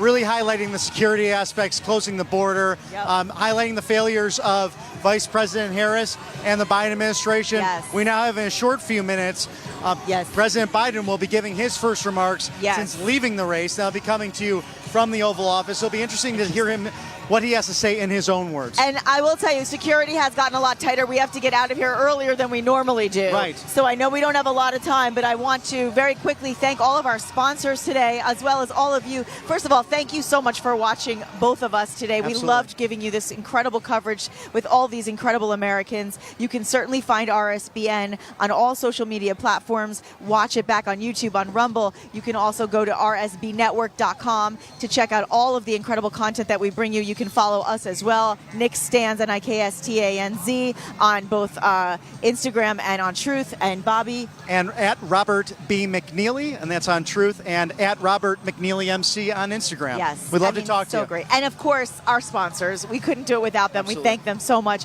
Particularly, let's start with Birch Gold, because Birch Gold, if you weren't following the news, we've talked about it all day, a massive hit to the U.S. dollar, we know, came in June when Saudi Arabia did not renew its 50-year petrodollar deal with the U.S. And since 1974, Saudi Arabia has sold oil solely in the U.S. We know this.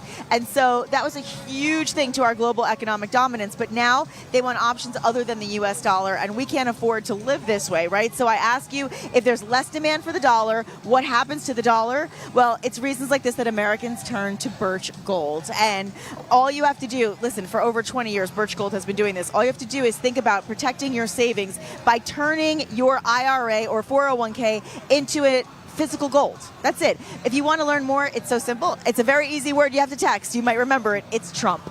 Text Trump to 989898, and we will make sure that they earn your trust just as they've earned ours.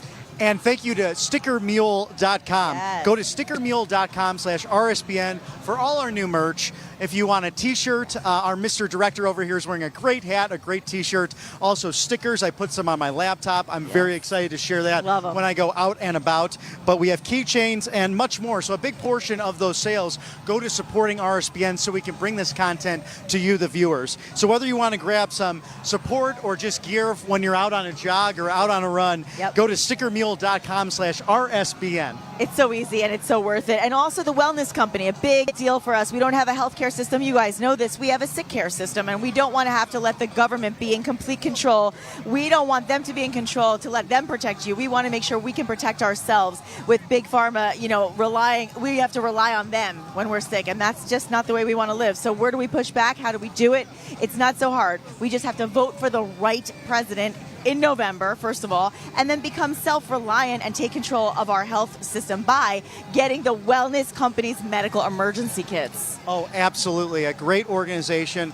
MakeCareGreatAgain.com. So important. And we'd like to thank Tax Nation USA. With over 14 years of experience, they've saved billions. That's billions, folks. $1 billion in back taxes. No matter the size of your tax issue, their expertise is your friend. That's right. So Tax Network USA doesn't just negotiate. They also protect your assets from the IRS. And so many of our fellow patriots, good people, sometimes overpaying in taxes. So protect yourself, because we have too many IRS agents, and the Biden administration hired a lot more over the course of their tenure to seize your assets. So protect them by going to 800-357-1415 or visit tnusa.com/RSBN. That's a Tax Network USA. And how would you like to get something for free? Anyone? Anyone? I thought so. The best-selling kids guide to President Trump is actually available for free to you, our viewers. All you have to do is pay shipping and handling with this special promotion. The guide has been updated for 2024. It explains President Trump's vision for America and the future of America to kids, including his policies on immigration. You know, I have to say, it's wonderful to be able to have a kids guide that speaks to the children so they understand his presidency, they understand what he's all about, and gives them a hope for the future. It's really simple for you to get it. You just have to go to freetrumpbook.com. Go to freetrumpbook.com. And of course, American Financing. If you own a home, they can save you an average of $854 per month. Such an important way to get some savings happening, because gas is out of control, groceries are out of control. We were just reading on different levels here. My friend sent me, we read this earlier. Inflation rate under Trump was 1.9%. Biden 17%. Gas prices $2.17 under Trump on a national average. Biden $3.96. The average rent, Donald Trump had this down to $1,000.96 of an average rent across the country. Under Joe Biden, $2,395. So American Financing will help you to save an average of $854 per month. So important to talk to our friends over there. Yeah, so please make sure that you take advantage of all these incredible opportunities through our sponsors. And of course, take advantage of the opportunity to watch RSBN. We will be returning with many live events over the next few days, starting on Friday. Right, starting on Friday, Saturday, may go into Sunday as well. Yeah. We even have Senator Vance is on the campaign trail out west. He'll be in Nevada and Arizona next week, July 30th and 31st, to wrap up the month. So what an exciting time for Trump Vance, the Republican ticket for President and Vice President of the United States. Yes, we continue to ask you to get informed, continue to watch us, stay safe, stay blessed, and we will continue to bring you all the coverage that you've come to know and love from RSBN. For RSBN, I am Nikki Stanzione. And I'm Bobby McNeely. Such a pleasure to join you today, Nikki. Such a pleasure to join you and all of you. Thank you so much. God bless all of you. God bless America. Parents and grandparents, the 2024 Kids Guide to President Trump is here, and it's free. As a bonus, your child gets a free issue of Everbright Kids Magazine and Activity Book, and a free video lesson. Order now at freetrumpbook.com. That's freetrumpbook.com. I'm excited to announce my all-new mattress topper. In the times we're in, I wanted to bring you the best affordable mattress topper ever. So I took my two best technologies and combined them to make the ultimate mattress topper. And now you can get it for as low as $69.98. Queen size, only $99.98. It all starts with my famous MyPillow foam that provides you that overall full body support. Second is the individual comfort supports that give you an amazing custom sleep experience. It's like it's made specifically for you. The queen size alone has over 14,000 comfort supports. This is the perfect mattress topper to improve any bed. New bed, old bed, your guest beds. Get them for every bedroom in your house. Go to mypillow.com or call the number on your screen. Use your promo code to get the all-new My Mattress Topper for as low as $69.98. Queen size, only $99.98. Don't delay. Order today. What's up, guys? My name is Jaden Hurd, and I'm the host of the Let It Be Heard show here on RSBN channel. I would love for you guys to check me out. I'm on Spotify, Apple Music, Apple Podcasts, Rumble, YouTube. We release episodes every single week regarding culture, Bible, social issues, politics, current events, anything. So if you're into any of that stuff, I highly recommend you check me out. God bless you guys, and stay safe out there.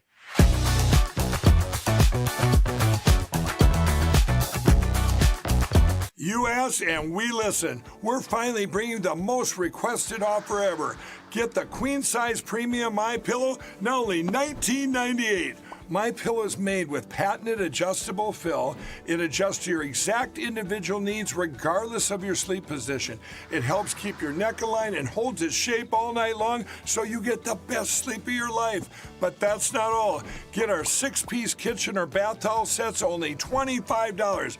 Our brand new mattress topper as low as $69.98. Get our famous MyPillow bed sheets for as low as $25 and so much more. So go to MyPillow.com or call the number on your screen. Use your promo code to get huge discounts on all MyPillow products, including the premium queen-size MyPillow, only $19.98. That's the lowest price ever. Don't delay, order today. From all of us here at MyPillow, thanks America! Welcome to the Right Side Broadcasting Network. We're not like the other media outlets out there that cut and edit what other people say. In 2015, we were created by our founder, Joe Seals, to cover President Donald J. Trump's speeches and rallies, to which we continue to do to this day. We've also covered important conservative events like CPAC, TPUSA, March for Life, and many other important events and hearings around the country. We were made for people like you, everyday Americans who are tired of the mainstream media, who are tired of being lied to, manipulated, and fed an agenda. Our goal here at Right Side Broadcasting is to allow you to see the truth, giving our correspondents and commentators a wide latitude to speak their minds. You won't find anything like this in the mainstream media. Your support through your donations, locals, and supporting our advertisers allows us to continue to cover important events around the country each and every day. So, from us here at Right Side Broadcasting, thank you for supporting us and the right side of history.